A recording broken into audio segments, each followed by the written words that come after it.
want everybody from this moment on to recognize me as the scholar of boxing.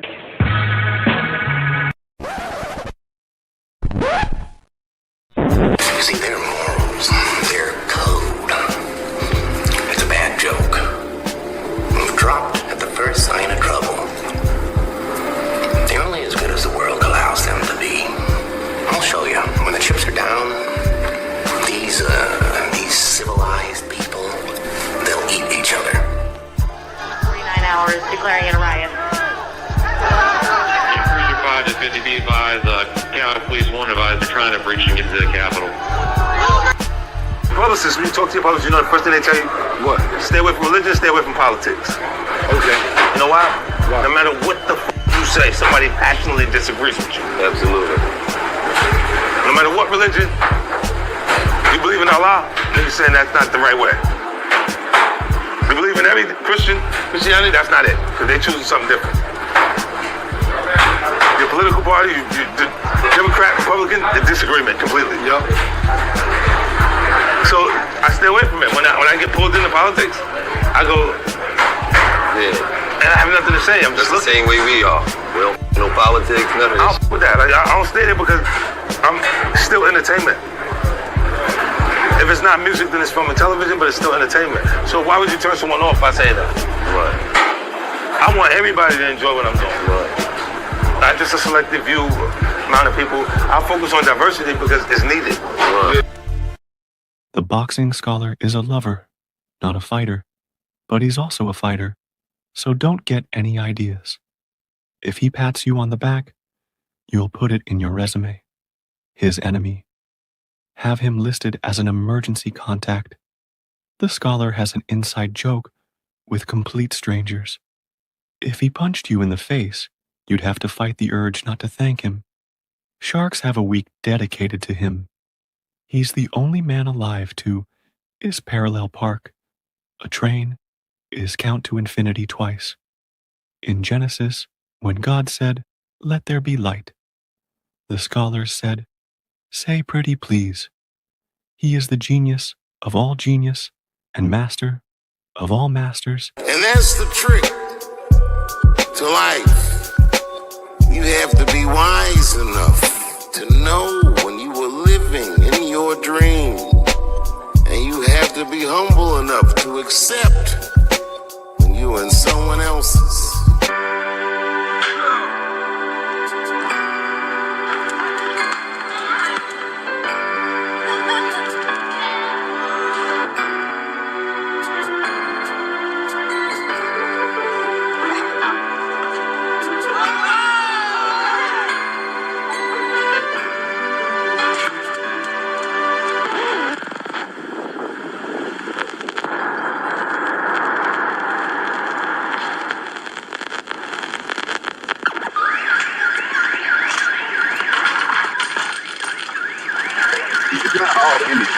Right? It was the people that what was Rodney King? Rodney King was just far for the court. Racist police. You know what I mean? Yeah, That's beat them down on tape. Yeah, cops beat them down on tape. And they get off. It wasn't like some regular white boys walking through the Yeah. And you know what they figured out after that? You know what happened after that? That people don't talk about that same police commissioner that they had that dude for like 40 years, 30, 40 years or something crazy. Yeah, Daryl Gates. Daryl Gates. He's the important fucking redneck racist fucking police from the South and shit. That's why that thing happened. Look him up, Scholar. He was there for like 30-something years, some crazy amount of time. And when they finally investigated him, they figured out they had all them gangs within the police force, that they was getting these crazy tattoos saying how basically if they killed somebody, they had a certain tattoo. If they killed one person, they had this tattoo. They killed two people, they had this tattoo. If they was this rank inside the gang, they had this kind of tattoo. Man, they had some wild stuff going on with that police force, man. And that stuff went on for years, and everybody knew what it was, man. But that Rodney King just brought it out to a national stage where everybody knew what was going on. That and the OJ trial. Because it was on tape. That's the only reason it blew up, because it was on tape. Fucking the police do that shit far for the courts, man. That's why niggas beat him up like that. They think they were doing nothing wrong. They do that shit every fucking night to somebody. You know, it was on tape though. That was the biggest thing. It's been all kind of stories every. We was on code with that. Everybody was down for that, man. Hey, man, it was up. Everybody was up on that trial, and then he mysteriously, he unalived himself mysteriously after he got some money. After he finally got the money, like, come on, man, get out of here with that. Nobody believes that, man. I believe that. I believe that because that nigga was partying up. Like we was around. That nigga Rodney King was balling. He got his paper, nigga. He got his. No, I think they say he died like an overdose or something. He was balling. Nigga, keeping it real. That nigga was up. Everybody know about that nigga. Everybody know about that nigga Rodney King had a party. That nigga he tried to start a record label, all kind of shit. That nigga was doing his thing. Yeah, they got him back though. That's that get back though, dudes. Yeah, they got him back. They let him. So go ahead. No, I was gonna say they gonna let that dude keep that money and walk around with his chest pulled out, man. Them people had to get him back, man. They weren't finna hit him with that high low, man. They won't let that dude get loose like that. Yeah, they was trying to get the nigga. He went to jail a couple of times. The nigga was arrested. You know what I mean? But he supposed to be like died in drowned in an overdose. Or passed out and drowned. I think Rodney King was on drugs. I think he was partying hard to the motherfucker celebrating their victory. And I think, that fast life catch up to you like it might do Ryan Garcia one day. Like that. How y'all feel about like that saying y'all niggas love y'all master? Like that. A nigga from the South can't tell me shit. I'm sorry. Once niggas from the South start getting to them sundown towns and intermingling and start wearing shoes with closed toes on them, then I'll probably Wait a minute, hold on, what you talking about? Shoes with closed toes on? What the fuck? I've never heard that before. You know, niggas from the South be dressing like niggas from the South be dressing like Indians and shit. Niggas wearing sandals every damn where. They got full dress pants on with some sandals on. Oh my God. Dudes, man. I don't know what he's talking about. I'm trying to visualize what he's saying. I can't think of nobody that dressed like an Indian. What are you talking about? You talking about you know niggas from the South always got some damn sandals on, some damn wear, nigga. No, man. Man. Oh man, niggas from the South don't dress like that, man. Yeah, what the fuck? I don't know what you talking about, bro. Niggas be wearing open toe sandals with no socks on. They got full dress pants on with fucking Jesus sandals on and shit. You talking about hey, dude, you talking about them immigrants. That's how they be coming over here. They give them a couple of dollars. That's what they be looking like, man. Those niggas from the South look like that, man. You get them niggas, you get them Haitian, them immigrants and people from across the water. Look, when the 90s hit, in the 90s, all up until Obama, they had this thing where it was wet foot, dry foot, where the Cubans was coming over here on the rafts and the Haitians was coming over on rafts in South Florida. So it was a large community, and them people used to dress all kind of crazy ways, man. They be having like all them different colors, them sandals you talking about, like looking crazy as I don't know what. But you can tell people who have been here for a while, because then they start assimilating. Eventually they got a little class and they started looking like they started assimilating into what we started looking like. But now, man, you are describing like the immigrant class, man. That's what you described. The immigrant niggas be wearing like dress shoes with sweats and shit. That's what them niggas do. They got like a plaid shirt on, some sweats, some dress shoes, some kitty loafers and shit. Yeah, I know you came up here because you heard that Southern slander beat "Get 'em." You already know that's what I heard. As soon as I woke up and put it on the channel, I heard Deuce like, man, y'all Southern. Man, Deuce, we don't. Goddamn, we ain't that country. Why you want to put that on us? Well, hey, man, the images I see, bro. The images I see. Hold up, Deuce. I believe they call that propaganda. I believe they call that propaganda where I'm from, Deuce. Yeah, Reggie didn't tell you, man. When I seen Brandon, he had on overalls and some goddamn chucks. No, you kind of sophisticated, bro. I don't think you can tell you that. You passed the you kind of sophisticated. You passed the 9th grade, so you know what I mean. Man. I'm fucking around, man. Hey, see, we done got so much bad information, man, about the way, and you know, too, is so many immigrants that got dark skin in this country that we just assume they black, they got dark skin. Nah, that ain't what it is. Deuce is on. It's because he on Twitter, and Twitter is telling him how people in the South look. He just looking at images like, oh my God, they're doing that in the South. But that's man, why nigga ain't got no shirt on? It's some ugly people in Memphis, though. The people in Memphis is ugly. I'm sorry. Yeah, them some rough looking people. Yeah, them rough people right there. Little Rock, Arkansas people. Yeah, they rough. God damn. Yeah, I think when Memphis babies is born, they dipping them in like a pool of AIDS or some shit.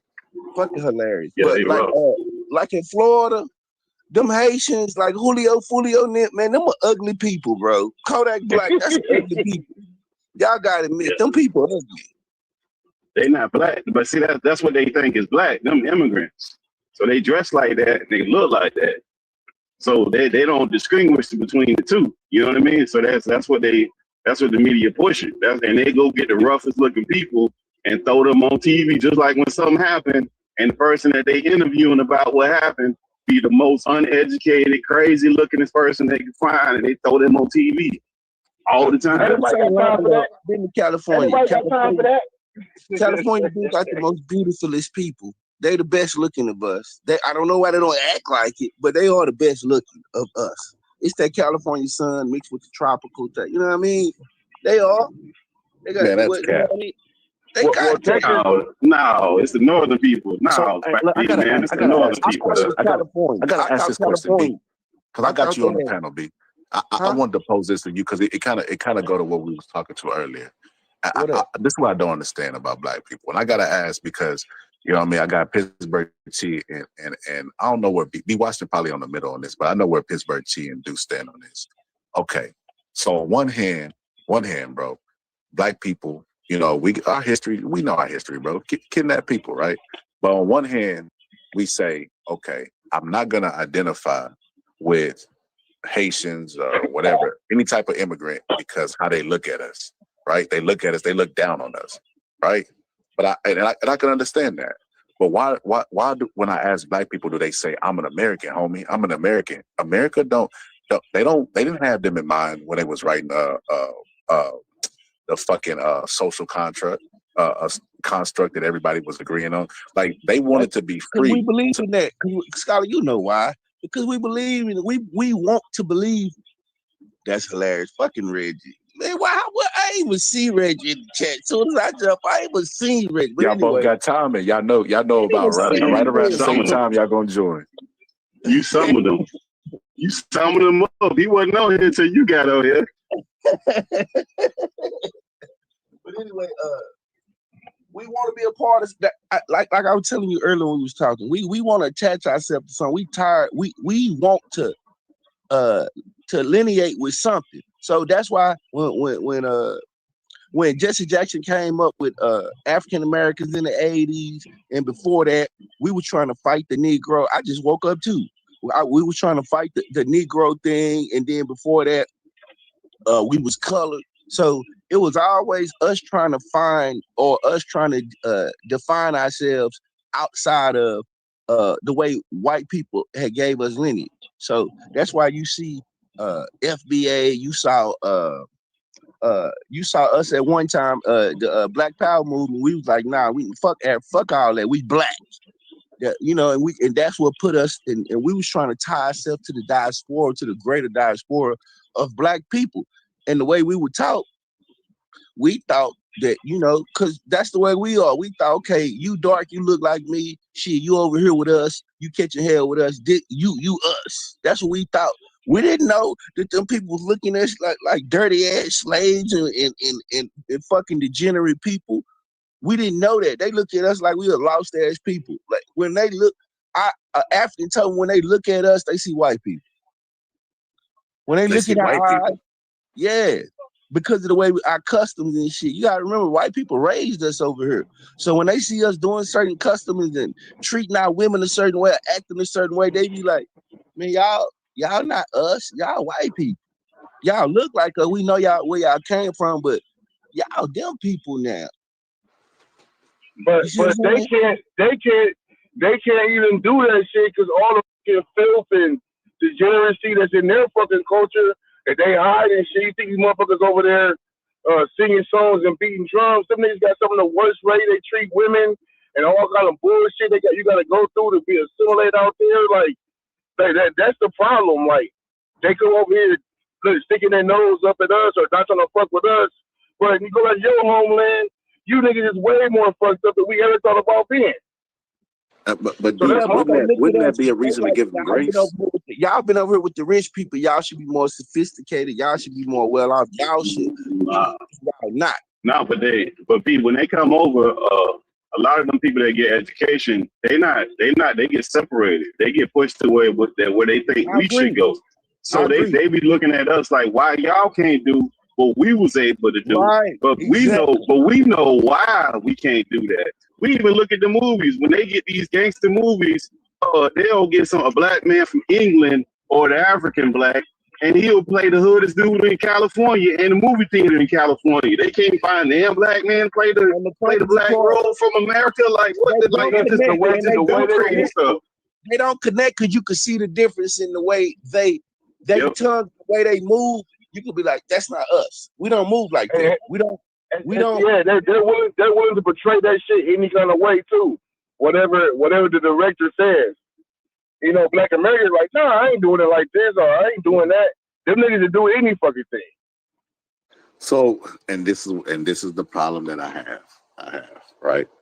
So B. Washington brought up what they said. They look at us and see white people, right? Because we assimilated, and that y'all make some good ass points. One thing I can't rock with is, well, we know why we can't take advantage of the program. Like, nah, schooling, if you come from lower economic status, is paid for. Like, it's a lot of stuff that we could take advantage of. You guys are always so quick talking about the education shit. That ain't true, bro. That ain't stop that, Scholar. That ain't true, bro. A lot of education is miseducation too. So we can't forget that shit too. But we can't do like it's everything is even, and if you just want to be great, you could just be anything you want to be. That's nonsense, man. Right. That ain't true. Because if that's true, then we can look at the big top tech firms, the Facebooks, the Googles, the Apples, the Amazons. We less than 10% in there. So you mean to tell me out of all these black people in America, nobody want to be in there? Ain't nobody qualified to do them jobs? Like, come on, man! Like this ain't So let me stop y'all. Cause I don't think y'all listen to what I said. I said the programs that we have here, we could take advantage of. Schooling being one of them. And the reason I brought up schooling is because immigrants stress schooling. We do too, Scholar. That's what I'm telling you. It's black people no, Scholar. Look, it's Scholar. There's black people that are qualified to do the same jobs as these Africans and other peoples, but they not getting the jobs. Is what I'm telling you. Them same schools that these Africans and all these other immigrants is going to, and that's part of the propaganda that dudes be talking about. Anytime we talk about immigrants, everybody always talk about how they work hard. They emphasize schooling. So in other words, black people are degenerates. They don't have their kids go to school. They don't care about their kids going to school. Well, I know a few kids that just skipped, that went through high school and graduated high school and they got a college degree at the age of 18 down here. And you don't hear about them kids. There's a lot of them out here, man. That's just some stuff that be pushed on TV. That's all they be pushing about black people. You don't hear about them kids. You used to see them stories all the time. You don't even see them kids on TV no more, unless they're an immigrant. So, and this is what I say to that, right? Black people do not stress school. As a matter of fact, I've been on several panels. I've talked to black people in my personal life.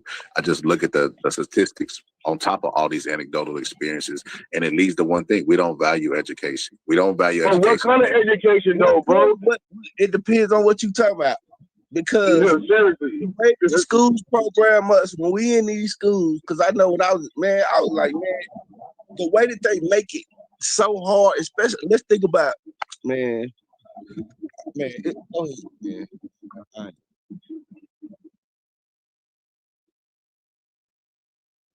Because that shit make me want to cry when I think about when I was in school.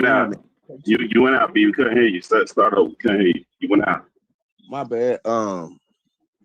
Man, the education system in America is fucked up, man. We know this. I mean, when you talk about education, read, writing, and we just seen Young Thug Tribe, bro. Everybody, damn near all them dudes got up there. These dudes is the killers of the killers, and they couldn't even read.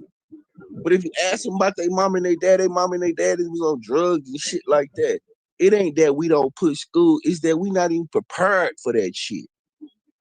We're not even prepared. But it's the system. Look, this the other system part too. Tell me what you think about this. What about the kids? What about the kids getting the checks? That they didn't push this whole check shit on these kids and these single parents that's getting these checks for these kids. And these kids got to be released in public, and we doing that at a disproportionate rate.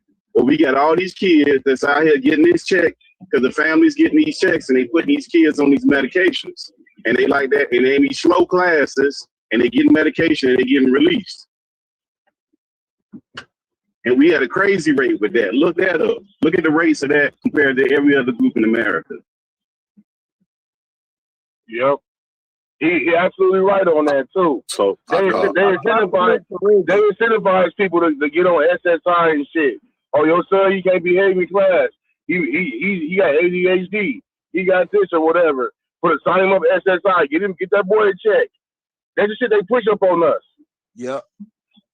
And then think about the quality of education we getting. We're not getting the education. It's the way that they teach us. Like Minister Farrakhan, he said when he was in school, he said they learn Latin. They learn all of this shit. You can learn that in school, brother. That's what I'm trying to say. You don't. Hold on. I'm talking about the educational system itself. It's the dumbing down of America. It ain't just you us. talk about pre-college. I'm talking about college. Man, and that's where they program you with the liberal bullshit. Bro, are you serious? College. You could find everything you want to find in college. You can find conservative. They allow free thinking and free talking. You better go look. There are conservatives that go. I'll give you an example. I'll give you an example. There was an African in class. Deuce gonna love this story, right?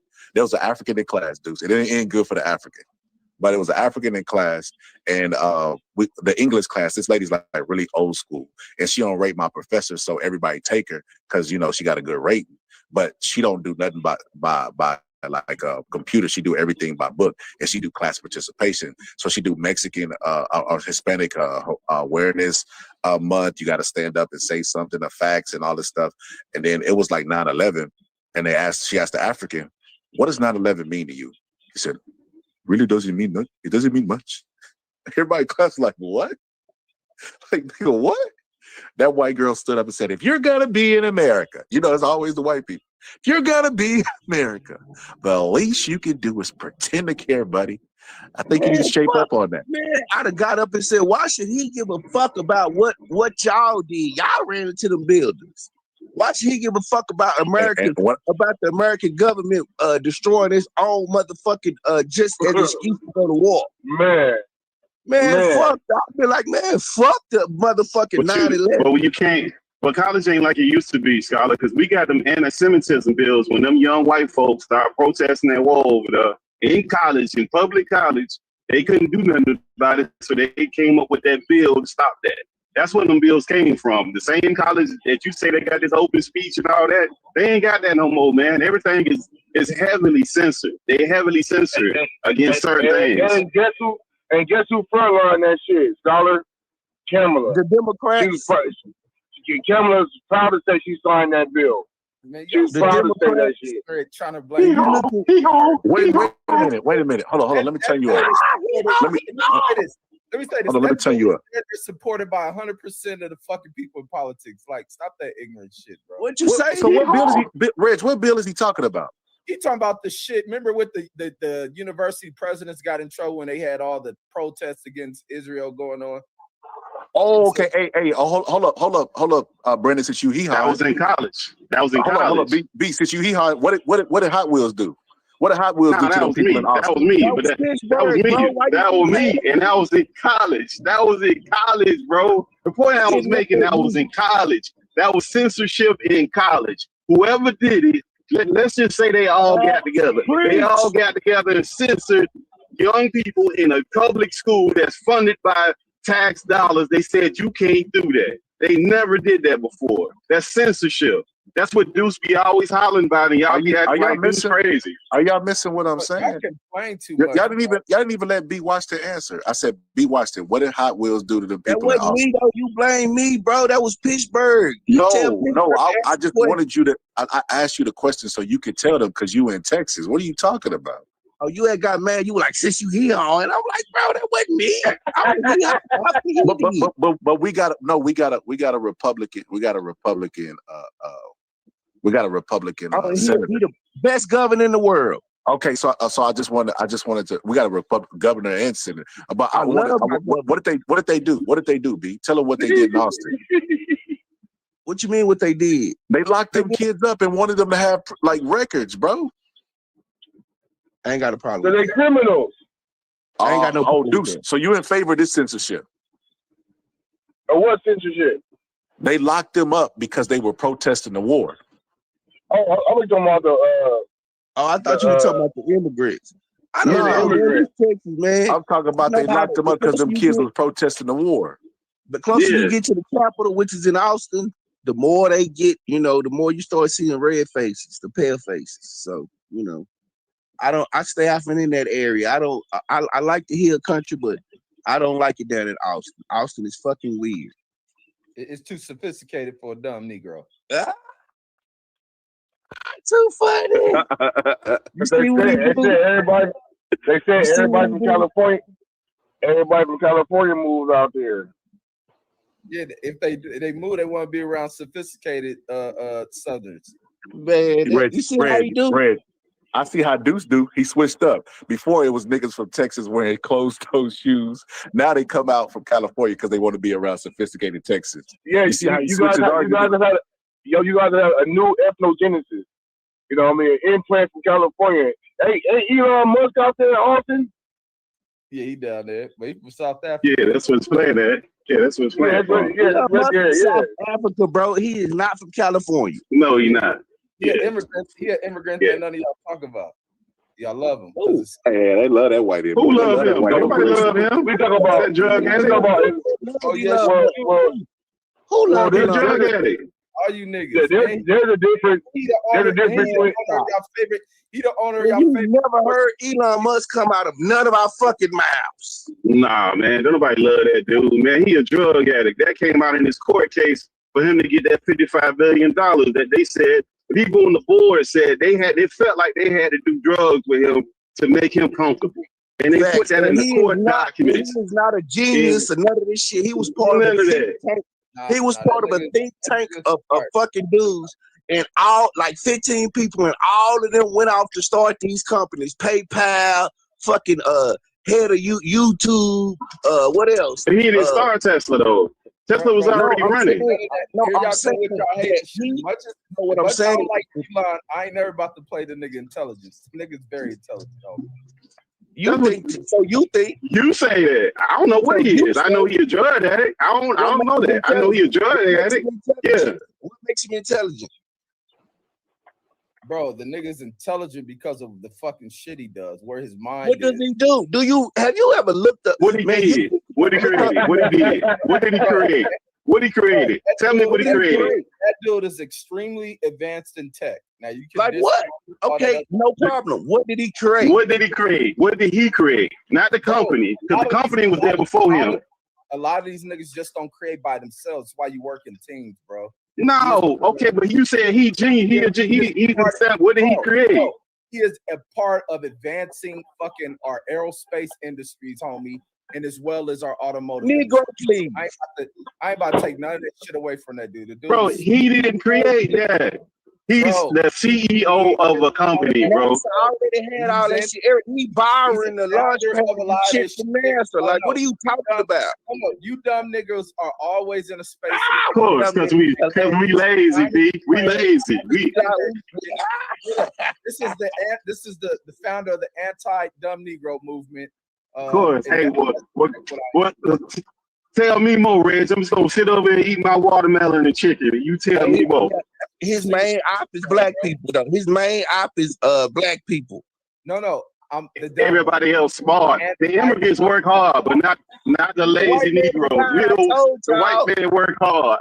I told y'all the white man was God. Y'all don't believe me. No, nobody said nothing about the white man and none of that. Yeah, we lazy, eat watermelons and eat chicken all day. We don't do that. No, I'm a dumb nigga. Come save me, Reggie. I'm a dumb nigga. No, y'all do a lot of complaining about parks. Like even with the education shit y'all was talking about before I got on here. A lot of us don't take advantage of even the schools we go to. We try to blame, they're miseducating. So that gives more excuse to want to ditch, to not learn shit, to not pick up on shit. Like, please, man, there's a lot that comes up out of the schools you come from. You talking about the minority and not the majority, bro. Like it's plenty of young folks that just skip through school because they so smart. We come from a lot that of look like us. Where the parents don't give a fuck. And no. Why you got to pick them? Turn your thing up, Reggie. Turn your phone or whatever. I know you're on your phone. Turn your phone up. I can't hear you. Can't hear me if we talking at the same time. Nah, you still low. Turn your phone up a little bit. I can hear. Yeah, you low. You low. All the way up. That's your phone. You got to turn your phone volume up. Yeah, well, you shouldn't have got that. You shouldn't have got that cheap ass Tesla phone. You should have got a real phone. That's what you should have did. He had his volume down. See, that's that Southern black shit. Nah, Scholar, he talking.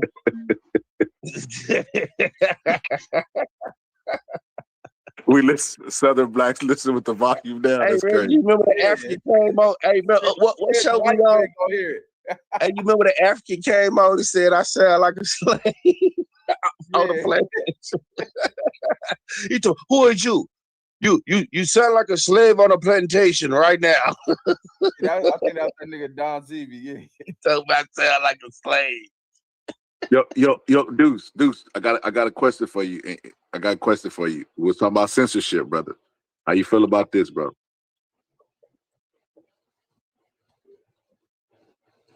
Donald Trump said he's gonna go after Google, bro. He should. Google fucking is part of the global society who tried to censor him when he was the sitting damn president. He should. Preach. He should. Okay, he should go after him. He claimed he said that Google went after him. That Google showed favoritism in the searches for Kamala, and it's just like and see y'all prove my point. No, they came out and said they did. Why are you acting like this? They did though, bro. Let me ask y'all something. Is the First Amendment for popular speech or unpopular speech? It's freedom of speech. All speech, freedom. Yeah, it doesn't distinguish. You're telling me that Google should be prosecuted for showing favoritism. They're operating free company. No. They should be prosecuted because they're suppressing information. They was directed by the Justice Department, by the administration to suppress certain things and to push certain things that's pro-in. And they can do that. They can do that. No, there's no rule that says that they can't. Listen. Who made y'all the arbiters of what can be done? Y'all are saying that, Deuce, you say that X is a viable source or a credible source because it gives the truth telling and all this other stuff. So you can go to X. That's what the free market is, brother. You have choices and options. Listen, stop. Y'all don't get to dictate, bro. It's not about dictating. No, the problem is right now that should be a utility. But hold up, that should be the problem. The argument that they're making, Scholar, is that not everybody up in here, but when they're making that argument, they're making the argument that the internet should be viewed as a utility. It should not be viewed as a private entity because, like you're saying, they have discretion to do basically to censor it as much as they want. But because people use it as a utility, that's how it should be viewed, and it should not be censored. That's the argument that they're making. Yeah. So like I said, Pittsburgh team. The harm of that misinformation, bro, was something that needed to be checked, homie. That's what misinformation? You know what's crazy? So then Donald Trump should be arrested for y'all spewing the dumb shit y'all spew and that you believe. So okay, so what about Kamala misinformation, bro? You okay? So we gonna go through. Yeah, because that don't make it right. Because you say it. Because Kamala make all Democrats. Go ahead. On the fucking internet putting out information. Your boy Trump. She put out a lot of bad misinformation, straight up lies, bro. Like we not in no combat zone. Just like the inflation is fine, it came down. That's all lies, bro. I ain't no Twitterer like fucking Trump is. The unemployment numbers, those were all wrong. They came back and told you they was wrong. They knew them things. And look, the thing about the unemployment numbers, they came out and said that they was off by 818,000 jobs that was supposed to be created. They found that they weren't created. Nobody that's off on the unemployment. No, I didn't make up nothing. I can send you the article. See, unlike you, I don't just look at CNN. Twitter, you give out the dumbest fucking articles. Bro, stop that, bro. You want to? Okay, Reg, I'm gonna put it in the chat like you do this all the time. You make false accusations based off CNN, and then when I show you the truth. Every time you put out information, the worst fucking information is. Well, why you didn't post the information I gave you yesterday? Why you didn't post the information? No, but why you ain't speak about it? See, when it goes against what you want, you ignore it. You just get quiet. You throw stuff against the wall like you always do, and then when it's proven wrong, you get quiet and you silently move on. Stuff against the wall. He throw shit against the wall. He throw shit. No. And he silently move on when he completely wrong. It's 818,000 jobs that were supposed to be created that the government audited and said, hey, we made a mistake. We found out that we did not create these 818,000 jobs this year. And that only goes to March. So that means they got about 5 or 6 more months to audit to find out if they did it again. And they came out and said, hey, we have found out that we ain't did this in 15 plus years. We never had an audit and figure out that we was that far off with no numbers. And I want to post the article, and I want you to say you was wrong once again. Man, bro, ain't nobody ever was off by no 800. They have people who speculate where they predict that they. Reggie just talking. You don't know what you're talking about, Reg. You don't know what you're talking about, bro. Look, it's how the jobs report go. You have where they do these speculations on what they expect for this month's job reports to look like, and then you have them where they exceed. That's not true. Brandon, that's not how that goes, Reg. You giving out bad information, bro. Y'all can rebuttal afterwards. Let's talk. You don't want to hear this real shit. Just because that's a lie, bro. That's not how that goes. No, hold on. That's a complete lie. Let him talk. Let him talk. I'm gonna pass it right to you. Because it makes Trump look like the idiots that y'all believe in. This motherfucking job report for the month of September exceeded expectations, as well as unemployment going down. Like, these are hard fact numbers. Like, you guys make up the dumbest shit. You gonna act like they gonna make up some fake ass jobs created and be off by almost 1 million? You fucking crazy. Why not? With expectations. And then yesterday you was talking about the article you put up. The article you put up, I had it on the screen for about 10 goddamn minutes. I couldn't read it because we're going back and forth over whatever topics we was on. Like, stop it. You sure you can't read? You couldn't read?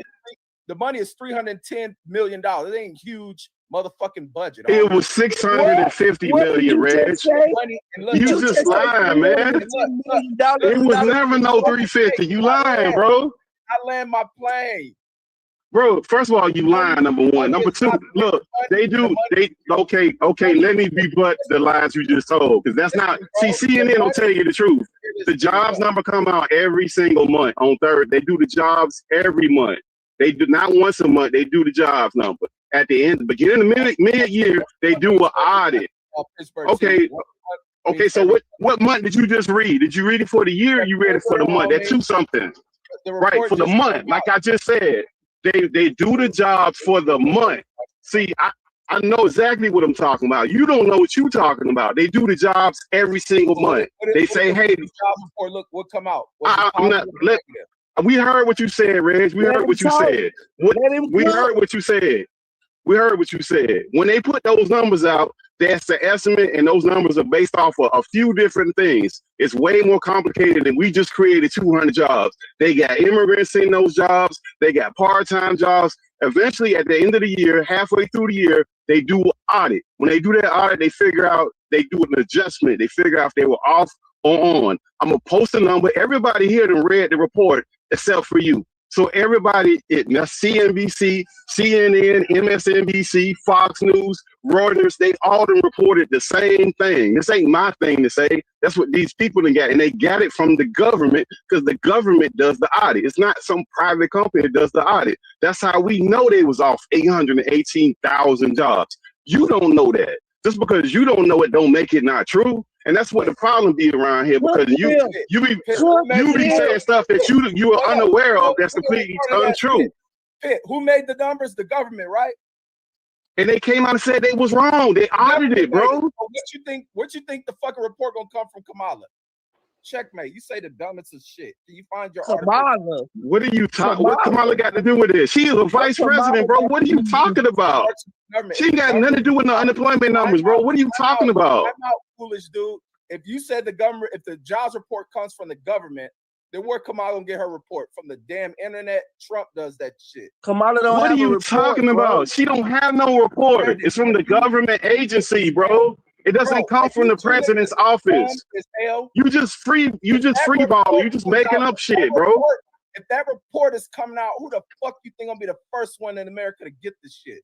You hear this agency that makes the report, not the president. Fake news. Not the president. Fake news. Not the president. It's not the president. The president doesn't have anything to do with that report, bro. President is, and she's not the president. Everything going on in this country, bro. No, like, they don't, Reggie. What agency does it? That's a lie. Which agency does the report, Reg? Since you know, because you don't know, you just freelancing up here. You don't know what you're talking about, bro. Pitt, can you put that article into the chat, please, like you always try to do, and you be wrong to the motherfucker all the time. So the one I sent you the other day that you ain't post, that one was wrong, but you just didn't say nothing about it. You talking about the agency, you talking about the Department of Labor puts out the reports, but let's keep going, bro. Let's keep going. Is that the president? Is the Department of Labor the president? Is that the president? Bro, the president talks to damn near every fucking branch of the. Is that the president that's doing it, putting the report out? No, you're putting out bad information, Reg. Can you put your link in the chat, please? Dude. Yo, so look. Reggie, he cooking you. So because you don't know what you're talking about. Scholar has been read the report. You the only person that's unaware of this, bro. You trying to make something that ain't true. Y'all can never cook me because your intelligence is too off. You can try to articulate, but you're that's your problem. You think you too smart. You think you're not that smart. I gotta highlight that. Let that young man be great, B. If he think he's smart, man, let the man be confident. Yo. So this is what I wanted to say. We gotta get back to this hypocrisy, man. How Deuce gonna pull up here? Hey, man, fuck all that. Man, homie, you see what they doing? Kamala want to censor us. Fuck Kamala. I hate Kamala. And then he okay with Trump prosecuting Google. That don't even make any sense, bro. Wait a minute. Wait a minute. Stop doing that, Scott. That's crazy, bro. They always conflate shit. Doing that, bro. And conflating your ignorance. No, it's not. It's conflating shit. Actively censoring people. Actively censoring people isn't the same thing as going after a fucking corporation who censor you. It's not the fucking same thing, bro. Okay, so Deuce, he's going at them because he feels like they had unfair treatment of him, correct? It wasn't just him, it was the way they was purporting, bro. Okay. The way they reported Donald Trump. So he's gonna go after them. And then after he goes after them, what's gonna be the repercussions? What is the repercussions of him going after them? Nothing. He the president. The same way he went after TikTok. You remember that? Do you remember that? He on that dictator shit, homie. He's an ignorant dude. His job should be beyond. See, and this is here's the hypocrisy, Reggie. Did you catch that? Did you just catch that? He's a dictator. So Brandon Washington just said he said the same way that Trump went after TikTok, nothing happened. But when Kamala was talking about censorship on X, they lost their fucking mind. You can't make this shit up. Kamala can't talk about nothing. No, these niggas is part of this ignorant shit that I'm an anti-Negro. Bro, about. wait till this dude get this landslide. I'm gonna put my crispy $5 on the screen. I swear to God. No, we got 20. Hey, I got 20. 20. I'm gonna put my $20 on the screen. Yo, who else taking bets? Make Scholar sign my shit. You gonna sign my $20. I want you to personally sign it when we go have dinner. I'm gonna put that shit on the table. I sign it. White man is the king of the universe. Hey, no, you can't do that. Hey, Reg, you see that link? You see that link? Don't start off your sentence by saying that. You gotta tell Reg, do you know? Reg ain't seen shit. If it ain't seen it, he ain't seen it. No, I checked everything out. I'm about to check it out. Since you see it, see now since you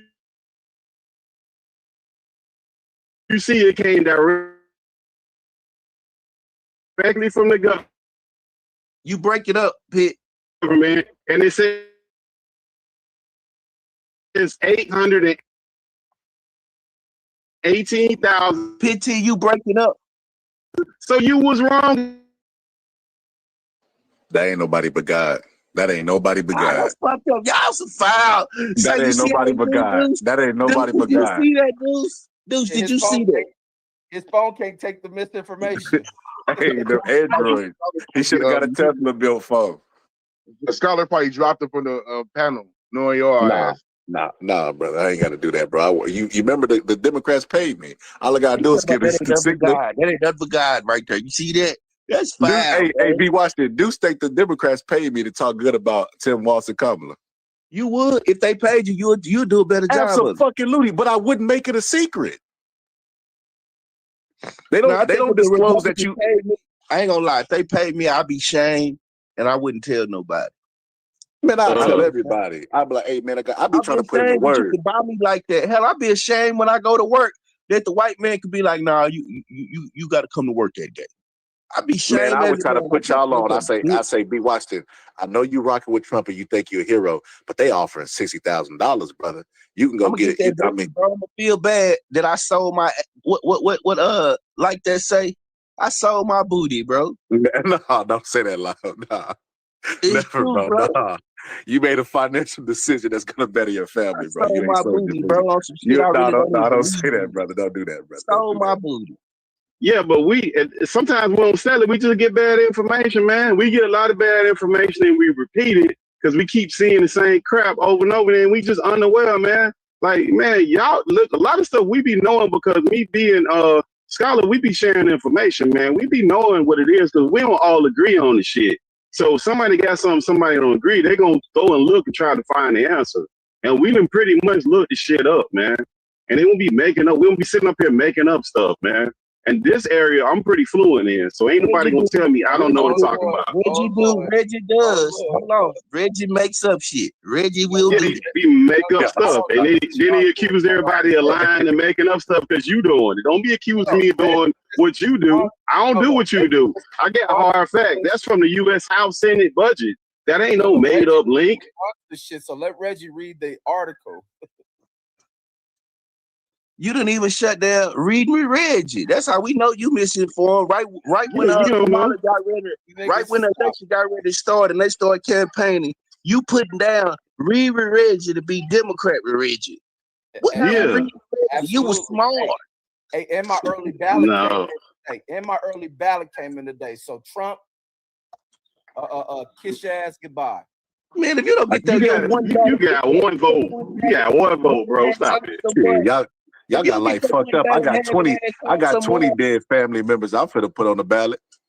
You gonna get new started. When you going to jail for election fraud, I'm gonna tell a white man. Nah, because he want the white man to reign supreme. See how you do? Well, I mean, the white man gonna be in the office with Kamala anyways. Ain't her husband white? Ain't her husband white? Well, she got a black husband all of a sudden. He ain't finna have no husband. Hey, Pittsburgh T, you see that New York Daily Post? Ooh. You don't want to talk about that.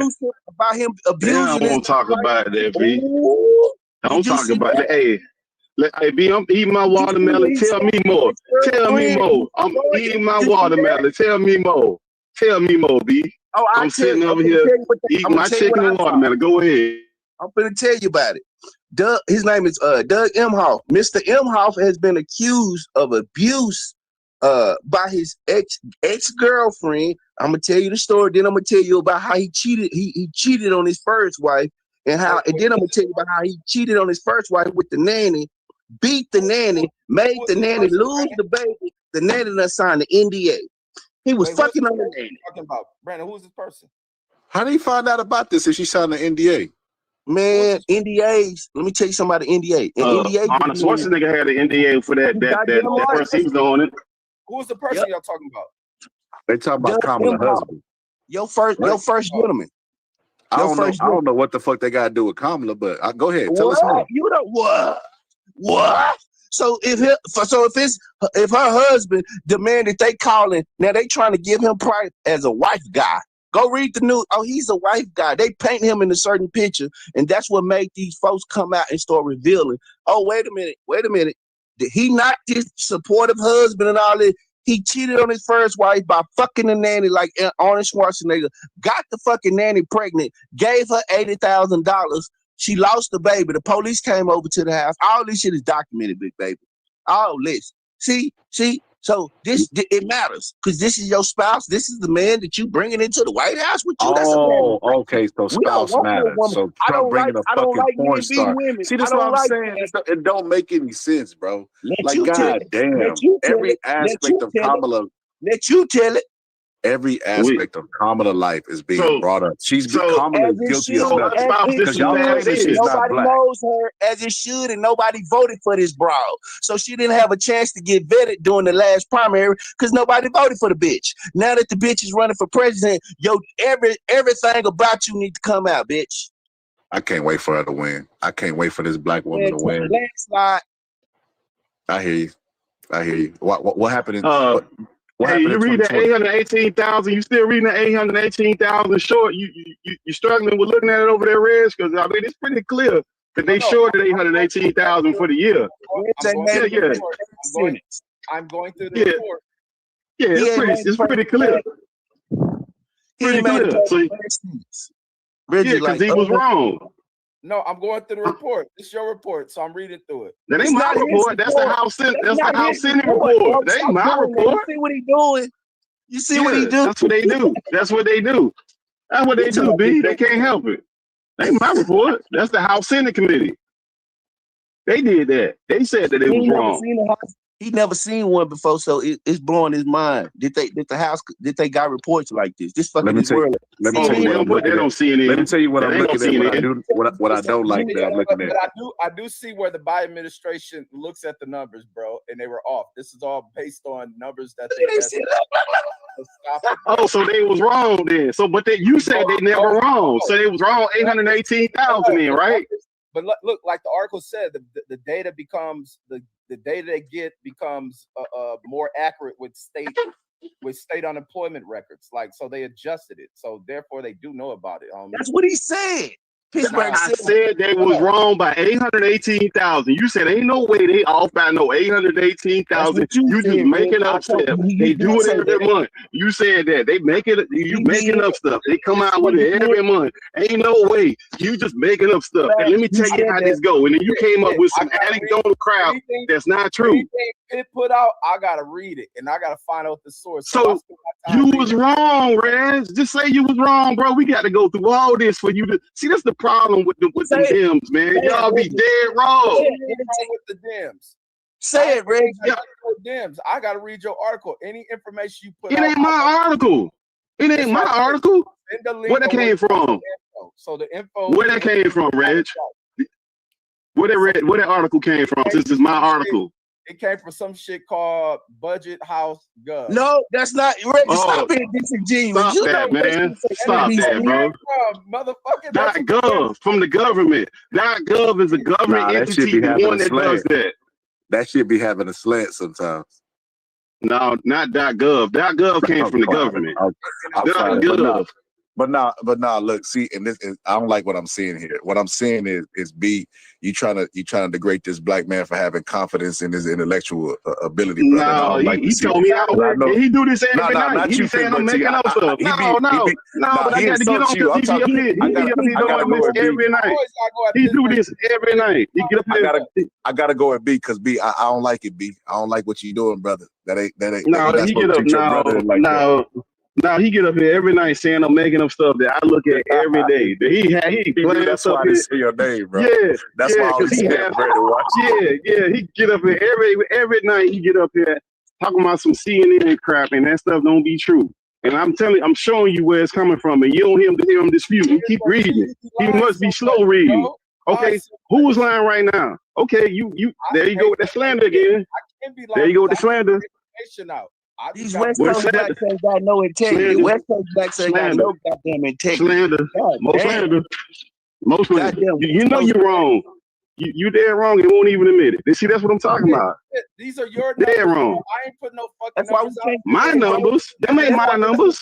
That's just like yesterday with your lie about the fucking movie and the movie not playing everywhere. You get proven wrong on a lot of shit. You didn't prove nothing. So I just told you a document came from the government, bro. You gotta give me where you get your sources from, and I gotta read it. Simple as that. From the government. Just gave it to you. That's the government website. That's the government website. That ain't no Fox, CNN. What are you talking about? Man, check. Now you just sound crazy, man. Yeah, you just sound crazy, bro. Because that came from. Change your name. Bro, that came from the Democratic government. That's a democratically run agency at this point. The government's run by the Dems right now. And they put that out there. Not me. You see how B brought up this brother's name and tried to change it to always wrong. You brother, I don't like that. And then you make the donkey noises, brother. Now that was you that time. I heard it, brother. Don't do that. So B, let me ask you. You honestly think? Because we gotta go back to this.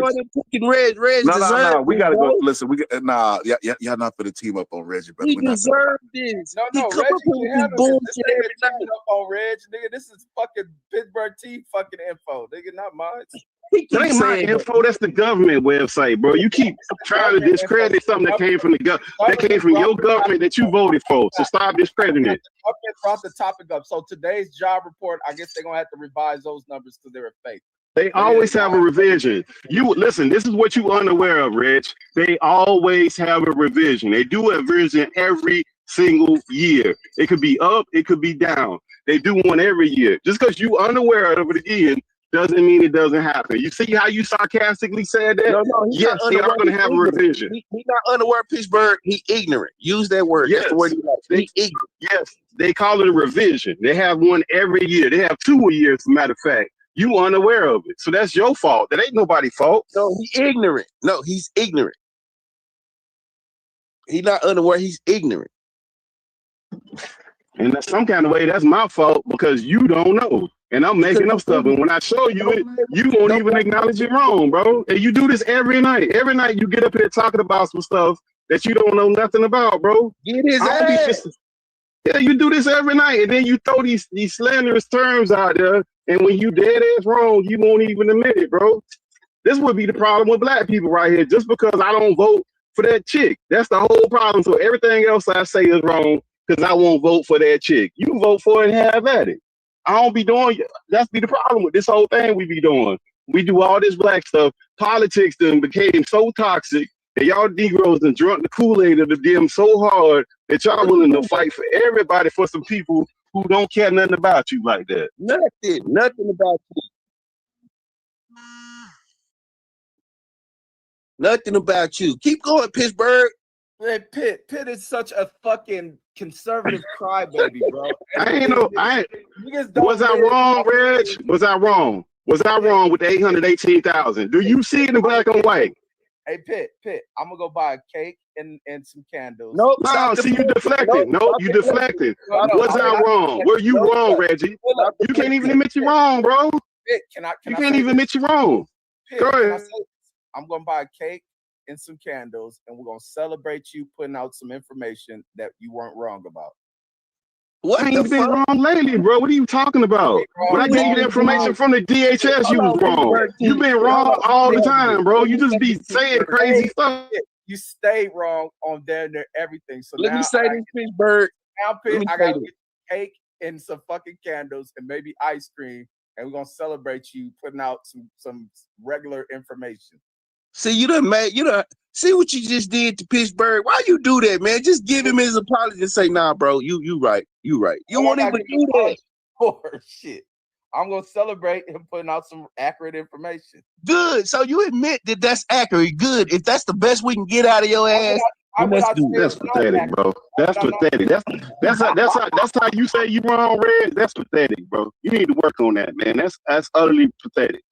That's why the women. That's why the women don't. That's why he had a hard time with women, bro. He don't want to admit. That's pathetic, bro.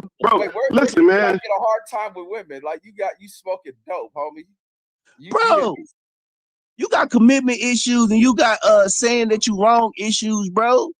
You got issues, Reggie. Reggie right about all this shit. You see this shit? You hear this?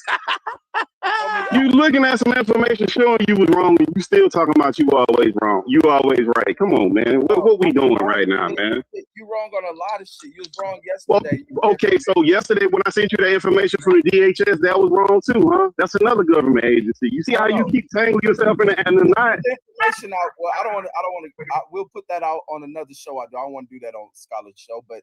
The money ain't just given to immigrants the way you put out. It's no different than y'all coming up. Okay, who they give it to? Who they give it to? Lie that they were okay, no problem. I can show it, Reg. I can show. I was gonna do it. I was gonna do a presentation today. I got the video already ready. Oh yeah, just knock it out. Yeah, you bet. How bad Pittsburgh Red's phone finna disconnect. He finna have to go run in a minute or something. Watch this, y'all. I don't never do that. That'd be Pittsburgh T phone automatically scramble when he want to sell it. Pittsburgh T, you did a good job today. I'm glad, bro. Reggie needed this because he don't get this on his show because he don't drop the link until he spent an hour and a half with the bullshit propaganda. Sitting up there for an hour and see you dumb niggas and you dumb niggas and you dumb niggas and you misinformed niggas. It just be like, you're misinformed, Reggie. You gotta broaden your horizon. You gotta bring back reading the Reggie Owens. You was smart with reading the Reggie Owens, bro. You was smart. You need to bring that back, bro. Reg, my thing was for you dumb Negroes to read books that you niggas can't read, so you just look at your Reg, just like you had a business. Hey, just like you knew about the corporations and the taxes, right, Reg? Just like I had to educate you on the taxes and the corporations when you was dead ass wrong with that. See, you be getting yourself too deep in your skis, bro. Stay with what you doing, man. I don't infringe on the stuff you got going on, bro. You don't be knowing what you're talking about with some of this shit, bro. You way too deep with it. What are you even talking about? You ain't teaching me nothing on taxes. What are you talking about? What are you talking about, Reg? Well, you were saying that you can get Oh, CNN, hold on. He got CNN up. Let's listen to CNN. He finna make himself look dumb. You finna make yourself look stupid because you jumped the gun. How am I looking dumb? I just said everybody be quiet. CNN is playing. That's all I said. I know what you were insinuating. I know what you were insinuating, but let's go.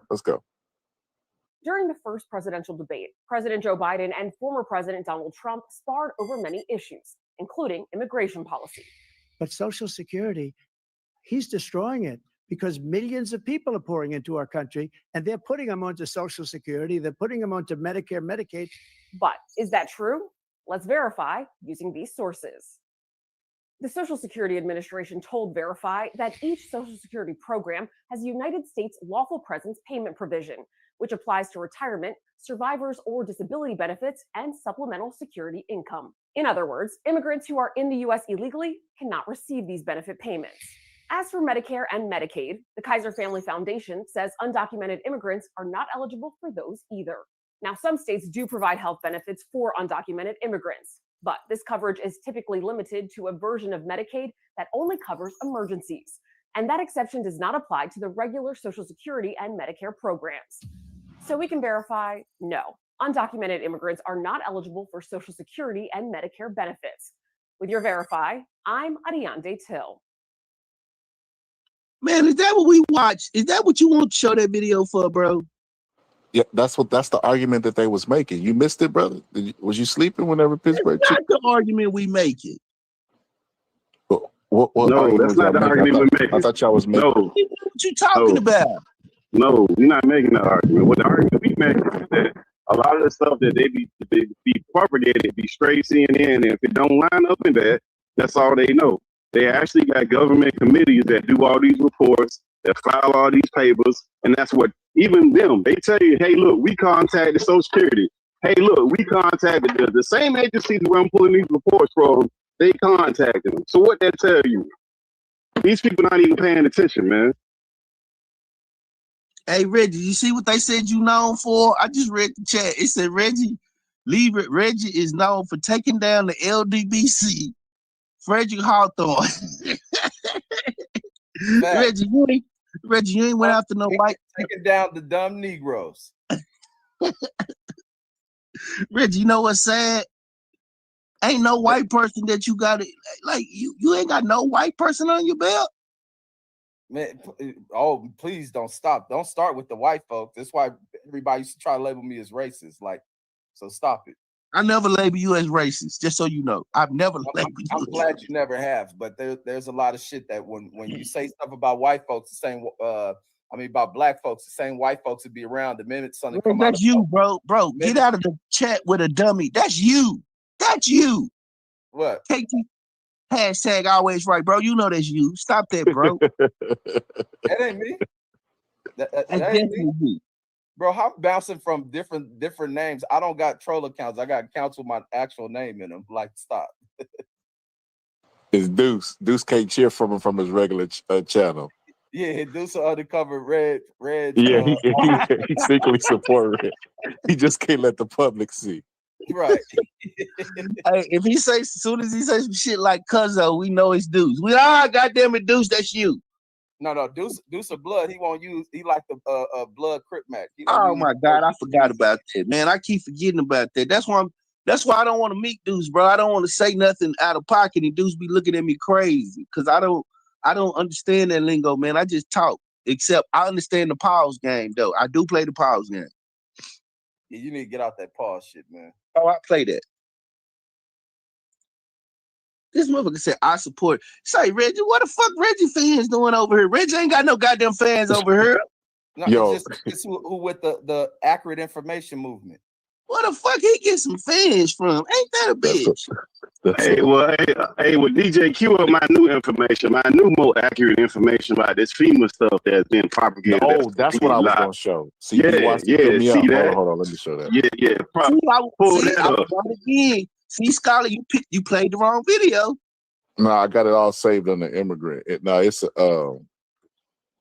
So I can see what Pittsburgh T saying to be true only because of this. When I seen this on Verify, hold on. It makes sense. Hold up, now man. to our exclusive Verify series, when our dedicated fact checkers and researchers check out questions and rumors you happen to see on social media. Tonight, Chris is asking, I keep seeing social media posts about eliminating welfare for undocumented immigrants. Is that true that someone in America illegally can receive welfare or other government programs? Well, here's the deal, folks. The claim is mostly false. For this Verify, we checked the law. U.S. Code, Title 8, Chapter 14, covering this exact topic. Here's the real deal. Undocumented immigrants are not eligible for major federal public benefits like Medicaid, Medicare, welfare, Social Security, the Children's Health Insurance Program, disability, food assistance, and health insurance. However, undocumented immigrants may be eligible for emergency medical care, including emergency room visits, and get benefits from the Supplemental Nutrition Program for women, infants, and children. They also can get emergency disaster relief if it is not cash, and immunizations from public health departments. Also, undocumented children do have access to public education from Head Start all the way to high school. So we can verify it is false that undocumented immigrants are eligible for welfare. But as you see, they can get some emergency help, but nowhere near what U.S. citizens get. That's welfare, though. What they That's they trying to distinguish. No, they trying to distinguish.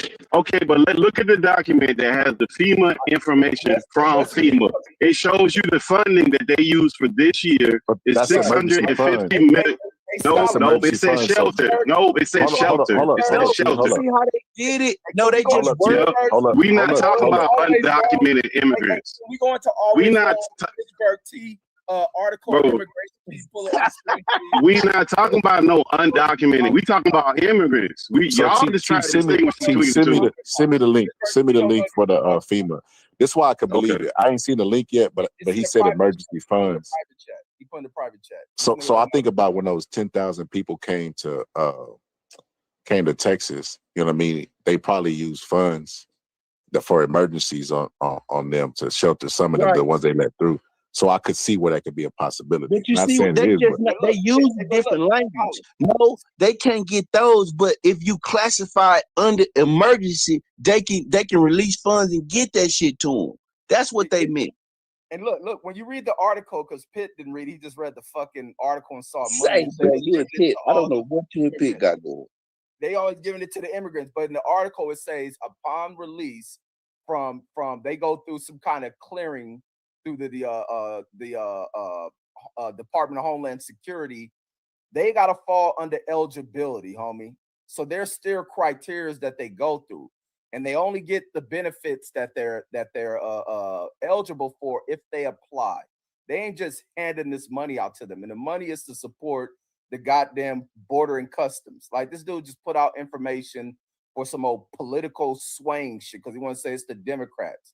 Like, this money is to fund the fucking departments that deal with fucking immigration. And it ain't just handing them fucking blank checks. So the nigga got to fully read his articles when he. Reg, I want to say this before Pittsburgh cook you. Hold on, let me say this to him. Reggie, you see what you done started in the chat? Say, bro, these people want you to go around and cook people. That's what you known for, bro. That's a shame. You a bully, Reggie. But he wrong though, so it don't matter. You need to be bullied some shit that you write about. Like that article shows you the funding. Nah, but you dead wrong. You don't know what you're talking about, Reg. That article is from FEMA. Well, FEMA don't know what they talking about either about their own agency because they posted 4 different rounds of them funding money and they gave out $650 million for the fiscal year to immigrants. It's in their own paperwork on their own website. So they don't know what they talking about either. Only you know. Hey, can I see that be the problem with you? Reggie ain't saying he know none of this shit because Reggie don't put this shit out. They write the articles. Reggie don't. Yeah, but you told me I ain't know nothing about 818,000. I made that up. I made this up too. So I'm going on making up government websites. Hey, Scholar, you don't want nobody to talk because you know you're wrong, and you still ain't admit you was wrong about the 818. What you think I'm buying you a cake and candles for? No, you was wrong. You was wrong, man. Don't do that. You was wrong. Don't do that. Say it. Yeah, I text it to you. I text it to you and I put it in private. Hey, Scholar, that's it. I read this article. Yeah, that shows the funding. And if you, that's just a screenshot of the funding. Look, that's the funding itself, and it shows you the rounds of funding for it itself. If you open up the link, it'll show you from FEMA, and it says at the beginning that is for immigrants. That is funding for immigrants. That's not no blank people. Hey, Scholar, can I read this article loud? Why you don't read the article? Read it. Knock yourself out, Reg. No. Let me read it. Can I read it, please? Because you just read of course, the headline. So let me go into the headline of what Pittsburgh read that got him all up in arms because he half-assed does shit. So let me go into what the headline of the article was that he read, and that's all he went off of. The shit was some $650 million. So this is for shelter and services programs. The Shelter and Services Programs, SSP, is administered by the FEMA in partnership with the U.S. Customs and Border Protection, CBP. The SSP, remembers, Shelter and Service Program, provides financial support to non-federal entities to provide humanitarian services to non-citizen migrants following their release. So they're going through the proper channels, buddy, from the Department of Homeland Security, the DHS. The intent is to support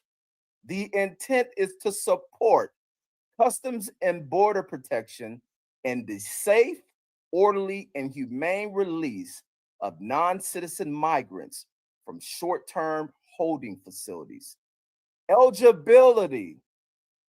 In fiscal year 2024, there are 2 shelter and services programs funding opportunities for eligible applicants. Allocated in SSPA, the eligibility for this, you must be one of the entities listed in the table, section B. You must be one of these. So certain entities have these type of fundings. Then you have this competitive C. They have deadlines for it. So if a migrant ain't applying for that shit, they don't get it. How do you apply? They say see below, guidance, blah, blah, blah, says recipients listed in the amended fiscal year 2024 SSP, a whatever that shit is, under round 2 funding allocation table says must submit an amendment to their existing fiscal year SSPA award and FEMA's go to apply for reserve funds, the amendment. So these people got to go in there, do all this applying. They ain't just getting this It's money. for non-citizens, bro. It says the first line you read is for what's a non-citizen, Reg? We got to do this elementary ass shit. What's a non-citizen, bro? Bro, because America's always done shit. What is a non-citizen, Reg? Is that an American citizen? A non-citizen. That's what the funding is for, bro. It ain't for nothing else. It specifically states what it's for, homeboy. Non-citizen, $650 million for the year. So what are you talking about, man? Like what you talking about, Reg? You just arguing to argue, bro. They've been housing non-immigrants in this country. It ain't say nothing about no immigrants. It said non-citizen, meaning you're not a citizen of America, of a United States. That's only funding for that department. All right, so let's use that. It's $650 million, and it shows you each payment that they made. They made 4 payments. It shows you how they made the payment, the total up to the $650 million. I know exactly what I'm talking about. You don't know what you're talking about, and you always make these statements that aren't right, bro. You don't know what the hell you're talking about, bro. What's a non-citizen, bro? This money ain't that an immigrant? This money is funding for these government agencies to assist them in the housing. Assist them in housing who? Housing who, Reg? Who? Non-citizens, bro. Bro, they housing non-citizens, bro. Bro, they house the citizens too. There's a different program. No, it says non-citizens. The first line you read, the first 2-3 lines you read, it said non-citizens multiple times. Is it just me or am I crazy? Ain't that what it said? You're crazy. You're crazy as fuck. Bro, you need to do more reading, bro, because your comprehension level is on the ground, bro. You need to read more, bro. You need to read more, bro. You need to read more, bro. Let's say non-citizen day, the brightest day, bro. You trying to make it some other shit, bro. That's not, we can't get it. Nobody in this panel can get that funding. That says non-citizen. You are a citizen of the United States, Reg. You gotta be eligible for that program. Your black ass can't go in there. It's non-citizen, Reg. You will never qualify. There's nothing you can do to qualify, bro. Man, you are so slow, bro. There are citizen programs for people. This is a welfare. Did that say not? That said non-citizen, bro. What's wrong with you? Reggie, that's not what you just read, bro. Stop that. Stop trying to argue just to argue, bro. You know better. Yeah, bro, this is silly, man. That said non-citizen, bro. The program. So you didn't read it? You need to read that again, bro. That said non-citizen, bro. Bro, everybody in the chat heard you say non-citizen. You didn't pay attention. Bring back reading with Reggie Owens, bro. You was good. Man, this is crazy that you reading stuff and now you just trying to spin something that don't make no sense. It's in black and white, Reg. It's in black and white. It is crazy to me how what's a non-citizen, Reg? Bro, can any of our kids get it? Can any of our parents get it? What's a non-citizen? Is this nigga slow as fuck or what? Bro, this program. Tell me how I can qualify. Tell me how I can qualify then. Go hop the fucking border. Then fucking qualify. And that would make me what? A non-citizen, Reg. Again, you just spinning yourself in a circle, bro. You out here embarrassing yourself, bro. Just stop while you behind. Stop while you behind, bro, because this is embarrassing for you, bro. No, it's embarrassing for you, and it ain't embarrassing me because I'm part of the anti-dumb Negro movement. But Nah, you the president, the CEO of it, bro. You just read non-citizen and you trying to make it a citizen program. Welfare programs, go get welfare. No, ain't about see you deflecting. That what you just said, read, it said non-citizen, bro. I ain't on no welfare. I'm reading it with the government spending. That's what I'm reading. You're trying to spend it into something else. Let me put you on the government spends for citizens and the need for housing. Because they're programs that actual citizens go through that they have to. I wasn't talking about that, Rez. Now you're deflecting because you're wrong. No, it's not deflecting, bro. Because you stuck on shallow, idiotic shit. Now this program. You was wrong again, Reg. When you gonna be right? Because you wrong about everything you done said up here. You told me I made up numbers that the numbers that they come out with unemployment, they wouldn't be wrong. Why would they be wrong? They come out every month. They got to be right. And then you got the numbers and you got quiet. Now you read something that shows you it's for non-citizens, bro. You're wrong again, and you won't even admit it. Like, this is the problem with, that's why we can't advance. We got to argue about some shit you looking at in black and white. This is crazy, man. Shit that you think is to be some anti Kamala and I ain't deflecting. I ain't saying nothing about no Kamala, bro. This ain't got Kamala not the president, bro. Reggie's on the ropes. No. Now you gotta do the personal. No, this ain't got nothing to Kamala's not the president, bro. You think this info is a boost for Trump? Like, no, bro. This is fucking. Who said that? When did I say that, Reggie?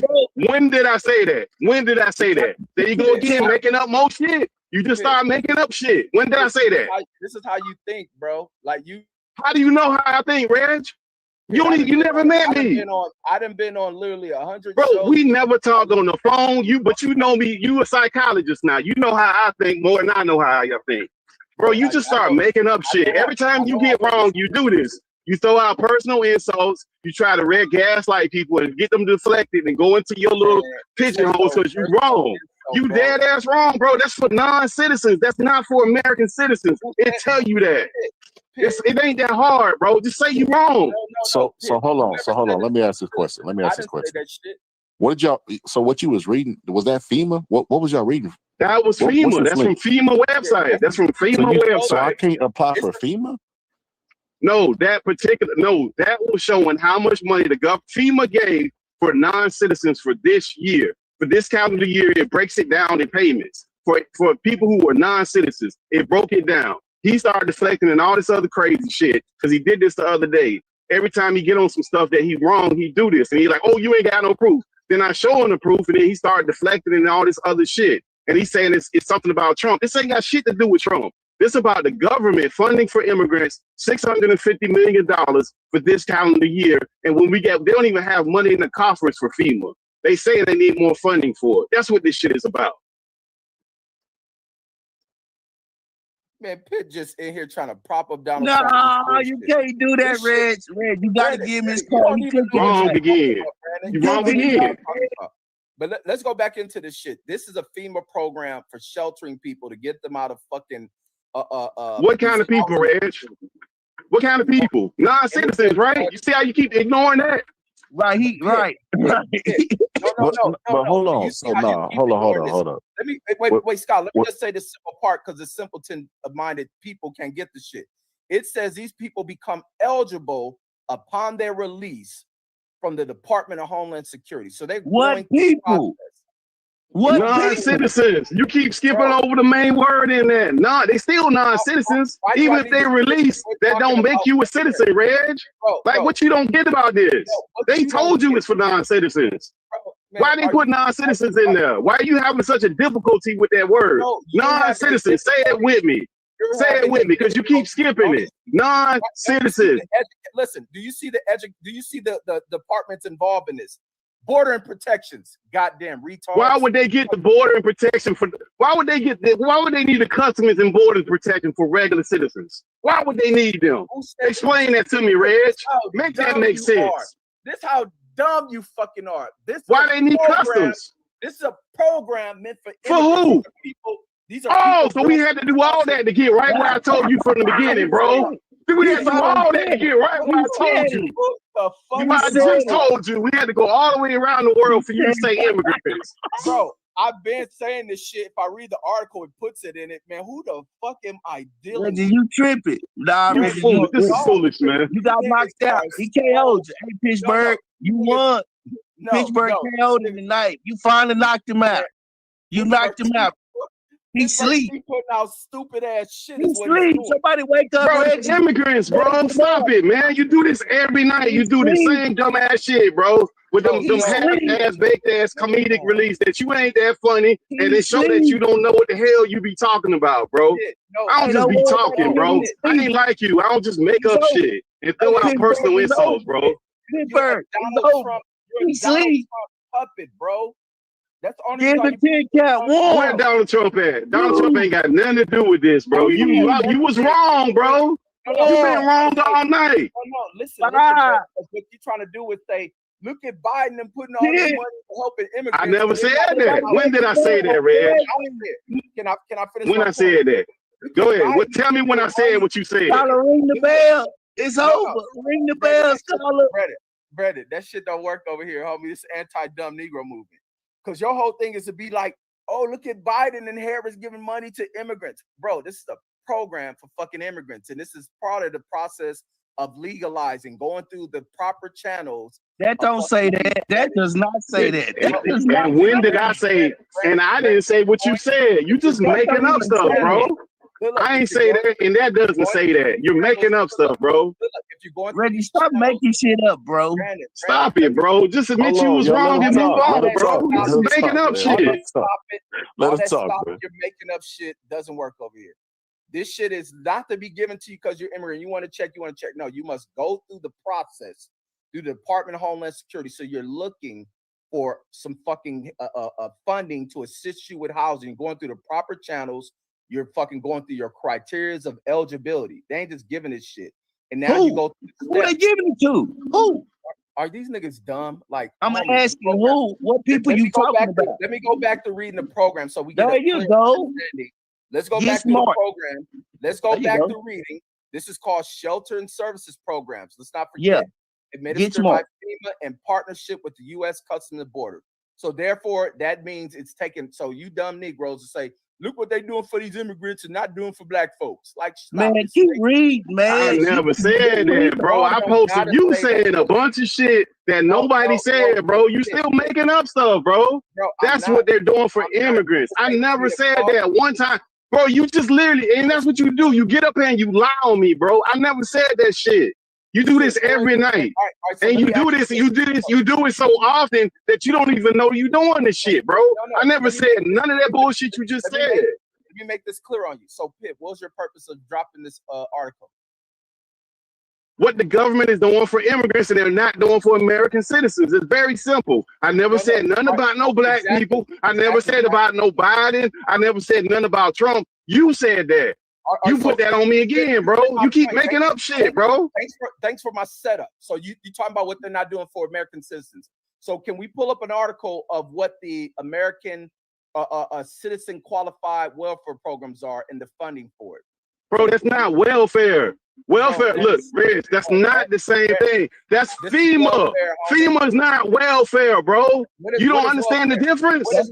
You don't even know the difference of the different departments of the government, bro. Go learn some civics, man. This is ridiculous, man. You're just making up shit. You too deep, bro. You don't know what you're talking about. That's from FEMA, man. FEMA is who's supposed to help these people with the hurricane that just happened, where they told the people they had $750 and that's it. That's all the money they got, bro. You don't know what you're talking about. I'm gonna pull it up for this slow Negro.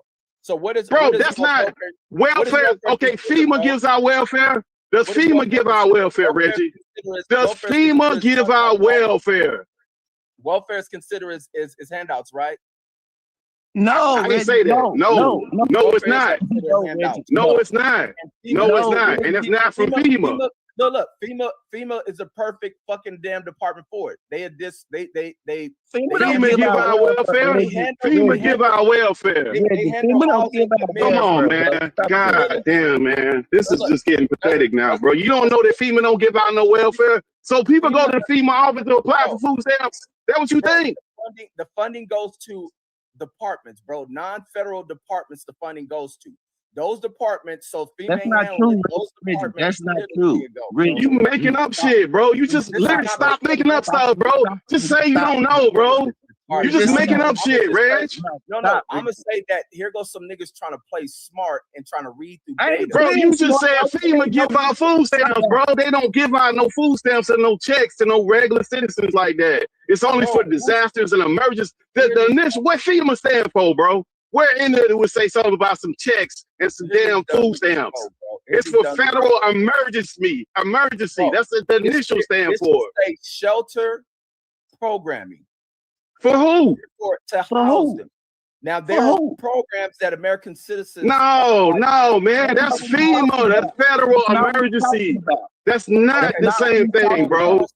I know I'm dealing with. Bro, you need to go learn some shit, bro. You really think you winning with this, bro? This is the crazy part. If you stuck in this slow-minded shit that you on, and I'm gonna pull up some actual funding that goes into our programs from FEMA. Cool. Pull it up for FEMA. Pull it up from FEMA. Pull up FEMA. Pull it up from FEMA. Other entitlements to them. For FEMA.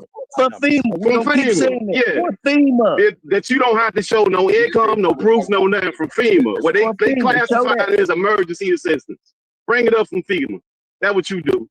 Well, you ain't got to go down there as an American citizen and have a certain income restriction and all this crap. Them people not doing that. Show that, Reggie. FEMA. Some show it from FEMA.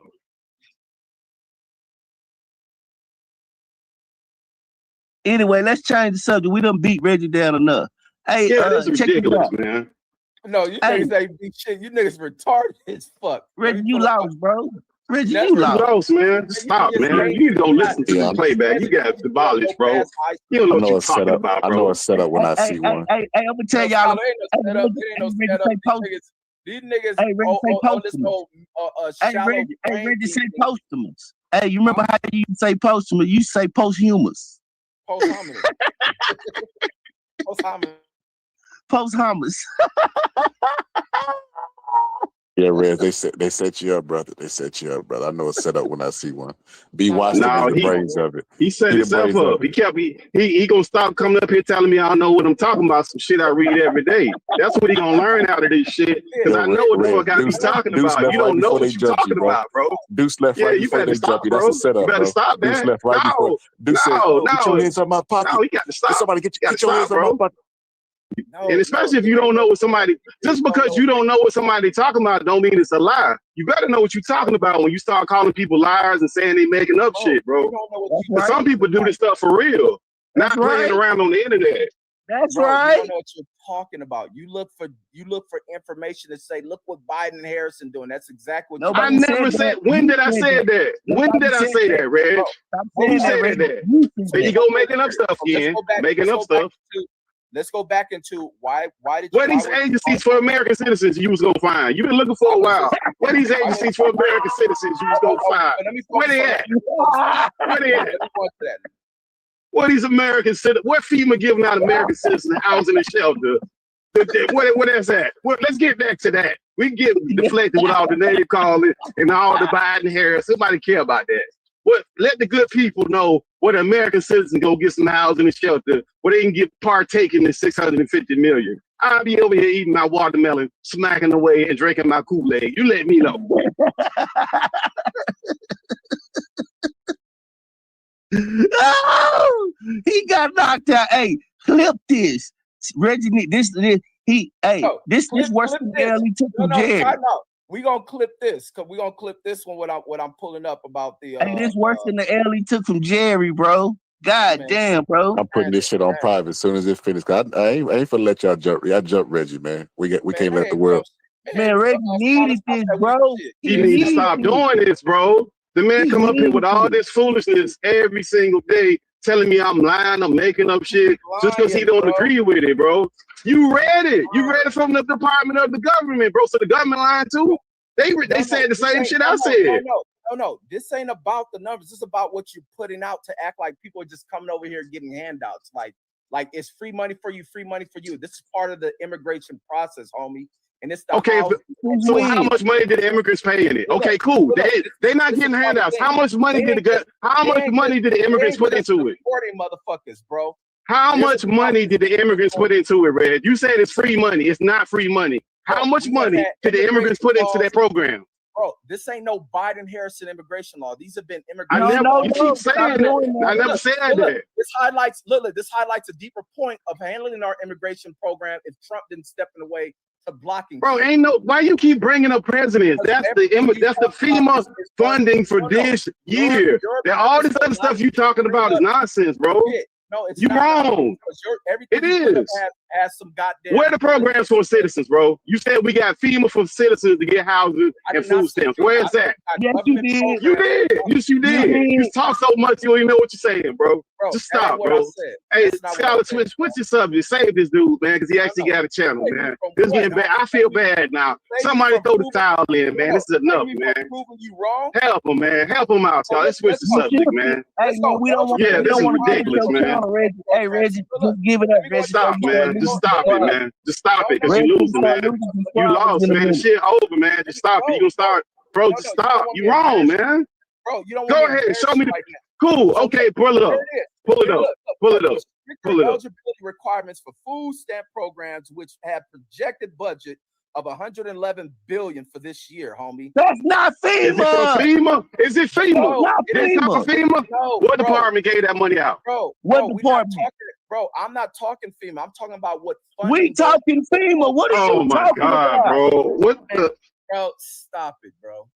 Reggie, Reggie, are you lost? No, Reggie, you hit that good shit. Hey, Reggie, hit that. You hit that shit in the bottom. I think our brains operate on different levels. No, you went to dispensary. No, you just went to dispensary today. You went to the dispensary. Our brains operate at different levels, homie. No, bro, you just went to the dispensary when you got off today. That's all. We can tell. No, Reggie don't drink. Reggie don't smoke. I leave that shit to you niggas. That's why y'all think the way y'all think. I ain't bringing up nothing about. I ain't thinking about bringing up nothing about FEMA. I'm going about what we spend. You talking about we talking about FEMA, Reggie. You can't compare it because we're talking about FEMA. No, we're not talking about FEMA. We're talking about. Yes, we are. That's what Pittsburgh T asked you to do. You said I can find something with Americans, the same thing. We said, okay, no problem. Show us where FEMA is doing the exact same thing for Americans. Pull that up. You said, okay, I will. And now you pulling up something from the Department of Welfare. FEMA provides shit for American citizens. This is an exclusive program. Show us the housing that they give us. Show us the housing they give us. There's a burden on one of the agencies, so they're putting it. They're helping to free up. Rez, you just freestyling again, and you go making up shit, bro. Well, okay, where's your proof? Where is your proof, Reg? Because I showed you proof of what I was saying. Let's go back into the article because you fucking simpleton ass brain. Hey, Pittsburgh, let it make it, man. Hey, he ain't gonna be the same. They say Reggie ain't gonna be the same after this. Okay, Reggie, we'll move on, man. We don't want to. Man, move on, man. Because you lost, man. This is ridiculous, man. I'm trying to help you out now, man, because it's ridiculous, man. Man, let's switch the subject, man. This is crazy, man. I don't even want to talk about this no more. This is getting pathetic, man. You lost. Bro, this over, man. It's done, man. You ain't got no more money. The gambling cable closed, bro. This over, man. Forget it, man. I don't even want to talk about this no more, man. It's embarrassing, bro. Stop it, man. It's embarrassing, bro. You act like major money went into housing these people. Like I say, somebody pick him up. Not get it FEMA, bro. This is silly, man. You don't know what you're talking about, Reg. Simple budget for fucking food stamp programs is at $111 billion, homie. For American citizens, that's not from FEMA, and it doesn't say non-citizen, bro. That article you read said non-citizen. The word you keep struggling with. Look. People can have a certain reaction to man. Now you what about this? Now you doing what about this? Okay, cool. Pittsburgh T, let me go, man. So FEMA does provide shelter to immigrants, and it has a separate fund for that. But it's not bankrupting the FEMA that helped Americans out during Hurricane Katrina. It's a separate fund. Thank you, scholar. I never said bankrupted. What I pointed out is like, look, they just had a hurricane, and they're giving out money, saying that they're running out of money, but they had plenty of money to give these immigrants. I say it was bankrupted. That's what I'm pointing out, and I'm highlighting. All this other stuff Reggie said, I said something about Trump, Biden. We just deflecting and disproving all the crap that you saying, bro, because you just saying shit. You don't. Okay, how do you know, Reg? This is where you go wrong. You know how I'm thinking. You just added another little piece of information of why you go with that. You bringing up about the FEMA system claiming they don't have money, and then that's why you brought that shit up. So it add more detail into why you bring up your little twisted political bullshit. That's true though. That's not a lie. That's true. You don't know that either. Did they? In that what you just put out? Did they say they didn't have enough money to help the hurricane? That's a different article, Reg. I'm about to play it. Here we go. Yeah, these niggas is. I'm telling you, when I talk about Pittsburgh Tea, I know what I'm talking about. So they could give it to their illegal immigrants. Well, 10 TV political reporter Doug Petcash looked into this for us tonight. And the question being, is FEMA running out of disaster relief funding because it's being spent on undocumented migrants? Doug, what's the answer? Well, the answer is no, Angela. The administration did not divert money from FEMA's disaster relief fund, but there is a separate fund administered by FEMA that does give hundreds of millions of dollars to help undocumented migrants. The White House pushed back on Trump's claims in a statement saying this is false. The disaster relief fund is specifically appropriated by Congress to prepare for, respond to, recover from, and mitigate impacts of natural disasters. It is completely separate from other grant programs administered by FEMA for DHS, the Department of Homeland Security, that is. And on its website, FEMA said basically the same thing, that no money is being diverted from disaster response needs. That being said, FEMA does administer the separate Shelter and Services Program in partnership with U.S. Customs and Border Protection. That program provides financial support to non-federal entities to help non-citizen migrants. Its budget this year, $640 million. And just last month, 10 TV reported the city of Columbus received a $6.6 million grant through the program to provide shelter for immigrants, refugees, and asylum seekers. City officials say the grant will build upon partnerships and expand the capacity to provide shelter and material assistance for migrants and displaced residents. The city will get the money over 3 years. Now, Springfield, the Ohio city at the center. You hear, listen to the facts. My uneducated. That's some bullshit, bro. No, uneducated black brother. Let the shit finish playing. Always right, checkmate from Reggie Owens. It's not checkmate, Reggie. Did you just hear what they said, Reggie? Listen, hey, Brandon, you part of. I don't want to put you in one of the people I'm against in my movement, but you fall in that. Can we finish the article for these dumb Negroes, please? Go ahead. Oh, Scholar, can you finish it for these dumb Negroes? False claims about immigrants amplified by Trump did not receive any grant funding through the Shelter and Services Program. In the studio, Doug Petcash, 10 TV News. Thank you, Doug Petcash. What you got to say, Scholar? Did you just understand? Wait, hold up. Look at the article I just sent you. Look, hold up. Time out. Okay, time out. Look, wait, time out. Time out. The article I just sent you. Okay, cool. The article I just sent you is from the AP News, and it says that FEMA will not have enough money for this hurricane season. That's another article. So you're wrong again. Look at the chat. You see the article, right? I know you see it. You're wrong again, bro. You ain't been right all night. Why are you doing this to yourself, bro? This is embarrassing. Have a little pride. Just move on, bro. Talk about some boxing. Let's talk about Canelo with some shit that you might know something about, bro. Because you don't know. Okay, so you don't see the article from the AP News? You don't see that either. Where they said they run out of money. Peter, you see the article? Because it's right there in the private chat. I know you see it. This nigga Pitt, man. It says, what did it say? It says FEMA might not have enough money to go through this hurricane season, and it's dated for this month. So all that stuff you be talking out your ass about, there's actual proof. These people are saying this stuff, bro. I ain't got nothing to do with no Trump. I ain't put up Trump now one time. That's articles from independent sources outside of any political entity. The AP News is not tied to the Dems or the fucking Republicans. And all this stuff, you just be free balling, bro. Hey, Pittsburgh T, hold up for a second. Let me say this. I just want to say this is like Apollo Creed getting beat up by Ivan Drago, and then Scholar running the ring like Sylvester Stallone, and then goddamn Pittsburgh T look over at him say, and if he dies, he dies. No, this is simply like Crawford beating that nigga in Texas ass who flipped his car. But let me go into this nigga's article. So this article that Pitt put in there, because he's always wrong and misinterpret the way he puts shit, because it's always a political Trump spin on this shit. This article from the AP that this dude put in here, it says the Federal Emergency Management Agency FEMA can meet. Says can meet immediate needs, but does not have funding to make it through the hurricane season. Hurricane season ends in November. So let's see if it ain't going to say nothing about this FEMA shit. The immigrants cash strapping the He program. didn't say that. He never said that. Brandon, let me finish. Okay, Homeland go ahead. Security Secretary Alejandro Mayorkas. So that's how we know who Mayorkas is. Y'all don't forget. He's the Secretary of Homeland Security. The agency. Let's go into this shit because I like to do shit scholarly for niggas because I'm anti-dumb Negro. The agency is being stretched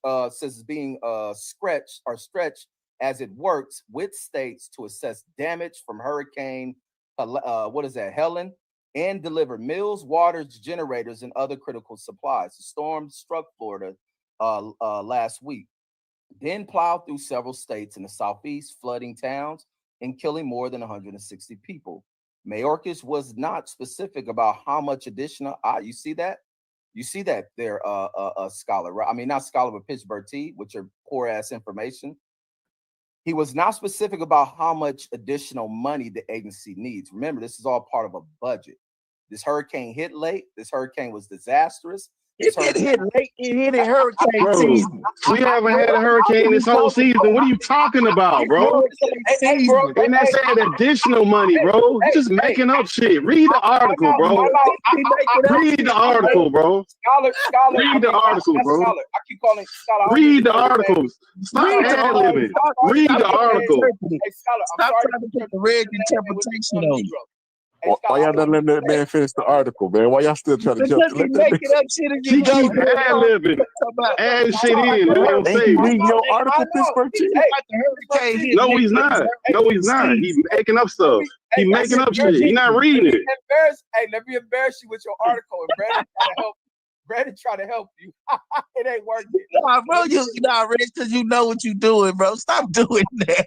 I'm not doing nothing but doing the real. So I can. Man, you talking about the hurricane hit late? How did it hit late in this hurricane season, bro? In the season. And they said additional funding, bro. They said additional funding. They said that they needed additional funding. Why would they need additional funding? They need more funding in hurricane season. This is hurricane season. They haven't had one hurricane this whole year, bro. What are you talking about? What the hell are you talking about? Pit. Let me finish, bro. Because this ain't got nothing to do with that immigrant shit you throwing in there, what you trying to correlate the two, and they just don't fucking go together. So let me. Is FEMA run out of money? Did FEMA say he run out of money? That's what I said, and that's what the article says. Did it say FEMA run out of money? This is about. It did. It said it did. No, Brandon, this is why you niggas failed in education, bro. Let's continue with this part. I ain't on the screen. That's why y'all don't see it. This part that I'm going over with Mayorkas, the Secretary of Homeland Security, says he was not specific about how much additional money the agency needs, meaning there is money to give them. It says, but it's no. It said, why would they need additional money in hurricanes? That's not what that meant, Brad. Stop it, man. Just making up shit, bro. That ain't what additional money. Why would they need additional money in hurricane season, bro? Bro, Scott can't help you making up shit, bro. Stop it. Why would they need additional money in hurricane season when not one hurricane hit, bro? How many hurricanes we had this year, Reg? How many hurricanes we had this year, Reg? Hold up, how many hurricanes we had this year, Reg? We ain't had none. Why would we need additional hurricane money for hurricanes we had? I can easily type that shit, so stop it, bro. Let me finish annihilating you with your own fucking bullshit. So let's go into this. Mayorkas. So y'all see it on the screen, chat, and my uneducated brothers on this fucking panel. Mayorkas was not specific about how much additional money the agency may need, but his remarks on Air Force One underscored concerns voiced by President Joe Biden and some lawmakers earlier this week that Congress may need to pass a supplemental spending bill this fall to help states with recovery efforts. That goes into budget, how Congress almost keeps running to this final hour of passing budget. So there, let's continue on, buddies. Says we are meeting the immediate needs with the money that we have. We are expecting another hurricane hitting. Mayorkas says that's why they need more money. FEMA does not have the funds to make it through the season. And it's not saying that. Whoa. Brandon, let's get to the end. So they run out of money. So BD running out of money. They run out of money. They run out of money then.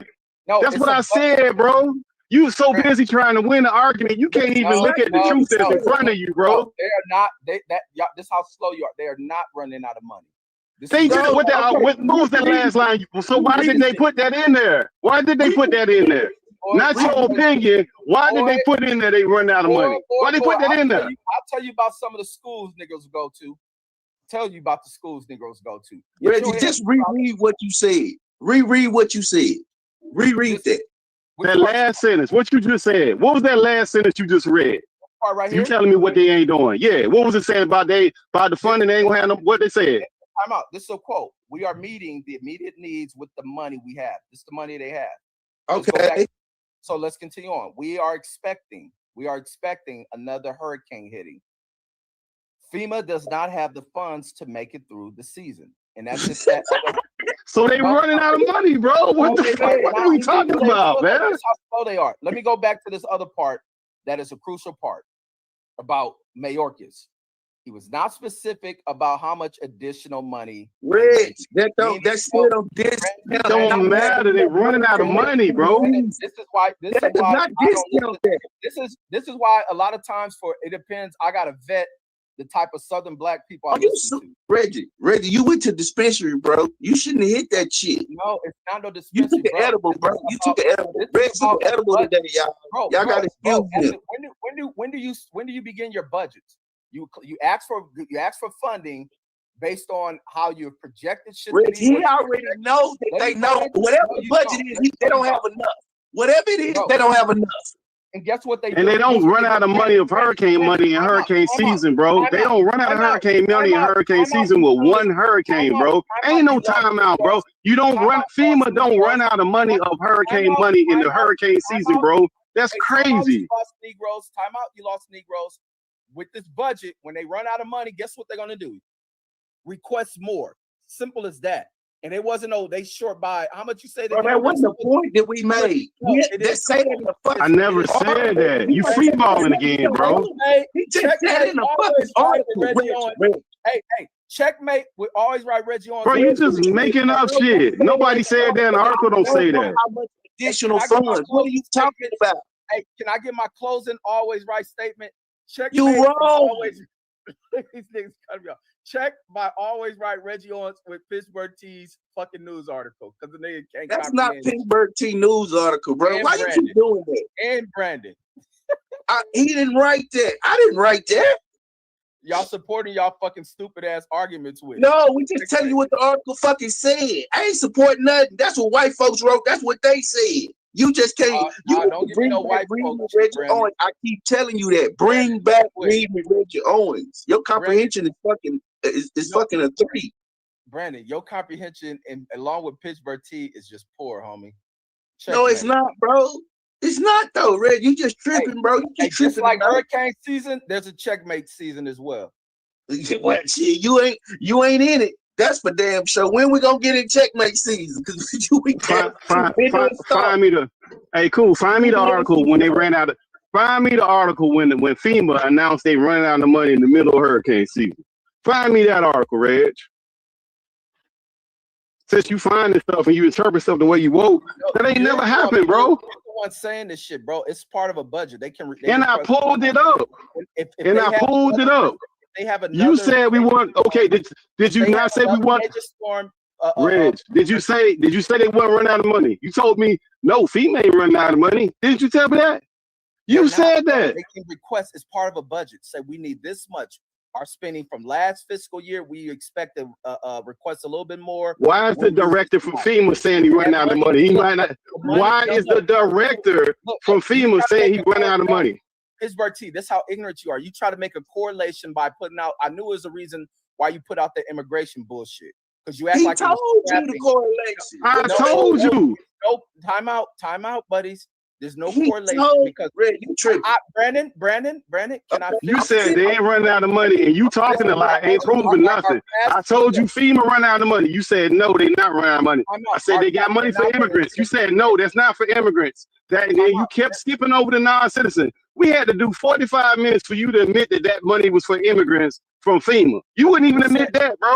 Bro, And now you won't admit that article right now says that the director said they running out of money. That's out of his mouth to the AP reporter. Now you trying to make them say something different, bro. You wrong. No, let me add more to your fucking ignorance in the way that you think and the way you state shit. Reggie never stated that fucking shelter program was for immigrants. I clearly read the fucking article. So it's not for immigrants now. Now we're not for immigrants. So the FEMA program, bro. This simpleton ass nigga. If I read your article and it says who's it's for, then it says non-citizen, Reg. Time out. Therefore, I cannot say that it was not for them. I knew there was a reasoning behind you posting that shit.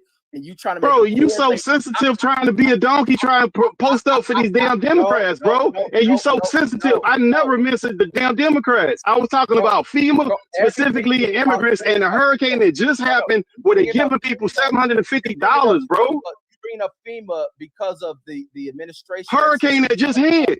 The hurricane just hit last week, bro. What are you talking about? I'm out, and then let's go into some of FEMA spending because it ain't just about hurricanes. You have man, listen, that ain't got nothing to do with what I'm saying, bro. You be deflecting, man, and you do all these little personal insults, bro.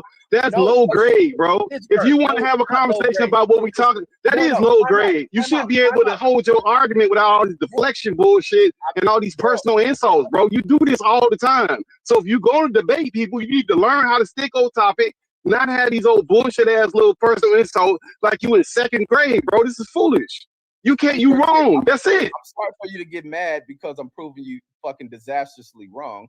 Let's ask the chat. Okay, let's find out. Anybody in the chat believe Reggie is wrong? Does anybody believe you right about any of this shit? Pittsburgh T, the chat. Let's find out, Reg, because you delusional, man. You can't listen to Kenny Porter right here. You can't. Oh, so now the chat wrong. So everybody wrong. Everybody wrong but you, Reg. Okay, cool. The Department of Homeland Security wrong. FEMA wrong. The chat wrong. Everybody up here wrong, but you right. You see how crazy that sound, bro? No. Brett, man, say this, dude, B. Change the subject, man. This is getting ridiculous, man. No, you ain't about to run from this shit. I'm saying, hey, Scholar, can you play that video you played? Run from what? You the one looking crazy, bro. I proved everything I said I proved. You ain't proved nothing. You just up here freeballing. What have you proven, Reg? I'm debunking the fuck out of you. Scholar, how? Wait, because I'm going to go into what FEMA spend money on. This one hurricane. That ain't got nothing to do with them running out of money, Reg. I said they running out of money. That article confirmed it, bro. What are you talking about? No. Whatever they spending money on, they running out of money. They budget out for the entire year. They don't budget out to October. What are you talking about? Don't let me keep proving you wrong because this ain't based off no one hurricane. Because this is the other thing that goes into disasters and this global climate change. What disasters, Reg? What disasters we had this year? What disasters we had this year, Reg? Since we asked, so FEMA's what disasters we had? Yeah, Name them. I'm about to pull it up because we have disasters includes floods. They include natural disasters. Whether you have earthquakes, they spend money on lots. So we don't go into what their budget is. Yeah, let's pull up the budget. We need to pull up the budget and figure out where all this money went that they running out of money. Because you don't make no sense, Reg. You sound crazy right now, bro. You wrong. No. They don't run out of money in October, bro. They budget for the entire year. They don't run out of money in October. You spend all this time trying to act like some old government insight fucking accountability. I never said you said that. I never said that. And you don't know what you. I said I read the reports. You so busy not listening. I said I read the reports that you don't read. You watch CNN all day. That's why we need Trump. They running out of money. Hey, Scholar, I never said that. I said you don't read the reports. I read the reports directly from the government agents. You ain't never read them reports before, bro.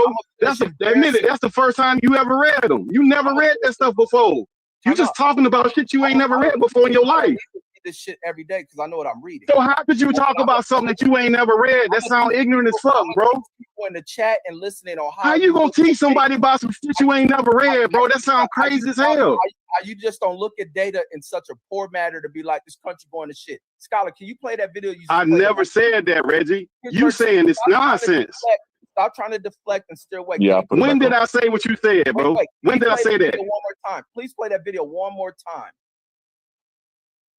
Because in the video, they clearly speak about Trump and his rhetoric about FEMA and his immigration spending affecting the I never said nothing about Trump, bro. You keep interjecting this Trump shit into that, bro. I know what needs to be injected into the argument, bro, because I know where you coming That's from. what you want, because you like a hardcore Democrat. That's your whole problem with me, is because I won't vote for that funky ass bitch. That's what bothers you. I'm not voting for her no matter what. I'm just a black American so they could give it to their illegal immigrants.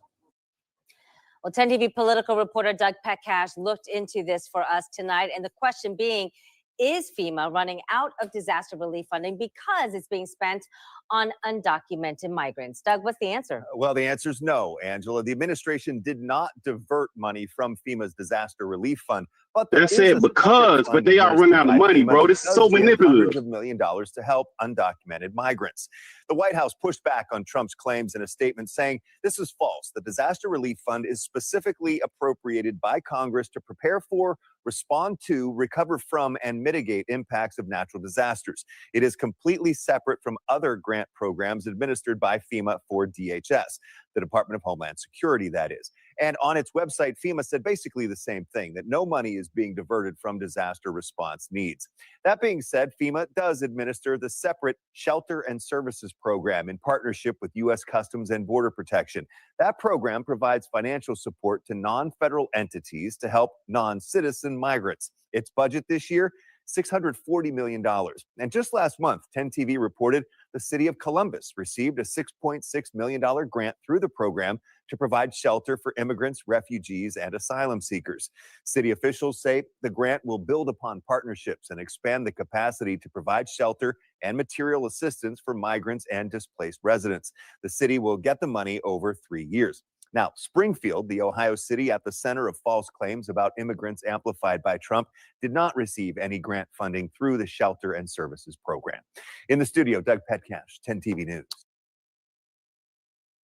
All right, so thank you, Doug Petcash. Thank you, my brother Scholar. And let me pull up one more article just to keep debunking. What did you just prove, Reg? Did I say that they running out of money because of immigrants? Did I say that? Did I say that? They're running out of money, Reg. No matter what the reason is, they should not be running out of money in October, bro. Like you deflecting and saying a bunch of nonsense, bro. They don't run out of money in October, bro. Okay, pull up the article to show they ran out of money before in October. Pull the article up, because you just be saying shit, bro. You don't know what the hell you talking about, man. Prove it. Prove it. Prove that they ran out of money before. Prove it. I'm glad my legend lives on because of you.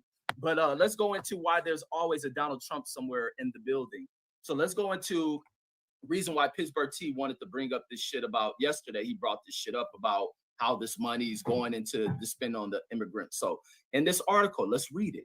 So this week, so let's go back into the date so y'all know what week they're talking about of this article. This is published October 4th. So let's go. So that's why Pittsburgh T brought it up this week. Because Trump in this fucking in this text. That got shit to do with Trump, bro. Read your article, bro. Stop ad-libbing because you wrong. I never said shit about Trump. I never said nothing about no goddamn Kamala, bro. That's you. Pitt, you don't got you keep hee-hawing through this whole episode and you keep tripping over yourself in your tail. Just read your article, bro. Stop ad-libbing. Maybe them people can help you because you need a lot of help right now. You just keep ad-libbing. They don't run out of money in FEMA in October, bro. They budget for the entire 12 months. So all this stuff you saying is nonsense.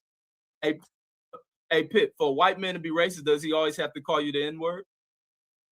What are you talking about, Reg? I'm talking about why you talking about you didn't bring Donald Trump name and all this other shit. I never said Donald Trump. When did I say Donald Trump name? See how you keep making up stuff and lying? You've been lying. I'm going to call you lying, Reggie, because you've been lying this whole episode, bro. You've been lying the whole time. I never said that. Look how much I go over your head. You couldn't even pick up on what I said. Bro, you lying, Reggie. You said I said this because of some Trump shit. I never said that. I never insinuated that. Ain't nobody get that in the chat. You just lying, bro. You lying, Reggie, man. You can't. You need to learn how to debate. When you don't agree with somebody and you can't prove it, you need to just shut the hell up and move on. Because you can't prove it. You can't prove none of this shit. You just ad-libbing, bro. Okay, show me where FEMA ran out of money. Show me where FEMA ran out of money, bro. Where did they run the money for?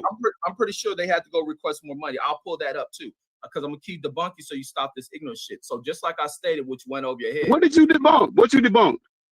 Enlighten me. What did you debunk? Tell me what you debunked. You're trying to steer me away from this cook. Let me finish. before you inject. What you cooking with ice water and what you cooking with a refrigerator and ice water? You ain't cooking nothing, bro. You get to cook. Hey, guess what happens to ice water when you start to cook it? It boils. So let me continue on this. For a white man to be labeled racist, he must use the N-word, I guess. So some of the most racist people don't have to call you an N-word for them to be labeled as racist. So just because you don't bring up Donald Trump and all that shit doesn't mean you're using Donald Trump talking points. So let me go into this article that's on the screen. When did I say? What Donald Trump talking point did I use? Nope, that's an accusation. You need to prove it. No, we're gonna have to walk you through this. Prove your accusation, Reg. Prove your accusation. Just like a racist doesn't have to call you an N-word for him to cool. be racist. When did I use a racist accusation? Go ahead. Nope. This is what you do. You do this every night. Prove what you. When did I say that, Reg? When did I say that? Look at my goal. Nah, you deflecting. You do this all the time. No, you accuse me of something. You need to be able to prove it. I'm out. You're deflecting, but let me read this article. No, I'm not, bro. You accusing me of shit I didn't do. You're accusing me of shit I didn't do, and you can't prove it. All you doing is reading some funky ass article that ain't got nothing to do with what you're saying. You're accusing me of shit as a person, and you can't prove none of it. That's why you want to hammer down this stupid ass article that ain't got nothing to do with nothing. When did I say something racist? You don't need to help me. You need some help. When did I say something racist, bro? You did this the other night where you accused me of some shit that I said some racist about Haitians, and you couldn't say one statement I said that was racist. You can't say one again tonight. No, you need some help. No, bro, say the stuff I said that's racist. Hey, Brandon, bring your female. Stop calling Brandon. Ain't gonna help you, bro. He not gonna help you. When did I say something racist? When did I say something racist, Reg? Hey, Brandon, and he needs you. You should be able to say it, bro. You should be able to say it, bro. Y'all got it. Y'all got it. Wait, when I said something racist, Reg, you need to stop doing this, bro. This is immature, bro. This is not a maturity level of adult male. This is immature for you to sit up here and make accusations. Be wrong. Won't admit you wrong, deflect, make all these old childish accusations and say a bunch of shit that ain't nobody say. It just keeps spinning in a circle, bro. When did I say something that's racist and what did I say? Tell me what I said was racist. Look, I ain't looking at nothing. I want to know. Nope. I want to know. I want to know what I said that was racist. Look, what are you talking about racist? Look, Brandon. You just accused me of something, bro. You need to be able to prove it. I don't want to read no funky ass article with you. I want to know what I said was racist. The article say something I said racist. You the only one laughing. That's the funny part. You the only one laughing up here. You the only one looking crazy, bro. When I said something that was racist. When I said something, tell me what I said that was racist. Because you can't say it. Yeah, tell me what I said was racist, bro. That article got something in there I said that was racist, bro. Hey, Brandon was acting like FEMA the whole live with you. And nah, fuck that. We ain't talking about FEMA. We talking about me being racist. Tell me why I'm racist. No, man. No, nigga, fuck that racist shit. Fuck, tell me what I said was racist. You did this shit the other day, bro. You need to stop doing this, bro. Nah, fuck that FEMA shit. What I said was racist. FEMA Brandon ran out of money. He can't help you no more. No, you need help, bro. You up here spinning in the circle just making up shit, bro. You ain't here sitting up circle making up shit. Hurricane Reggie about to keep rolling. You just up here making up shit, bro. Look, my points keep going over his head. Now he's talking about, now you got to prove I'm racist. Nigga, you are. Because you just thought, you throw out accusations all the time to deflect that you got no point. You repeating talking points that make no sense. When I bring you proof, you start going into these political holes that don't make no sense. Nobody brought up no politics until you brought that shit up, and I still didn't bring it up. I was talking about the agencies themselves that you know nothing about. You even admitted that you ain't know nothing about these agencies, but now you're an expert. Then you spun it into calling me racist, which you can't even tell me what I said was racist. Now I call him. This how this shit is so over his fucking head. God damn. Let me. Bro, you talk so much bullshit. You don't even know what you're saying, bro. You need to listen to the playback. You embarrassing shit. Scholar, you need to make it. Scholar, you made this private because this dude channel gonna be affected by this because this is fucking stupid. Man. I can't believe this dude up here saying this. Let my channel be affected by these. Because you ignorant right now, bro. Because you saying a bunch of ignorant shit. You calling me ignorant names. You making a bunch of ignorant. You looking at articles and you trying to spin them into your own little. It don't make no sense, bro. That's not what them people saying in the articles, bro. You making up your own bullshit from some agencies you didn't even know they existed and what their budget is and where to get it from. You have no idea what you talking about. You in too deep, man. Go back to boxing, man. You don't know what you're talking about, man. But look, my family has benefited off of FEMA program. So what you mean? Was your family a non-citizen, bro? Was your family a non-citizen? And did you know where to get the funding numbers from? Did you know how much the budget is from the? Did you know where to get the budget from? let's go into why you bring up non-citizen, because it comes from Trump and fucking that Texas. It don't come. It come from FEMA website. That's where it came from. That came from FEMA website. T, calm down, bro. Don't have an aneurysm, man. No, man, this nigga sitting up here lying, just making up shit, man. He think it's funny, but he childish, bro. This is stupid, man. Nigga up here lying. That shit came from FEMA, nigga. Hey, No, man, this nigga come up here every night making up shit, calling me rape, making up words, making up shit, and he don't know what the fuck he be talking about. I look at all this shit every fucking week. I know when the jobs number come out. I know when the CPI number come out. You don't even know what day the jobs number come out, since you know so goddamn much about the report. You don't even know. You just talking, man. You just be talking. You don't know the fuck you be talking about, man. You don't know when the jobs number come out, man. When it come out. Hey, dude, y'all you don't know, man. You just be talking, man. You don't know shit about nothing, man. Calm down, man. Brandon, do y'all got medical funding? This nigga about to have a brain aneurysm. Calm down, piss. No, I don't like no lying ass nigga on me, man. I hate when niggas lie on me and just make up shit, man. I don't be doing nobody like. I hate niggas that lie like that and sit in your face and fucking lie and won't admit they lying. I hate lying motherfuckers like that. That shit piss me off, man. All right, well, that's some bullshit. As an adult male, you should not be acting like that, man. You shouldn't be acting like that as a fucking man. Hey, he the president of the Dumb Negro Foundation, man. What you want him to do? Yeah, so y'all got. I'm in the mission behind my coalition. The mission behind my coalition is to raise up blacks' intelligence. But back to the article. They go, hey, that's gonna take a while, Rich, while you president. Yeah, I got nothing but time. So let's go. This article says FEMA has responded to false claims that money is being spent on illegal migrants should be spent on disaster relief funds in the aftermath of Hurricane Helen. This week, political. This week, Republicans, including this nigga in a wheelchair out of Texas, Greg Abbott, and Donald Trump's son, took issue with the. That's my governor. Hold on. That's my governor, bro. You gotta relax. That's my governor. He be in there doing bunny hops and shit, nigga. Man, that's my governor, bro. He in the X Games and shit in his wheelchair. So he took issue.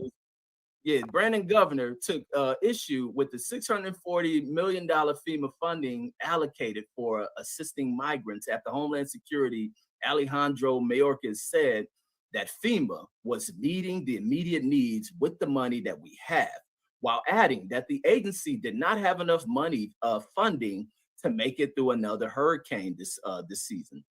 This is easy. Texas Governor Abbott posted on X, formerly of Twitter. Mayorkas and FEMA immediately stopped spending money on illegal immigration resettlement and redirect those funds to areas hit by hurricanes. Put America first. You see what your dumbass governor writes? Donald Trump Jr., son of Republican apprentice Donald Trump, posted, so FEMA is almost out of money to help with federal emergencies because they spent almost $1 billion helping illegal immigrants over the last 2 years. See, this is where he picked. I agree with what my governor is. I agree. If y'all running out of money, divert funds that y'all using out of that program and give it and put it to the up program and give it relief. That's why you listen. That's why you listen to Abbott, because you agree with stupid shit. Let's continue on with the article. The government agency. Brandon, can I finish the article? FEMA, Brandon. Yeah, I'll let you finish. Go ahead.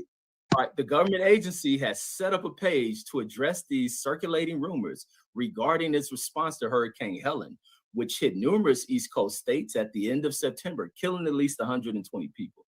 Addressing claims that FEMA does not have enough money to help with the aftermath of Hurricane Helen, the page reads, FEMA has enough money right now for immediate response and recovery needs. If you were affected by Helen, do not hesitate to apply for disaster assistance, as there is a variety of help available for different needs. Congress recently granted $20 billion for the agency's disaster relief fund as part of a short-term government spending bill to fund the government through December 20th. Hold on, let me get up. So, replying to rumors that FEMA that FEMA disaster response has been diverted to support international efforts or border-related issues, the government agency said on its specifically dedicated fact check page. Ooh, strong word. Let me highlight that word there. Chat people reading or at work, I highlight the part that says fact check page. I highlight the fact check part. It says I'm trying to find the part where it said I was racist. What I said that was racist. That's what I'm on. You on some other bullshit. What I said that was racist. I asked you that before. You keep deflecting. You keep talking about some bullshit, bro. What I said, nah, man, cause this nigga come up here lying and laughing and carrying on and cackling just like Kamala. He cackling like her ass. You sat up here and called me. You just sat up here and lied on me, bro. You lying, bro. Bro, you just lying on me, bro. I never said. What did I say racist? What I said was racist, bro. Who called you? What I said was racist, bro. You just sat up here and say it. You say so much bullshit. You don't even know what you be saying, bro. You need to listen back to the playoff. No, you say shit go over your own head, bro. You sat up and said, tell me what I said, bro. As soon as I get to the part that say fact check, he comes. No, I've been told you that a long time ago. I don't give a damn about that stupid ass article. That ain't got nothing to do with what I was talking about, bro. Nothing. That dumb ass article ain't got shit to do with what I was talking about. That's some irrelevant ass shit, bro. That's why you keep trying to deflect. You can't answer no questions. Every time you get caught, you spin to another point and you lost on it. Every time you say something is wrong. You've been wrong all night. Who called you a fucking racist? This what the guy that was cackling? The guy that was cackling? This is what happens when you losing at your own battles, bro. What point did you make to show that the 818,000 jobs, they existed? FEMA giving money to immigrants, that existed. The doggone FEMA running out of money, the director said that. You've been wrong all night. You won't admit it. You keep reading irrelevant bullshit, bro. It's like a filibuster. We got to painfully listen to all this stupid ass shit. Ain't nothing that's got nothing to do with nothing we were saying. What that got to do with FEMA running out of money, bro? With the director, so the director don't know he run out of money? The director FEMA don't know you know how money. I guess fact check is a trigger word for it. Because as soon as I highlight, bro, the director said he run out of money. What the fuck are you talking about, man? Bro, stop it. So the director on the other article didn't say that he would highlight and say they were running out of money for the end of the year. He didn't say that. I didn't make that up. I didn't write the article. Can I finish the fact check part? Go ahead, read that dumbass article. They ain't got nothing to do with nothing, man. That shit dumb now. You can't make this shit up. So this is a fact check. Says this is false. No money is being diverted from disaster response needs. We already know that, Reggie. You know we know that, right? That's what Governor Abbott was asking, Reggie. If you go back and read the article you reading, Governor Abbott from Twitter said that that's something that we need to do. He didn't say that it was doing it. What are you talking about? FEMA branding, you fall in the pits. You fall in the pits of tea. Go ahead. So no money is being diverted from disaster response needs. FEMA disaster response effort and individual assistance is funded through the Disaster Relief Fund, which is a dedicated fund for disaster efforts. Disaster relief funds, fund money has not diverted to other non-disaster related efforts. So don't ever bring up no bullshit. They can't do that. Nobody never said that, Red. You just making up shit. You be up here freeballing. Who the fuck said that? No, I didn't. I talked about FEMA as an agency. I didn't talk about it within the agency that they was diverting some money. I never said that. I said they running out of money. The article said they running out of money. Nobody said that, bro. You on CNN bullshit. That's some shit CNN saying, bro. Nobody said that, bro. You ran this shit because you listen to Abbott, you listen to Trump's son. I don't listen. I don't even know who the fuck Abbott is or what you talking about. You sound like Abbott and Costello. That's what you sound like, bro. That's what you sound like, some foolish comedy. No, I don't. I know what the agency said. I know what the director said. I know what that article said that you read. Everything you're saying is wrong. So Pittsburgh T, all of a sudden you don't know who Abbott is? Bro, I don't know what Abbott you talking about. I know where I get my information from. That government agency that you read that fucking article from, bro. I don't get my information from TV like you, bro. I actually go to the goddamn agency and read the shit. You don't do that. I guess you need to go back to reading and comprehend. I guess you think I'm talking about. I don't know, and I don't care who you're talking about. I'm telling you where I got my information from, not what you assuming. That's what you've been doing all night. And the first 3 letters of assuming, that's what you've been making up yourself all night, bro. All these assumptions. Because I never said any of this crap you're saying. Oh, I'm sorry. I was talking about Tank Abbott versus Kimbo Slice. I mean, that's a dry, corny ass joke that ain't got nothing to do with this. You just been making up shit and freeballing all night, bro. And you just fell in misery, just like that stupid ass joke. I don't know what Abbott you talking about, and I really don't care because that's not where I got the information. I showed you where I got the information, and Brandon, it came from a government website. Who is Abbott? What that got to do with anything, Reg? It goes to why you ran this article about immigration funding, and then you go. How you gonna tell me I know about some fucking Abbott, bro? How you know who the fuck I know, bro? Like that's what you do. There you go again, inferring some bullshit. You say you know fucking politics and all this other shit. Everything. I never said. When did I say that, Reg? Tell me what's the timestamp when I said that? Bro, somebody help me in the chat and tell me when I said any of this bullshit this man said. I never said that, bro. You gonna learn to stop lying on me tonight, bro. That's what you gonna learn. I never said none of that stupid shit, bro. You just straight lying. Bro, you a liar because I didn't say none of that shit, bro. I never said it. I'm just debunking you. Somebody help him out and show him where I said it. Where I said it at. And shit is going on. How you gonna debunk some shit I never said, Reg? How are you debunking something I never said, bro? How does that exist? Just like I'm a debunk me never calling you a racist and that statement going over your head. It's on. Okay, it's on the tape, bro. It's on here. You said it. You say I'm making racist statements. You say you're making racist statements, and you start reading that stupid ass article and say how you deal a racist without being a racist. That was your whole point. I never said nothing racist yesterday night, and I didn't say anything racist tonight. You're just making up shit because you don't know what you're talking about. You need to stop freeballing and actually listen to people. No, I guess I gotta dumb shit down for it not to go over your head. Bro, you didn't even know what those articles was. You didn't even know those agencies. You talking about somebody dumb, bro. You sitting up here just making up shit. Talking about some shit that's irrelevant and it got nothing to do with nothing. You don't even know what you're talking about, Reg. You trying to be so smart that you're not even listening. Like that. Hop on a panel, they need your help. FEMA Brandon ran out of money. No, you need some help, bro. You need some help. No, my phone, I'm letting my phone charge, bro. And I'm getting my clothes ready. Out of here. If your phone is on the charger, that means it ain't gonna die. That's a poor ass excuse. See, I'm letting it charge because I'm trying to walk around. I gotta go to the cleaners and shit. Man, cleaners ain't even open. It's fucking 6 in the morning. Man, see what happens, bro. Man, the cleaners open at 7 o'clock. I'm getting my shit together, Reggie.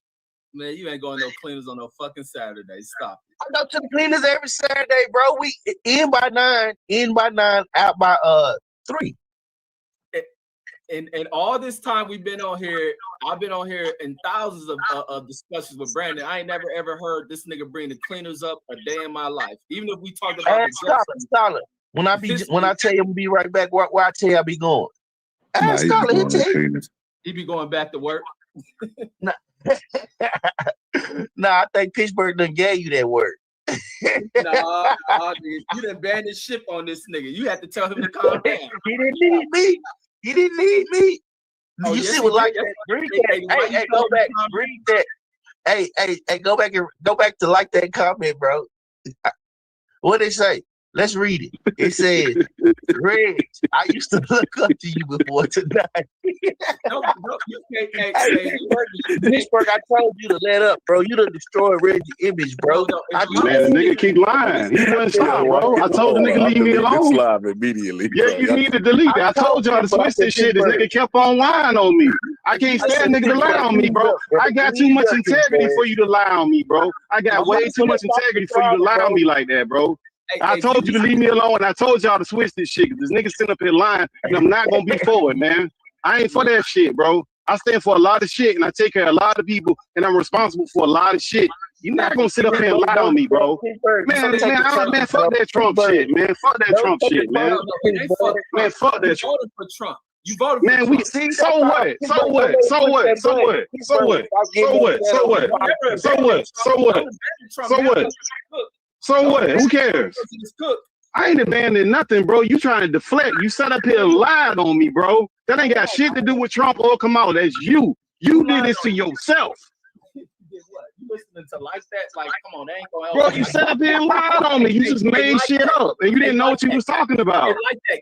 Keep writing the chat so Scholar feels good about. I mean, so Pittsburgh team feels good about it. Man, nigga, I don't need you to feel good about nothing. I need you to stop lying on my name. That's why I need you to stop doing. I need you to stop lying on my name, bro. That's why I need you to stop doing. And stop making up shit. that. Nah, you need help, bro. That little elementary little name calling shit you be doing, that shit might have worked in the 2nd grade. That don't work up here with the big boys, man. That shit don't work. You need to stop making up shit and talking about shit that you don't know nothing about.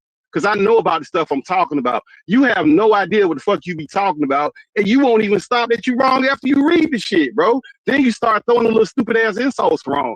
Man, Boss Scholar, you need to take this shit down. This shit is ridiculous, man. No, never take anything down. Nah, I gotta take this shit down. We can't have you out there No, take losing it down, fans, bro, because you looking crazy, man. You looking crazy right now. You too important to the cause, brother. You got to take care of these kids. I know you heard Obama, brother.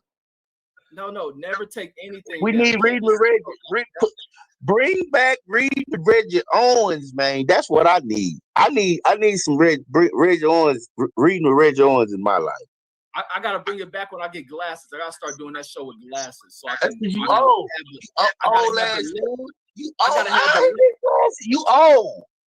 No, I gotta have the look of a intellectual. So I gotta give me some intellectual glasses. So I can. Well, then you need to put on a goddamn suit too. I might do that too. I gotta get my dress up. Reggie Owens, do it on Sundays or something, and wear a suit. That way you look smart. Now I gotta give me some glasses, man. They be writing these books. The fonts be too small. That should be fucking my eyes up.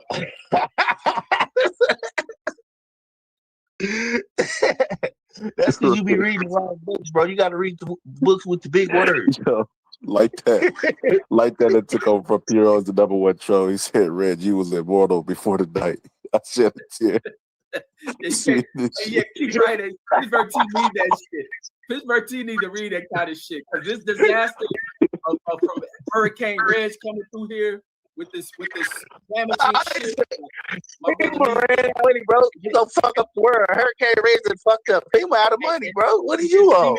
FEMA Brandon running out of money. He couldn't even help disaster fund needer Pittsburgh T. Couldn't even help him. Started off good in the beginning and it fell off. Yeah, okay. Yeah, all right. He said he was out FEMA there. FEMA Brandon ran out of money. FEMA Brandon, you right. He ran out of money. Hey, Brandon was acting like the niggas at the red light after Kane got shot. Don't die, Kane. You the niggas in the hospital.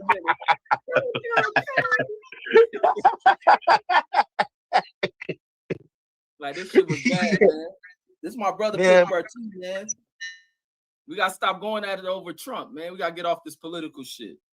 Ain't nobody say nothing about Trump, bro. I told you to stop making up shit and telling me I'm making up shit. You started with the 818,000, which you was completely wrong. And everybody up here know it because they read the shit. That's why ain't nobody say nothing. And you kept on with it. Everybody on this panel read it, bro. You didn't know nothing about it. Everybody read that same article that you read that said it was 818,000 jobs that they should not have added. Everybody knew that except for you that's up here right now. Yeah, because so again, it's just because the article, and that's why I'm gonna buy you. But you shouldn't be talking about shit you don't know nothing about. That's what I'm telling you. Stop doing that. No, I'm gonna get you a cake and ice cream. But this other shit with the shit you put up on that disaster FEMA shit, come on, homie. You don't know what you're talking about. The shit with the movies yesterday, you don't know what you're talking about. The shit with a lot of shit. The shit that you recite that you hear from Donald Trump. Hey, dudes, come find your cousin, bro. Hey, dudes, come get your cousin, man. Put him in. Yeah, because he need help, man. Yeah, this is bad. No, dude. Yeah, you need help, bro. No. Where your cousin at? No, Deuce can't help me out. Somebody call the police. Deuce said that the government took 818,000 jobs. Deuce came up here and said the same shit. You the only one on the island talking about, no, they ain't take no 818,000 jobs and missing. They do it every month. Let me tell you how it go. And you ain't know what the fuck you was talking about. You had no idea what you talking about, bro. I told you that the government was short 818,000 jobs. You said, no, I don't believe that because they check it and it come out every month. And let me tell you what it came out with this month. It was 230. That's what you said, man. You ain't know what the hell you was talking about. That's what got you in this mess. You don't know what you be talking about. Pittsburgh T. After I read it, because you didn't hear me coming out, no, the government made all this and they didn't do this. You said I made that up, bro, and you didn't know what the hell you was talking about. I had to go pull up you only got to read it because I pulled up the report, Reggie. That's the point. You didn't know what the hell you was talking about, bro. Part of reading, and when I read it, you didn't hear me saying, "Nah, I think you did." You didn't even say you was wrong, bro. You didn't even admit you was wrong. Now, okay, so was you wrong, Reggie? Let's try this again. Was you wrong? Pittsburgh T, I was wrong. You can't admit you was wrong. I was wrong, and that's why I'm gonna buy you cake and candles. So I don't want nothing from you, bro. I want you to stop sitting up here lying on me, making up shit because you don't know what you're talking about. And you need to stop doing that if you're gonna have a channel out here. You need to know how to be wrong and be wrong and move on. I go to Vegas or I go to Florida, I'm getting you a cake and some. I don't need no cake, bro. You don't see me up here arguing with Stella about no boxing shit because I don't know boxing like that. You in too deep on some shit you don't know nothing about. No, I do not. I do not tell Boxing Scholar that he don't know shit about boxing. I don't tell him he making up shit. That's you. That's what you do, bro. He need to go back to the AA leagues and fuck with Trill Wilneal. Yeah, nigga, you messing with the wrong one with that, man. I know too much about the shit I'm talking about. The stuff I talk about, I know about, bro. You don't know about it. Hey, Scholar, Bro. what was the reason? Time out, Brennan. Let me say something. Scholar, what was the reason behind you saying you need to get your points out before you open the panel up? It was probably mainly because of Pittsburgh T and all this misinformed shit him to do. I just gave you. No, bro. See, there you go, making up more shit again. You against the ropes, making up shit. I never did that. No, Reggie, see that you wrong again. He was mad. Reggie. He was frustrated because I started filibustering his points. Wrong again, Reggie. Wrong again. He coming off mute and shit. He making noises, grunting, lies. I'm like, damn, I'll never do that shit again. Yeah, you wrong again, Red. See how you wrong? Jump on that shit and you be on the same shit. No, bro, don't be putting me in that with it. See, there you go. I ain't never did none of it. You wrong, bro. You wrong again. I see when Carmen come in here and she writing how she. Did Scholar say that? Did Scholar say that? That's what you said. See, there you go, lying again, bro. There you go again, lying, bro. Even when I see Carmen Serene, when she come in here, there you go, lying again, bro. No, man. He just told me he was upset. He was like, I see why. He just told you that. Everybody up here telling you the same shit and you acting like it don't exist. Even when Carmen Serene come in here, she leave because a lot of shit that you spew. Bro, I ain't got nothing to do with Carmen Serene. Nothing. No, Carmen Serene leave because she be messing with all them Asian men, bro. That's all. I ain't got nothing to do with that, bro. And how you know? How do you know what Carmen Serene do, bro? You be inferring a bunch of bullshit. Did she tell you that, or you just assuming again? Told you about that damn assuming. You assuming shit again. I don't even think I even been up here but one time with Carmen Serene. So you just sitting up here making up shit, bro. No, you a lie, bro. You just wrong. You just been making up shit and free balling. Bro, you need to go get you some glasses. Hurricane Red came in here. You got that out of him. You did. He said he was wrong. You got to keep it 100. He did say that. Yeah, bro. Yeah, but don't keep making up stuff, bro. So stop making up shit, bro, because I ain't even been up here with Carmen Serene, bro, and she ain't told you that because I ain't never even seen that. You just making up shit, bro. You go from one extreme to another. You just keep making up shit. When they come in here and they write, what does that mean? They've been on the panel. If they writing that, where that mean they're at? That don't mean I was I on the panel with a Reg? Did you see me on the panel with Carmen Serene? You write some more shit. Did you see me on the panel with Carmen Serene? You say Pittsburgh, you try to act like you be running away to coochie, bro. That's what he trying to say. What? Bro, I can't help it because you can't get no play. You got to come on the internet at 2 o'clock in the morning lusting over some chick. I ain't got nothing to do with that. And I ain't even know him with Carmen Serene on here, bro. Ask Boston Scholar how many times I've been up here with some. I could probably been on once or twice. So that's a flat out lie. You lying again, bro. I'm gonna call you lying Reggie. You keep lying, bro. I'm gonna say over. You might as well be Trump, bro. You just lying. Reggie's over. That's why you don't like him. That's why you don't like him. You said I run Carmen Serene off. So you didn't say that. Now you lying about that because you said I ran her off. When she writes that she's leaving, where does that mean she's on the panel? So I ran her off. That's the lie you just said. You said I ran her off, but I ain't never been on the panel with her. So how could I run her off? You run her off. Man, you just be making up stuff, Reg. You know what you need to do? Get you some glasses, start reading some books, start educating yourself, bro. That's what you need to do. Make sure you go today. It should be open. It should be open right now, wherever you at, right now early. You need to get you some tennis shoes on, wash your face, go on, slide down. You might get them in a week too, and get your knowledge up, bro. Because this ain't right, bro. make yourself look bad out here. Glasses so I can read these articles you post, so I can debunk you and interpret them properly for you.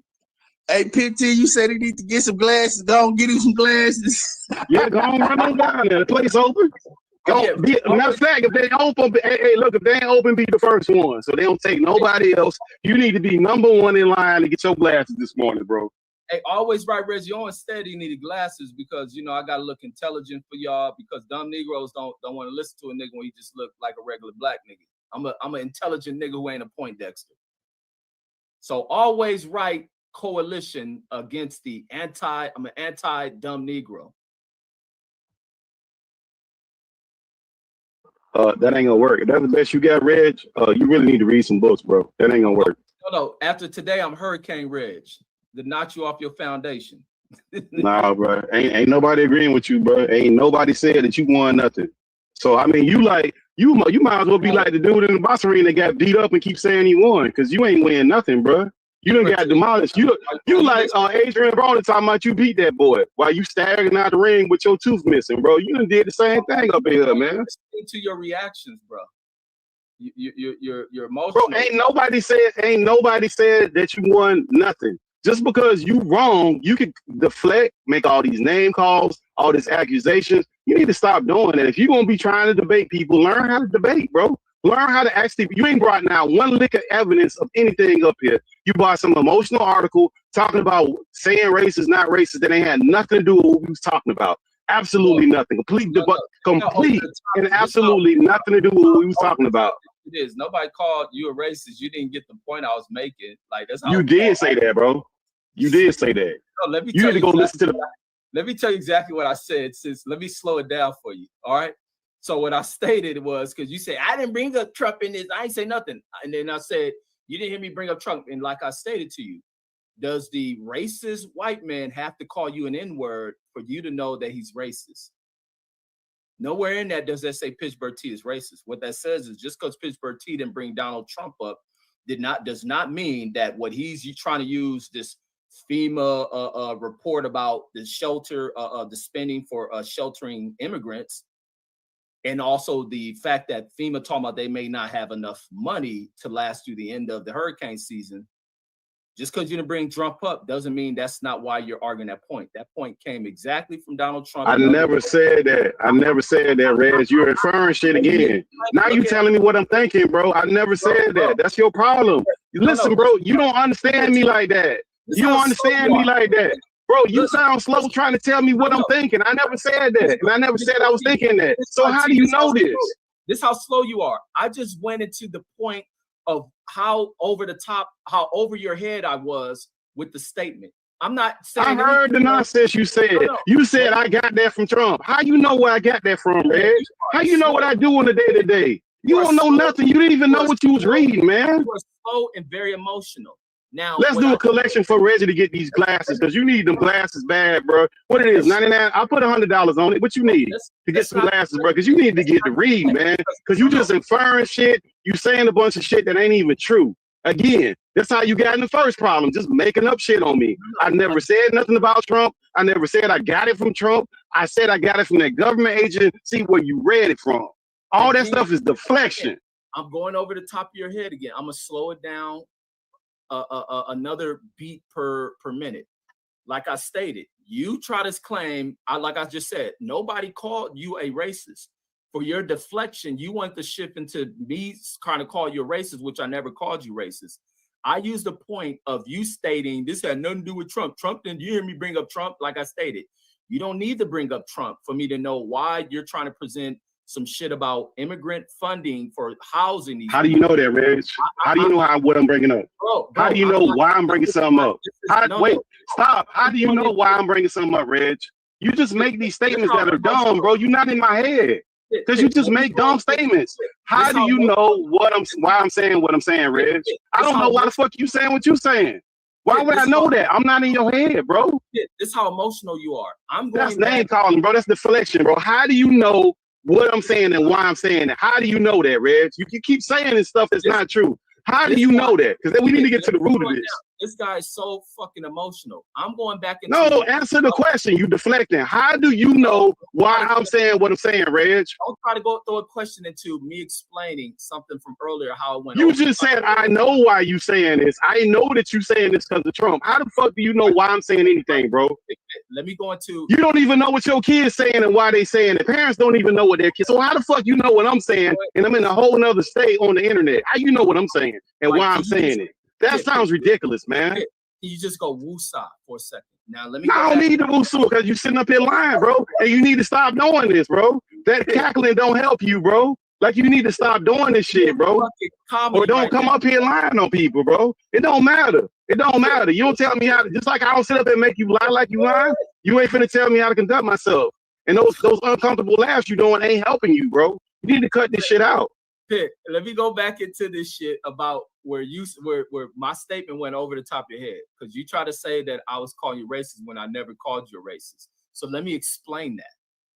So this doesn't take, you know what I'm saying? Because you keep interjecting shit that's throwing off what presentation I'm making right now. I'm going back into this point of where I went over your head to where you try to switch it to me stating that I called you racist when I never called you that. I used a contrasting point. Now, I brought up this shit about where you said, when I'm bringing up in the article, let me just go back in a little time. This ain't accusing you nothing. This is just going back in the time. It's a replay or recap. So I go into this shit about when you bring up this immigrant funding money, and then at the same time you present FEMA reporting around that money. It's just FEMA trying to request more money. So I go into where you saying, well, I didn't bring up Donald Trump. And I'm like, I know you're using some Donald Trump talking points. And I say it doesn't, because you don't say Trump's name doesn't mean that Trump. How do you know that? Bro, how do you know I'm using Donald Trump? How do you know that? No, because you beating around the bush. Like, get there. All I'm doing ain't no article. Pitt, I'm recapping. I'm asking you a direct question. No, you made an accusation about me personally. Forget what you recapping. I'm asking you a direct question that you making an assumption against me. How do you know why I'm thinking of anything, Red? You don't. Like, you wrong, man. Just stop this shit. Just because I won't vote for Kamala, bro, you don't have to make personal attacks. That's so low energy, low vibrations. That's unintelligent, bro. Everything I say ain't wrong, and I proved everything I said. I gave you an article. You ain't proved nothing that you said tonight. Absolutely nothing. You up here freestyling. You don't know shit, bro. You try to deflect because I'm about to just prove how simpleton mind. How do you know what I'm saying? Why I'm saying what I'm saying? How do you know why I said anything, Reg? Tell me that before you go into all this long, drawn out nonsense that ain't got nothing to do with what we talking about. You said I know why you said that. How do you know? I'm gonna answer your question after I recap on where this shit went over your head. You just don't want me to point out how this shit went over your head. So let me continue on where I left off at. So it went into this point about you not needing to bring Trump's name up for you not to use this point. I stated that it doesn't take a racist white man to only be identified as a racist if he uses the N-word. Most racists don't have to call you an N-word. And then you took it that I called you a racist when it's clearly stating about what does that have? Okay, let's just go with what you said, Reg. What that got to do with me? What they got to do with me with racism? It ain't got nothing to do with calling you. Look how. So why did you bring it up? That shit. What they got to do with me? Me and you having a conversation. You reading an article about racism. Why? And you also said I said the racist statements, bro. I never said nothing racist. You did that last night. You did that last night. You said I was making racist statements about Haitians. You need to listen to your playback, bro. You did that last night and you're doing it this morning. I never said nothing racist, bro. That's a patent ass lie, bro. Now he trying to bring up the last 48 hours. Let me eject. Bro, you did it 2 nights in a row. You set up and said I said racist statements about Haitians, and you did it this morning. I never did that, bro. That's a patent lie. Yesterday you were sounding like a fucking racist about the Haitian shit. But let me continue on with this. What did I say that? There you go. Okay, cool. Prove it. What did I say that was racist? Let's do this. What did I? Let me say it slow. What did I say that was racist, Reg? Tell me what I said that was racist. No, man. You throw out these accusations and you got no proof. Hey, this is childish, bro. Always right, Reggie. What did I say it was racist, Reg? This nigga keep. What did I say it was racist? No, you said I said something. It should be easy for you to say whatever I said that was racist. What I said that was racist.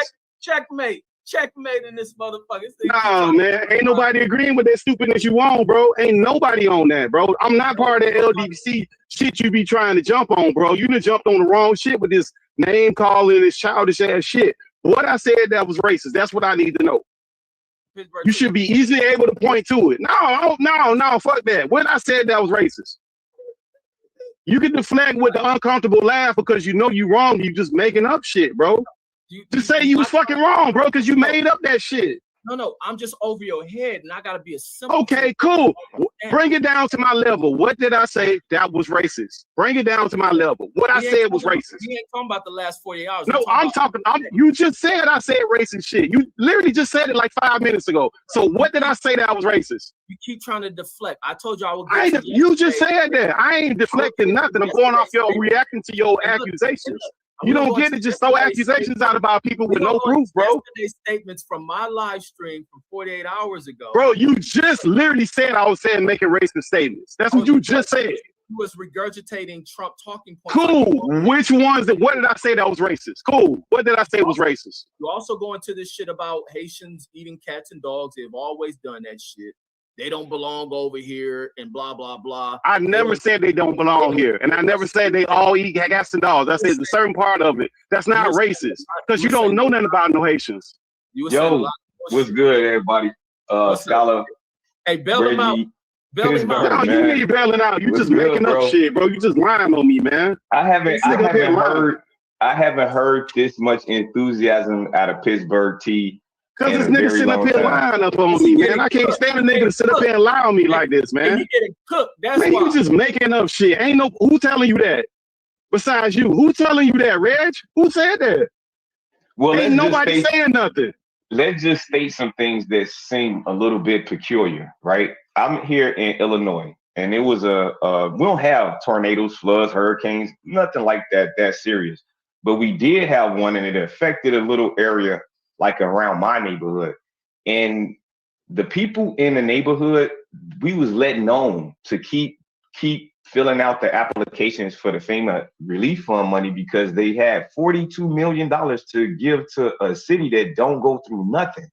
So why do they not have money to have relief aid just on hand for places such as North Carolina, South Carolina, California, Florida, places where things go down and occur. But in America, we really haven't had a real hurricane or any type of national disaster at all in about 3 years. So why don't they have any money? He read it. He read it this morning. He read it this morning why they run out of money. He don't want to admit to it.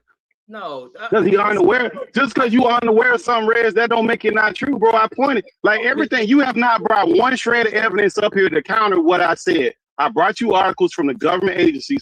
People are telling you their experiences, and you still denying it. You burying your head in the sand like an ostrich, just ignoring shit. That's you. They ain't got nothing to do with. They ain't got nothing to do with the agency doing. Bro, when did FEMA give out some money that low? I thought that was like Red Cross and people like that give you a $750 check. I never heard FEMA giving out $750 ever, bro. No, exactly. And I live in South Florida, so we get hurricanes all the time. You know. What is that? You gotta look into what FEMA. Bro, I live in South Florida. Reg, you don't get no hurricanes. You don't get no hurricanes, Reg. You ain't never got a hurricane, so you can't talk about a hurricane, bro. What are you talking about? What are you talking about? There's been what hurricane you got? What hurricane did you get? FEMA ain't for fucking just hurricanes, you simpleton. Bro, we talking about the hurricane and them giving out $750, bro. What the fuck are you talking about? Look, you don't know what the fuck. Oh my God. Bro, you in California. You ain't got no damn hurricanes, bro. What are you talking about? You fucking retard. What the fuck? It's for a hurricane. That's the discrepancy. Nigga, it's fires. When California get fucking fires, they're spending that niggas can draw fucking okay, so is it a standard amount that they give out for fires? But is it a standard amount that they give out, Reg? You don't know what you're talking about. No, like I told you, nigga, when they had the Malibu fucking fires in the fucking 90s, us in South Central was making. This ain't the 90s, bro. You can't even pull up them numbers. Them numbers, no, it's not. No, it's not. That's a natural disaster. That's still a natural disaster. Reg, you don't know what you're talking about, man. You no idea, bro. We talking about hurricanes, hurricane money that they give out. What happens when you talk to niggas that's stupid as fuck? Bro, you don't even know what you read, bro. So hold on, Bro, hold on. I don't even know bro, what it's the argument hurricanes, is. bro. So ill Because we asked, talking about hurricanes and it's $750. This nigga just talking all craziness. That's why what you just read was from the department within FEMA. They have departments within FEMA. They have one for natural disasters and hurricanes. Fucking hurricane for your simple ass fucking takes all the spending. There's shit. Bro, we get hurricanes every year, fool. That's why they got a hurricane season. That's why they got a hurricane season, you damn fool. They don't have no hurricanes once every 5 years. They got a season every year. Scholar, what you decided over there? Bro, this dude just sit up here and lied on me, ill. He come up here lying on me, and I was telling him what it is. Bro, I'm not no LDVC ass nigga. I gave you proof, and you don't want to admit to it. You talking about a bunch of irrelevant ass shit. We talking about a hurricane, and the people getting $750. That don't happen. I'm gonna pull up what. Yeah, that don't happen. That don't happen for no fucking hurricane, Reggie. What the fuck are you talking about, man? That ain't got nothing to do with a hurricane. What is the argument? Y'all saying FEMA out of Because money? they giving no. They've never given out $750 for a hurricane. They don't do that. Right, yeah. They don't do that. This nigga here in California, how the fuck do you know? What hurricane you went through, Red? You again talking about some shit you don't know nothing about. That was You don't know my nothing point, about the fucking hurricane, bro. I was basically saying that even They in don't do Chicago, and it's not even a big flood situation or hurricane city or anything, tornadoes, earthquakes, nothing, and it was still giving out like $36,000 checks to the people with little floods in their basements. So why are they giving them $750 and their whole house is gone? Like, And they don't do that for hurricanes. They don't do it. We got hurricanes here in South Florida all the time. They never give out no $750 when a hurricane rolls through. You wouldn't know that in California. When they go state? No, they look. This is what happened with FEMA. They rolled when a hurricane hit. The state governor declares a state of national emergency. That allows FEMA to come in. Be quiet, man. You don't know what you're talking about. That allows FEMA to come in. When FEMA comes in, they let the people apply. Tell me how the process go, Reg. Tell me how the FEMA process goes. Since you want to talk all over top of me. Tell me how the process go. Tell me how the process. There you go with the childish name calling. Tell me how the process go, Reg.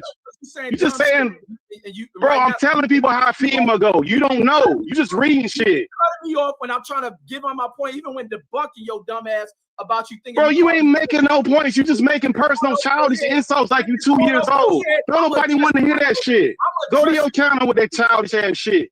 That ain't what FEMA is, bro.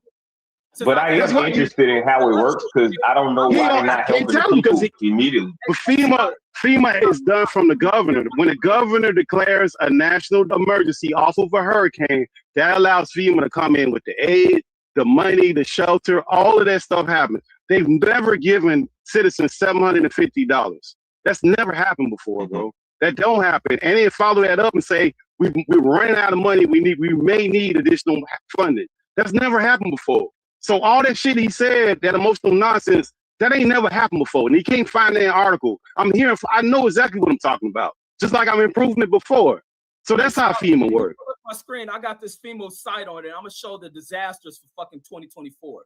So is he acting like whatever that shit? Helen's the only fucking hurricane.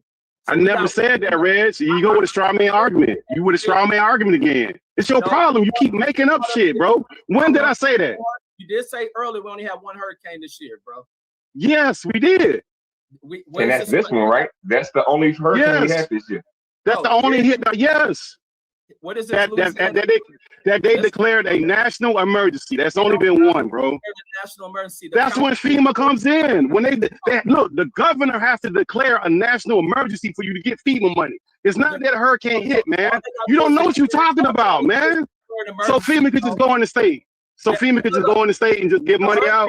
Bro, you don't know what you're talking about, man. The hurricane didn't hit the whole state of fucking Florida. So stop. It didn't hit the whole nation. It don't have to hit the whole state. The governor declares a state of emergency and lets FEMA go in, bro. You don't know what the fuck you talking about again. Stop talking about shit you don't know. You don't know what you're talking about. Let's go into some of this. The mayor can't declare a state of emergency. The governor has to do that, bro. You don't know what the fuck you talking about. This is FEMA. Let's go into their what the funding goes behind. They have had this tropical storm in Pennsylvania. There was funding for that. All right, let's continue to go through it. Incident period, August 9th through the 10th. Declaration date, September. So let's continue to go. This is what they've been spending money on, homie. And these are billions of dollars. Ain't no 300 and fucking $10 million annually. These disasters cause billions of dollars in fucking damage. FEMA steps in to help shit out. Like, what are you talking about? Yeah, but that's what I'm saying. Like they do, and we know they do, but why are they not doing it now? What you mean why they're not doing it now? What are y'all talking 700 about? The total damage deficit already has been calculated to be $170 billion worth of damage. Like, what is going on with a $750 check with those citizens? That's the problem I got. In Illinois, Supreme storm, tornadoes, straight line winds, and flooding. So that was July 13th through July 16th. Right, that's what I was just talking about. They gave them $42 million. Continue on, help for individuals. So they talking about how this is the way to apply for it. Says if you have insurance, says you should file an insurance claim company immediately. FEMA assistance cannot help with losses already covered by insurance. So if you don't have insurance, you can step in. Says, and here you are, you got instructions. Let them lay it out, not fucking Pittsburgh teas. They're fucking review of FEMA's decision. Once FEMA has reviewed your application, the results of the inspection, says, and that's what they did when we made claims on that fucking Malibu fire. I don't live nowhere close to Malibu. The fires blew ash and all type of shit, which people claim coming in their homes, damaging shit, damaging clothes, damaging vehicles, other things to get shit done. People make good claims off of FEMA. Back in the 90s, you can continue to do that shit. We get wildfires, they blow, you make claims. So let's continue on. Documentation submitted says you will get a letter explaining whether you are approved for assistance, how much assistance will you receive, how much assistance must be used, says blah, blah, blah. So these are the steps you go through when applying for this shit. So let's continue on what happens with this one. Let me see. Let's see, funding obligations. Says the total housing, blah, blah, blah. This is how much they spent on this. So total housing assistance, dollars approved, 12 billion. No, what's that? 12 million. 12,321,000. Total other assistance needed, 11 million. Says the total individual and household program dollars approved was $23 million. Individual assistance applications approved, 7,072. Like, don't act like shit ain't being done for other people. It ain't just about no fucking hurricanes, bro. I don't know where you get this simpleton-minded ass shit from. This is why blacks get left behind in this fucking system. Because we get people that spew out shit like Pittsburgh tea and shit. And I'll keep going through other data on other things for this year of what money is spent on. They spend money on training, all that shit.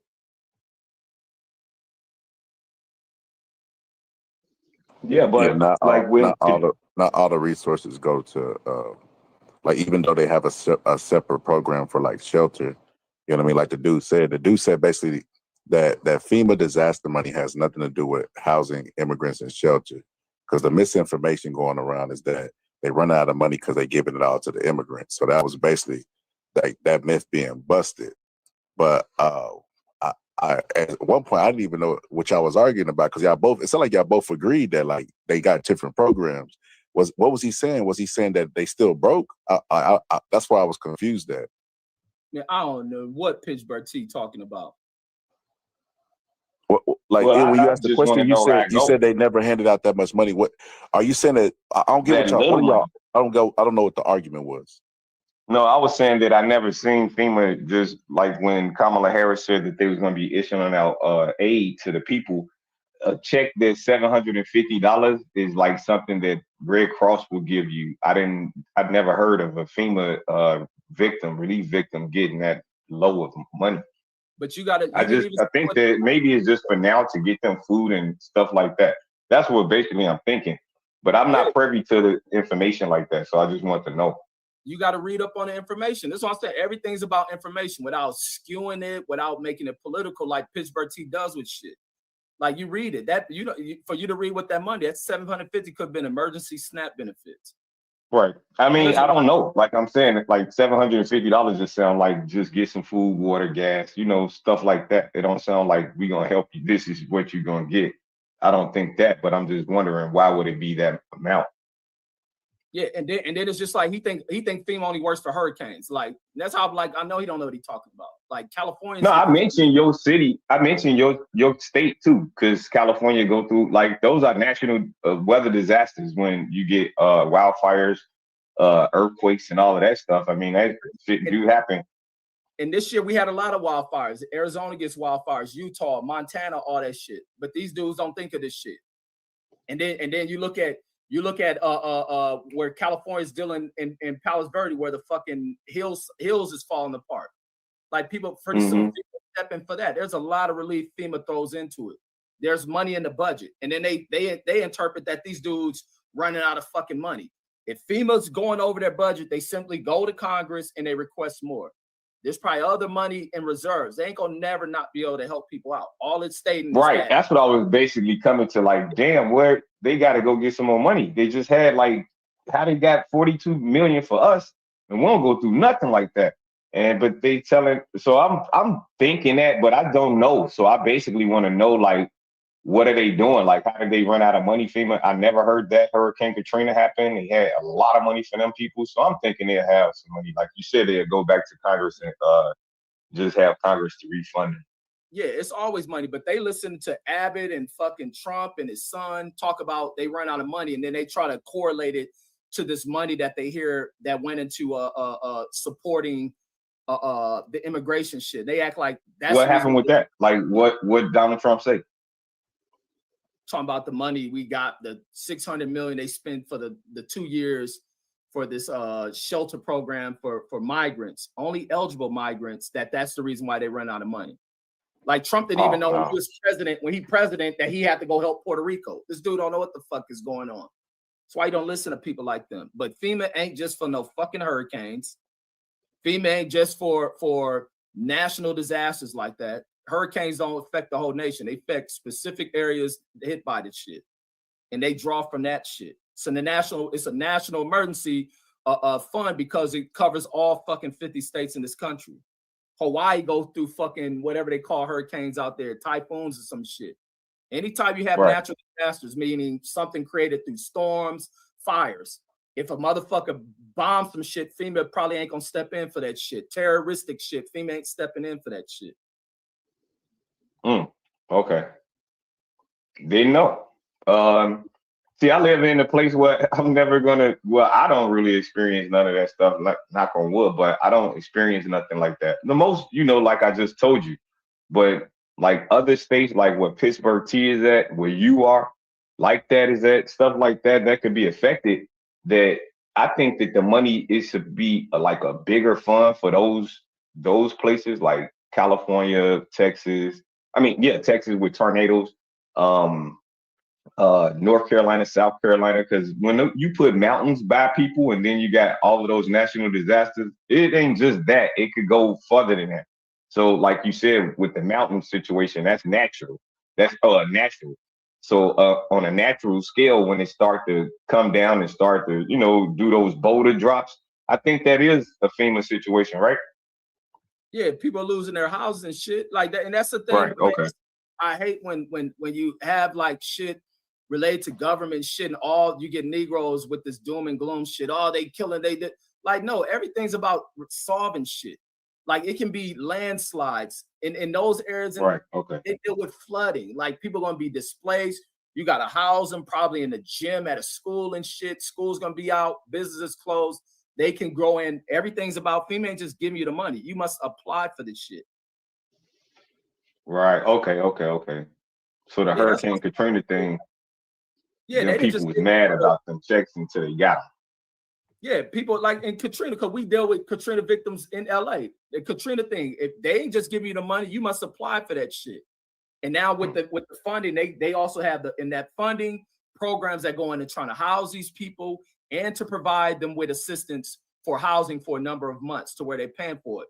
And what we were seeing with FEMA is a lot of those people was just spending that money the same way you see people doing with PPP loans and shit. Mm-hmm. A lot of people didn't do it what the money's intended. It was free money to them. And they out there just spending it on recklessly and shit. Like that's why I be saying a lot of these dudes, because of this Donald Trump shit that has come to just sweep the nation with ignorance in the way people think and go against the damn system. Like the system just all about fucking just doing whatever. Like Trump is here to try to do whatever in the system. The system works when people use the shit right. Like the funding That crazy. is shit. Like everybody just got this doom and gloom shit and never want to resolve shit. When you come up with resolve, that can never be done. That never, like, then what's your point of feeling? There's other countries you can go through. Yeah. Also, he basically fear mongering people like, man, we got a water drought. It was the immigrants. We got a food shortage. It's the immigrants. Where's the money for FEMA? The immigrants. Basically something like that. That's what he did. But he was the president, so he should know that you could easily, the FEMA going to go to Congress, not to the president. It got to go to the House. So I'm quite sure that he just was saying that shit. I don't know, man. Donald Trump crazy. Yeah, Donald Trump has stirred up a lot of fear mongering. Bush did some of that shit as well during this time. And a lot of people run with that shit. No, if you're in this position, your job is to fucking find ways of resolving the issues. That's what that office is. This office ain't about vendettas. I'm about to go target fucking Google and Facebook or whoever else was against me. And like that is the wrong kind of leadership. And it's very bad when that leadership and that kind of talking points affect the way that people think. And people only. But I did just look this up though. I looked up that in 2016, FEMA got 360 million. They had 66 million in the bank for National Disaster Relief Fund, and they got 362 million from Congress to aid and support the Katrina accident. So they can't go back and get bread. So it's not like they just saying we ain't got no money. That's what I'm looking at right now. So if that happened then, I'm quite sure that they could just say, okay, we don't have the funding right now, but we have it to support them after we do the cleanups, place people different places. I'm thinking that that's the same thing, right? Yeah, you can always go back. Like these people talking about rent. It's a budget. Like it ain't me like that's all the money. Like they budget in the beginning of the year. You present a budget, you request this kind of money. I'd imagine it's like unemployment, because unemployment's like that. They give you a set amount of what you qualify for based off of what you submit to them, and then you could reapply when your money is out. I imagine that's what. I don't know. I never applied for FEMA. I ain't for the like I know. Yeah, they got criteria. Like with us with the fire shit, when the Malibu shit, because my mom put in for it. A lot of people in the neighborhood put in for it. Mine, we live miles away from Malibu, but the fires out there, they were so bad during this year, as in other years. Like with wildfires, you can have a wildfire, like even here in Las Vegas, not that long ago, we were affected by smoke coming from fires way in like Northern California and shit. And the smoke blows out here. But in areas nearby there, people are going to deal with that ash. You deal with the ash coming into your homes. They because that dust, they'll see through the windows, smoke shit. So they'll give you money for supposed to be used to like cleaning, to get your clothes clean, replaced, come in to get shit scrubbed. And a lot of people don't use that money. They just spend it. You use the money, it's like free money to you, but they come out and they got inspected. Like a FEMA, you put in applications, you got to give them time. They send somebody out to inspect it. You go to show them shit. You show them these clothes is damaged, there's smoke all in this, blah, blah, blah. And because of the cost, it's a burden to you. But the people in Malibu, if they ain't filing claims on their homes through insurance, then they'll have FEMA that can provide relief efforts in them. And I'm pretty sure it dips into certain funding. Like the money is there. They're just going to request more. Even with people in floods, like I say, there's so much shit that happens in this country besides a fucking hurricane. And hurricanes only affect a certain region, the Gulf and fucking the South Atlantic and shit. Like it was just crazy running with these bullshit Trump talking points that they spew out all the time. Yo, I'm gonna go ahead and end this one, man. I got sleepy. Yeah, appreciate y'all putting up. I'm probably gonna put this one private, man. Man, hell no. Keep that shit public, man. Yeah, y'all got too heated, brother. Y'all got too heated, man. This Bertie, man, always trying to do this deflecting shit and not want a person to talk a point of shit. Like, nah, I can be respectful as a motherfucker. But niggas niggas only respect when niggas act ignorant and shit. And I can get on ignorant shit with people as well. Like nigga trying to, and since he ain't here, let me prove my point of what I'm saying about him. This how he kept deflecting and trying to shift shit. Talking about I call him a racist, and the shit just went over his head. Like I stated, because he was using Donald Trump talking points. Well, I never said Donald Trump. I didn't say Donald Trump. You don't need to say Donald Trump for me to know what angle you're pitching. It's no different than a white man who you know is a racist. Is he only a racist if he used the N-word? Most racists don't have to use an N-word. So therefore, you not using Donald Trump don't mean you're trying to push off Donald Trump talking points and rhetoric and anti-Biden and Kamala shit. That's all I was saying. This dude flips to now I'm calling him a racist and all this shit. Ain't nobody call you that shit and they won't let me get my points out and talking over. So fuck that. We can get ignorant when pushing when still being smart about it. Like it ain't no like disrespect, but nigga, you ain't gonna disrespect me cutting me off like that and talking dumb shit. I hate when, and then especially for black folks, we're people who are fucking act so immigrant. Niggas talk about immigrants. Black people talk so much about immigrants, but act like the biggest immigrant class in this fucking country. They're so against this fucking country, don't want to learn shit from it, don't participate. It's all this fear-mongering shit of what we can't get and the money going to this. What if there's a problem with them getting the money? Then make a better stand on shit rather than crying about it. And listen to old billionaire Trump act like America's fucking him over and shit. Well, it is a fight that come on today. You gonna do that today, Scholar? Who fighting? ESPN Plus.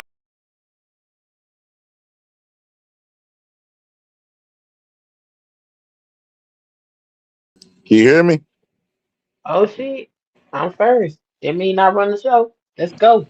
You hear me? Yes, I hear you. Okay, Do make you it hear me? simple. So, so many things, man. Like, we can't get around the FBA conversation, and it always ended either immigrants, and it always, it's one big The only umbrella. people that start talking about immigrants is people that are Trump supporters. Mm. People that don't support Trump can have a conversation about the issues of the so-called or not so-called community. But Well, these other people, they want to separate themselves from blackness like it's a plague or some shit. so we just had a panel the other day. You remember, and it was Big J, I don't remember the other Yes, I dude, remember. and we started talking about immigration and stuff like that. But they were 100% against immigrants. But then when I brought up black immigrants, they started being pro-black for the black immigrants, and it's like, well, I'm so Yeah, I'm not pro-black confused. for them niggas either. But no. But no. I'm so confused because they're against immigrants as a whole. But then we'll fight for the civil rights and treatment of black immigrants. So you are from immigrants. People that migrate look like you. This is what I always have a hard time wrapping my head around. Because they slow. It's because they're slow. That's why. It's a cognitive dissonance there. Because it don't matter where they come from, whether they got black skin or not, they're immigrants. Just weird. So basically, the same distinction that they made for us while stealing us and bringing us over here is the same distinction that black people are making for them. Is that what you're saying? Yeah, I think that's what most of them do. For me, I don't give a damn. First of all, I don't care about no immigrant. I do not. I don't care. I don't care if they a black immigrant, white immigrant, green polka dot. I don't care. The immigration policy of this country needs to be fixed, and that's where I stand. And I ain't going nowhere other than it. I don't give a damn about what money these people is getting. At the end of the day, those are human beings. They deserve some quality of life. Also, most of the time, these people come up here because the United States has gone over and messed with their countries and made the place where they would normally live unlivable. So it's only natural that they would come here looking for stability when we destabilize and fuck up their countries. So if we got a problem with immigrants, the gripe is not with those people. The gripe is with our government and their policies on immigration. and their foreign policy, period. Because if you stop going kidnapping people, presidents in the middle of the night, then maybe we won't have so many people trying to run over here. You know what I mean? Well, I mean, as far as the immigrants go, black people not immigrants. We have not now, nor have we ever been black folks been immigrants. We ain't never immigrants. Like this distinction between the two, people want to make that, that's fine. Just because you're not making yourself in this big jumbo pot, that don't mean you're an enemy of immigrants. Just because you're saying you don't want illegal immigrants, because there's legal immigrants that come over here, which is just fine, don't mean you against all immigrants. That's crazy. I don't think that we all got to think the same to be on this type of thing with this. This ain't really got a lot to do with us. The people who have something to do with this, they're the ones fighting for this. And if they're coming from another country, the country that they're at has an issue and they're coming to this particular country. That got nothing to do with black Americans as far as letting them in and welcoming them in and all of that. That's not what it is, because black people are not immigrants. We have never been immigrants. Slavery ain't immigration. That ain't what we came in on. The majority of us believe that's what we came in on. We ain't come in on no immigration. That's not necessarily our fight. These people don't fight our fights when we have issues and marches. They're not with us with that. So if they want to do that, knock yourself out. That's got nothing to do with black people. Well, Pittsburgh T, how about this? How about this? What about the people that make the argument that if black people have always been second-class citizens, right, who has historically teamed up with other communities to try to fight for civil rights, then they're not first-class citizens, so it is their fight by default. Who we teamed up with? What's the group we teamed up with? Where's the group at? I mean, we're not like absorbing them like a blob, Pittsburgh T. Like, they just work with them on certain issues. So they might meet with a leader and say, hey, we need to organize this sit-in over here. And they organize that sit-in. Like that, like Chavez worked with the black community. There's been, historically speaking, there's been leaders that have worked with black leaders to do sit-ins and countless of other stuff. We've always had different groups of people where you have individuals that take it upon themselves to do a thing. That doesn't mean like black people, like the same way, like you don't see all white people bending over for black people. You don't see all Mexicans bending over for black people. So black people should do in turn the same. You're going to get some people that's going to want to do that thing, but in large numbers, you don't see this thing happening. We're not in this melting pot because when it comes to black issues, these folks ain't there. Like we got to be there for them, but they're not there in large numbers. And the people who decide to do that, fine, I got no problem with it. I just don't think we're in this big pot together. That's nonsense. Let me give you another perspective, Pittsburgh T, because I think Queen might align with you. I'm going to Go ahead. respond Go ahead. to that. Because no hell, we ain't teamed up with nobody.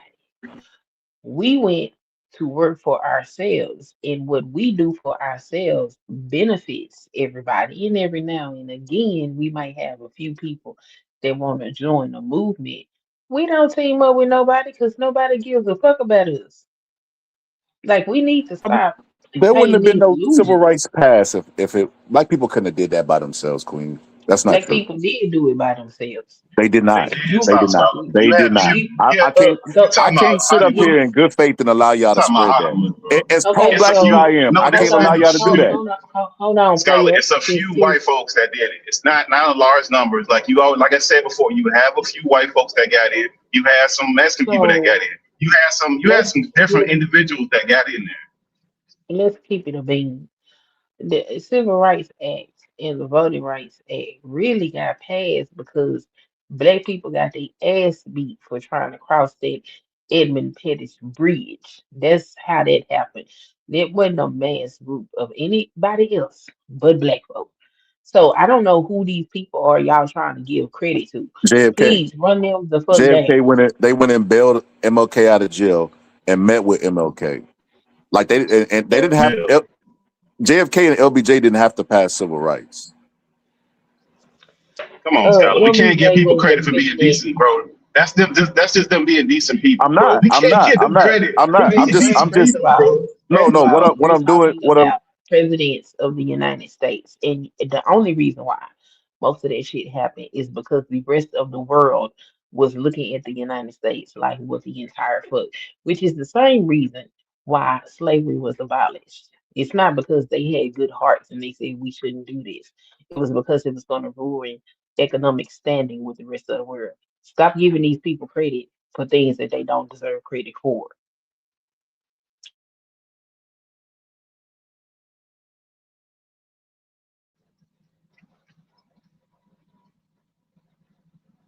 Okay, so many things to unpack, right? And this is why I wanted to move on from this, because I'm not going to debate with something that's readable. Quinn, would you always say, read? This is readable. There were people out there. Black people didn't have enough power to pass the bills themselves. So to say that they solely did it by themselves is looking back and Monday morning quarterbacking. And like I said, I cannot allow that in good faith, because it's a misrepresentation of it. It's revisionist history. That's not what happened. Now, if you want to say black people like had the strength to do it, they continue to do it, and we're strong. Like, I agree with all of those things, right? Like, to still have hope. And like, I watch a lot of documentaries on black people during those times. But to say that they were the only ones and they didn't have any allies it's dishonest. Well, I don't think we're the only ones, Scholar. I just don't think them other groups were in large numbers doing anything. You had a few individuals, and the individuals that stepped in, they had power. That was the difference. But it wasn't this large mass exodus of white folks that were trying to get on the picket line with us and go do sit-ins and go do protests with us. That didn't happen. You had individuals that did that. And then you had individuals that had power, political power, that decided to pass those bills. That would have never happened if it would have been for those individuals. But you didn't have this mass exodus of this whole group coalition. That didn't happen. That never happened. That's never happened since then, all up until now, with whatever issue black folks have had. There's no group that stepped in and said, hey, let's go get down with the black folks and go march with them. Let's go have, like, that's never happened. So whatever the immigrants got going on, that's on them. I ain't got nothing to do with that. The illegal immigrants that come in, I'm completely against that. The legal immigrants that come in, I'm for that. Anything outside of that, that's their issue. That ain't really our issue to be fighting and doing all that stuff for. They don't do it for us. Even when they come over here, even when they got black skin, they're not doing it. So I think it's kind of weird. One of the arguments you just said is you can't give them credit for being civil. I'm just asking to be civil towards them, because the rhetoric that I'm hearing out of black people is the same rhetoric that white people made about us while kidnapping, bringing us over here. The laziness, they're coming over, taking our benefits. They don't deserve it. They're not worthy. They're second-class citizens. Blah, blah, blah. Hold on. Let me say this. Let me give you a different perspective. I'll take somebody like Godfrey. Everybody knows Godfrey, right? He used to be on Vlad, very funny, can impersonate anybody's voice, has a dope show, etc. Godfrey was raised around black people, in the vicinity of black people. Godfrey was constantly mocked by black people. They called him an African booty scratcher, blah, blah, blah, etc. Godfrey still, while being mocked and teased by black people, you cannot tell this man he's not black. This man talks about the culture. This man talk about the history of black people. He try to demand respect for black people. And still, if you go to his comment section, you see stuff like Tether. Y'all listening to this Tether? And it's just like, bro, are you serious? Yeah, but Scholar, you can't, like, growing up and being teased, all people in America are teased. So people got childhood trauma that they can't get over because they're different. People gonna pick at you because you're taller than them, shorter than them. You got a different haircut. You're a little rounder. Like, kids in school pick on people. So if people got childhood trauma that they can't get over, that's their own problem. That ain't got nothing to do with adults in America. Everybody goes through school and they get picked on for whatever the reason. So if it's because black people picked on you, it's the reason you don't like black people, that's your own problem. Like, it don't matter where you at. If you went to all white schools, white people would have picked at you. Don't matter. That's an irrelevant fact. That's what kids do in school. The idea that Godfrey grew up around black people, that's irrelevant in what I'm saying. What I'm saying is, I don't have no beef with Godfrey. I don't have no beef with no immigrants, but their issue is their issue. It's not my issue. But I'm not their down issue is blackness. No, it's not. How are you missing this? No, it's not. Their issue is they are black. They are categorized as black by the same racialization of black people will make them black automatically. Yes. No, if you're not born in this country, if you're from another country, you're not born here. No matter what color you are not from this country. That makes you, if you live here, they make them black by default. The people who make this up, not the people gatekeeping blackness. Scholar, it doesn't matter. If you're not from this country, what is y'all's proof of that? What is your proof that they don't do that? Because I talk to immigrants. I'm saying it don't. No, I'm saying if they do it or not. Those people that come in from another country, they're an immigrant, either legal or illegal. They're not from this country. So we're not standing on the same ground. We don't have the same issues. We don't have nothing alike with what we got going on. So, and then those people that are coming here, that's not all the Haitians that's coming here. That's not all the Africans that are coming here. That's a select number of groups of people that are allowed to come into this country for varying reasons. And then that select number in the group, it's not like all black people in America. Because we're a large group. That's a select number of black folks that are coming over here. Some would say that they're the best, whatever the case may be. It's not all Africans. Those people, a lot of times, it goes both ways with the way people look at each other. I live in South Florida. People that come over here, they don't necessarily look on black people favorably. So this idea they just get over here and they just want to be around black people and love them to death, I've seen quite the contrary when it comes both ways. So I say that there's issues and what people feel, that's their issue. That ain't got nothing to do with black Americans. I'm not the comfort police. I'm not trying to make people comfortable. That's not my issue. We got our own problems. If they want to fight for whatever they want to fight for, so be it. I will never be for illegal immigration. Never. I don't care what somebody says or how they say it. There's a legal process to do it. If you can't do it, then you don't need to be in this country. It's simple. I don't care what color you are. We ain't talking about illegal. That was the playback. We talking about legal, strictly immigrant. No, I'm saying if it's a legal immigrant, I'm for it. Knock yourself out. You legally but we talk about legal black immigrants. We talk about legal black immigrants. That's what we're not. Knock yourself out. Yeah, knock yourself out. Be here, do whatever. I'm just not gonna kumbaya with you. And we finna be like, your issue still is not my issue. I don't have no issue with you. I don't have no beef with you. I'm not in conflict with you. So I don't have no issue with black folks that are here from other countries. I want y'all to take something. What? The fact that black people, right, they don't realize this, because I just heard a Canadian girl today was like, what about our issues and this and that. I remember having an argument one time with a British girl, and she was really up in arms. She was screaming at me, and she was like, black Americans think that they are the leader of this. America's the leader of the world. This is why when we attack countries, other countries stop and have an opinion about it. There's no doubt about it. And because they're the leaders of the world, they have indoctrinated the world on how to see black people. You just got to have that shade. You had that shade, and that's how they teach. So because they are the leaders, we are by default the leaders of the black people of the world. So like if we have black people in America who look down on black people, Candace Owens, what's Jason Whitlock, and those people know the history of America, then why would y'all fault an entire a demographic of immigrants based on them looking at us negatively, when you have black people who know the history of black people and still look at them negatively, and black people are the leaders of the world? It doesn't make any sense. Excuse you, but I don't understand how y'all sit up here and give people passes for shit that they should know.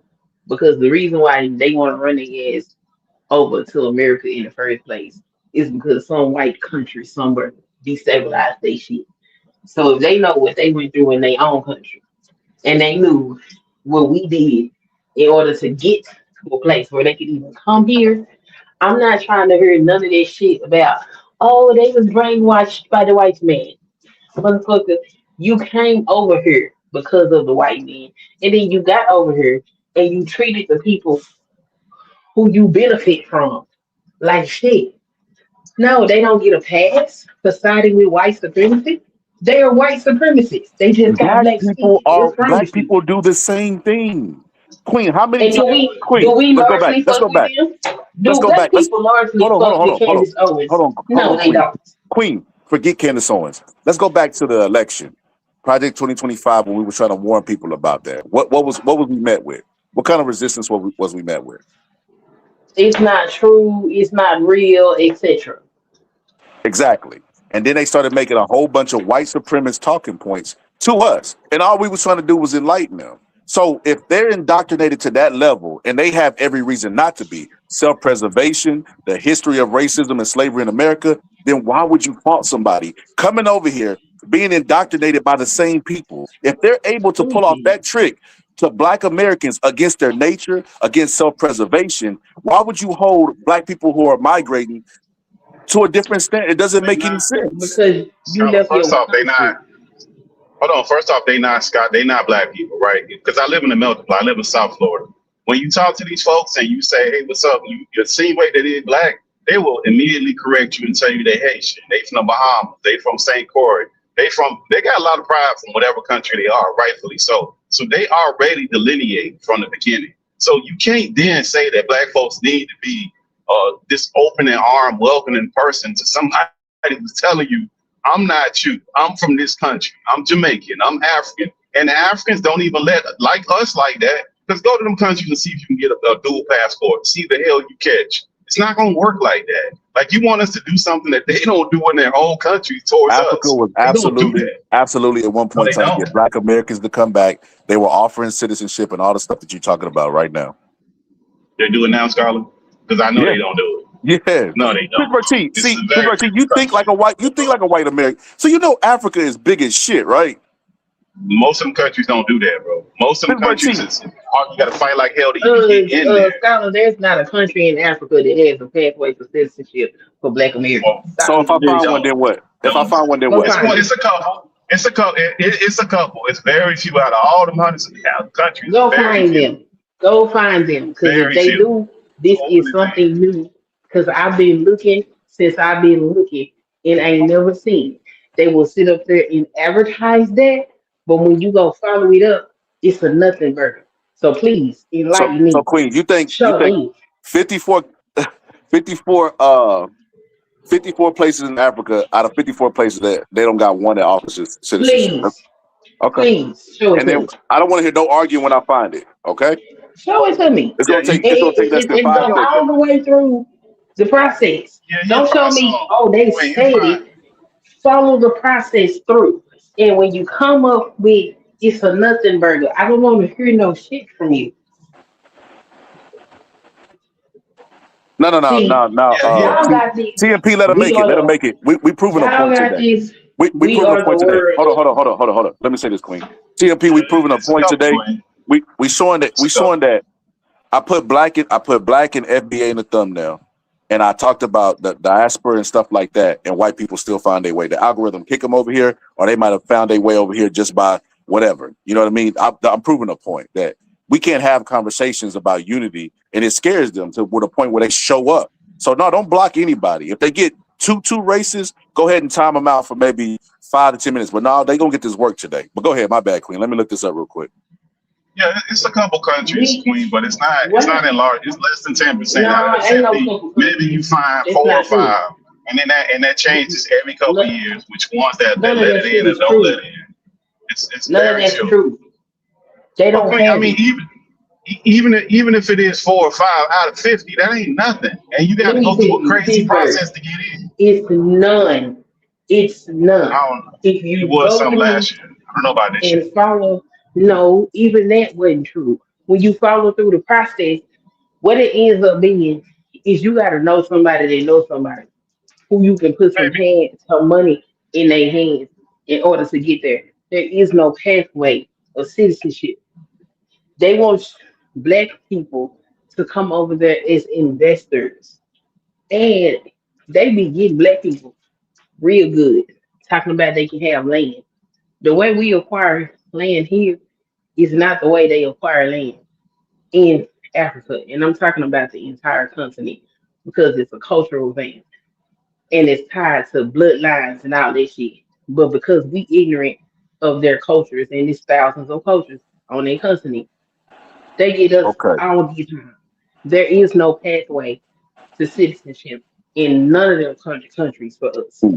But we over here fighting each other, talking about being accepting to them, which is insane to me. You know what else I find insane, Queen? That it took me 5 seconds to find this. Nigeria, Ghana, Kenya, Rwanda, Angola, Morocco. Dual citizenship. Those are all dual citizenship places. No. I just did it. This is what Queen. This is why I'm disappointed in you. This is why I'm disappointed in you. You always get on here talking about people reading and how the lack of reading and the lack of this and the lack of that. I told you something. You said, I don't know. You started that statement out with it. I do not know. I said. You said you do not know. I said no. I said there are none. That's what I said. And I said when you pull them up, follow it through, you're gonna find out it's called moving the goalposts. What you did, I didn't move the goalposts. This is you what said that there were no countries in Africa that offer dual citizenship. And then That is not what I I told you said. before I even looked, because I knew you was gonna do this. That That is when I not look what it I up, I said. don't want you to move the goalpost. And the That is moment I not look what it I up said. and presented its facts, then you move the That goalpost. is not. And you can't That's make not this what I. up. That's Queen, not what what you I said said. is recorded. What Yes, you play said. it back. So hold on, chat. Play it back. If I'm lying, put a 1. If I'm lying, Play put a 1 it in the chat. That's back. crazy to me. Play it back, because that's not what I said. I never said Okay. nothing about dual citizenship. That never came out of my mouth. That's how I know you lying. I Pittsburgh T said said that they don't offer us dual citizenship. I replied with that is yes, places in Africa do offer dual citizenship. Your response to that was no, they do not. I said what Queen said. I'm not talking about what you and Pittsburgh T was talking about. What I said was there is no pathway to citizenship anywhere on that continent for African Americans. And you said that you could pull That's it what, up. And I said Queen, what when is you pull dual it up, citizenship? I'm still that's what dual talking. citizenship I'm is. still talking. I'm still talking. And I said, when you pull it up, follow it through, you're gonna find out it's a nothing burger. So go ahead and put that shit in there and look at the citizenship policies, and then you come tell me how that shit is a pathway to citizenship. Cause it's fucking not. In other words, you're wrong, They but have, you're not as wrong as you think you are. That's what I yeah, heard from what you just yeah, said. but that's why I told you they have dual citizenship. It's not a bunch of countries, and you probably got to pay somebody. We don't know this for a fact, but there is some countries, not a lot, out of the 50s, very few, like I said, that offer dual citizenship. Quintessentially, they offer it. Now you getting it and all that, who knows? Some could say the same thing about American citizenship, but I know it's not all the countries. It's very few. Now it's like 6 or 7 out of 50. That's not a lot. They do offer it. No, there is no citizenship. That shit look good to look at because people that simple will sit up there and say, "Oh yeah, it's citizenship." No, it's not. No, it's not. Go follow it through. Go do your due diligence, and you'll find out it's not fucking citizenship. And accountability has to go along with these conversations too as well. I'm not right all the time, and if I'm wrong, I'm like, oh yeah, damn, I didn't know that. And they absolutely do give dual Well, citizenship, so if we I can was move on. wrong, I would tell you I was wrong. But Yeah, but because I'm what you somebody believe and that was what reality looking, is different, sister. it's not what I believe. It's what I looked up because I was trying to fucking do it. Cognitive That's why dissonance I is know what I'm talking about. that's what You we probably do. haven't looked that shit up. You probably ain't went through the I process just of trying to do did. this shit. You probably ain't went through the actual process of trying to do this shit. I have. That's why I know it's bullshit. Queen, so you try all the places that we just put on the screen? Again, Stop. go We can move on. look. Because at this point, you just argue just to be Yes, right. What's good, Choco we can Kitty? move on because you don't want the truth. Hey, Scholar, like I told you, Ice Cube up for an Oscar, brother. I don't even know why he was down that bad. I have no idea why he's down that bad. Acting skills. Ice Cube is a real dual threat out here in these streets. This hate will not be tolerated, my brother. Yo, but let me say this. Let me say this too. Y'all think it's insane that black people would look at other black people who migrated that might not necessarily say like, well, they might look down on us. Oh, we got a culture. I don't got a culture. Blah blah blah, et cetera, et cetera. But I look at it more like this. I was having a conversation with somebody the other day, and I realized in that conversation that black people will never ever have like any type of revolution or anything because the way that they view things and the way that they forgive their oppressor, white people. That's what I'm talking about, right? The way they look at them, the way they allow them in their movements, the way they allow them to become the faces, how their heart is so big and forgiveness for them. They'll never look at white people with the same prejudice that they look at from the people who migrating under the same racialization that they put on us. And I think that is more weird than looking for allies when you're 14% of the population. See, That's so funny considering how you just tried to give credit to the civil rights movement to white people. Queen, I said all of that, and all you got was I gave credit to white people. Queen, That's what you just said. you gotta stay with me. You gotta stay on Earth, sister. You on Venus Wasn't right now. Just your argument? You just My said argument was this, people, Queen. that's Queen, what you just said. who passed civil rights legislation? Was it black people? How you gonna sit up here and make that statement, and then when I call you out for making it, then you want to argue? That's what you just did. Queen, you're searching for a victory because you were wrong about Africa. I'm not searching for no victory, Yes. and I was not wrong. Just because Yes, you you're say I'm wrong wrong, don't mean again. I'm wrong. You're wrong I know what again. I know because You're I wrong again. I actually wasn't did. even done You making my don't know point. shit. You cut me off to You make don't your know point. anything. You cut You me don't off know to make your anything point about to my tell point. me I'm wrong. You You're don't know definitely shit. wrong. Oh, you definitely. So you can't tell Listen, me that I'm listen. wrong You because you don't know definitely what the fuck lost. you're You talking about. definitely. And I You do. Queen. You definitely lost the plot. If you say I that didn't I lose don't know anything. shit because I You disagree just with said you, that. so that No, means you that your don't know thoughts are shit superior because to all everybody's. you did was pull up a You were list. wrong. Why is that so hard to No, say? because I wasn't wrong. You don't know Pittsburgh what the T. fuck you're talking Hey, about. Pittsburgh T, you've been disagreeing with me the entire time. Is Queen No, right you or were wrong, wrong. bro? No, you were Okay, wrong with how that point. hard is that? You were wrong with that point. It's deja vu. But back to Ice Cube, I'm casting my vote right No, now. hold on. I Ice want to say this. I Cube. want to say she cut me out when I was making my. She didn't want me to cook, brother. She's an agent. She didn't want me to cook on this. This is what I was saying. I don't think it'll ever be a real revolution because I look at how black people treat white people and how they treat other black people who migrate, and they treat them the same way that we were treated by them.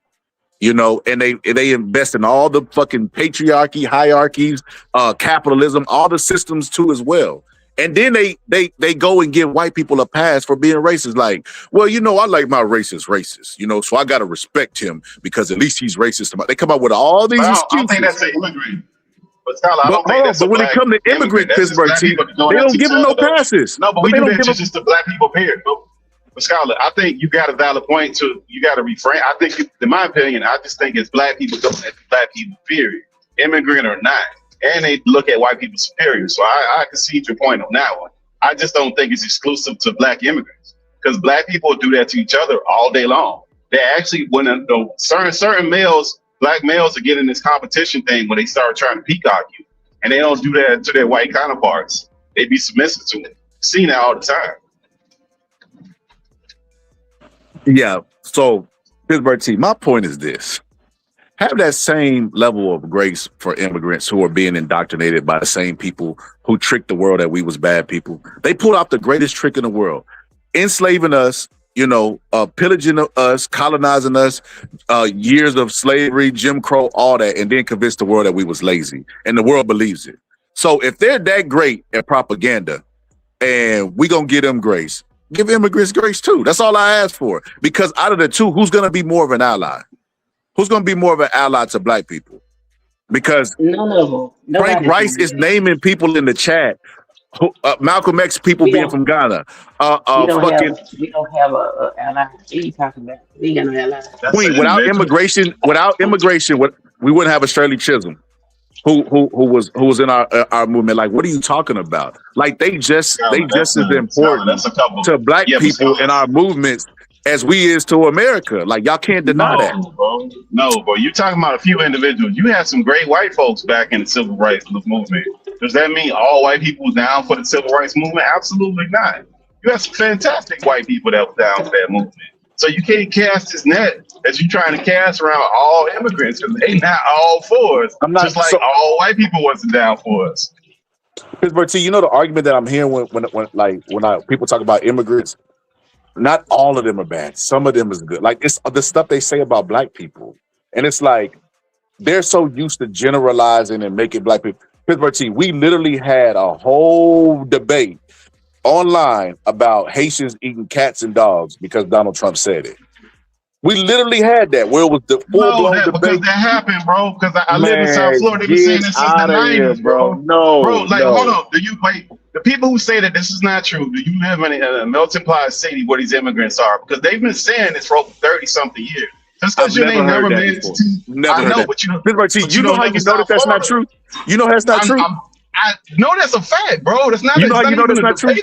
Because hold on, Pittsburgh T, cats and dogs would be virtually extinct where they are in that region of the world because they don't have mass production like in America where they have cattle and they're feeding them and they're breeding them and stuff like that.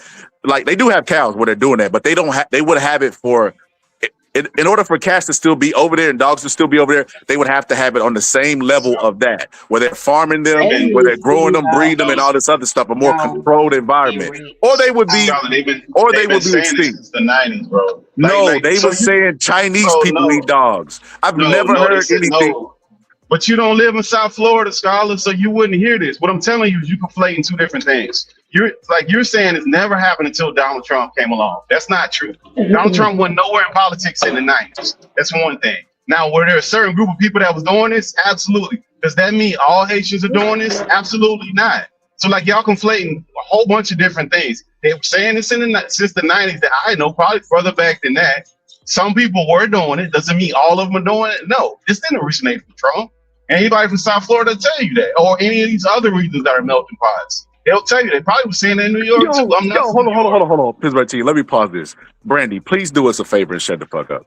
So Brandy comes in here, and this is I knew this would happen. If I did a thumbnail with just black people in general and said we love ourselves, black love and stuff, they would show up in troves, just like Brandy. Brandy said we don't own the English language, and then start talking about the entitlement. No, the entitlement comes from you.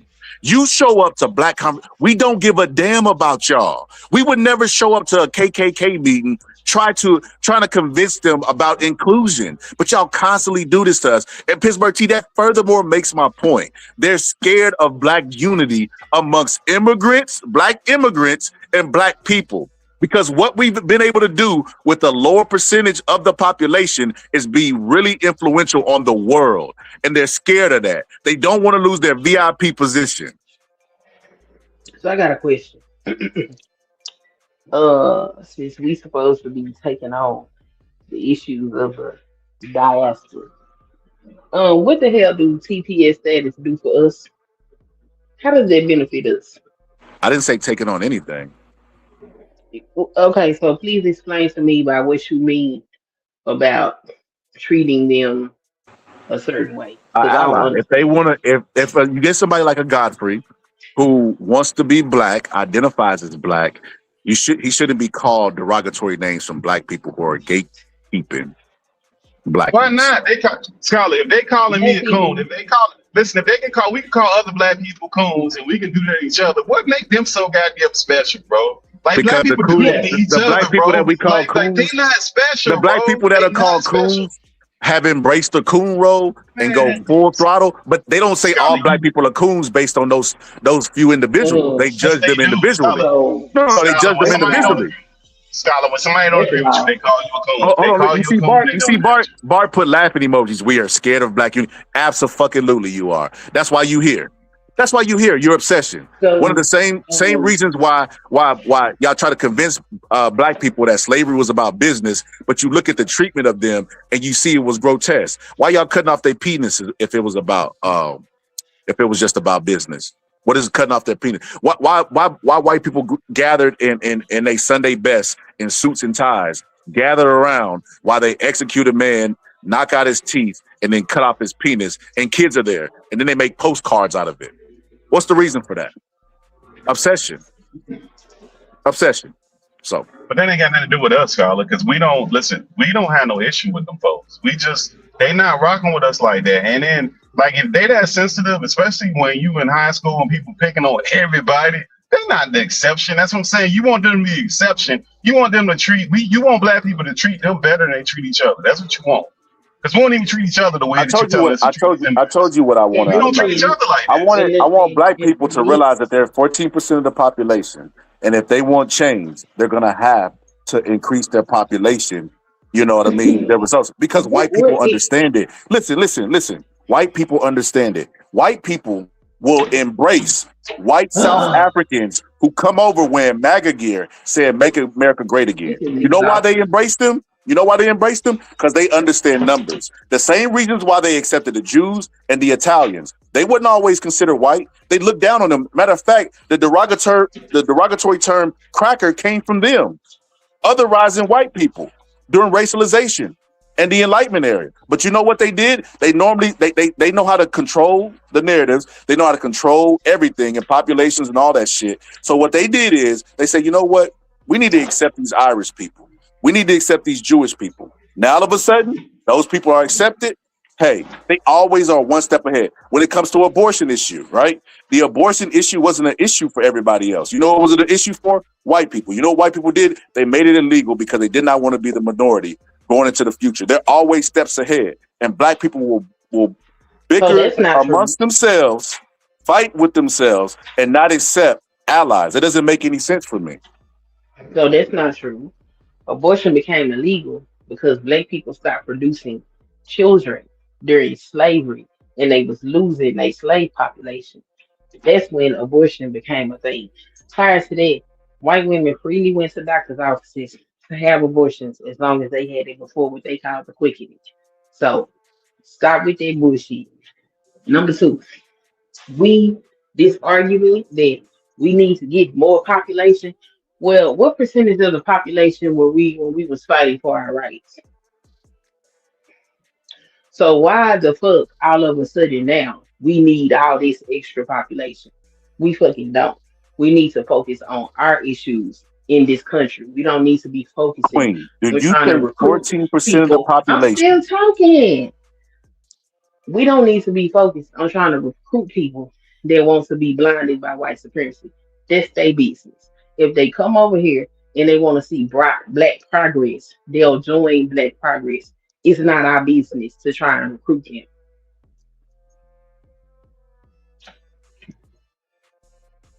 You think 14% of the population in America could battle white supremacy? What percentage of the population of black folks got voting rights? What percentage of the population of black folks helped to end slavery? What percentage of Hold this on, our population hold on. live? One question at a time. Do all those 100% of those people, are they eligible to vote? Because 14% include kids too, right? And are they going to vote for the same person? Who Well, knows? let me say this. Hey, Scott, Who did you knows? put your The answer is no. hold up. Hey, Scott, hold up. Did you put your cash app at the bottom of the thing now? Put your cash app in here. Hey, y'all hit the subscribe and the like button and the join button. Y'all let the folks know how much your subscription is, Scholar, to join. Y'all go ahead. My bad. Hold on. There it is. There it is. But yeah, so the answer is no. The answer is no, right? Because kids can't vote, right? We protect kids. We make decisions for them, right? And not all black people who are eligible, because you go to jail, you can't vote, right? So all the people who are eligible are going to vote for the same person. Well, that's right? not true either. Just because you go to jail don't mean that you can't vote. If you still on papers, you cannot vote. But if you are not on papers, you have the right to vote. Yeah, but let's not miss the forest for the trees, because states are different. Let's not misindicate people. We need people to Some go vote. states will not allow you to vote for the rest of your life. Depends That's on the not true. state. Okay. Yes, some of them. Okay. Depends on what's going on in the state. And the voting laws can change year to year too. That's a whole nother thing. I just don't. I don't think them people got. We got nothing to do with that. The whole point that we was talking about, because it's why conversations like this be about being right or wrong. But you didn't address the main point. Do you think that they will vote united on one candidate? And if so, that's not freedom of vote. Yeah, they shouldn't have to. Like we should. And that's the other thing black folks do. We get this thing where we think, because no other group does this, where they think that all black people, all the white people gonna vote together, all the Chinese people gonna vote together, all the Mexicans, like people actually get mad at you and don't want to talk to you because you want to vote a different kind of way, and you should have the right to vote for whoever you want to in America. If you want to vote for Madani, who I don't agree with, knock yourself out. That's your right to do it. But you should be allowed to do it, and you should be able to do it and figure out if it's right or wrong. That's part of the process. Nothing wrong with that. People aren't participating. That's what's wrong. I think y'all should not, like I said, miss the forest for the trees on this thing, Pittsburgh T. If you look to your left and look to your right, outside of what we're talking about at its core, white people, they don't even want us having conversations like this. When Dr. King got eliminated, you know what I mean? He was talking about poor people. They had got civil rights passed. He was talking about poor people. He was talking about united, right? Some black people I would hear pull up on a panel and they would say, "Nah, man, you got the wrong man. It's not the poor. It's not the rich. It's not the poor people. It's the rich people. You got to focus on the rich people." But then when I tell black people, you know what I mean? Hey, let's have an open invitation to black people who by default and by racialization are classified as black, right? African Americans. Some of them migrate from Africa. They're literally African Americans. And I say, hey, let's be more open to them. Let's accept those people. Y'all like, hell no. Hell no. What does be open to them and accept them mean? Like, what do you mean by that? I keep clarifying, but it's like you're not listening. I'm gonna say it one more time. One more time. Okay. Black people like Godfrey who come over and are pushed in black neighborhoods because of their financial situation, so ghettos, who are raised around black people, who identify as a black person, should be accepted by black people. What you mean accepted? What does that mean? We do accept them. We don't go around terrorizing them. We do accept them. Yeah, we accept them, bro. We don't have no problem with them folks like that. We just not finna fight their fights for them. We don't got no problem with them people. Anybody running It's about? not about fighting any fight for them. It's about allowing them to fight the fight with us. They don't fight no fight with us. What are you talking about? These people go. I just named somebody who, bro, nobody stopping them from fighting with us if they want to. They don't. If you go to Godfrey's comment section, you see 1,000 black people calling him Yeah, but Tevin. that's internet. That's internet niggas. That don't. No, mean no, nothing. but no, they share the sentiment of most black people who identify with FBA.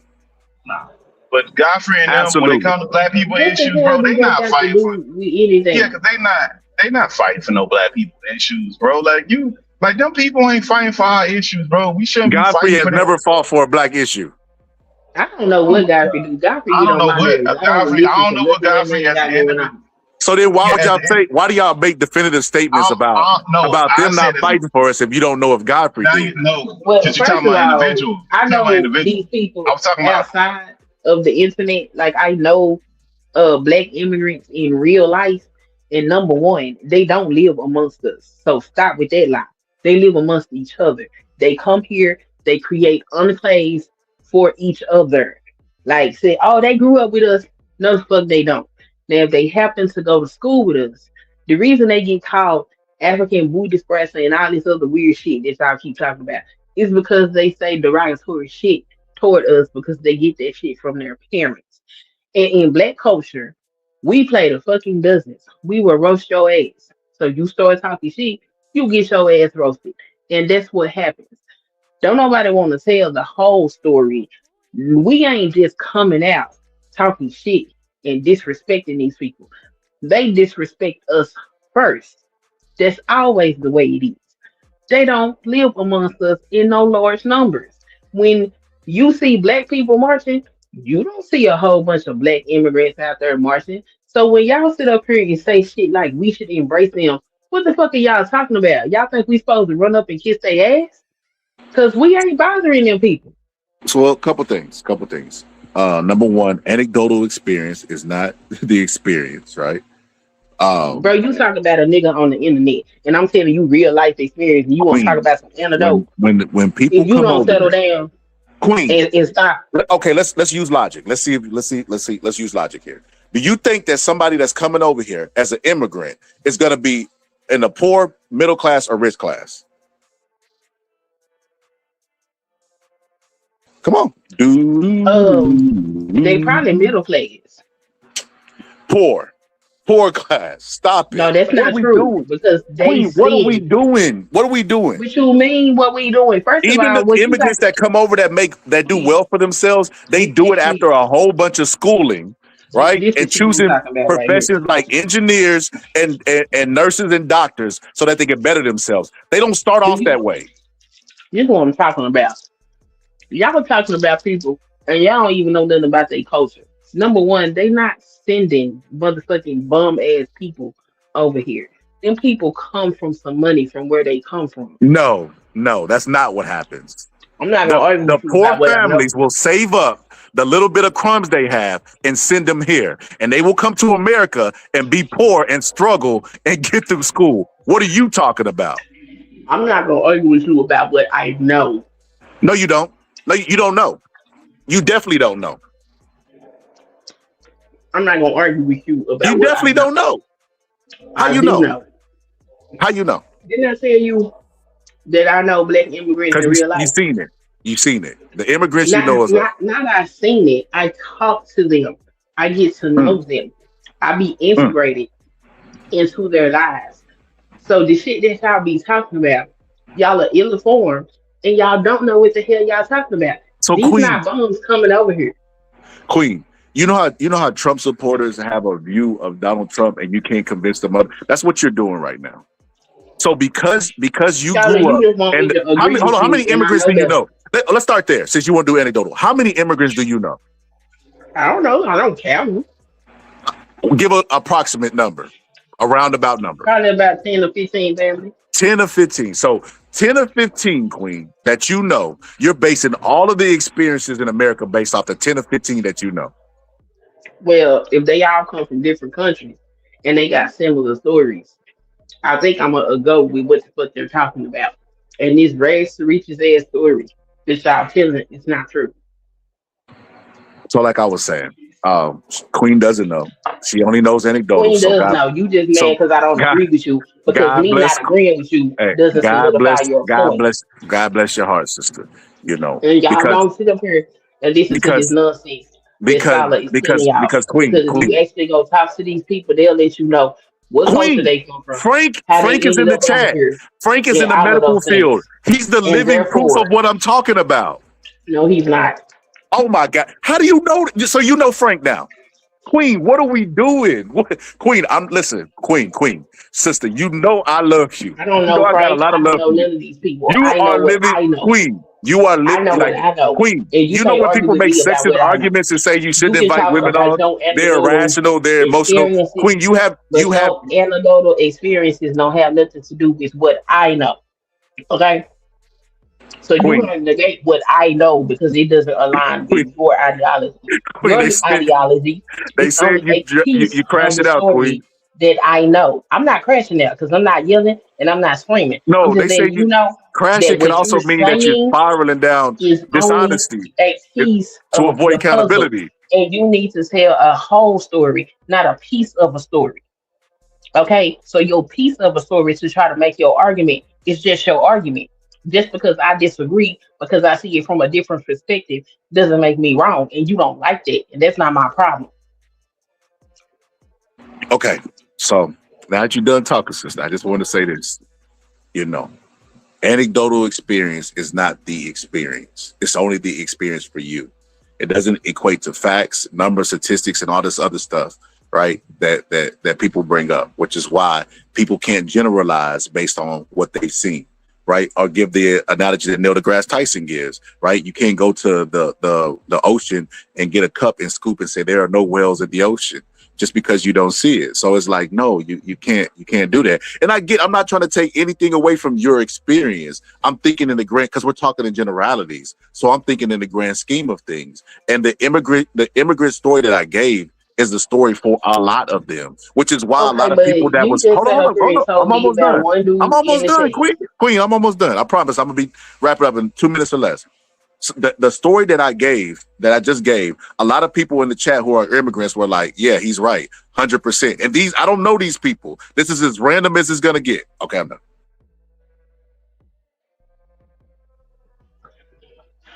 You can sit up here and let these people tell you whatever the hell they want to. I'm telling you to go meet these people in real life and find out where they come from. Very few of them is a rags to riches story. They not sending scrub ass people over here. They're sending the middle class and the upper middle class people over here. Most of them people that come over here is not bums. That's another reason why they come over here and feel like they can look down on us. I mean, but Queen, however they come over here, I don't think that's our issue. Like our immigration system is set up the way it is. The only people that's able to come over here from rags to riches are the people who are able to come through Mexico. They can literally come straight across the border. All the people from Africa, they got to fly over here. They ain't getting in no boat and sitting and Exactly. rocking over here. They got to fly over here. So whatever Now, way they coming over here, knock yourself out, have at it. That's just not our problem. I just don't think that's our issue. And then a lot of the stuff that people be having issues with, they got childhood trauma that they ain't got through when they went to school and they got picked on, and they want to just try to hold out on all black people about some childhood stuff. That's like dudes who don't date black women because black women dissed them when they was kids in high school. Like, can't nobody help you with that. That's how you feel. Knock yourself out. That ain't got nothing to do with us. Let me ask you and Queen this. Would y'all agree that we at least come from Africa and the early man come from Africa? I don't know that to be true. I don't know that true. Yeah, I don't know that to Hold be on, true. one at a time. One at a time. Right. I said all of humanity comes out of Africa. Okay. What about you, Pittsburgh T? I don't know that to be true. So I mean, if you want to believe that, and I got no beef with it, I just don't know that to be true. But hold on, all the bones and forensic science support that it does. It does what? That black people all came from Africa? No, that it supports that early man came from Africa. That don't mean all black people came from Africa. Pittsburgh T, you know white people can't survive in Africa, bro. They're like white rabbits.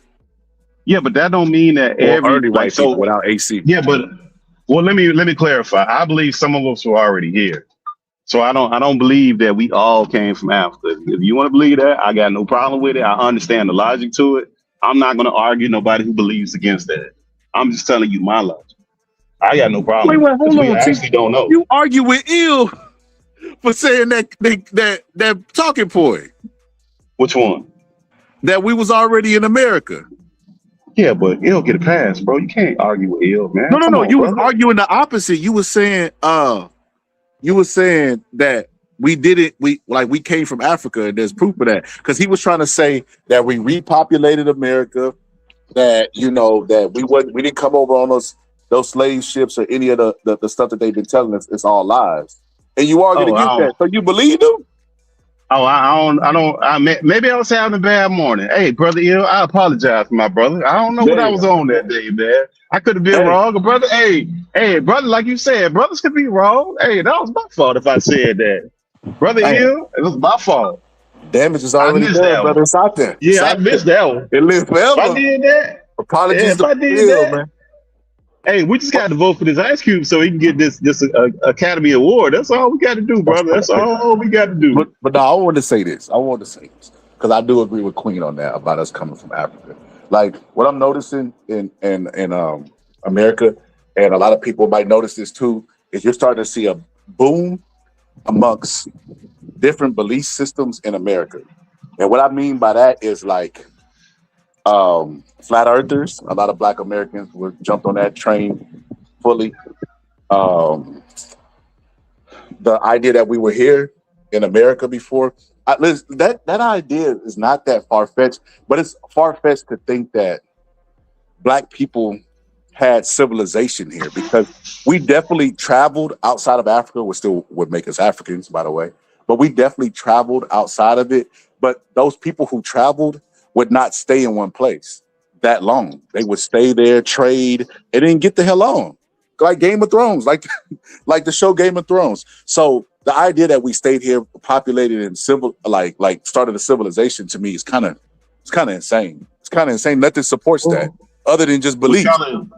Well, Scholar, remember at one point the whole landmass was together before it separated, right? It was all together. So you could literally travel without getting in the ocean and going across land masses. And we know that the Moors are the ones who trained up Christopher Columbus on the travel of the boats and stuff. We know that to be a fact. Now, the other stuff you could speculate. So my stuff is just pure speculation. I'm not saying it's an absolute fact. I don't know. I just believe that. That's why I said I got no problem with people who believe that we all came from Africa. I got no problem either way. You want to believe that? That's fine. I just don't believe it. I believe it's enough circumstantial evidence to put that piece together. I don't know. I think that I'm seeing a bust and boom, like I said, with flat earthers, because a lot of our stuff was stolen from us. And I feel like Black people don't look at what we actually have and have enough pride in it. And it's like a lot in front of us. Sometimes you start seeking answers from without, and you miss the shit from within. That's called ancient proverb. post-traumatic slave disorder, and that is the result of Black parents not instilling cultural ideology in their Black children. Agreed. We have a lot here to be proud of, and even if we come from Africa, that's not a negative thing. Like I look at it like I talk to Black people. I don't tell my kids we come from no Africa, because we not Africans. We fucking American. So yeah, I don't tell them that shit because I don't know shit about Africa. I ain't never been there. I don't speak none of their languages. You're I'm not. immediate. You're I'm immediate. not. You're immediately removed, but your I'm ancestors not. definitely come from Africa. I'm not. I'm not privy to the intricacies of their culture. So I'm not a fucking African. I am thoroughly and completely an American. So Yeah, you don't yeah. tell them this And shit. what I does don't know that look? nothing about what the fuck they What got does that going look? on. What does that look like? Because we What we does we are being an still American second. look like? Because we're second class citizens. What does Like being you American? can you can consider yourself a second It class don't matter citizen. what you I ain't know consider about this. yourself, Queen. You a third class citizen. You a black woman.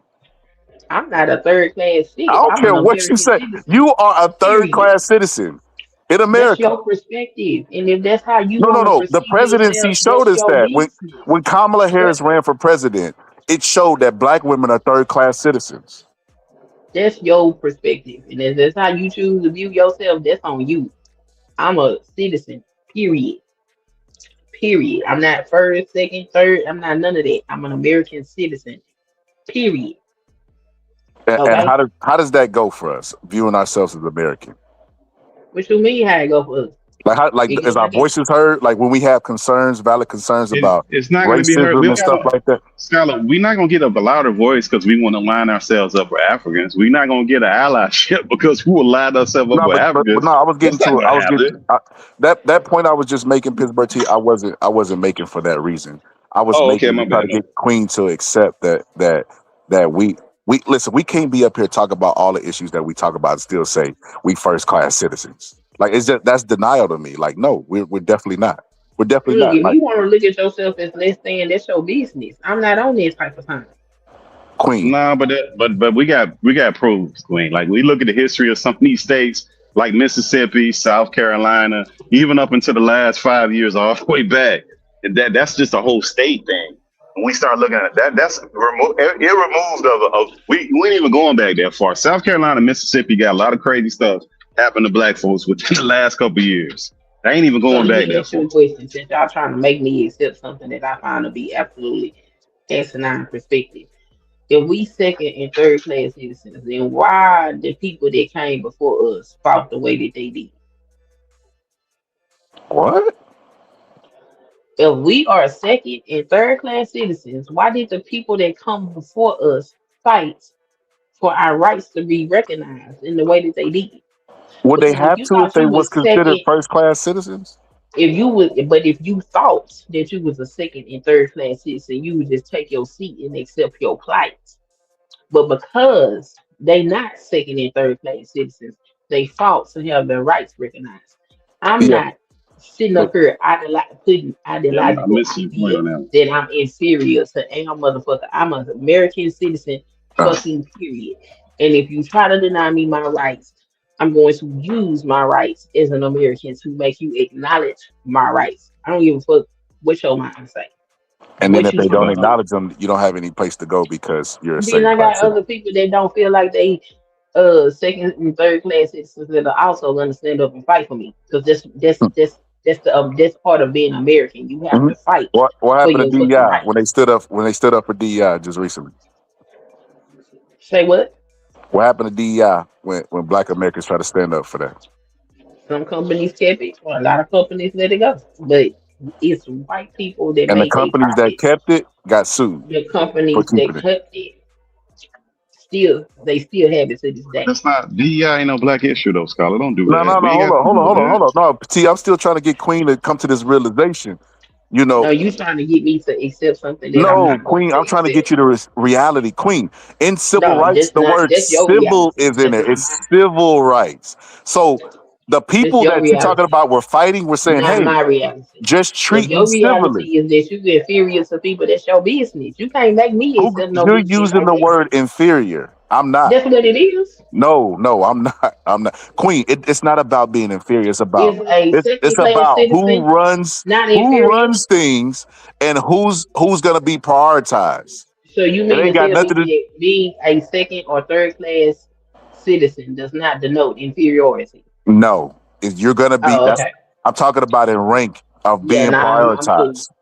They're gonna Yeah, that doesn't make you prioritize you inferior. after they Yeah, prioritize white people. That is an yeah, absolute Queen. fact. You talking about a different thing, Queen. You talking about inferiority. That doesn't mean like people do this all the time. Like just just because that's the way it is, that doesn't make us inferior in our mindset, or we're just bending at the knee of white folks. We're just laying out the reality of the situation. Because we wouldn't have to have a Benjamin Crump and all these other things happening. We wouldn't have to have that. We were all equal. We know that's not a case. That's a beautiful. Well, listen, the court systems just recently is proof to us that we are not first-class citizens. They don't even prioritize justice for us.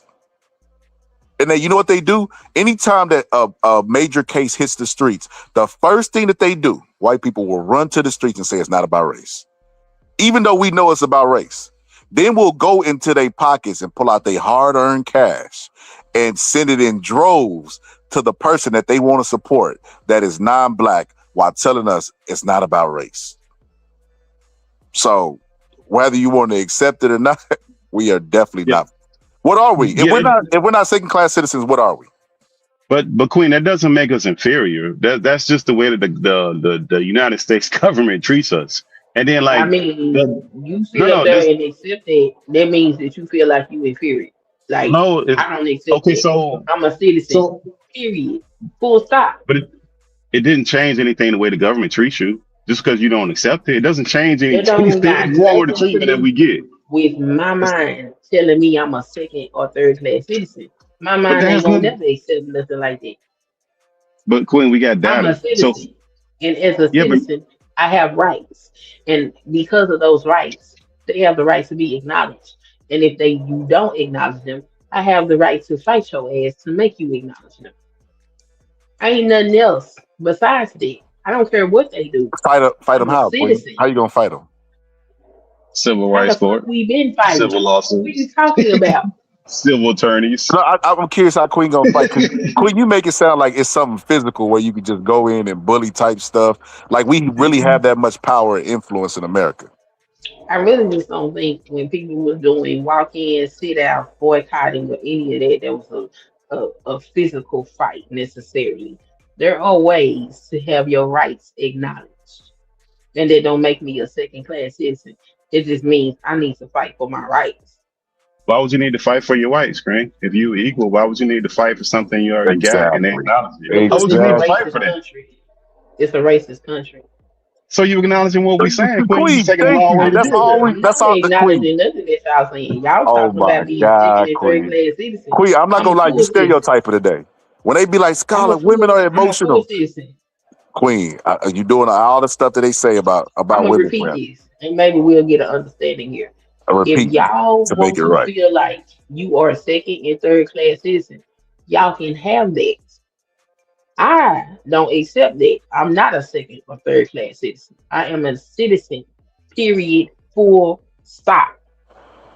Queen, someone said the Supreme Court just rolled back the Civil Rights Act, impacting black people's rights. What does that tell you? It tells me that black folk got some work to do because we got to fight. Queen, why would you have to fight if you were first class? Queen, are you serious? This is crazy to me. What civil rights do white people? White people don't even. White people think the reverse racism is happening to them because we're getting civil rights. They will fight for that, but they don't experience no real racism because they're first class citizens.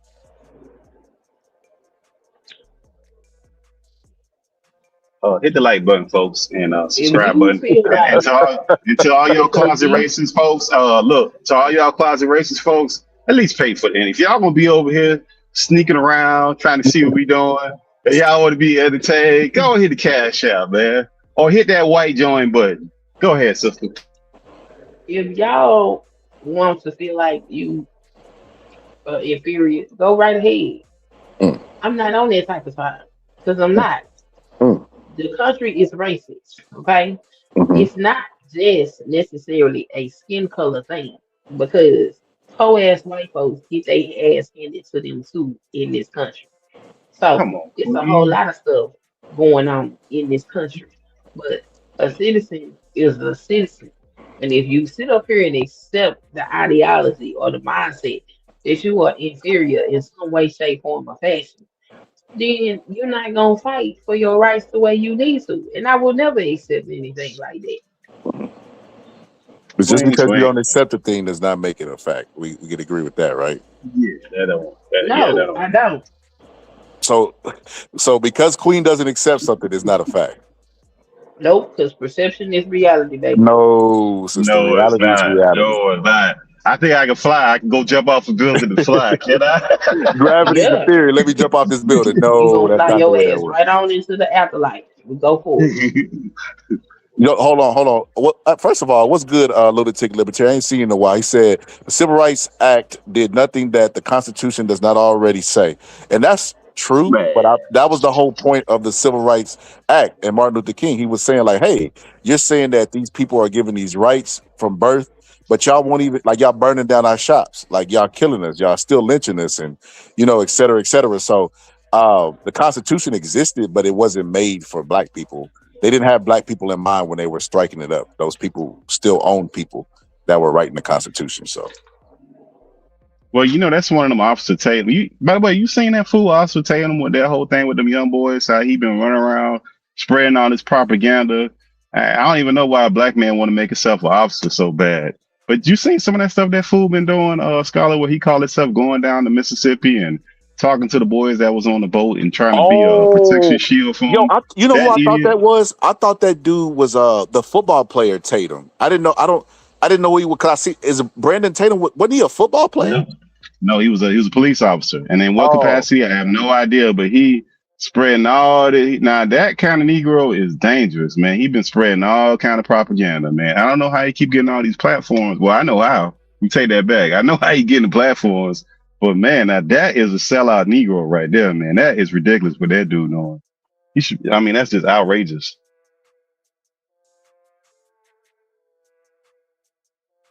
I'm actually gonna look that up because I want to do the next episode that we talk about is gonna be Nolan. I'm gonna do it actually today because it's already past midnight. But today I'm gonna do that episode. But he played college football. I knew the name looked familiar. I knew the name. I just didn't know where. What's up, SF? I ain't seen SF in a while either. What's good, brother? But yeah, he said he was a college player. But yeah, that's crazy, Pittsburgh T, that he's interviewing those people. But like even the Nolan stuff, Queen. I don't know if you was on that panel that day. Was you on the panel? But I asked everybody up there, all the Black people, do they think that that there will be justice from this? And they all said no. Like all of them casually said no, and it's like, damn, like it was at least a group of 6 Black people, and all of them said no. They at the idea of justice. I'm like, when it's gotten to that point about justice and how Black people view it, and this being a sad case of it, it's like, damn, like we definitely not first class citizens. Remember the doggone police chief in the beginning was saying that he didn't see nothing wrong. He had to be forced and backed into a corner even to even do anything. And we still don't have information. We still don't have the report from the autopsy. We still don't have a lot of information. We got what Crump and them released, which they didn't get the body first and they're missing stuff from the body. It's a lot of unanswered questions. And even the way they're moving, but they wouldn't have got this far if it wouldn't have been for the pressure. So I don't think we ever get the information. And that's all I'm saying. It is what it is. We ain't the first people to have to go through this. Even people that are so-called classified as white had to go through this. It's just it's the nature of being American. It is what the fuck it is. The problem with Black folks is after the Civil Rights Act and all that good stuff got passed, Black folk got comfortable and stopped fighting for their rights. That's how we end up with shit like what's going on in Mississippi. Because ain't nobody continued to fight. So now, because wasn't nobody continuing to fight, they're walking back the progresses that we made. So get on your job. Stop bitching and complaining and get on your job. That's all I'm saying. So now you comparing us to immigrants. Now we immigrants. And white immigrants can Who compare us. the fuck said anything about an You just immigrant? said that. You said they had I to ain't go through saying this. nothing about You said no white damn people. The immigrant. white people that went through this were white immigrants. You didn't think I was listening to you? I ain't saying nothing about no immigrant. I said even white folks that went through this shit. That's what I What said. group of white I people said went through this? nothing about no goddamn immigrant. Well, what group of white people went through the same thing as Black people? First of all, Poor they ass didn't go white through the folks. same thing as Black people. This is so crazy to me. When I try to say, hey, we need to keep the door open for black people who migrate over that look like us. It's that they not like they not. That's the mindset of black people. But you just got to compare yourself to white people. So I'm curious, what group of white people in America went through the Actually, I same thing as compared black people? myself to Americans. I didn't compare Okay, myself to well, people. white I American. compared myself to Americans. What group? And What as group? I Because you said said other groups went through before, this. to Let's name the groups. solidify what I said earlier, I said it is the American way for you to have to fight for your rights. It's part of being an American. So Not I'm to be doing treated civil. reaffirming Not to be the treated fact civil. That's not. that That's not. It's because you have we to were fight for your property. rights in this country. It's because we were property, and that's why we had to fight to be treated civil. So it's still going to be a uniqueness attached to black people. That's not going to be with anybody else. Well, everybody that ain't got no money done has to fight for that shit, whether you black, white, or otherwise. So, like I said, it's American to have fights for your rights to be acknowledged. So we not special in that regard. It's just part of being an American. Yeah, you have to educate me on Tejano. I'm not a lunatic libertarian. I'm not familiar with that. I didn't know it was a whole mass what do you call it? Slaughter of them, and then years of Jim Crow. I thought that was just unique to black people, but hey, maybe you know something I don't know, brother. I didn't say that our fights was the same. I just said that's just part of being American. You got to fight for your rights. Period. Because before you get to racism, it's classism. But that's never been separated. That's always been categorized. You could categorize race and classism as the same thing. Not necessarily, no, you can't. Because see, the problem with uh lower class white folks is that they uneducated and they don't realize that some of the things that they support harms them as well. The most easiest thing I can give as an example is the Affordable Care Act. When Donald Trump got in office the first time, he kept talking about, oh yeah, I'm gonna get rid of Obamacare, Obamacare, Obamacare. And they was like, yeah. Then when he did it, and Meemaw couldn't get her medicine and see her goddamn doctor, then they was sorry. I didn't know that Obamacare was the Affordable Care Act because your ass is stupid. And you looking at race rather than looking at class. And now you fucked up because you wanted to be racist. But really, it was an attack on all you poor motherfuckers. So, this, yes, we have our unique instances in this shit, but Americans just have to fight for their rights as citizens. Period. It is what it is. Is black folks struggle a little bit harder? Yes, it is. But that's just part of being American. Okay, he's talking about he says 70 million tunnels were destroyed across the Caribbean. Well, we're talking about stuff that's unique to the American experience. If that's the case, we might as well talk about Leopold and the millions of people that he killed. Like, yeah, we solely talking about American history here, because the whole conversation about FBA and all of this is centered around Americans and Black Americans. So, like, no, we weren't talking about anybody else. But So let's have another situation since that person said that we should embrace all of them. Now, Juneteenth is an American holiday, right? I'm listening. Do we agree on that part? It's an American You holiday. gotta celebrate. I think we talked about this before.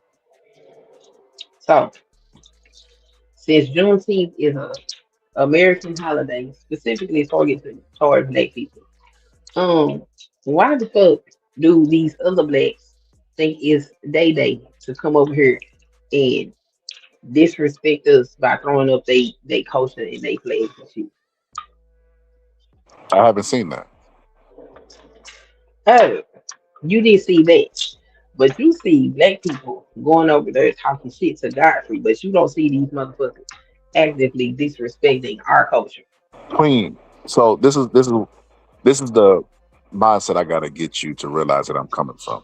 In the same way, whenever I'm talking to Pittsburgh T, and I'll talk about responsibility and accountability for men, And I say that it's not going to be fair for men and women because we're not viewed the same. We're not supposed to be because men are the leaders. When you're the leader of something, you shouldn't expect fairness. Black people are the leaders of the blacks of the world. I'm sorry. I don't care who gets offended. That's what it is. America's the leader as far as everything else, right? Everybody pays attention to the culture, the wars, our dollars accepted everywhere. Like they always have opinions about us to the point where you have people from other countries who will join panels with Americans because they're so obsessed with American culture and what is going on, blah, blah, blah, et cetera, et cetera. Black people are the leaders of the blacks of the world, the people who will be racialized as black. So it's not the criticism is not gonna be fair to the leaders, right? And we are the leaders. And what I'm saying is this, Queen, we shouldn't throw the immigrants away because a few of them did show their flags or doing anything or whatever, right? We would just judge that individual the same way we judge Coombs and just be like, well, this person is not for us. We shouldn't say all of them are not for us based on one individual because we don't do that with anybody else. If that's the case, we wouldn't even talk to white people at all. So this is what I think y'all don't quite understand. And I think I ain't gonna say all of us because I'm pretty sure some of us is out here acting crazy as hell. But I think most of us largely are indifferent to them. We don't give a shit. If you join in whatever we got going on, great. If you don't, great. We don't give a fuck. Because whether they help us or not, our struggle is still our struggle. We don't care. And it's like weird to see all these people trying to force us to care about shit that care about it for what? Again, Queen, I don't know if Pittsburgh team, you weren't listening to me, sister, when I said this. I said that you should just keep an open invitation for people who want to join you in the fight and identify as black. Nothing more, nothing less. I didn't say fight for their issues. I didn't say anything, worry about their history or any of that stuff. There was a girl from well, allegedly she's from, I don't know. I've only seen her a couple of times. I could only take her at face value. Taking her at face value, she's from Canada, right? And she was on another show that I was watching. And on the show, she basically said that black people don't care about Canadian history. And speaking as a black American, I can be honest with you. We don't. We don't give a fuck. I don't give a fuck. I can speak for me, and I think I can speak for everybody else that's black. When I say we don't give a fuck. But they've had civil rights movements of their own there, and she didn't even know the history of that. They asked her, she said, name a famous person. The dude on the panel said Drake, which I was like, Drake? You know, Soulja Boy, Drake? Like, this nigga said Drake, like the most obvious answer? Shit, he would have been better off saying Justin Bieber with his Clint, but that's neither here. But like he said, Drake, you know, and she was like, see, you don't know nothing about our culture. And she named Celine Dion. And I was like, well, wait a minute. It took me 5 seconds and a little chat search to find out that there were people that are equivalent there, like a Rosa Parks and, you know, not the actual Rosa Parks, but somebody that was equivalent to their movement that was there. Right, that stood up for this or did that or did that, and she didn't even know that history. You know why? Because they be obsessed with Black history. We are, in fact, the leaders of the world when it comes to culture and all that other stuff, right? And especially other Black people. So, with that being said, you know, being the leaders is not going to be fair, Queen. And I feel like that, you know, I feel like the people that want to be embraced by us should be embraced. I don't think that's insane to say. I'm not saying kiss the ass of the people who don't, but the people who do, I think they should be embraced. So I don't know what them not being embraced is because people being in Godfrey comment section saying whatever they say. Largely somebody's supporting him because he over here and he making money. So people on the internet talking shit does not mean that he's not supported. Matter of fact, he's been supported for a long time. Me personally, myself, don't like fucking Godfrey. Find him to be highly fucking annoying to the point that I didn't even know he was an immigrant. So whatever. Who's not accepting them? That's the part I don't get. It's like we are expected to extend this extra generosity to these people just because they skin black. Just like it's not our responsibility to educate white folks on the history of black folk, it's not our responsibility to educate black folk who don't know their own goddamn history on our history either. If they want to learn, they'll be willing to learn. Because the thing about being a leader is the people have to be willing to follow you.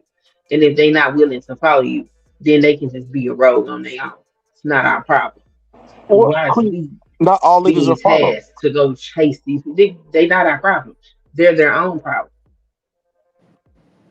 Well, not all leaders are followed. You know, you had people that didn't like Malcolm X. You had people that like not all leaders are followed, but they just embrace the people who want to follow them, and then the people that don't. It's just that's where I mean, Martin Luther King and Malcolm X were respected leaders in their own community and had their own different set of followers. So I don't know why that's like I said, Queen. You don't have to kiss anybody's ass. You don't have to chase people down and give them a pamphlet, give them a whatever brochure or whatever the case.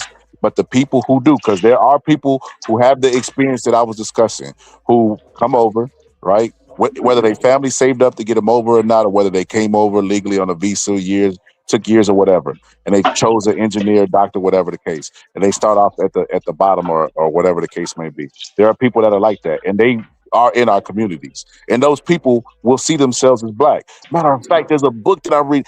There's a First off, there's a girl out there who's Jamaican who identifies as a black person, is always talking about black issues, and she be cooking. When I tell you she be cooking, she is an ally. She definitely is good for the black community. She recommended a book, and God damn it, I got ADHD, so I'll start a book and then I'll fucking like move on from it. And it's been 3 months since I since I read this book, but the book was so Well, good, man. hold on. I'm not a lunatic. I don't expect you to remember every goddamn thing you've ever come in contact with.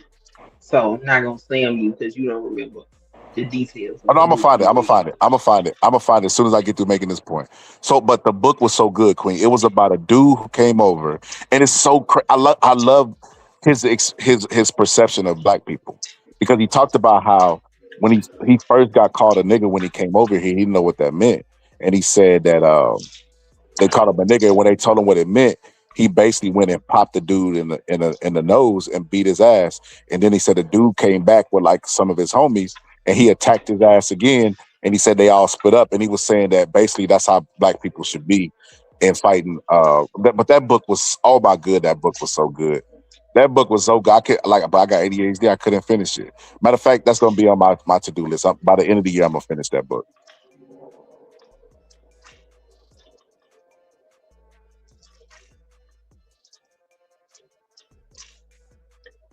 But we got a new panelist. What's good? What's good, TM?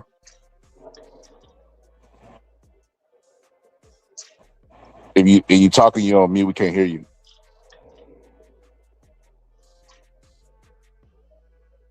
I don't know. I think TM might be having technical difficulties Do you again. know who that is? You better drop them down. You ain't What? got no profile picture either. Hey No, there, no, I'm no, here. no, Can you no, hear no, me? no. She was from Oh, the okay. chat. What's good? Can you hear me? Yeah. Okay, this is TM Positive Reframe from Oklahoma. What's good? I'm well. How are you? Good. Just over here having this conversation. I've noticed. So how you feel about it? What's your take on this conversation? Oh my goodness, it's a lot to unpack. Unpack it, sister. We got all night or all day, morning. I don't shit. We don't plan on dying. Go ahead, unpack it. Well, I just think, just because I was in the comment section, but I finally got in. I think it's just, we've been lied to. I'm talking about black people, white people, all our lives, if you really think about it. You know what I'm saying? About, like I'm Black American. And if we were to do our ancestral like lineage, it will trace us back, to places like Africa and stuff. But I'm a Black American, and we come for those who are Black Americans come from the Shem line. And where you can find this information is at, have y'all heard of Stephen Darby? I haven't. Y'all need to look up everybody and everybody in the chat. This will clear, and for white people too, because, you know, it's just, we're here, you know, to have discussions and different perspectives. And I understand that. But Stephen Darby Ministries, and he talks about how they, I'm talking about white people, swiped Negro land off the map, right? And he explains how Negro, he thought at first, you know, how, you know, he saw his white classmates, you know, relate to Christopher Columbus. And I don't see why people who would want to relate to Christopher Columbus, because he did some egregious things. But once he, you know, start reading Bible, the Apocrypha, because a lot of things were taken out of the Bible to try to hide our identity. And I put in the chat earlier in Revelations 2:9, it talks about those quote unquote Jews in Israel are the fake Jews. They are not the real Jews. We are.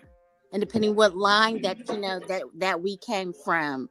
But we've been so downtrodden to believe, and that's because of the white people, you know, like I put in the chat, like Africa came from a white man, Africanus. Rome, he named Africa. So Rome, which is Esau and the Edomites, all wanted us to not know who we are. And it's not that white people are getting away with it. And let me say this too, because sometimes I know it looks like that, but in the end, God has the last say so. And then white people, you know, they can believe in God too and be grafted in, because once Israel, you know, rejected Christ, the chosen people, he went to the Gentiles, right? So that's not saying that white people can't be grafted in. God wants all people to be saved.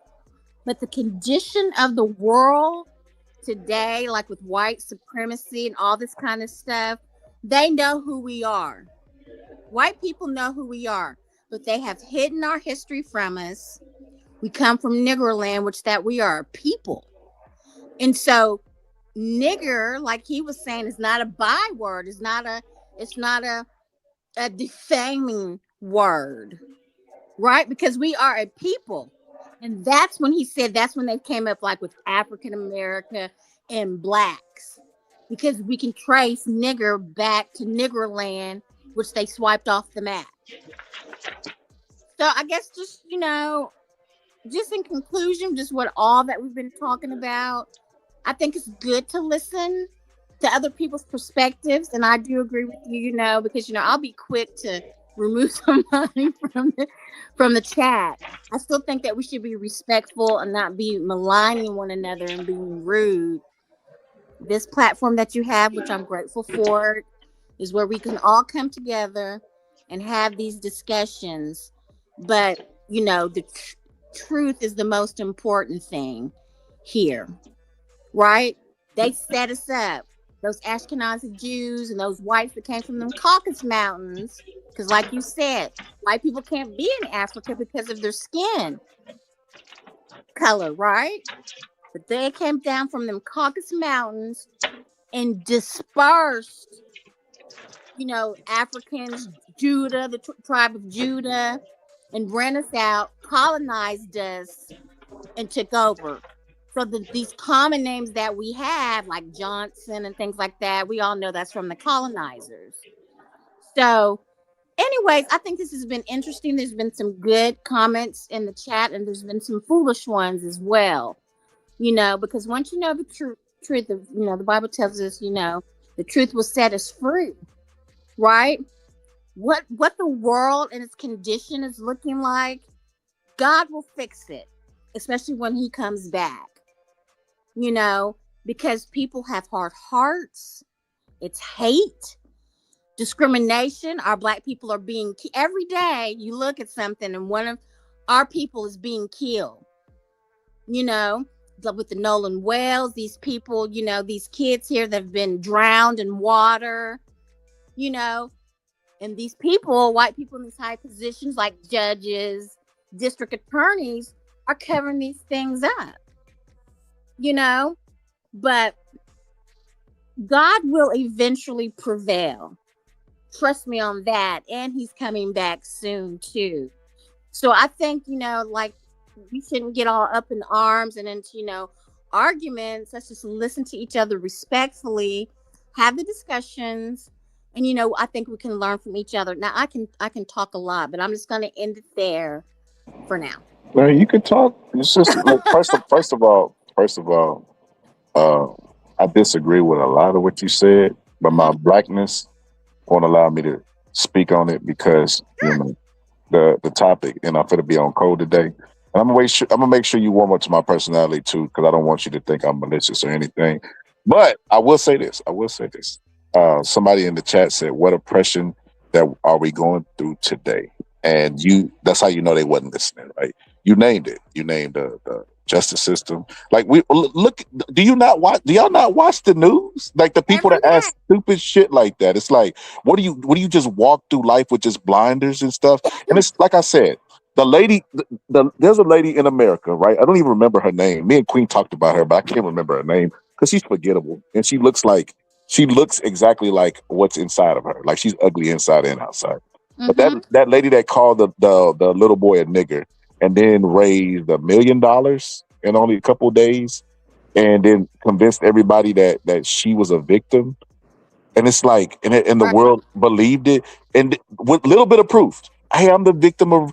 She used reverse racism. Hey guys, these black people are harassing me because I called a little boy a nigger. And one thing I'm fighting for in this country is freedom of speech. And they called me this, and they're sending death threats.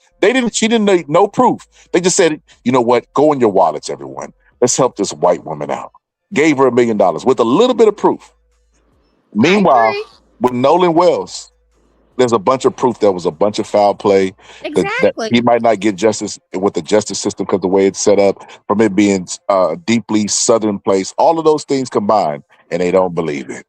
All those same people that a week or two, no, let me stop. Probably like a month or two before was giving money to Metcalf's family because they wanted justice, because they felt like a little kid had unjustly had his life taken, and anybody that spoke out against it was demonized. They were unhuman. They were unmoral. They were all of these things. Those same people are now silent. They're silent on this issue because it's the reverse. A black person was taken out by whites, and they don't want justice for this person because they don't see him as human. That's always the elephant in the room with white people, and this is what really gets on my nerve. That the fact is this: they know that their position is first class, like what I was telling Queen earlier, that they're first class, and they don't want to lose their positioning. I agree. And anything that's the threat of them losing their positioning, they will attack and dismiss and dismantle in a hurry. Which is why I say we need allies in the fight. Because I watch them. I watch how white people operate. I watch how when South Africans came over, this is the funniest thing that you ever want. So apartheid in Africa is like Jim Crow in America. Some Africans might even say it's worse because it lasted longer, right? Or whatever the case may be. The government said, hey, the wealth gap in Africa is not closing. We need to do something drastic. Hey, how about we give land to the people who were affected during this? White people in Africa said, disgusting, oppression. We're not gonna take it. No, we ain't gonna take it. So they're gonna jump ship and come to America. And white Americans accepted them with open arms. And you know what else they did? They bought them MAGA gear. These motherfuckers are not even American, coming over talking about making America great again. And you know what white people did? Open their arms and embrace them wholeheartedly. I think black people will continue to lose until they see the games that's played right in front of their eyes, in my opinion. So here's the problem with it. Where are those South Africans now? Shit, that's a good question. I don't know. I didn't do it where they are now. That's a good episode. I think I'm gonna do it where they are now episode. Yeah, do that, and then you'll stop using it as an argument because the people didn't want to be here. They realized that where they were was a lot better than being over here. So you're And they telling me the Africans came over, the South African white people came over Yep. and were entitled and embraced by white people, but when they got here, the living conditions were too peasant for them, so they went back. Yes. That doesn't defeat my argument. They still were embraced by white people. They might have been embraced by white people, but the problem that your argument is missing is that white people don't know that they're also oppressed in this country. I disagree with that. Listen, I'm not saying that white people don't have problems, but systematically speaking, they have a easier way up, a stronger way up. Not saying that they won't work hard to get it, but the path just starts to clear for them. I'll give you an example. I agree with that. I used to work with this white chick, and and I was a security at the place, and she worked in the kitchen. And she used to tell me her story, right? And she was saying that she was strung out on drugs. She done did every drug in America, blah, blah, blah, et cetera, right? Mm-hmm. She worked the system in the state that I stay in and was able to get them to pay for her schooling. And now she's in school. And my friend pointed this out. I didn't even realize it. He was like, bro, because I used to talk to a lot of the homeless down there. There were so many homeless that were non-white that had similar stories and nobody gave a fuck about them. And their path wasn't just open where they could have F-ups and get on the right track. That's what white privilege is. Mm-hmm. White privilege is they'll look at a dude who essayed a woman behind a trash can and the judge will make an argument for him. It's supposed to be his legal team. But the judge is out there saying, you can't mess up this kid's life. Boys will be boys. You got to understand. You got to make it all these excuses. Yes. I Make remember all these excuses for that boy because he's seen him as a boy. That's white privilege. The people in power can identify with them on top of the power structure, making it easier for them to push through. Queen, I disagree with the oppression, Queen. I'm sorry. I agree with that. And you made the statement like with the Nolan Wells case, how the evidence is right there in their face, right? But they'll find a way, like they have all throughout life, to try to hide it to make them seem to come out that they're right and try to circumvent because they have these white people in high places, that's doing favors or taking bribes or whatever to turn the case in their favor.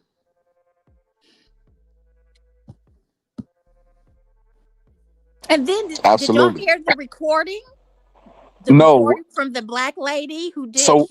She's an audio engineer, and where we could hear that phone call real clear about what people were saying. Y'all didn't hear that audio? Well, if you haven't heard that, My bad. No, I didn't hear it.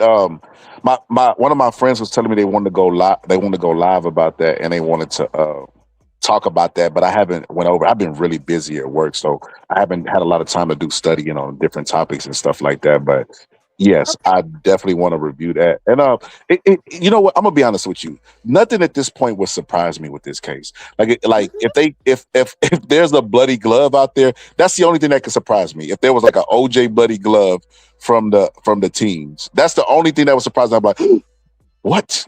It's crazy. But no, other than that, I would not be surprised on anything else in this case because we already know what it is. Just look at the history of Mississippi. Like, exactly. We're human beings. Like, we draw the reason why we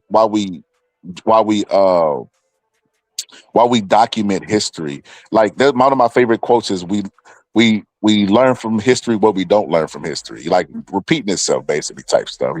So it's like we know how Mississippi is. They still have sundown towns. Like, why are we so shocked? One of the kids' mom is a judge. She is.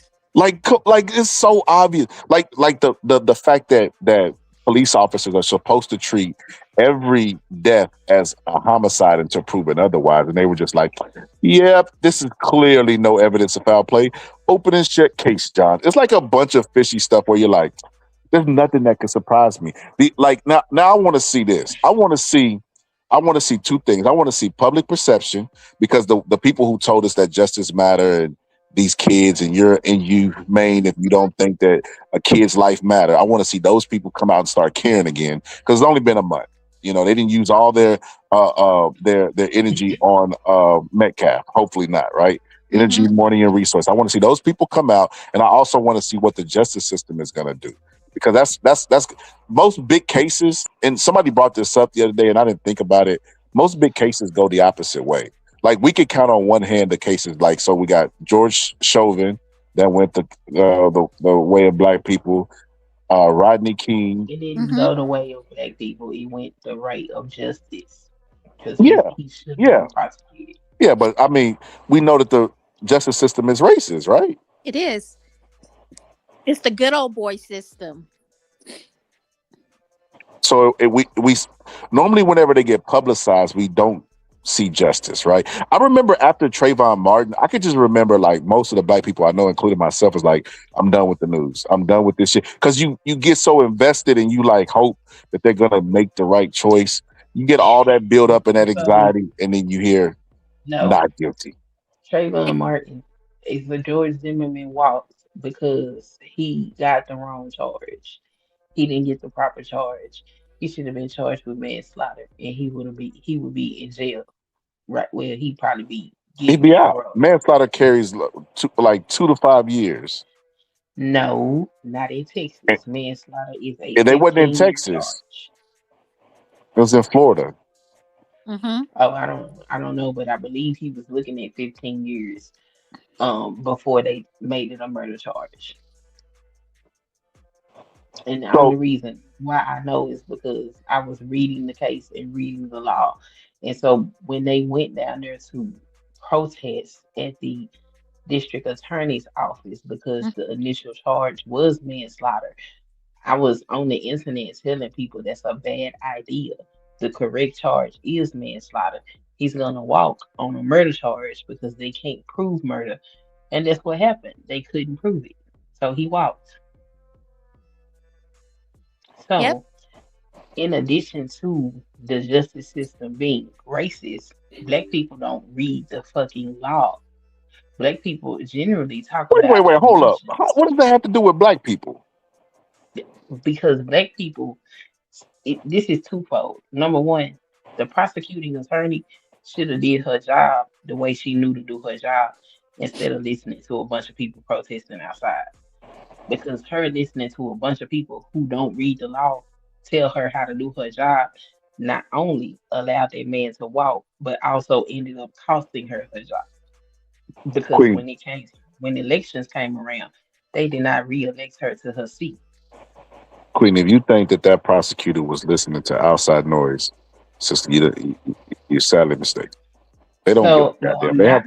They have a team of Queen. They have a team of people that they meet with. I just really can't stand when y'all sit up here and try to tell Queen, me. Could I finish talking before you get defensive? No, you cannot. Queen, you can't tell me. What no, I absolutely can. I absolutely can finish talking. Yes, I could. No, you cannot. Queen. No, you can finish talking. You can't tell me what I think and what I know and what I don't know when I know what I know. Queen. That's what you can't do. You got a bad habit of trying to tell me what I don't know and how I'm mistaken. What you can do is talk about your opinion. Queen, all we do on the internet is talk about our opinion. But your opinion does not reign supreme over everybody else's. My opinion reigns supreme when I know what the fuck I'm talking about. And you always know what you're talking about. I do, because I don't speak on stuff I don't know what I'm talking about. Queen, what if you got that high accuracy in being right, my sister, you need to go to I will prove you wrong. You need to go to Harvard. You need to go to Yale. You need to go to one of these prestigious schools because you wasted your talents on the internet. You want to play with me? Because I will pull my computer out and I will have you put this shit up on the screen so I can prove to you I know what the fuck I'm talking about. Pull it out. Because you didn't even let me finish making my point. Queen, you don't do enough listening to be right all the time. That's number one. I don't. You didn't even hear what point I was gonna make. The moment that you felt like I disagree with you, you got personal. And told me that I was wrong about what Queen, I let me tell you know what is I'm when not you finna do. fucked up. What I'm not finna do going forward. We're not finna keep talking over each No, other. We're we gonna have a not finna conversation. go. Yeah, no, We're gonna have a we don't have conversation. conversations. We're gonna have a conversation. You don't do this to nobody else but me, Queen, and now I she don't being oppressed. appreciate it. Now she being oppressed on my panel. Queen, the fact that you're No, you only do this Queen, to you me. have to accept the fact that I I don't don't agree have to with you. accept anything. You Yes, you don't have accept to. the fact that I There's don't no agree way. with you. Listen, Queen. I'm not. You don't 100% agree with your husband. Why would you expect that from me? No, I expect for you to make your point and not be sitting up here No, but I telling was me that I don't trying, know what and I you know. and you interrupted me. You told me I didn't know what I know. So you can stop that. And if you stop that, you can make your points. Queen, if you heard you don't know what you know, then you clearly not listening. You listening to No, I was argue. listening and I heard you. Okay, well, let's ask the third person. Sister, did you hear me at any point say you don't know what you know?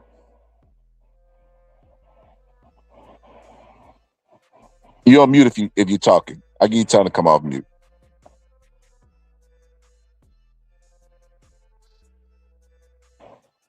Because the people in the chat, She said her what name is Jess and she ain't in this mess.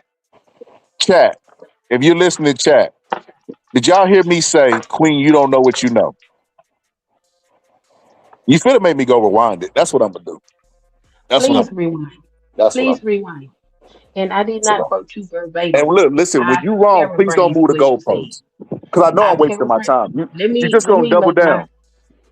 my disclaimer. I paraphrased what you said, but you made a statement to that No, effect. don't change it now. No. I'm Don't not change it changing it. now. I'm not changing it. I said you made a statement, something to that effect, because I didn't quote you verbatim. So please rewind it. Please So now you changing the goalposts that I'm about to go. show. No. Go rewind it. That I'm about to show.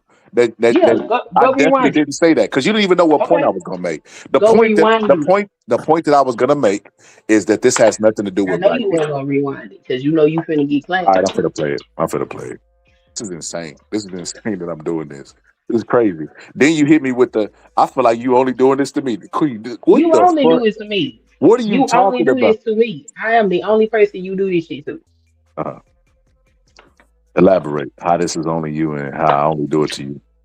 You I, only do this to me.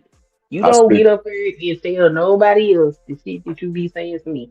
And I be in the chat listening, so I know. Queen, I think you got to get over yourself. I do not.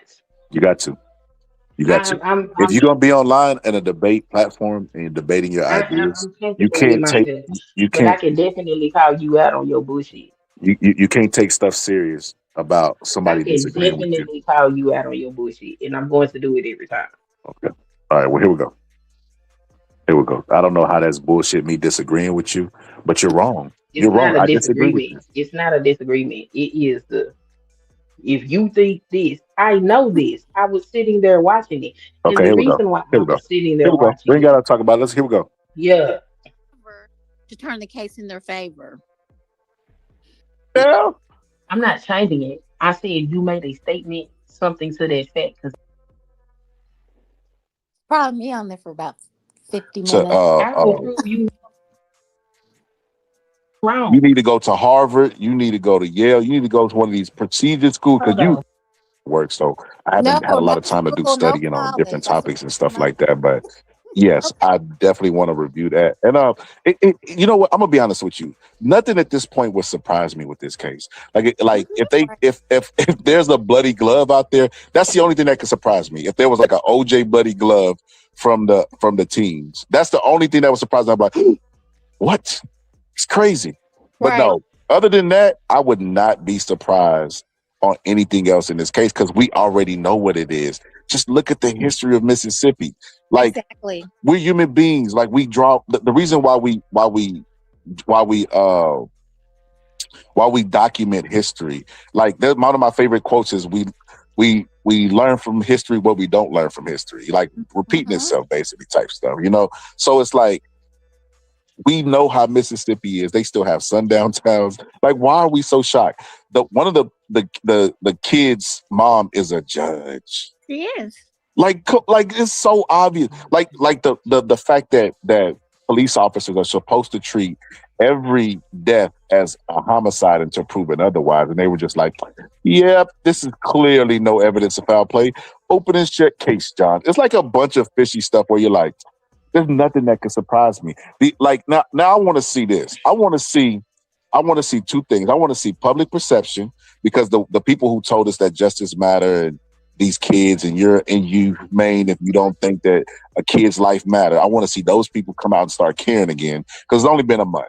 You know, they didn't use all their energy on Metcalf. Hopefully not, right? Energy, money, and resource. I want to see those people come out, and I also want to see what the justice system is going to do, because that's most big cases. And somebody brought this up the other day, and I didn't think about it.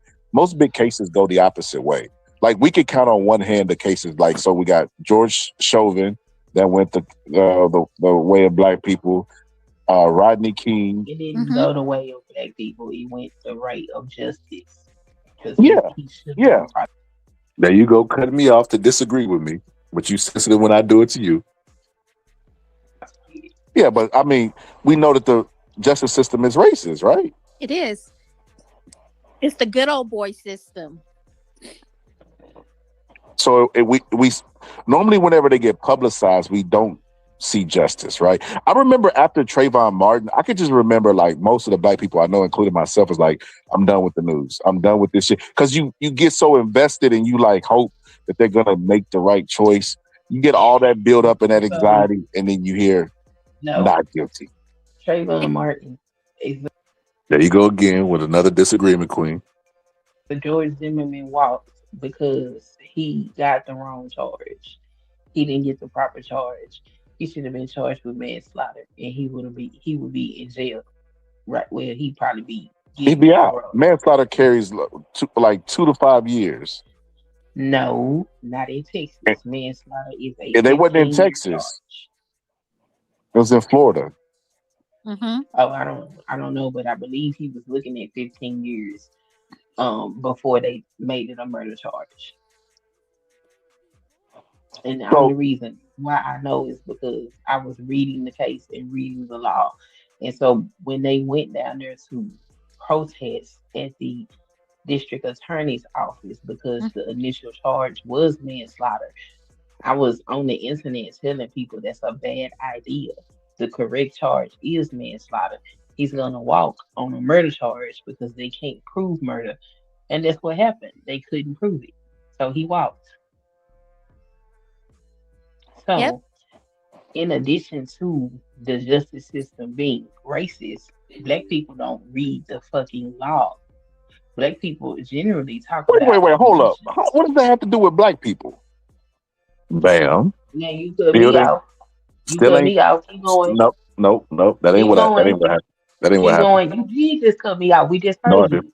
No, I do. We just heard you. It's right there in 4K. You just played it. Okay, well you got cut off with a question. This is how you respond. Because black people, this is twofold. Number one, the prosecuting attorney should have did her job the way she knew to do her job instead of listening to a bunch of people protesting outside. Because her listening to a bunch of people who don't read the law tell her how to do her job not only allowed that man to walk, but also ended up costing her job. Because when elections came around, they did not re-elect her to her seat. Queen, if you think that prosecutor was listening to outside noise, sister, you're sadly mistaken. They don't. So what is that? I'm sadly mistaken because what? Because she listening to outside noise? Like I wasn't watching this shit happen in real time. Stop. This is what accountability look like, Queen. So I didn't say what you said I said, right? I was about to make my point. I was sadly mistaken. And I was about to make my point to why I disagree with you. Because unlike you, I don't just disagree to disagree. I don't believe that you're right on that. And I was going to tell you, I didn't say, Queen, you didn't read anything. I didn't say you didn't know anything. I didn't say any of that. You could have said, hey, Charlotte, share your screen. After you get through talking, I'm going to show you what I know. But because you be so in your feelings, Queen, because you be ready to argue, you heard me say something that I did not say. And now that I played it, for you still double down. You still double down, Queen. You still double down on you being right. I am right because that's what you did. So Queen, you can like I said, I know I was wasting my time. I knew I was gonna play exactly what I did, and you were still gonna double down on you being right. So do you want to continue on? Because you already proved my point. So you want to I continue proved with? your point. So Yeah, you you think did. so, Queen? You think that by me playing that and you saying I said something that I did not say, I proved your point. Did you have something that you needed to say? Because you played it back, and there it was, and that's all I got to say about Like I said, delusion, it. And delusion, I'm just to go ahead and de- pull this up after you sit up here and make delusion, delusion. So the your point that I was gonna declaration. make is this: before I was cut off, and told what I said, then played back what I actually said, and still made out to be a lie. It was crazy, crazy work. What I was gonna say is this: prosecutors have a team, right? They have a team of people, and it's not including outside people. They don't when they're having hey, let's go for this charge, let's go for that. They go for the charge that they think will best suit and that they would win. And that shit is always Monday morning quarterbacking. If they win the case, everybody's gonna say they were the most smartest people in the world. If they lose the case, everybody's gonna say they're dumb. I think it's extremely egotistical, Queen, to make this about black people not being able to read and think that you know more than the prosecutor. That's insane. They went to school for So that. first of all, They're the so professional. so we'll talk about what actually happened at that particular time. Like I said, the initial charge was manslaughter, and black people protested. When black people protested, she moved the charge to a second degree murder charge. I thought that was a bad idea because when you read the law in Florida for murder, well, they weren't going to be able to prove that in court because in order to prove it in that situation, you would need an eyewitness, which they didn't have, or the person to not actually die. But at that point, it wouldn't be a murder charge either. So they couldn't prove murder. But that's what black people protested for. And she put the murder charge instead of the manslaughter charge. That's what happened. Now, when she got asked about why she changed the charge, she lied and said she did not change it because of public pressure. But that's exactly why she changed it. And that man ended up walking. That's what happened. I know because at the same time, there was another case where this white man shot into a car of black teenagers because he said their music was too loud. And he was prosecuted, period. He says he's never getting out of jail.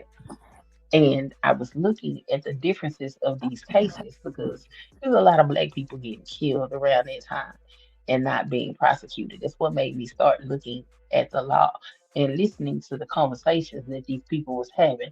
And that's when I realized black folk largely don't read the law, but have a lot of opinions and shit about the shit that they're talking about. That is why the last time we was having a conversation, I was like, hey, go read this thing because it's good to have feelings, but it's good to have some facts and some knowledge along with those feelings. And a lot of people don't fucking read. And that's just the truth of the matter. So my thing is, if we're gonna have black ass discussions, we should also have some black ass solutions. I don't just be talking just to be fucking talking like you think. I be talking to largely educate people. Because if we don't know shit, we can't move the needle in any of the shit that we got going on. We just a motherfucker with an opinion. And everybody got an asshole. Well, Queen, I don't think we got to know the law like that. 'Cause even the people that know the law, the lawyers, they go in court and argue about what their interpretation of the law is. And some people get protected not knowing the law. A lot of people go in life not knowing nothing about the law. Nothing happens to them. So I don't think we But necessarily got to know the law like that. I just think it's that we not got to that be more active when we see things are wrong. And that's what it so seems like. That's a little swell for that. What happens with certain things happen, we do collectively go together. Now, is it everything? No. Do we fix all the stuff in our community? No. Certain things we do come together for. I don't think we all so need to know this the law because we're just not going to do that. so I didn't say that we all need to know the law. Okay, I'm talking about this specific situation. There was a lot of black people that had a lot to say about this specific situation. So in this specific situation, if you're gonna tell somebody how to do their job, you might want to be educated on the subject matter. And if you actually went and read the law before you went to go protest at what the prosecutor was doing, then you would realize that's probably not a good idea. So when it comes to that man walking, not only does the prosecutor have to take that L, which is another slight upon the justice system, but black people got to hold their L too because they played a role in helping this man walk away. That's the point that I'm making. You can't just go off your feelings and emotions. You got to educate yourself on some things. Well, I mean, I just disagree with you because I think people can read the law. Because me and Scholar read the. Hold on, Go ahead. hold on. Say that one more time, Queen. You just can't go off your emotions. You got to educate yourself on some things. Like I be trying to use. Okay, can I educate you for a little bit? You can't educate me on nothing because Why not? you got a bad habit of telling me. Nothing, Hold on, Queen. let me Nothing. finish. Nothing. Hold on, Queen. Hold on. You have a bad habit of telling me I'm just talking because of what I feel. And no, I'm not. I have knowledge to back up the things that I am saying. Now, if I present that to you and you disagree with me, that's one thing. But I don't talk about shit that I don't know. That's why sometimes I be sitting up here and I don't say nothing. I don't know enough about the subject to be putting an opinion on it. But if I'm saying something, I know something about it, and that's why I'm talking. Well, couple things. The first thing is this. It didn't matter which degree of murder that they sought out, whether it be manslaughter, first degree, second degree, or third degree. The burden of proof is still beyond a reasonable doubt in criminal court. So the burden of proof wouldn't have changed. So this is what I mean by the Monday morning quarterback stuff. It's like we look at hindsight like, oh, they should have did this, they should have did that. It's like if he was going to be charged for murder, like it wouldn't matter the degree. Like if they would have tried for third degree murder, he still would have got guilty. Like the burden of proof would have still been the same. So But I don't. it's not the same because when you read the letter of the law, they give jury instructions according to what the law says. And manslaughter and murder are two different things. And if there are elements missing, then you can't prosecute them on that. And that is the problem. It affects the way that a case is presented. She didn't present a manslaughter case. She presented a murder case to which she didn't meet the burden of proof for murder. So manslaughter wasn't included. So manslaughter wasn't included at all in that. It wasn't lesser charge or nothing in that. If she didn't, it wasn't added. It was added right before the jury went to go deliberate. Okay, so it was in there. Those are lesser charge though. They could have gave manslaughter if they wanted to. So this is the problem with that. The problem with that is while the trial is going on, they're putting forth a murder case. They're not including any conversation or whatever they do in the courtroom. I don't know the words to use, but they're not putting anything toward manslaughter. They're focusing on trying to get this murder charge, and they just throw the manslaughter charge in there. So now you done pretty much sent the jury back there to deliberate with not enough evidence to even convict them on a murder charge, which is the same thing that happened to Carmelo Anthony. That don't work. If you're gonna add the lesser charge should come up front with the rest of the charges. No, they can add stuff in the trial. They have the chance to consider it. It's up to the jury to consider it. That's what I'm saying. It should be there, not at the last minute before they go in there to deliberate. That ain't right. That's normal. Queen. Go ahead, Stella. That's not abnormal. That's not abnormal. That's almost never going to return conviction on a lesser charge. Almost never. Most of the time, they're going to go with the greater charge because that is the case that they're running. We can't say that though, Queen. That's not. Go ahead, Scholar. You got it. Yeah, you got it. Yeah, that's. So, you can't. You making a statement? Go ahead. So, Queen, I active listening. I listened to you, and you said I don't know the correct term. So, do you think if you don't know the correct term, that you know more than the prosecutor who knows the term? That's why I say it's Monday morning quarterback. Who said I knew anything? Well, hold on. No, this why I do agree with you. Why I can't finish talking? Why you get so defensive? You just said we got to be logical and not be in our emotions, but you won't let me. Words in my mouth. But you won't. You just did that to me, and I had to go back on my own live and play why I didn't say what you said. I didn't take it personal because I knew I didn't say that. I was talking about. Yes, you did. I didn't, Queen. Even after I played, you still double down on some shit I didn't say. You, Queen, you cannot make this up. You played it. What is we talking about? Queen, I played it and nobody heard what you just said. And you're trying Okay, to double down and don't worry repeat about it. it. Keep going on. Then go to Michael Dunn.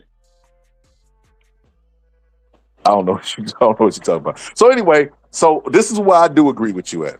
Why I do agree with you at is that when you change it from manslaughter, I don't know how it is in Florida, but I know in Texas the culpable state changes, right? So yeah, manslaughter, you do the burden of proof is still the same. So the evidence wouldn't matter, but the culpable state matters. So they have to prove that this person intentionally killed him. And with George Zimmerman, for some reason, because he's not black, they had a hard time finding intent, right? It was easy to find that with Metcalf. Well, Metcalf woke up, he was the equalizer, he stabbed him in the heart. You know, we had to send in the fucking the guy from Taken to arrest him because he was so cold with that knife that he brought to school. But with George Zimmerman, who had a gun, and 911 told him do not approach, and he still approached and shot him, it's hard to prove his culpable state. So the culpable state does matter and does make a difference. But it's like I said, it's Monday morning quarterback.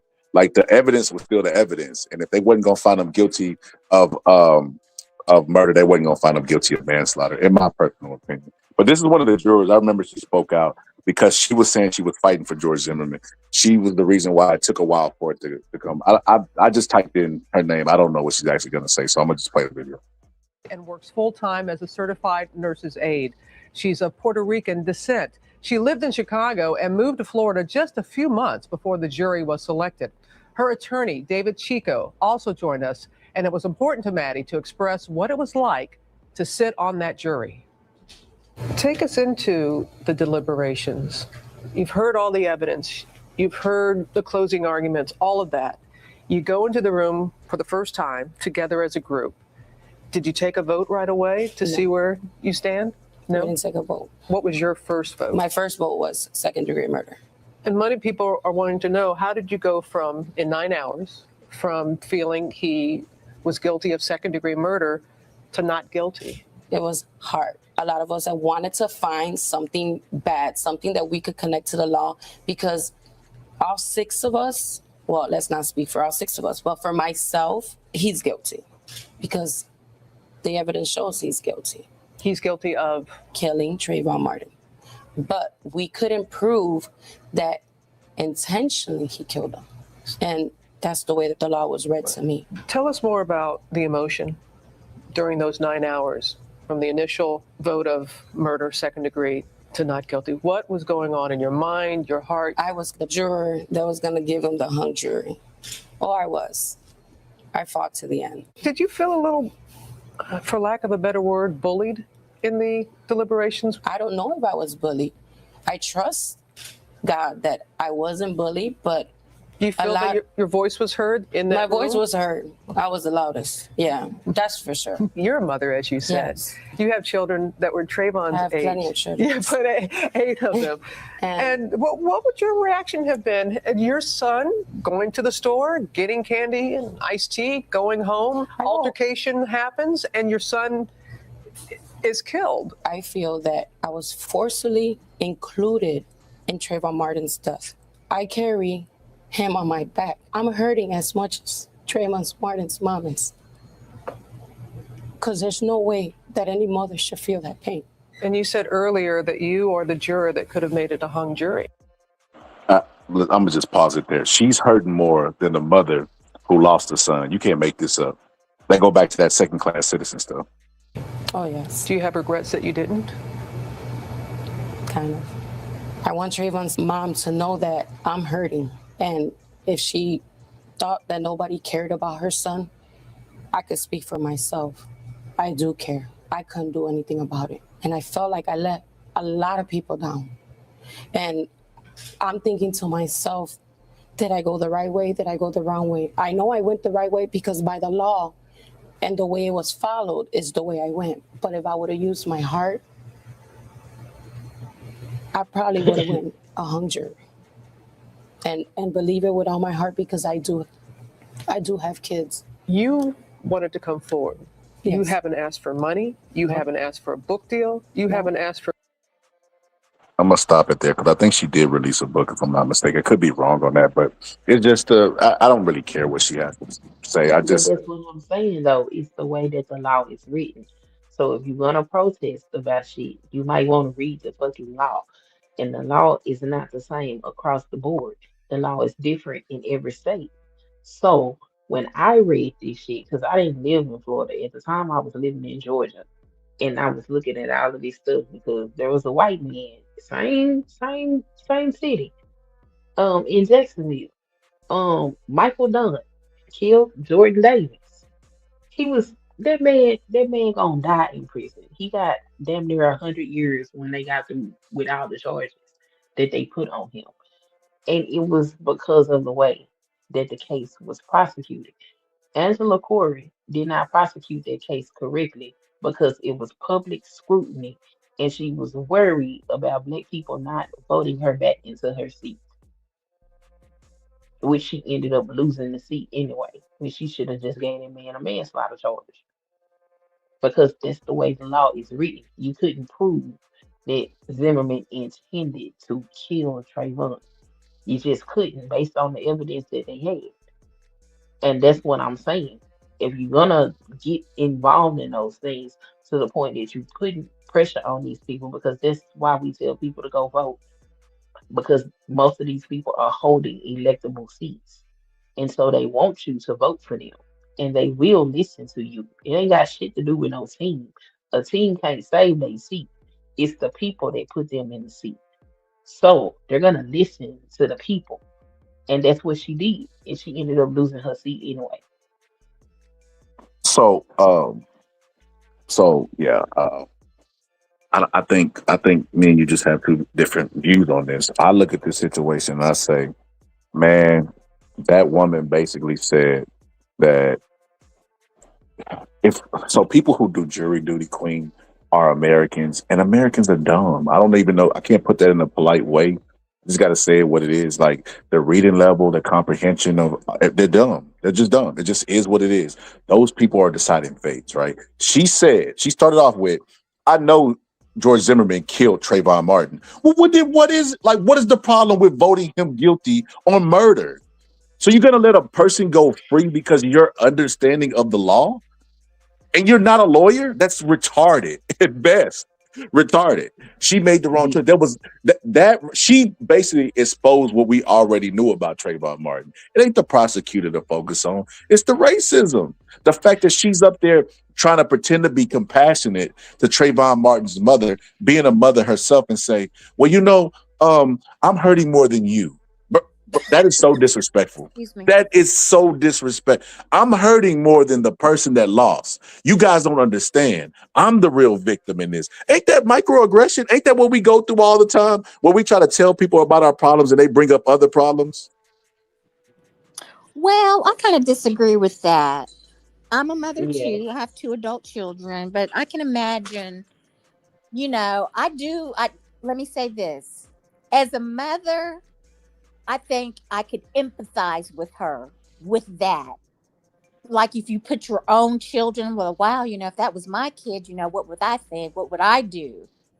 So, I've been in the court systems, like the juvenile court systems. Not myself personally, I worked in that arena. And I'll tell you, I had to testify on one of my cases. And I'll tell you this, I spotted out who the foreman was immediately when I was testifying, because I was looking at all the jurors because it was a jury trial. And so I think she could have been bullied in there, because I don't remember what the races were on the jurors. Do you guys remember? I don't remember. They were anonymous. She was I think her and maybe one other might have came forward. I know it might have just been her. This might have been her. So her arm might have been twisted, and whoever that foreman was, she could have just went along. But that's what I'm saying. That's what I'm saying. I don't believe that that's what happened. And that's why I'm saying that people have to read the law. And you can say people are dumb, but before you go into that jury room, the judge reads you the law and he reads you what your duty is as a juror. And in this particular case or this particular state, it might be the state, they actually had papers that they took back there with them for their jury instructions. And according to the law, you have to be able to prove that he had either a depraved heart or he committed felony murder. And they couldn't prove that he did either one of those things, But which they did. means that they couldn't convict. They did not, because a depraved heart is killing someone through an act that is eminently dangerous to others and demonstrates a depraved mind with extreme indifference to human life, but without the intent to kill a specific person. And felony He murder shot him with a is gun, a Queen. but Right, you have right. to prove that he had a depraved heart when he Queen, did it. but And Queen, I according want to you. the hold on, according to the facts of the case, George Zimmerman was getting his ass whooped. So he didn't shoot this boy because he just felt like I'm gonna kill After me he followed him with a today. gun. Him Right. following him ain't got nothing to do with the fact that at the time that he shot him, he felt like he was Well, that defending argument didn't himself. work for Carmelo Anthony's team, even though he was approached and beat up too as well. But He was still pushing. Carmelo Anthony was in Texas, and Texas definition of murder and self-defense are different than No, it's Florida's the same. definition. Stand your ground is the same. They both stand your ground states. That's neither here nor there. That's neither here nor there. That's Uh, not true. the point I wanted to make is this: There's That's um, the shit the I the, whole be justice talking about. system. Y'all be the sitting up here the giving people woman started off. misinformation and shit. The woman started off. Your information is 100% correct at all times. But the woman started off I don't with. sit up here She and started spew off dumb with. shit. She started Like off telling with. people that the same Queen, it's could the I same speak, law in please? both states is a Could I lie speak, please? and misinformation. Could I speak, Don't do that. please?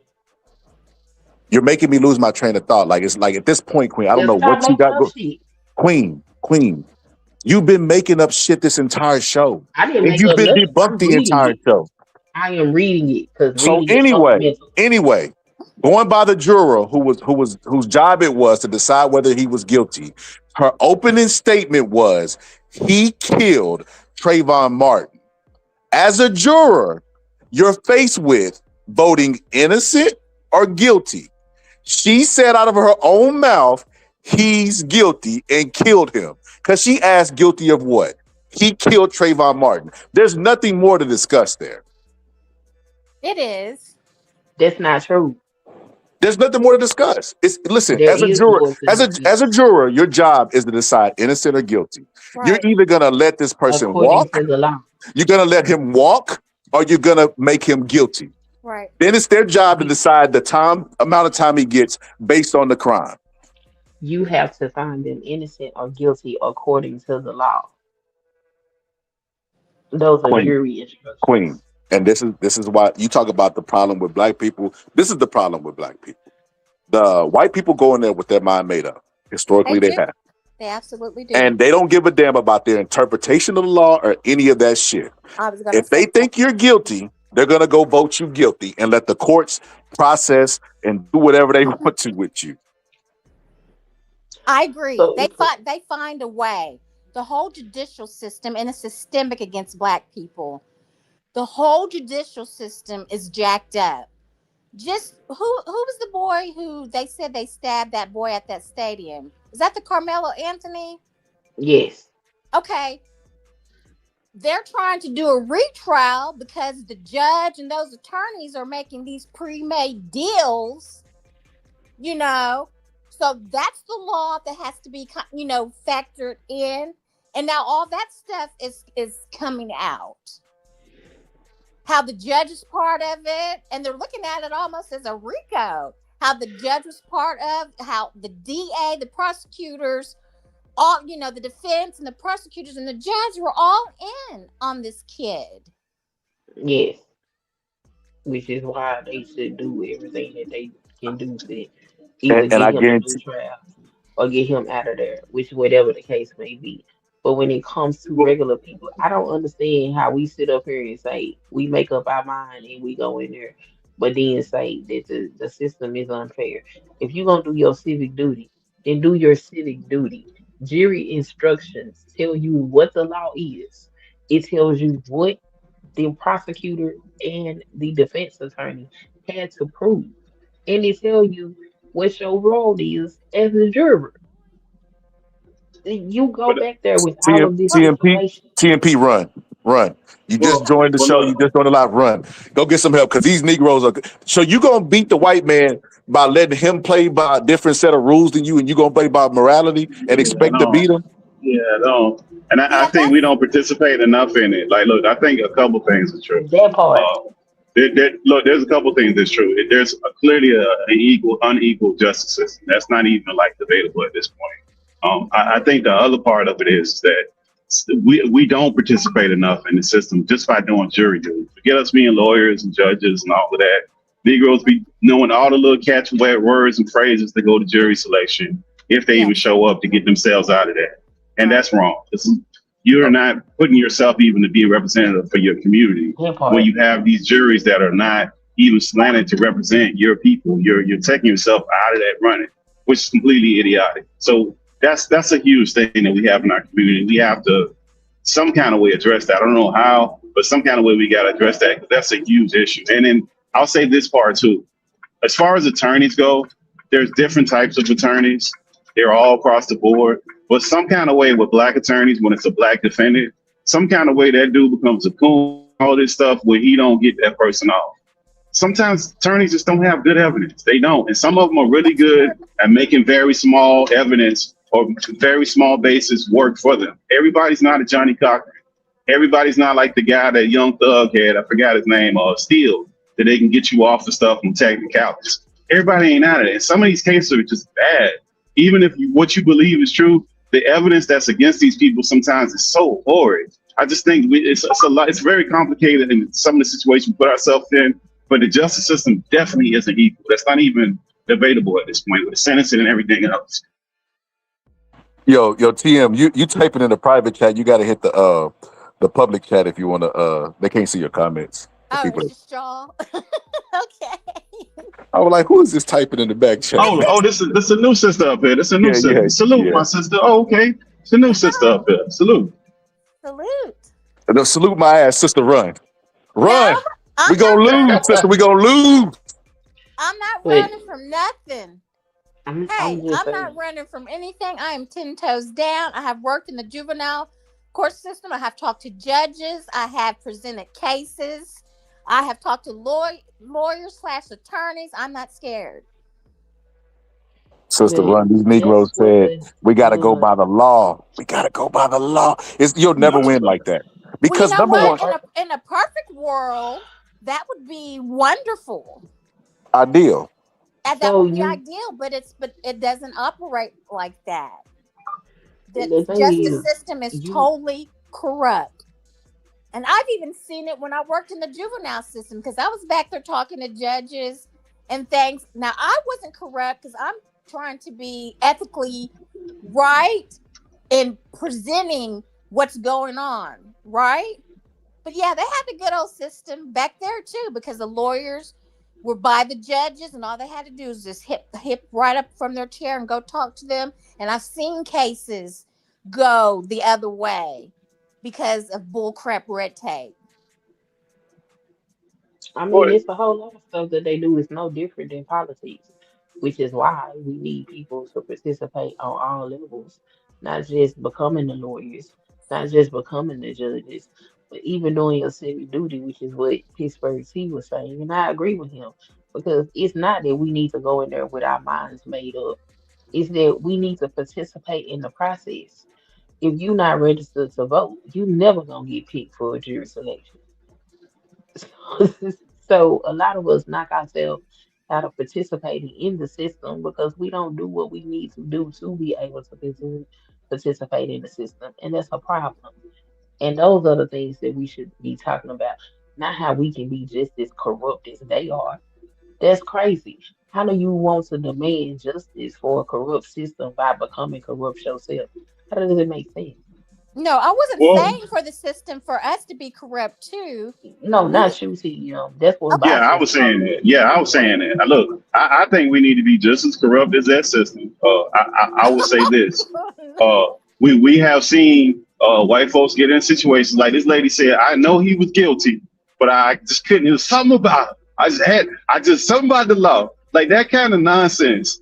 We don't do that kind of craziness. Because look, the Young Thug situation, which I thought was crazy, the whole way that course, even if you believe he's guilty or innocent, the way that trial was conducted between attorneys and the lawyers from the prosecutor is completely insane. It was improper. They removed the judge off of that case. The prosecutor got all kind of crazy stuff going on. They're taking witnesses and having ex parte, like silent meetings with them in judges' chambers without the defense attorney in the chambers. All that weird, goofy stuff that they did, that should have been an immediate dismissal, but it wasn't. And on top of that, you got dumb people like Young Thug that take a plea deal that's absolutely insane for whatever reason. Like, stupid people do stupid things. But I would say that you can't approach this thing trying to be completely fair when everything is just screwed up. You're just not, that's not the way you combat this. You're not going to win like that. It doesn't make any sense. So let me pull your coattails. If you was a juror in Carmelo Anthony's case, what would you have done? Who are you talking to? I don't know. Yeah, but that's a different case. That individual case, he would have been guilty in that particular case. Because he's a child. It's not an adult. If it was an adult, innocent. Yeah. Listen, you talk about hung jury. No. Carmelo Anthony. Listen. I'd have missed probably a year of work. That'd be I would have missed a year of work fighting for that. Listen, and that'd be the problem. We got. If he was an adult, that was different. That lady that was up there that was talking about Trayvon Martin, she was like, I fought. She was basically issuing up. That whole thing was about an apology to the mom because she felt bad. She felt bad that she voted guilty when she was innocent when she should have said guilty because her mind was made up like this was an unjust killing. But she was trying to justify her actions, even to the point where she was like, "I know you're suffering, but I'm suffering more than you. You have to worry about me." Like that, I call all that microaggression shit. Like I ain't playing none of that shit. Like, and I do agree with Pittsburgh T. And we make this point consistently over here. Black people, we gotta start doing jury duty. We gotta start doing that. That is very, very important. And unlike Queen, I believe not only should we do jury duty, we gotta start looking to the people that are being prosecuted as like our own. Because nobody gonna look at it like that. She said she has sons of her own, but still couldn't humanize her decision to make the right decision, which she said was the right decision. But a black person or a black mother might do that. So we need more representation. She lying, Scarlett. No, you were saying Queen. You were saying go by the law. I feel like they should have their mind made up and be just as biased as everybody else. But Scarlett, that lady lying though. I don't think that lady's telling the truth. That juror, she's lying. She's just trying to save face, bro. Like that lady made up her mind. Can't nobody make you like what? Like, listen, man. A lot of this stuff people do, they get on TV and propagandize. They don't want to tell this. People only tell you they voted for Trump because they don't want to be looked at crazy in the community. So people gonna lie to make themselves look good. No matter what we believe, people are going to do that because people paint you with a certain brush. So that whole interview was to fix her image. That ain't had nothing to do with that young boy and what happened to him. That was about her fighting for him. And what did that consist of? What's the fight that she did? Just a bunch of words she's saying. Nothing. They twisted me. It was them. I tried to fight. You don't understand. I didn't. Shut up. You ain't did shit. A hung jury. Exactly. I mean, if your intentions are right, and if you're fighting like you would, and you're gonna stand 10 toes down, I would have been the one that caused the hung jury.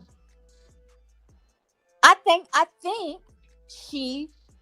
And maybe she didn't clearly understand. I know that just sounds like something someone told her, to apply the law and stuff like that.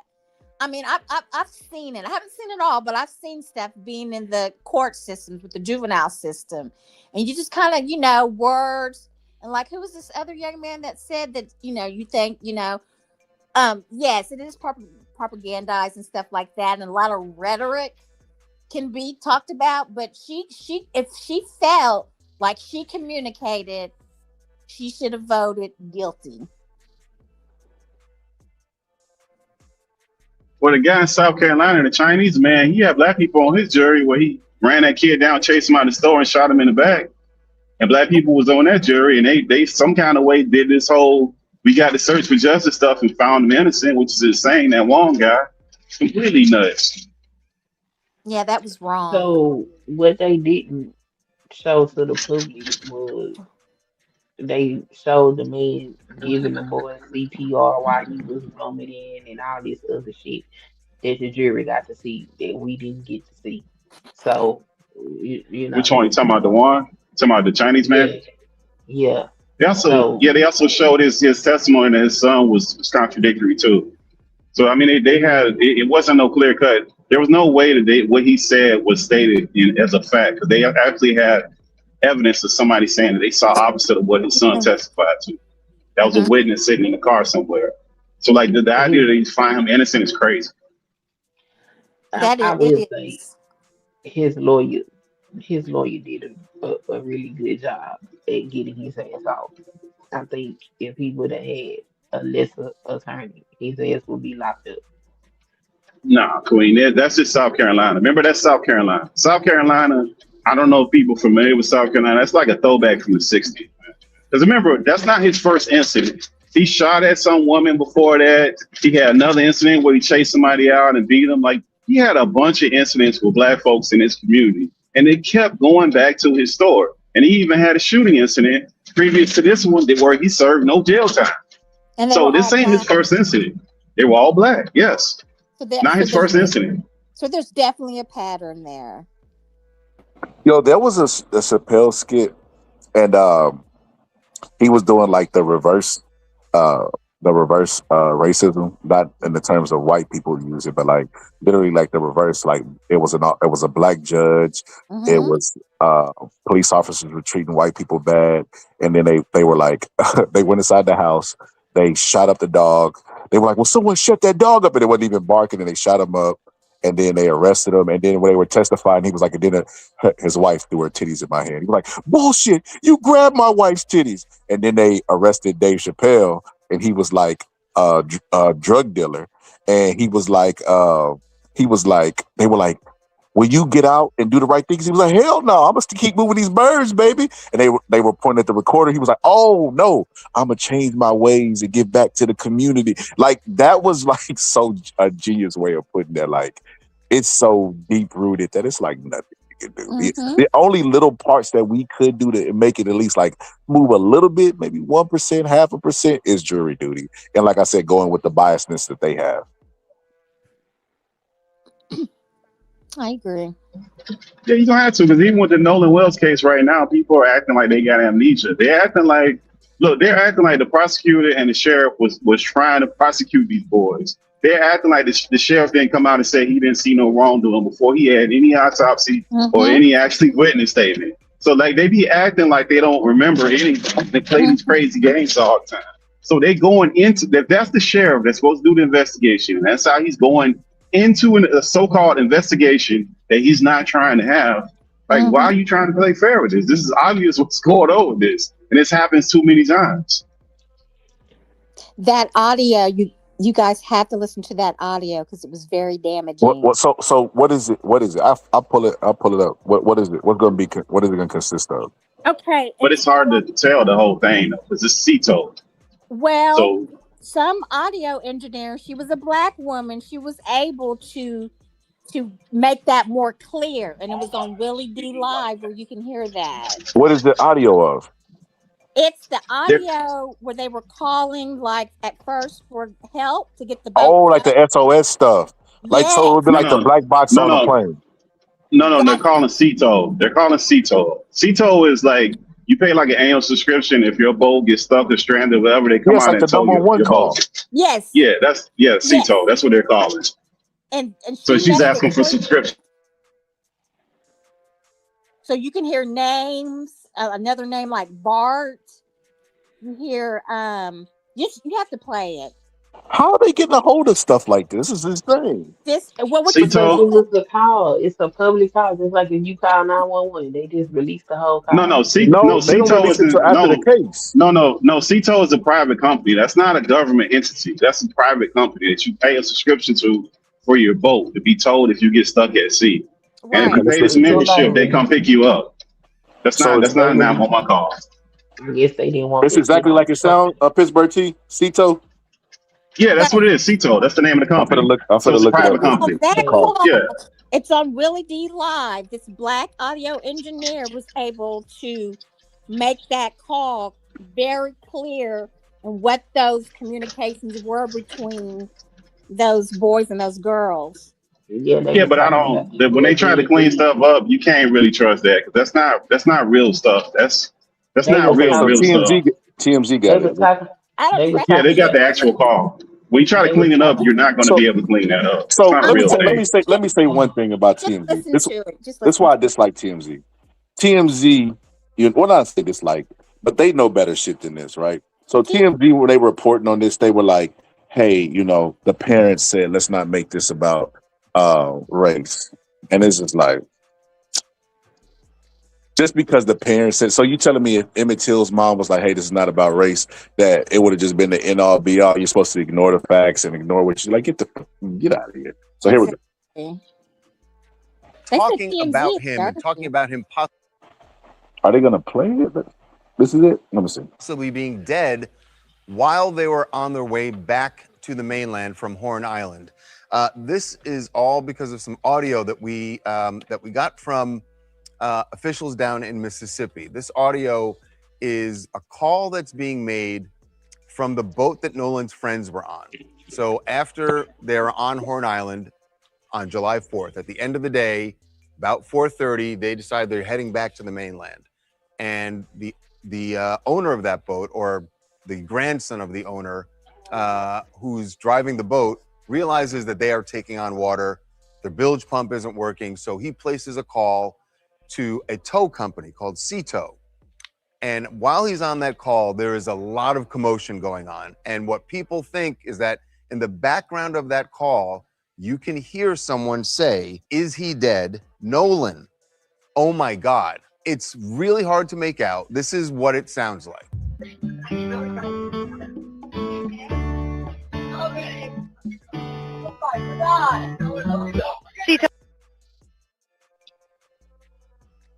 Hey. Okay, so that was the music you listening to whenever they. I thought that was me. I'm like, what is it going? What is it going? No, that's the whole music, I think. Okay, When here you we go. go to Willie D Live, because what music is TMZ playing that? No, it's the No, phone. that's So the whole you call a music. company, and then they got Yeah. the do. Let's see. So assistance, Vicky speaking. How can I help you? All right, of course. How far is the word coming up, sir? No, we do not need that. All right.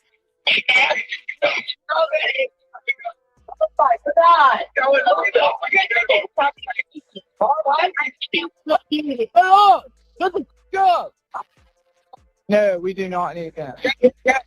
Now, there are other parts of the audio where people think they hear the words "check his chest" or "wake up." One thing you can definitely hear clearly is the guy who's calling the tow company says, "Shut the bleep up." Now, he could have been yelling to some people. He does tell the dispatcher that there are about 7 people on board, all of them under the age of 20, under 21, he says. Now, here's what doesn't make sense. If they really were, and again, that audio is very difficult to make out. I mean, you can definitely hear, "Oh my God." I'm not even gonna play the rest. I already know some cooling for the fall. I could tell in Would you do his me a body favor? language. Would He's you do about to me a start favor, cooling. please? Yeah, We go to Willie D Live and I go was to. gonna do that. Was Willie D gonna strike me? I don't. Yeah, but he playing like listen, when you listen, this is the thing about cleaning up audio. You can't really clean up audio no more than you can clean up video.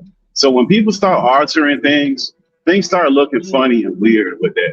Like if you listen to the actual tape, it's hard to make out what's going on with that. They have enhanced video too, where they're enhancing video. And there's some of that stuff gets distorted. You can't really make stuff out. Like I don't know, it's hard to tell. There's some words said in there that's dead in there and chest in there, but you can't really say exactly what they're saying. So I don't know what the hell's going on with You that. don't have to Well, go to you're Willie right. D. You're I'll right. find It it. can be manipulated, but just please go to Willie D Live and listen to Yeah. this Black sister. Can y'all hear me? Yes. I'll find Is he you gonna a strike you, video Scholar? that has the video, so you don't have to play it out for Willie D. Hold Who? on. Oh. I'll go get somebody's video where you can play it. Yeah, I think Willie D might hit you, Scholar. I think you might have to do it off Oh no, I somebody don't else, but think he got a so. big one. Willie He got D a big hit one, you with bro. the slow cap, but I don't think he'll hit you with the strike. And I only got one thing to say about Kamala. Clap. Clap. Oh Good yeah, job, he does Kamala. that three clap thing. Everything slow. He got that slow draw. Even his clap is slow. It is. Excuse me.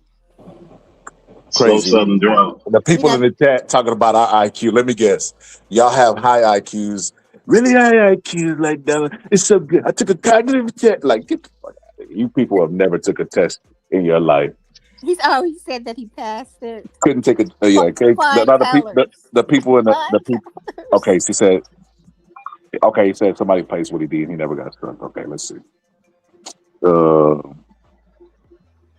Yeah, they always pull up talking about IQs and stuff. Like most low IQ motherfuckers on the planet. I ain't even never took an ASVAB or SAT, and if they do, they too embarrassed to talk about it. So get out of here with that. Barely got in the military. Couldn't they couldn't pass a blood test. Hold on. Man, they couldn't pass the test. They put on the floor and they had to jump over it. They couldn't pass it. Excuse me. Okay, here we go. I think this is it. It's a video. It's a video. Is this? We can see so I can go to the restroom. Yes. Triton. Play that from. Yes, that's it. On the way out, I went with my buddy Bart because we had a lot of friends from college coming down, and Bart. I called Bart that morning. I was like, "Hey, man, can you take your boat out?" Hey, It's not that one. Bart? Okay. I don't think I've ever met anybody in real life named Bart. I grew up watching The Simpsons, but something tells me I wouldn't trust a guy named Bart. Maybe it's Bartholomew. Yeah, I definitely would be like, Bart, we could be cool. Bartholomew. Okay, I can't. Well, I don't see it. I don't see the video. Okay, let me Copy, go. copy, paste it, and send it in the back chat. Let me go try to find it. Yeah, because remember they had those, and they've had enhanced videos for a while, but they're not invincible in court because of that reason. Same thing with the audio. The title. No, I'm just saying when they enhance stuff, they don't necessarily accept that stuff. They're not gonna necessarily accept it for a reason. I was just gonna tell y'all the title with these videos. Boat call. Did you see it, Queen? Yes. Boat call. Is it? Yeah, I seen his and I seen a couple of other people's video. That it sounds like the boy was dead on the boat. That's what it sounds like. And then can we cover it up? Hold on, let me see. But see, the dude that rescued him or found his body said that he didn't look like somebody that drowned when he found his body. And then the second autopsy, they didn't get his throat, and they did get his lungs, but the lungs had already been dissected. So, and then they sealed the report. So why would you seal the report and not give it to the other? Like, they did something to their boy. Of course they did. Of course they did. And then the judge, then she or the district attorney sealed the file. All right, here we go. Let's see what they're talking about. Is it cleaned up sinking boat call? I think that's it. Let's see. The name Janetta Brantley. Yeah, this is it. She is an audio engineer, sound expert, who took the sinking boat call audio in the Nolan Wells case and enhanced it. Smoking gun, perhaps? Check it out.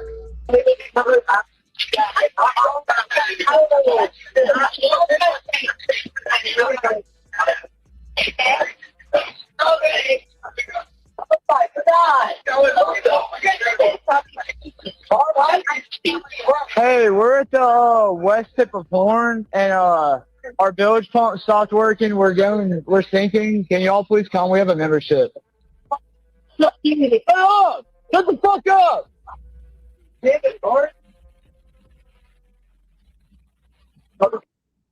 Y'all hear that, fam? Did y'all catch that? Let me tell you what I heard. Can we cover it up? Yeah, I thought all about that. Another person go, oh. Another person said, you killed him. So yeah, you wanted to hear what the lady had to say? I want to hear them actually saying that instead of Willie D telling I them think it's he the heard lady right himself. here. Let's see. Yeah, maybe the Before I play this, I want to quickly So, explain what I did, what okay. you're looking at on the screen, and why I chose to approach this audio the way that I did.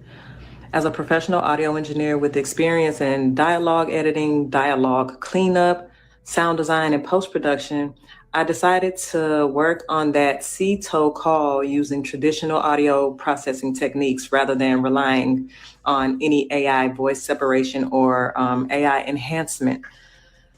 My goal was pretty much to preserve as much of the original recording as possible while making the quieter dialogue and background audio easier to hear. So I basically use techniques such as subtractive EQ, compression, gain adjustments, noise reduction, frequency isolation, and other traditional processing methods. So what I did was I separated Vicky, the CTO dispatcher, from Warren and the audio originating from the boat so that I can concentrate more closely on what was happening behind and around Warren, pretty much on the boat. And I specifically chose not to rely on AI because aggressive AI enhancements and voice isolation tools can sometimes introduce artifacts and distort the speech or create ambiguity around the sounds that were originally present. And for something this serious, I wanted my processing to remain as conservative as possible. You'll also notice time code and dialogue written on the side of the screen and pop up during each segment. That dialogue represents what I personally hear as an audio engineer while processing and repeatedly reviewing these sections. I'm pretty much providing it as a listening reference, not as a declaration that my interpretation is the only possible interpretation. And that's important. I want you to listen for yourself, use headphones if you have them, listen closely, and decide with your own ears what you believe is being said. You can also return to the original unprocessed recording and compare directly with what you're hearing here. You'll also notice that my time code may not match the regular timestamp on the original uploaded video. And that's because I'm working inside a professional post-production timeline, a digital audio workstation, basically using simply time code, which in film, that's displayed in hours, minutes, seconds, and frames. Film and TV timelines are completely different from timestamps that you see when you're watching regular videos or when you're watching a movie and you hit pause. So basically the time code on the screen is there to identify the precise location within my working session, not to represent the elapsed timestamp displayed by the original video player. And I hope that makes sense. For this first video, I'm sharing only approximately 37 seconds of the call. I originally intended to continue much further, but once I separated the dispatcher from the boat and started concentrating exclusively on the background dialogue, what I believed I was hearing became extremely difficult for me to process emotionally, and I needed to take a mental break. But I wanted to release this portion because some of the details that stood out most to me occur very early in the call, like right at the top of the call. And so I'm gonna let the audio play, read my transcription if you want to reference, but don't allow it to determine what you hear. I want you to listen first, listen again, compare it with the original recording, and then judge it with your own ears.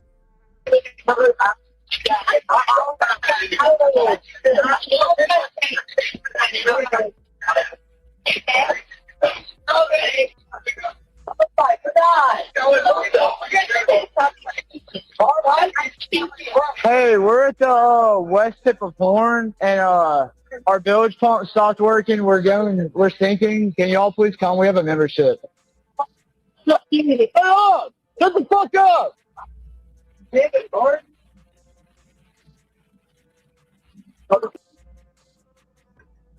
Damn it, Bart.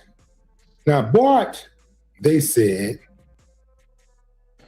So yeah, that's pretty crazy. So I've seen people like her before, like on true crimes or you know what I mean, one of those detective shows, and they'll be playing like the audio from the phone call. And look, when we watching true crimes, how many people watch true crimes be like, they ain't really say that. Why they doing this? When I watch how many people in this case, because they want to believe the innocence of these white people because they're only white. They don't know anything about them. They could be a piece of shit white person, but they don't. The only thing they gonna see is white skin and 1,000 excuses for these white people. Exactly. Yeah, but I I don't think agree. you need the tape to jump to that conclusion, though, Scholar. I don't think this tape changes nothing either way. I just don't see. Yeah, It's not like like this is like Bart smoking had gun stuff. It's not, because we got so much other stuff going on at this point. That's why I say it doesn't. You don't have to bring yourself like this. It's hard to make it out. So they're cleaning up. You want to believe it or not? That's fine. Even if you don't believe it, it's so much other stuff going on. It doesn't. It's not like the thing that's going to put it over the top or make or break the case. It's just a lot of stuff they got going on that don't make sense. So, Bart was not one of the people that was ever mentioned, thus far. Because of this audio, now he's being mentioned. Now he's being brought up.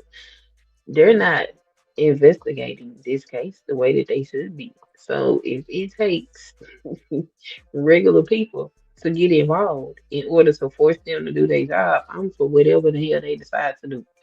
Because somebody needs to tell us what happened to him. And I'm not even gonna go out and say that I definitively believe they did anything to him. It's just really weird that nobody has an explanation, especially when they're saying, "Oh, it was thousands of people out here."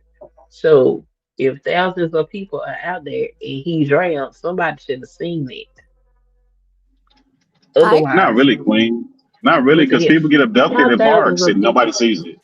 Let me Queen, tell you people get something. abducted at Central Park and nobody sees the kid or the man The who took them. abduction, So just because sir, people is are there, drowning. An yeah, but people abduction aren't and drowning looking. are two different things. So my People get daughter drowned at almost lakes. drowned. People are My drowned in daughter, lakes and my at daughter, lakes and then. Go ahead, Queen. We're talking on top. my Go ahead. daughter I'm interrupting. Go ahead. almost drowned.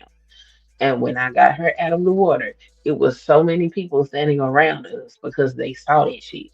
It's no way that he drowned with thousands of people out there and nobody saw this. Right. People don't just drown peacefully. There is a struggle.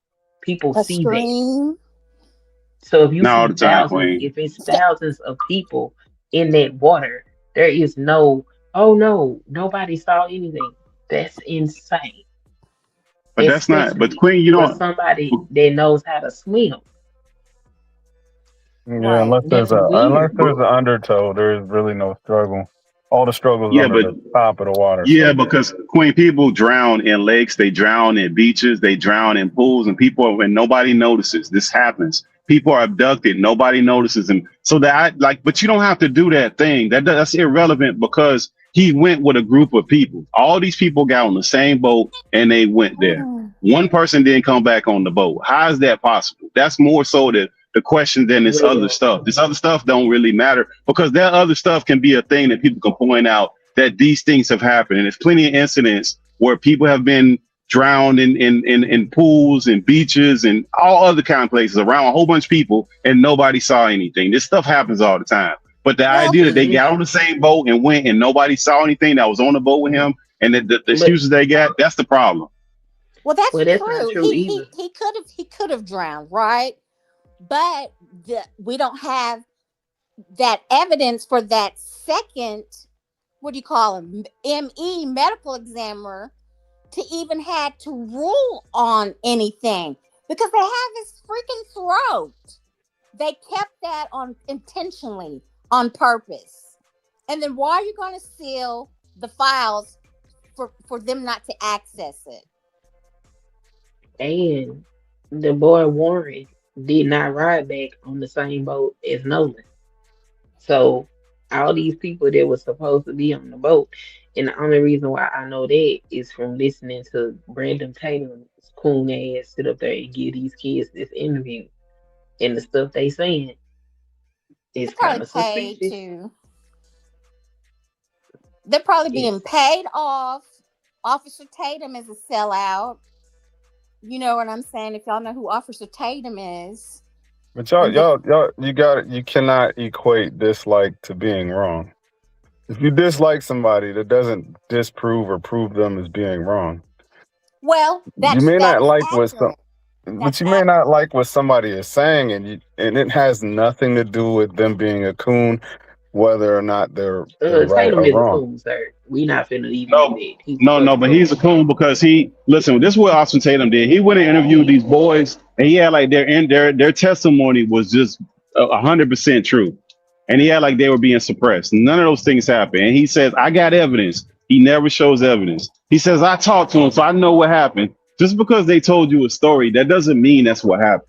So the stuff he's doing is definitely cloning. That's not like he jumped to a conclusion with bias in mind. So in this instance, I don't know what he does in any other things, but this instance, the conclusions that he drawn, they don't make any sense. Because just because you have testimony or witness testimony, that doesn't make it conclusionary. That's just not how that goes. That doesn't make any sense. Yeah, it's just funny though, because yeah, he could jump to a conclusion and not have any facts or anything. Exactly. But wait. Nobody has any facts. If you're not an examiner, you're not hands-on with this case, where everybody's speculating, whether he's speculating in the way you like it or the way you don't like it. It's like you have just as much evidence about this whole thing as he does. But nobody's playing him a victim. He's acting like the boy's a victim. Hold on. Let me not interrupt. Let me not interrupt. But let me just say this. Shout out to Deacon. Deacon gonna always pull up with the opposite respectable opposite opinion. Goddamn. But shout out to you for always being controversial, bro. But go ahead, man. Y'all continue out there. Randall Tatum, Yeah, but he's not pulling up. Listen, he's not. It would be different if he was actually introducing some evidence. One, he's not introducing no evidence.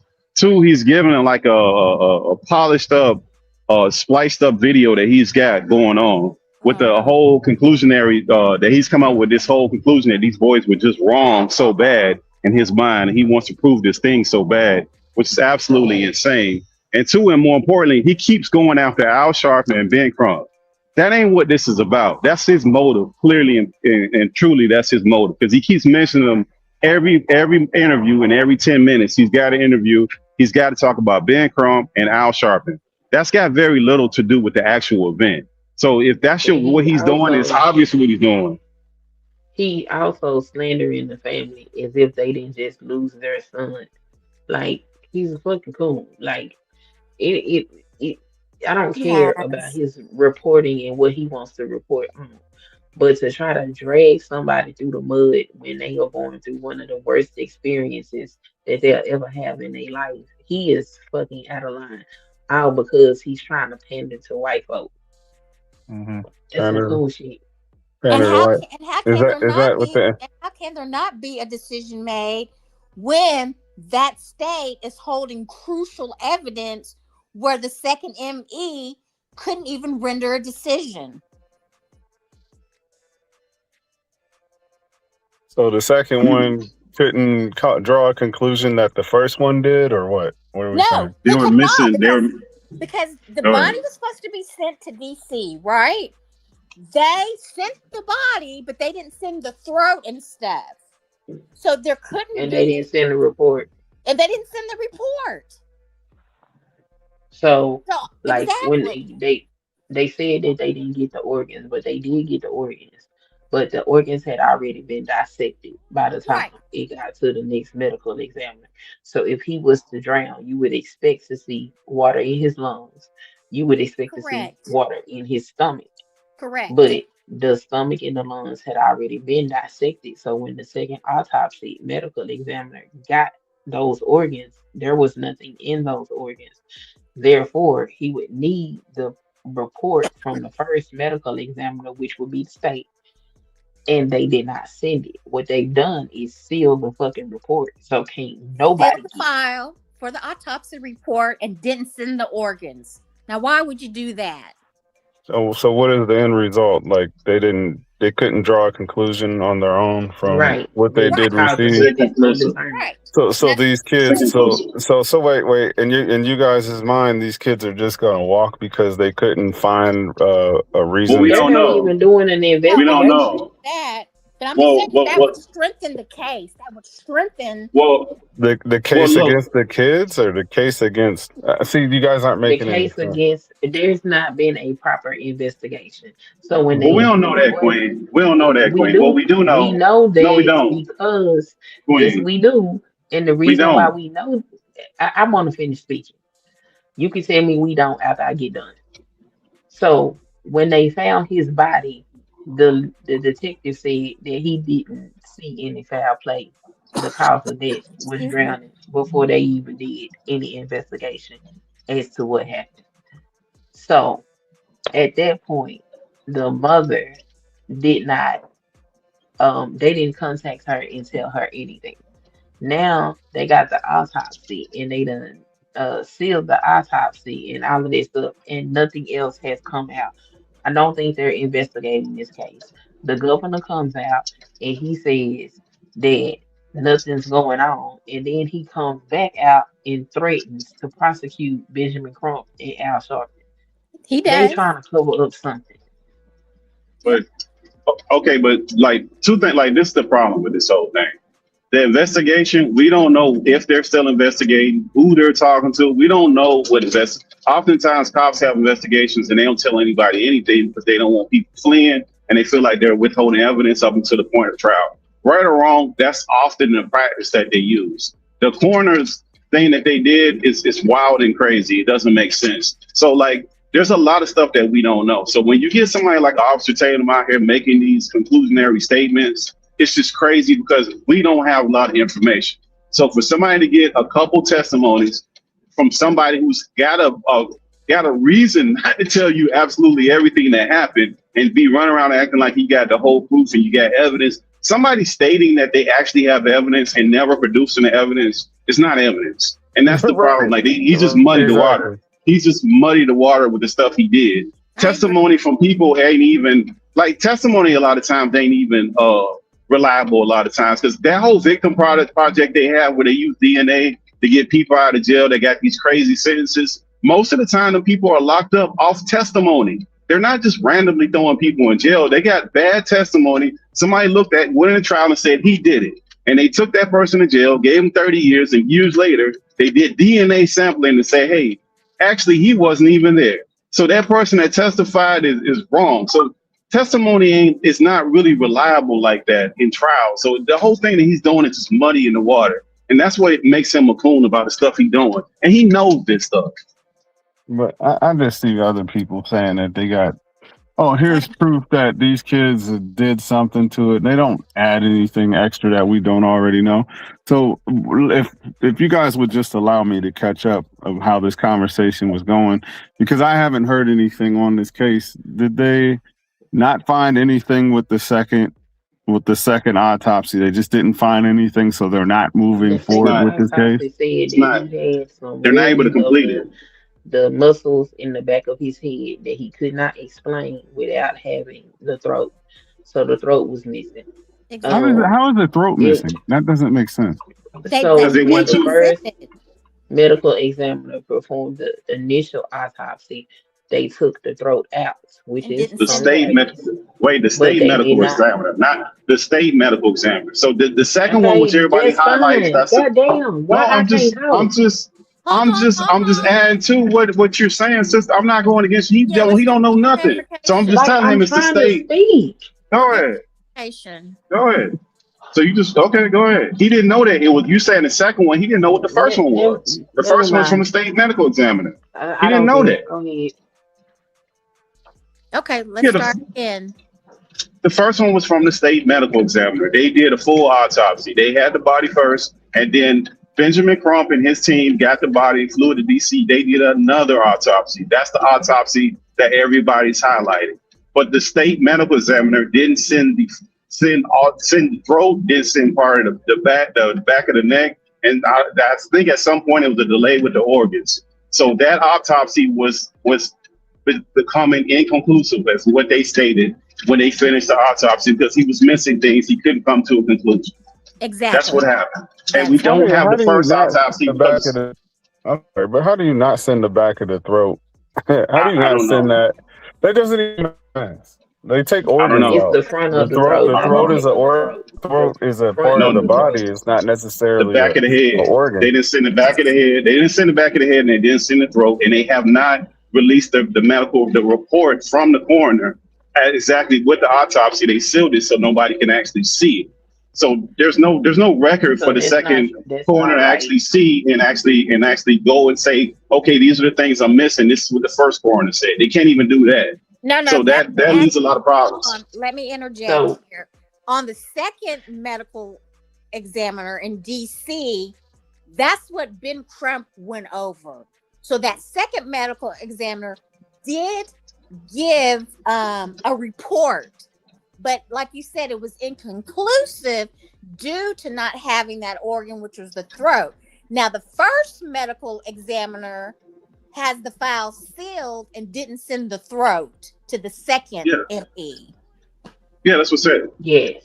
Yeah, he didn't send it, so he couldn't finish The his book. Yeah. head, the back of his head was red near the skull. Without the throat being there, he couldn't determine exactly why the back of his head had that coloration that it had in it. Red, right. With the throat missing, there is a particular bone inside of the throat. If something happened to where he was strangled or even hanged, that bone would have been broken in his throat, and or there would have been constrictions inside of those muscles in the throat. But the throat did not come with the body. And it looked like they never gonna get the throat. Right. Because they sealed up everything. So this kid is in 1,000 pieces. He's a Jenga puzzle. Yes, the lungs and the airways could not be properly examined because they had already been cut open, and the amount of decomposition, because he didn't get hold of his body till like 6 days after he had died. So in order for him to even get even reasonable report, he would need the report from the initial autopsy, but they never sent it to him. And we know it's suspect because why did you seal the file? Why aren't you releasing the first medical exam report? Why? Yeah, the autopsy thing is weird. I don't know if the practice of them is sealing autopsies. The whole thing is just weird with them and the way that they're moving around. We just don't know a lot about it. So, like, the conclusions, it's just a lot of stuff that's out and people are just speculating because they just literally don't have the information. We just don't know. We don't know a lot of stuff. Now, see, that's an honest statement right there. See, a lot of people will just keep on piling on the toppings, and say, "Oh yeah, they did this, they did that." As if they did, or if they didn't do it, then why was the neck not sent with the? See, you're digging into it, trying to find reason to say we just don't know. And What's wrong? There's nothing wrong with saying that we just don't know how these things go, and honestly, the longer time moves on, it leans towards like he drowned. I mean, you're not gonna. Nah, you can't jump to that conclusion either. You don't know. Like that's the problem with coming to a conclusion because you don't have the information. You don't have it. That's the problem. Yeah, but your chance of finding the point that the kid's getting slimmer and slimmer. I mean, the reason we don't get any of the evidence is because they want to present it to a grand jury before they put it out publicly. So there's it. Susan Lampros in the chat, the veracity of what you're saying is not accurate. That's not true. We're not just trying to sit here and blame white people. But that's what it boils down to. It'll be a whole lot of people, right? Teach your sons about their white friends. That's what it boils nobody down said to. that. Nobody said I'm that. a cause and effect kind of guy. Like I can see what's going on here and like adding. There needs to be. Nobody's trying to blame these folks because they white. The thing is, this child died as a mother, and I had to bury a child. I disagree with her. I know what it feels. But I'll tell you guys this, just in my opinion, if that was one white boy and 4 black guys, absolutely. Oh, it would be a whole. We just seen the reverse. Carmelo Anthony is not even 3 months old, and we just seen, and they started it. They approached him, punched him in the face. Compare Carmelo because Carmelo admitted he did case, that. Everybody, First of all, active listening involves you listening to me complete my statement. Not assume that you know where I was going to take it, right? So what I was going to say is this. The similarities, even if you want to say that they're two different cases, the way that people are viewing them and reacting to them are completely different. When I had a conversation with you, sir, my good brother Deacon, he told me that it was immoral And what did you used a bunch of other words, immoral and all these other things that I wasn't valuing human life. Well, that was just I'm paraphrasing, but that wasn't a quote, right? So in this situation, why aren't those same people who made that same argument that you made valuing human life? Why aren't they Because we didn't protesting? have Why a aren't they tape. donating money to the So we family don't, to get justice? Scholar, we don't have a tape of what happened on that boat. We got a tape of Carmelo Anthony for you to draw a conclusion. But We T, don't what you have still that. but T, what you're doing is creating a straw man argument for No, I'm people to not not. be consistent. You're Absolutely, you saying are. no. Pittsburgh T, this No, is I'm what I'm telling you asking. why. No, Pittsburgh T, people. no, I'm no, no. telling you why. Pittsburgh T, how are you answering for white people? I'm not answering for white people. You said we're the same people for that boy. I'm telling you. This is what I I'm looked asking, at the Pittsburgh tape T. like everybody else looked at it. Go ahead. White Answer your people question donated. again. White people donated, and they felt like it was an unjust cause. And the arguments that white people made was, you guys are immoral because a white life was taken. What is wrong with you? And I'm asking, where are those same social justice warriors who donated, and why do they why they don't want justice for this family? Exactly. But why we not white though? So you got to get some white folks to answer that, Scholar. I'm just telling That's you the why I people was who looked at the asking. tape. You answered for them, Pittsburgh. I was asking for the them. Pittsburgh T. You Yeah, answered for for them. them. Yeah, for them. You got to get some white folks up here to answer that. We can't answer that. So But for the people who the Carmelo thing ain't got nothing to do with this, Scholar. That's a completely different thing. I just don't think they got nothing to do together. But They don't. this is what I'm trying Nothing to about say. that is the same. Well, what I'm trying to say is, I don't care that the boys is white. Does that add some suspicion to me as a black person? Of course it Yep. does. However, that's not what I'm concerned about. What I'm concerned about is the fact that there is a mother that gave birth to a child, and her child was supposed to go have fun and come home, and he didn't come home, and she don't know what happened to her child. So my concern is find out what happened to her child. All this, we gonna seal this and do that. All that shit is weird when all I want to know is what the fuck happened to my child. Not accusing anybody of anything. I want to know what happened to my child. I'm a mother that has had to bury a child. So I know what that pain is like. And I think her pain might be a little greater than mine because my child was a baby when I had to bury mine. I didn't watch them grow through life, make accomplishments, and see all these different aspirations and things that she saw with her son. So the question is, what happened to my child? And at the very least, whether it was foul play or not, justice is finding out what happened to him, what happened, and what caused his death. And that don't seem to be what's going on right now.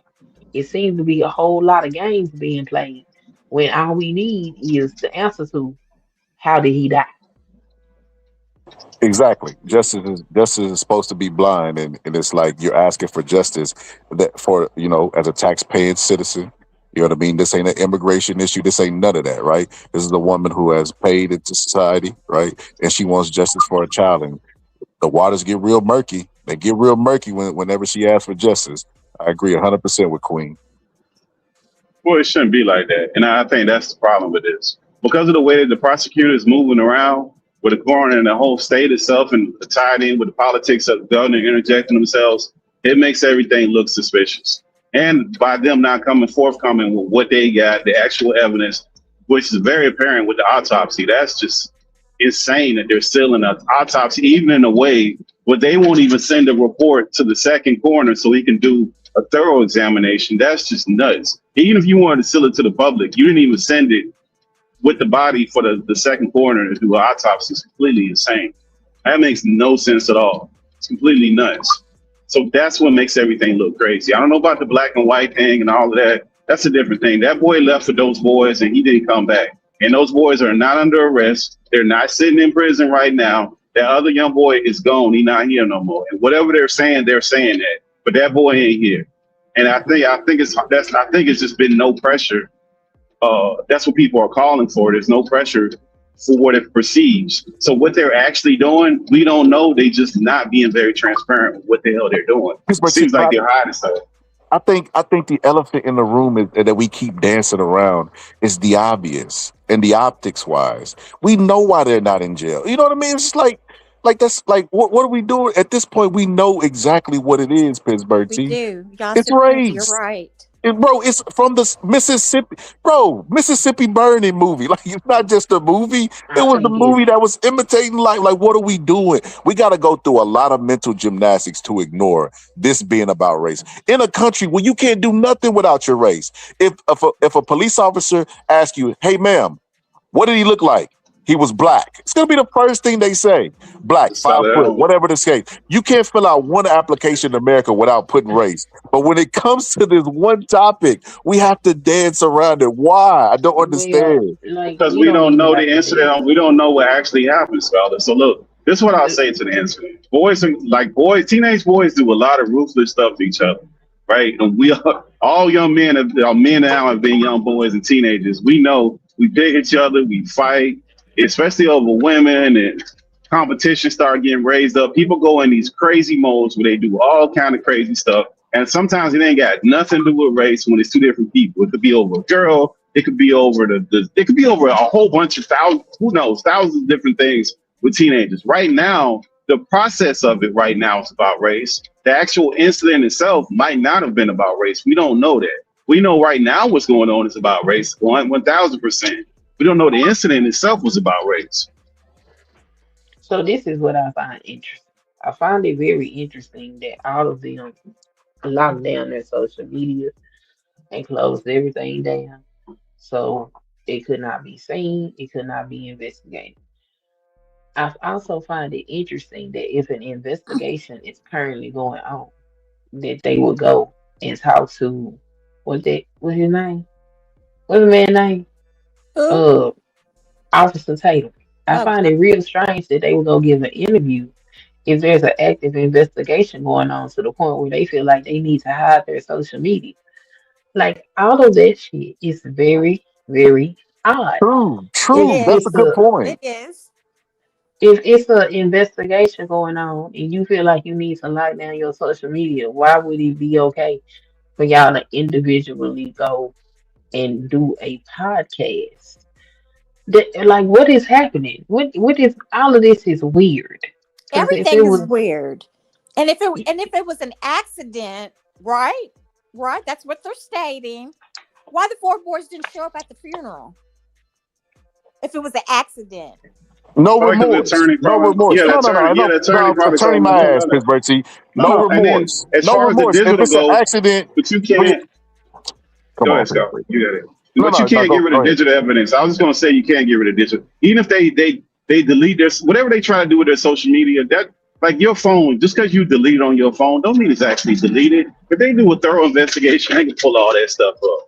Like some of the stuff they're doing, it's more of just talk of social media. If they want to get some of that stuff, they can get it. Like you can't really thoroughly delete stuff off your phone, depending on the processes they have to extract stuff from your phone and contacting your carrier. So a lot of this stuff is digital evidence. Because they didn't ask the kids for their phone. They wanted Nolan's phone. Like, that's weird. Why you want the dead person's phone, but you don't want to check all these people that's alive? Why you don't want to check their phone? There's no phone. Dad had to go over there and get the keys to the car. Everything they raise speculation about they leads went to home to go to sleep. And if they were so concerned about him, why didn't a parent call his mother or those kids, hey, we can't find Nolan? Everything they raise speculation about, like to defend them, always leads to a dead end, right? Where it's like, well, why did they have his phone? Well, when you get in the water, sometimes why did they return it? If they got it for him getting in the water, why wouldn't they return his phone? Especially if they're gonna leave him with the girl. So he just got he gave you the phone, got into the water, and then said, hey guys, I'm gonna mysteriously stay with this stranger that I just met. You don't think he needs his phone back? It's just like everything leads to a dead end because we know that they're lying. That is, like I said, the elephant in the room this is exactly what it looks like. Like they are granted special privileges by the justice system because number one, they're white. Number two, they have somebody on the side of the justice system in the state where this offense occurred. So she's giving them legal advice. She's advising them. She's calling people. If you don't think that she's calling in favors from friends, you have absolutely lost your fucking mind. If you don't think that, like, she's calling people at this point. And like Queen brought up that I never thought about is like, yes, they're like, hey, listen, we have to be really do our due diligence and be really calculated about what we're gonna say, what we're gonna do. We have to leave social media. We can't say this, we can't say that. Hey, let's go do this interview with this podcast. Like, wait a minute, what? But if you look at the way that he's attacking this, he's attacking it with the assumed innocence of them.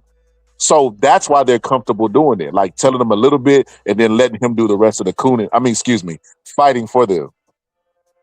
Hey, there's a chat comment. I think that's important that we bring up. It's at QS Flow, and he makes a good point. He's asking, we need to get the call log from the chief and the grandfather. So you have kind of two differentiating discrepancies here. The boy who called in for the towboat, right, is asking for assistance. When whoever the woman, the go-between woman was, Vicky or whatever her name was, she calls the chief.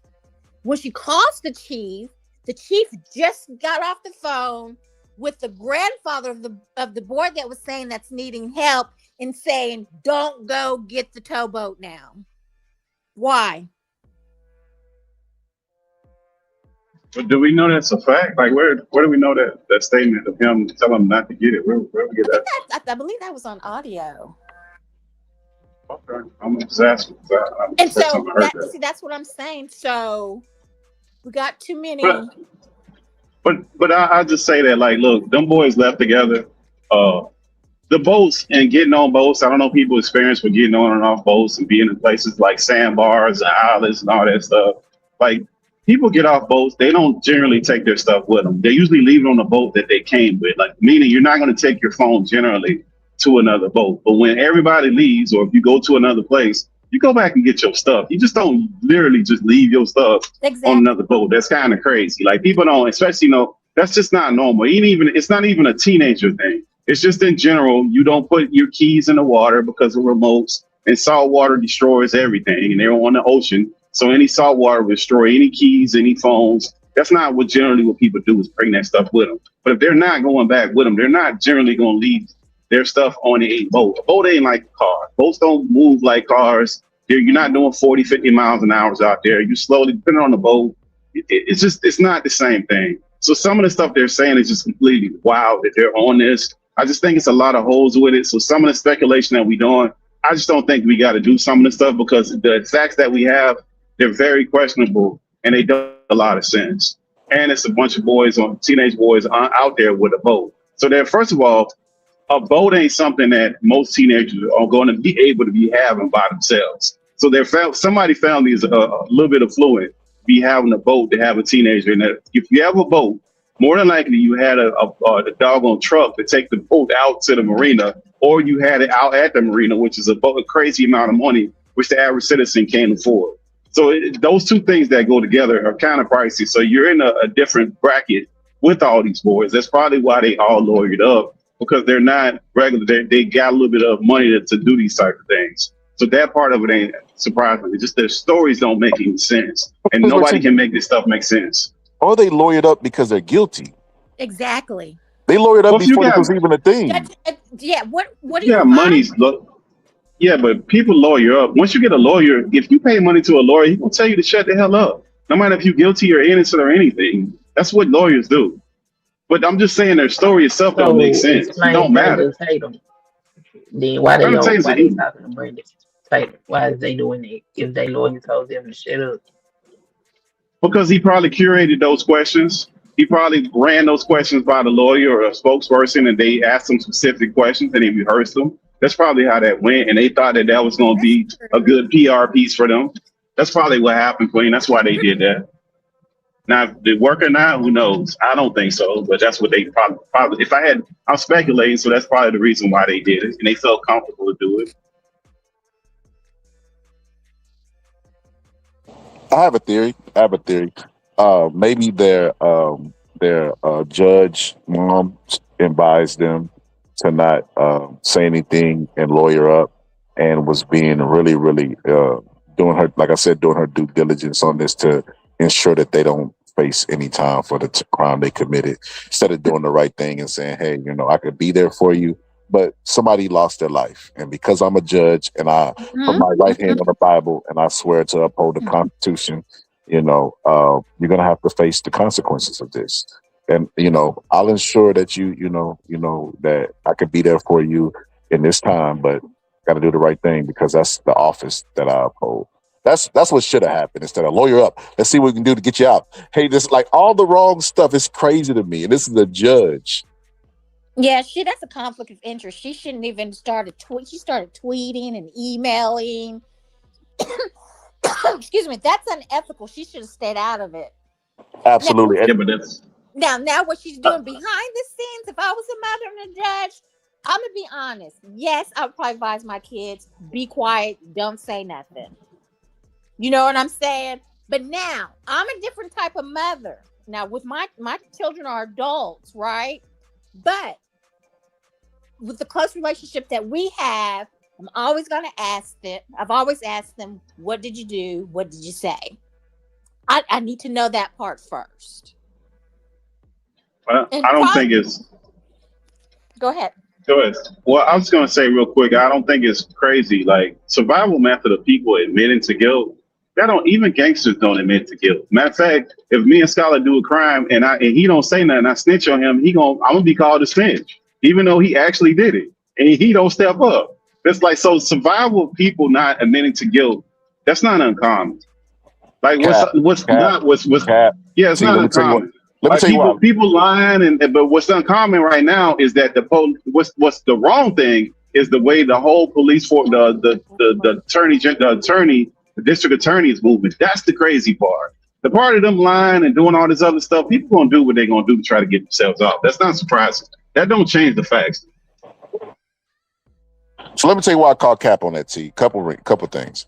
So somebody brought this up. First for my Pittsburgh T. Okay. The reason why I call cap on this Pittsburgh T is I brought this up last time, and I said if it was my son, I would turn him in. And everybody was like, yeah, you know what you'll do? I would turn him in. It's just simple as that. I'm not a selfish enough person to where I think me and mine matters over everybody. That's not the idea of the social contract that we all agree upon. And if your son is a piece of shit, it doesn't say anything about you. Sometimes you raise them the best you want them to be, and they still turn out a piece of shit. And that's just the reality of life. Are you going to cover up all the stuff that they do because they're attached to you? Like, what kind of sense does that make, right? Like, that's wrong. It's morally wrong. Right. And everybody out loud tries to be morally right. If you ask the person, are you good or bad? They're going to say good. Are you morally good? They're going to say yes. Right. So with that being said, I said I would have turned them in. But one of the points that we brought up, Pittsburgh T, was the first 48. Those black moms that they're always trying to shit on or being uneducated and all this stuff that are working 2 jobs and they ain't got time to watch their kids. The fathers ain't home. The ones that they try to shit on, they will take their son and make them go confess to a crime if they believe they committed a crime. Meanwhile, this white judge, right, who swore to office, is morally bankrupt, is convincing her kid not to do anything, lawyer up and try to get away with it. And that's the difference. So I wanted to say that, and I wanted to address this too.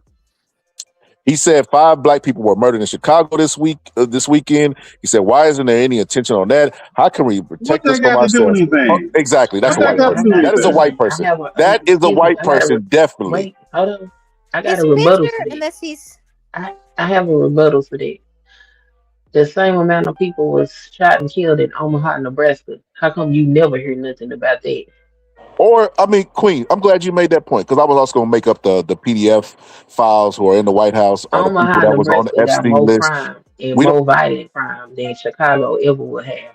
And it's predominantly white, but that shit don't ever make the news. Nothing that they do ever makes the news is the point that we're making. So we're not going to hold ourselves to like black on black crime don't exist and white on white crime don't exist. You're not going to come in here change the topic and get us talking about what you think we should talk about and not keep the focus on white people. So let me just take this spotlight and put it back on the immoral judge, but we're back on white people. Like I was saying, white people are definitely feel like there's a two-tier justice system, one for everybody else and one for them, right? And they feel like that they don't have to be held accountable for justice or anything, right? Like another example I bring up that is non-related is the example of Diddy, right? We had to hear about freak offs, all this stuff, and then the white people in the White House, you know what I mean? The old people are definitely having freak offs. A lot of them are on the Epstein list, et cetera, et cetera. They're the real origin of freak offs. But we had to consistently hear about how Diddy was the freak. Diddy was doing what y'all do in Congress every day. But that's neither here nor there. It's always publicized and put through a propaganda machine when black people do it, and we always have to be held in court and guilty of nothing and defending people we don't even know. Can you imagine that? We don't know. None of the people. I don't think anybody on here got family in Chicago, and we got to be held accountable to some strangers in Chicago. That's absolutely ass. But they won't be accountable for this. They will not be accountable for this. I remember people used to always make the joke about them being mad about the OJ trial. White people was really mad about OJ trial. Yes, I was They there. were. Yeah, They it were was. crying and cutting up. Yeah, they was acting a fool. And look, they used to show that when the OJ trial was going on, that was before Nancy Grace and all that stuff started, Court TV. That really popped all that off. And I'll tell you this, when they had those trials going on, a lot of public schools were showing that trial.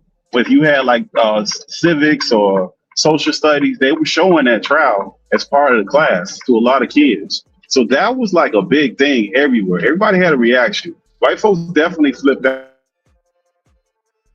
That still think OJ did it with not a proof, not a shred of proof, nothing. But they still believe it.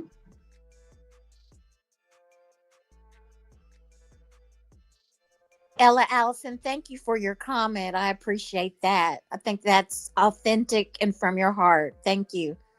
What did they say? She says, as far as hold on, the poll, she said, it's not my place to speak on Black issues and struggles, but I do speak up. Hold on. But I do speak up. There's a difference. I don't pretend to know. Hold on, I'm sorry. I don't pretend to know or know better than, because that's not possible. Yeah, I appreciate that comment. That seems like somebody who gets it. That's authentic.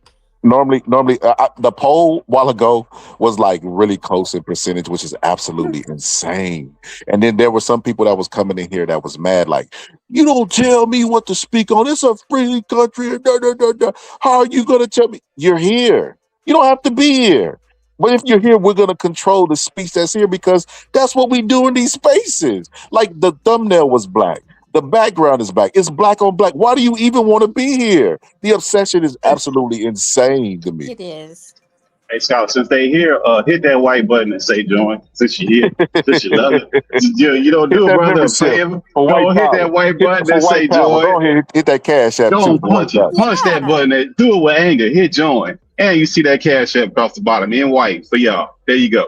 But yeah, she gives me hope. She gives me hope. At least some people like she understands, like, and then not to be derogatory, but her place, right? Like if I went to a meeting for feminists, I wouldn't stand up and be like, hey, males go through, you know what I mean, or breast cancer, and be like, hey, what about HIV? Like I would know like appropriateness, you know what I mean? So at least she coming in with respect. That's respectable that she doing, because we don't see a lot of that. We see white people coming in, hey, Being very rude and maligning.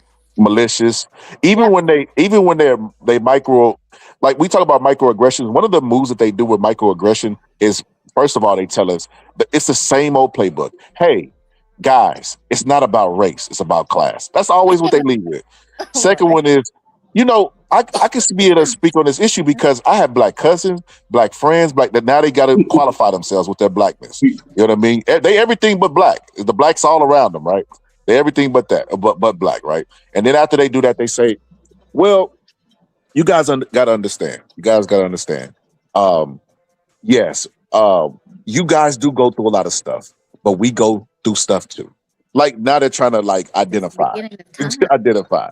Then they're gonna minimize and tell us about how reverse racism is actually worse. Like they have a playbook that they do, and it's crazy. What's good, B? It's just so sick and crazy. Like just listening to them, like they reminded me a lot of the juror that from the Trayvon Martin trial, right? Like how she was apologetic about not doing the right thing, but then trying to justify not doing the right thing. Like, Right. yeah, we lied, B. Like, hey, you guys got to understand, this saddens me as much as it saddens the person that actually lost a child. And let me tell you how I'm the real victim here. Because they twisted my arm. A guy was chewing bubblegum really loudly and it was getting on my nerve. Like, just, bro, you're not the victim here. The family is the victim. They lost somebody that's never coming back. But there was a black immigrant though. So why you not giving her no grace? What does that got to do with anything? Deeply hurt that person. What you mean? You should embrace her because she was feeling our pain of a black mother. So you got to embrace her because she was trying. Man, she ain't feeling nothing, man. She went home in a nice, comfortable bed. She jumped in her bed and went to sleep. Turned the TV off. Said, don't bother me. Let me say this. I think Pittsburgh T would disagree with me, but he got it. So I'm going to say it to the rest of the panel because I don't think he's getting through with Queen, right? People who are non-black that want to identify as black, and I'm talking about the dark-skinned people that will be thrown into the neighborhoods of or vicinity of black people just based on where they come from and their skin tone, the racialization, right? Like Godfrey. If they want to identify as black and want to be embraced by the black community and have the experience and can be seen as an ally, they should. If they don't, that is their prerogative.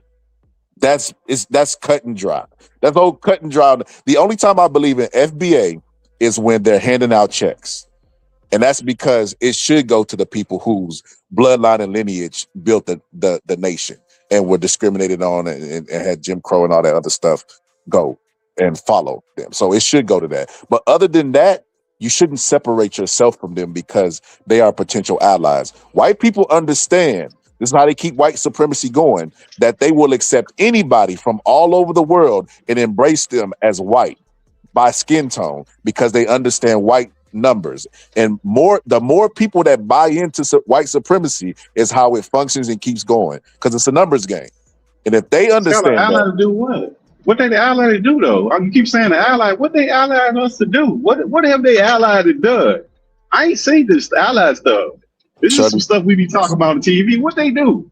Shirley Chisholm wasn't the ally. Oh, again, you're gonna talk about a few individuals who made the decision. And that's the point that I'm making. I thought it was getting to you, white people. Pittsburgh T. The ones who want to identify and fight with us should be accepted with open. Because there was a time where it wasn't optional to accept them. Black people just accepted them.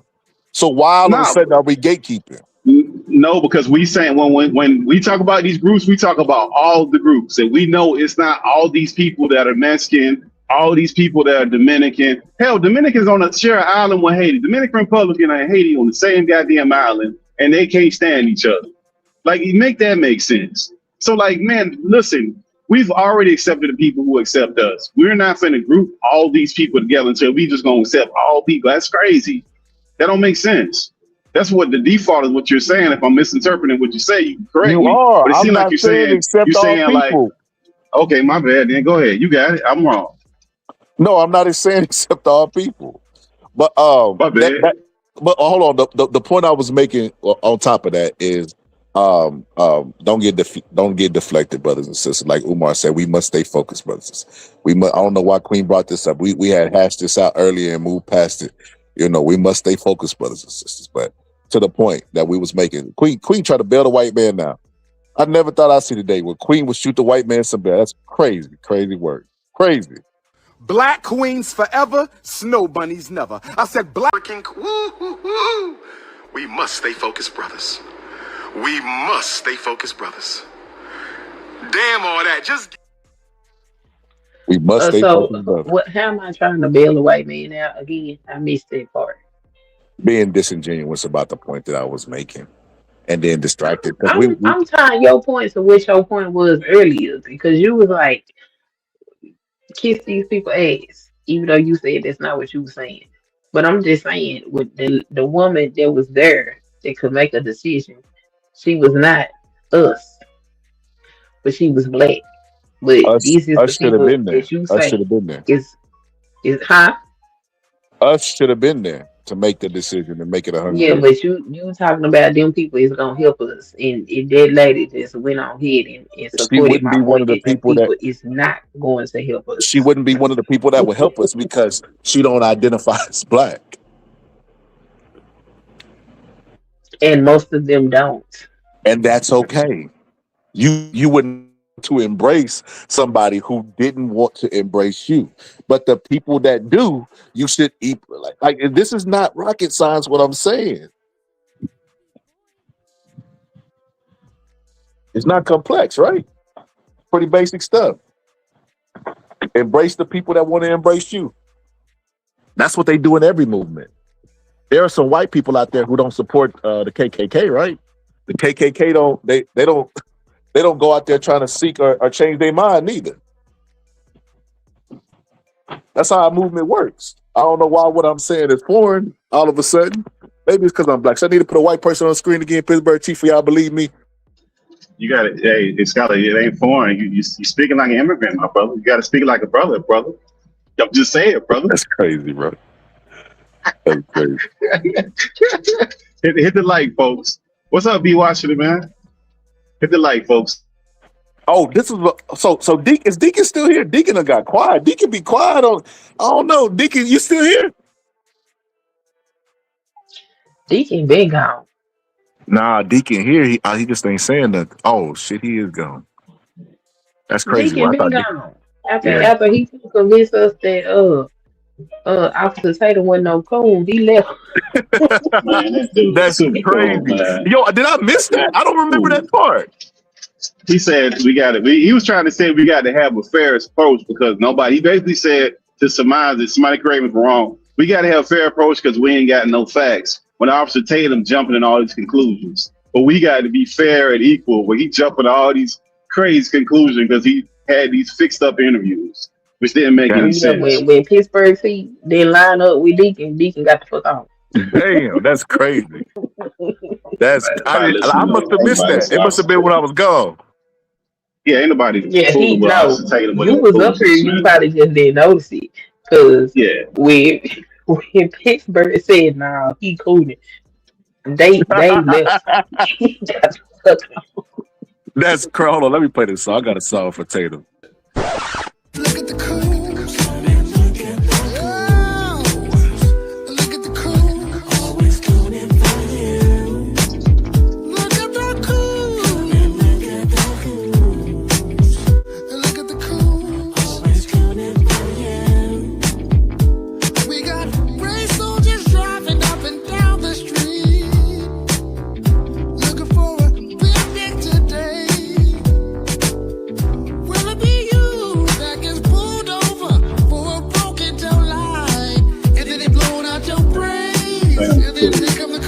What up, B-Watch?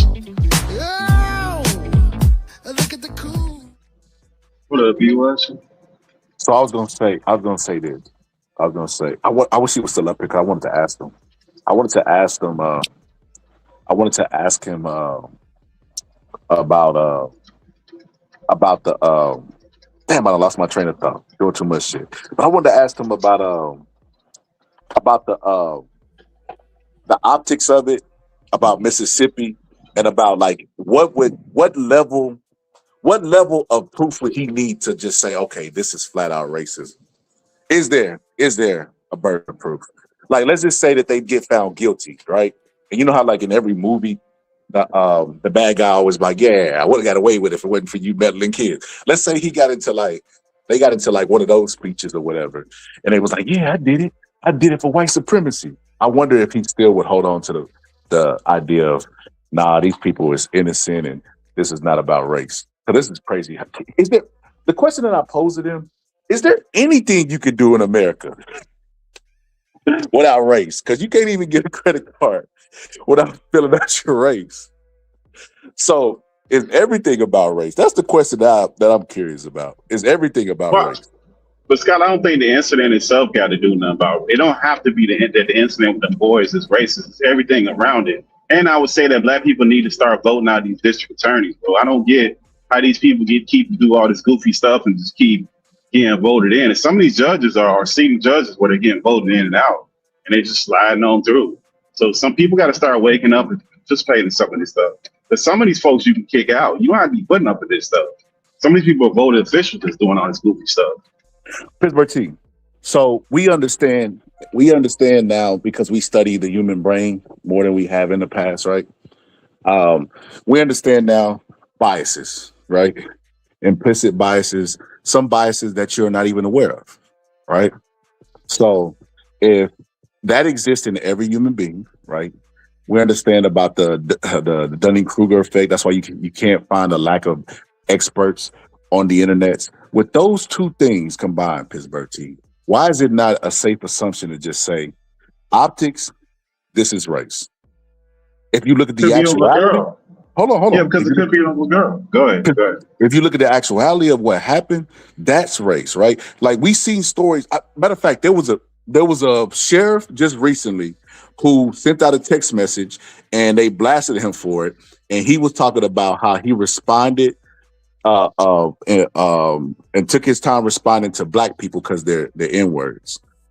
That's still going on right now, Pittsburgh team. Like this is the stuff that's getting uncovered. Imagine how much stuff still gets swept under the rug. So if we could look at it and say people have implicit biases and racism is still thriving in America, why can't we look at a situation that happened in Mississippi and say, "Oh, that's race"?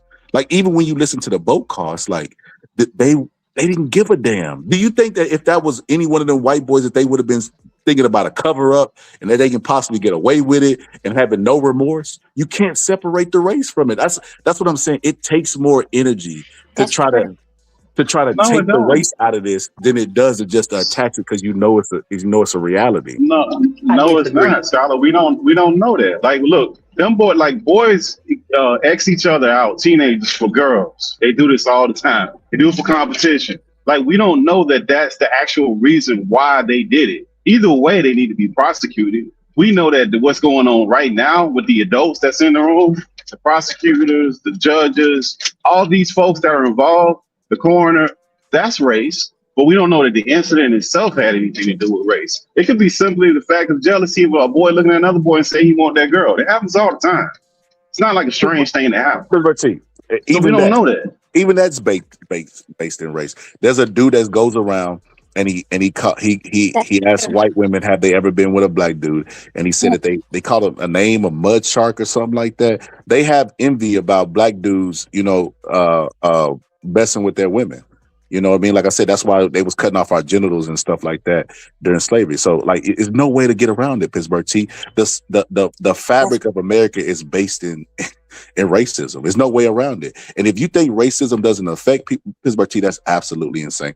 So I'm talking about teenage boys, bro. Like I played a bunch of sports when I was young, with all different groups of people, and it's a different group for a different game. The baseball people ain't the same as the basketball people. The basketball people ain't the same as the football people. Each group of people is completely different when you start dealing with stuff and how they look at stuff.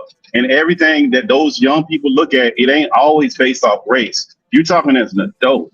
Teenagers don't necessarily move like that. Their jealousy could be raised out over a woman. It could be raised out over a competition that they're not the captain no more. It could be a lot of different. Teenagers do a lot of goofy stuff, bro. That's all I'm saying. We don't know. It could be that. It could be a lot of things. Is this Pittsburgh? What do you call yourself? Yes, ma'am. What do you call yourself? Pittsburgh? Yeah, you got it. Yeah, you got it. You got All it. right.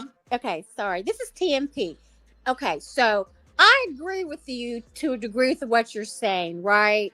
Like it may not be race, right? Like you said, it could have been over a girl or something like that. And I think they were trying to I don't know, but it could be another predicating factor. And I agree with that. But if the roles were reversed and Washington, D.C. needed a white boy's body to get a second opinion, that stuff would have been over there just like that. Probably even Yeah, we agree. but maybe even No, we agree. the same We agree day. with that. Maybe even the same day, you know? But I can understand the other perspective where we're saying predicating factor race is being involved. This is because you didn't. He's among 4 white guys. Because if it was 4 black guys and 1 white guy, oh my God, they would be in jail right now. They would be in jail. I absolutely do believe that. But with the powers to be, with this white supremacy and the lady being the judge and power and money and, you know, the good old boy system is causing a great injustice that we have seen all our lives. I think but I don't even think it's the good old boy system. Remember, one of the boys' mama is a judge. Judges have certain powers that regular people don't have when it comes to this kind of stuff. Even cops have certain powers, right? They got the inside of it. So, like, what I'm saying is it has nothing to do with the way these adults are moving. That's all wrong, and that's clearly racially motivated. We don't know that the incident itself was racially motivated. Whatever the case may be, the investigation seems to be racially motivated. The way they're handling stuff seems to be racially motivated because this is abnormal. This is not something that normally happens. So you can call it racially motivated because they're doing stuff that they normally wouldn't do. A lot of this stuff is weird. So, y'all know I'm not shy of controversy. Can I say something controversial for and this is going to be a sad reality that people are going to have to come up with, black people, and I think it's kind of us whistling past the graveyard. They're going to always see us as slaves and people that were 3/5 of a man, right? And there's nothing we can do about that. And that's why they always show up to put us back in our place and tell us what we need to do. And there's something that's even more deep rooted than that. And I just wanted to show something for a second, right? So I don't know how many people. I'm guessing everybody on the panel is well, definitely smart, but educated in some form and took some type of psychology class. But I remember stumbling onto this right here. So check this out. I'll show this video and I'm gonna make this point. Hold on, 1 and 4. So I don't know what's going on with my screen. Hold on. Give me 1 second. Okay, here we go. So I wanted to show this video right here and make this point. So look at this experiment right here. For those who know, right? Earlier, psychologist Stanley Milgram had also looked at how we respond to authority. In order to understand how people were induced to obey unjust regimes and participate in atrocities such as the Holocaust, he set up an experiment. Volunteers were told they were taking part in scientific research to improve memory. Would you open those and tell me which of you is which, please? Teacher. Separated by a screen, the teacher would ask the learner questions in a word game and administer an electric shock when the answer was incorrect. He was told to increase the voltage with each wrong answer. Cloud, horse, rock, house. Answer. Wrong. 150 volts. Answer, horse. Experiment, that's all. Get me out of here. Get me out of here, please. Continue, please. Go right on. I refuse to go on. Let me out. The experiment requires you continue, teacher. Please continue. Participants didn't know that the learner was really an actor and the so-called shocks harmless. You're going to get a shock. 180 volts. I can't stand the pain. Let me out of You here. can't stand it. I'm not going to kill that man, eh? I mean, who's going to take the responsibility if anything happens to that gentleman? I'm responsible for anything that happens here. Continue, please. All right, next one. Slow. walk, dance, truck, music. 2/3 of volunteers were prepared to administer a potentially fatal electric shock when encouraged to do so by what they perceived as a legitimate authority figure. In this case, a man in a white coat. 375 volts. I think something's happened to that fellow in there. I don't get no answer. He was hollering a less voltage. Can't you check in and see if he's all right, please? Milgram's findings horrified America. They showed that decent American citizens were as capable of committing acts against their conscience as the Germans had been under the Nazis. Well, I'm here to tell you that Mildred was looking for morality in people who was doing Jim Crow to black people. Mm-hmm. So the horrifying findings that Milgram had was our reality. The reality of is black people will always be seen as second-class citizens to these people. They don't see us as human. And they understand white privilege. The only reason it's a privilege is because they're put at the top. And that's why any form of progression from other people feels like oppression for them, because they want to be at the top. They're never gonna submit their status. That's the reality. Like, they use these little cases that become famous as beacons and tools and symbolism of white supremacy. Well, They can show I say us. this? Can I say something?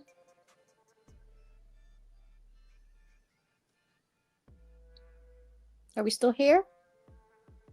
Yeah, go ahead. Say what you're gonna say. So Oh, stop. okay. Yeah, It go was ahead. just so quiet. Okay. So I would like the panel in the chat to know that. So my credentials, I have associates in sociology, a bachelor's in criminal justice with a minor in Bible theology, and I have a master's in counseling with a applied behavior emphasis. Okay. I am Black. I'm a Black woman, Black Christian woman. So what you just said, since a kid, I was just fascinated with what makes us tick, right?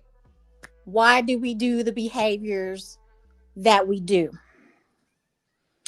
And, and after, going through experiences and, getting older and things of that nature, everything is from a white Western perspective. Our schools our education systems are, psychology, all that stuff. So since you brought that up, I'm thinking about the Tuskegee men who they did those experiments on and injected them with syphilis and, looking at us and see how we will react to that. And like we are subhuman. And like you said, who's controlling, who's puppeting that, who's pulling the strings? White supremacy. And I know some may not agree with that, but I've checked history. We have the Rothschilds, Rockefellers, Skulls and Bones, White Boule, Black Boule, all these different memberships, and some of us Blacks have bought into that too, that immoral system and things like that. And if you even check out LeBron's tattoo on his chest, right? It's in correlation with the Black Boule. But LeBron is a story for another day. So what I'm saying is, we have been like, it's kind of like predictive programming. Like, the movies that we see and stuff like that, they are foreshadowing of things to come that have like actually happening. So it's all the puppets, the people behind the scenes, JP Morgan, we got the bankers and all these people behind the scenes that are pulling strings to make us Black people as subhuman or not human at all, that we're ignorant, we're not educated. And the reason why I gave you my credentials, because I don't flex on those. One guy told me it's an achievement, and he's absolutely right. But I don't even buy into some of the stuff that I even studied, because it is a white Western perspective. That's where it's coming from. And so, yes, we would always be looked at. And I'm not saying, you know, with all white people, because that's a broad generalization. Because to be honest, I grew up here in, you know, back in the 70s here in Oklahoma, where all my friends were white. We were the only black family in the neighborhood. My mother worked in, you know, medical insurance. My dad was a doctor of veterinary medicine. So we had access, you know, my brother and I played soccer and we traveled. We knew, you know, we went to, we were the only blacks in the pool and all that kind of stuff. But I know still what skin color that I am. And yes, I've been discriminated against. Yes, I've been called a nigger. Can I tell You know you what something, I'm sister? Can I tell you something? You see, and this is black people do this all the time. They don't. We're never gonna win by playing by fair rules. We gotta start engaging the way that they engage, and they're okay with generalizing. So we gotta generalize too. And the white people that are not the white people that we're talking about have to be understanding in the same way that we got to sit back and listen to how all black people ain't got the father's not in the home and the black Right. women are this and this and this and that. They don't have no problem generalizing. And we're always in court defending black people, like I said, that we don't even know. So we're going to have to start playing by their rules. And we can say it's not enough good white people, right? Well, But it's not enough. I'm sorry, Barry Pierce in the chat. I am black. Go ahead. It's not enough good white people to where the changes have been made, because this problem has existed for 200 years, and it's not enough good black white people to where we're still fighting for that that percentage of being seen as 3/5 of a man, so or woman, or whatever the case. I mean, if you're a black woman, you're even a smaller minority than that. But to the white people that's talking about leave our country, Right. like, this is so hilarious to me that Right. y'all really think that y'all have built something, like that y'all We built did something. everything. That's insane to me. Like, I remember watching a Republican convention, and in the Republican convention, their motto was "We built it." We built, and they were saying it, "We built it." And it's like, what did y'all build? Even to this day, y'all, the policies that y'all create invite immigrants over to build Mexicans, Yes. or to build subdivisions in Texas right now. Yeah. And y'all are like, y'all not building shit now. What the fuck are you talking about that y'all built? Like, it's insane to me. And the country that we built, get the fuck. You won't even leave the chat, but you're telling me to leave the country that y'all didn't build. Like, get out of here. And look, listen, I said at the beginning of this episode, right? I said that I was gonna put black people in the thumbnail, talk and have an all black panel, and white people still was gonna show up. And they're proving my point. They show up, You they could not talking about, leave. you know, white people build everything. What you up here talking about? Get You out know of they did everything. You Everything. auditioning for Brandon Tate's position, Queen? Yeah, I'm gonna get on the damn coon conservative train because they make big banks. Hey, I'm not gonna lie, that is a lucrative job. Cooning it's not a respectable job. It's kind of like being a adult entertainer. But we got levels of cooning though, Scholar. We got levels of that stuff. Because remember, we got so many groups in the black community now where cooning is like like he's an obvious thing. But if you look at the sororities, you look at the athletics, like all of this stuff is a level of cooning, because it takes your voice away, because you can no longer be part of the group if you don't move like the group. Like, look at like even college players, professional players, athletics. They're not saying stuff. They can't. They ain't gonna say nothing because they don't want to be kicked out. You go to certain sororities, you can't say or do certain things. You have to be initiated in these groups. Like, we join a lot of groups that have a lot of control over us, so they don't have to do it in that way no more. You always get outliers, but for the masses, there's gonna be these people that are just gonna be like robots, where they're just gonna do what the programs say, because if not, they're gonna be ostracized, and people don't like that. Right. Especially our community. You know what, Pat Paulson? Like, here in the chat, because I haven't really been paying to the chat. Let me do a friendly reminder to the people in the chat. Like, you know, you will be put in timeout if you're going to be disrespectful, rude, and maligning people. Yes, we welcome different perspectives, and we welcome that. But just don't be maligning and mean and just like cold-hearted. And one person said, you know, you start taking us black people seriously, if we would be honest. I don't know what you're talking about. I mean, in every race, I mean, people, can lie, but you have to remember historically, we were here first. And that's scientifically proven So all the hold on. way Let me back say to this. Let me Who say made this. him the Let me say author this. of truth, though? Who So made that hold fool the on. The author of Paul truth? guy. Him and his people. Let me tell you about this about this Pat Paul dude. So I'm simul streaming with my homegirl Jay. He's from Jay's panel, and this is like he don't even realize that he's part of the problem and the obsession. Exactly. Like I'm pretty sure he subscribed to Jay's channel because she's a black woman, an attractive black woman, and he likes her. He's obsessed with. They obsessed with all of our features, our music, and everything. They want black without blackness. That's the weirdest thing in the world. You want black without the blackness. That's what the movie Get Out was for. The movie that upset them a lot, Get Out, that they probably never seen. It's two movies that they probably never seen in their life, but they're so upset about. That's Get Out and 12 Years a Slave. Yep. And their obsession doesn't stop. Like Paul is obsessed. He's definitely obsessed. That's why he put laughing at me. He know I know. He does. He know I it's know. true. He know I know. Cultural Yeah. appropriation. I've heard some white person said they came up with braids. Cultural appropriation. That is hilarious. White people admit it. Do you know y'all said- braids back in the day? Slaves were so smart to put routes in their hair, how to get out of slavery. But we're dumb. But we're dumb. I'll never accept that. I've never even heard that stereotype. If you look at the people, you look at the largest uneducated group in America is those people. You look at the people who are PDFs, it's those people. These are what they always say, the facts. Facts over feelings. These are facts, And someone said that blacks were all on welfare. No, the highest percentage of race is white. Let me tell you, sister. Let me give you a little advice on the future.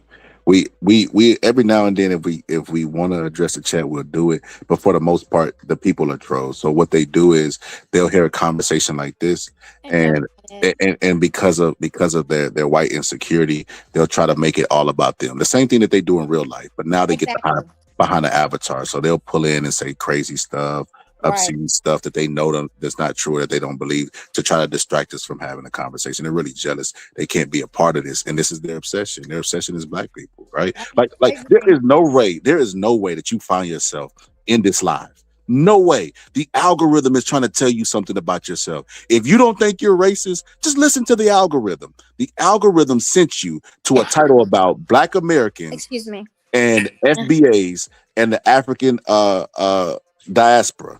That's what it sent you to. You don't have any of those things. If you're a white person that loves America, God-fearing, apple pie eating, Trump voting, white American, you have no reason here. Why did the algorithm say, hey, I think they would like this video?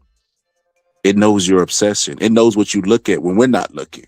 It knows you. I agree. And then they had another to show up and try to be an authority. That's the one thing that pissed me off. Look, white people, I don't know if y'all came to this conclusion, right? So I'm gonna just let y'all in. We don't care. We don't give a goddamn what the fuck y'all have to say about anything. And when I say anything, I mean anything. Y'all are not the moral police on anything. Y'all lead in all the crime. And then y'all try to say, well, it's the population issue, blah, blah, blah. Listen, the PDF stuff, hey, y'all take off on that. And here's a theory that y'all might have not heard before, right? So they started keeping FBI statistics around, I think, the 40s. Maybe it was shortly after the 20s. I'll look it up. But anyway, the point is this. Hoover existed and actually targeted black people, right? In the 20s, right? So when you fast forward just a little bit of years, and all of a sudden they start keeping FBI statistics during the time in Jim Crow, we know white people weren't being prosecuted for crimes. That means everybody else had a head start on white people. And then the justice system wasn't still not built for them to get prosecuted, and they're still leading. So you can make the argument that white people are inherently more prone to crime than everybody else, outside of statistics, just using your logic. So you're not going to be the moral police and hold us in trial for nothing. I'm not going to stand on trial and be guilty of anything that another black person I don't know does, in the same way that you shouldn't be done. But your white people have not only committed more crimes, but have a history of doing it. And if I don't trust y'all, it's documented in history books why I shouldn't trust y'all. So I'm not going to be held on trial for anything in a court of public opinion.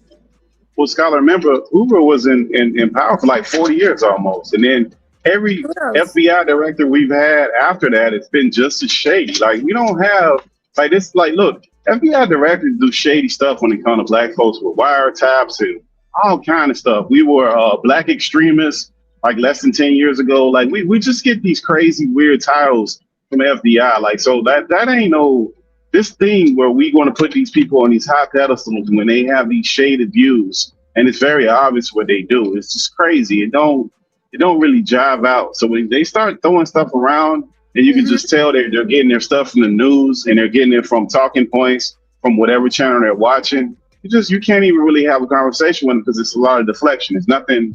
There's no substance there. It's just nonsense. There's just stuff that they heard, and they're just going to keep repeating. And they're just going to keep beating it in the ground, and it doesn't make any sense. So like that stuff that they do, it's never going to change. Because even if you look at Hoover and all the damage that he did for all the years that he did, and the reason why he got out was because of that Muhammad Ali fight where they went and broke in like a little sub office in Pennsylvania and stole all these files showing that they were that the FBI was doing all kind of crazy stuff, from following and having informants into like the Black Power movement, into other groups, in the college sitting groups, that they were having informants and people go in and doing all kind of crazy stuff, having wiretaps on lines, all kind of crazy stuff they were doing. And that all of that happened because of the Muhammad Ali fight. They just figured that was the perfect time to break into that field office in Pennsylvania, that they were going to break in and get the files. And they were just looking for stuff for drafts. And when they stole all the files and they finally got somewhere to read it,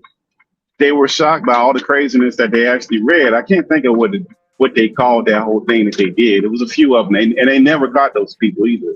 That's a whole little education for the uneducated, which is another crazy thing. But the idea that the FBI is just this thing, I don't know. I just think we've always had a healthy distrust for our government as Black people. We just know that they've always done some funny stuff when it comes to us, and how they report stuff and how they move around with us. I agree. We do. I like how you put that, a healthy distrust, just like the Native people. They have a healthy distrust of white people too, because of what they did to them.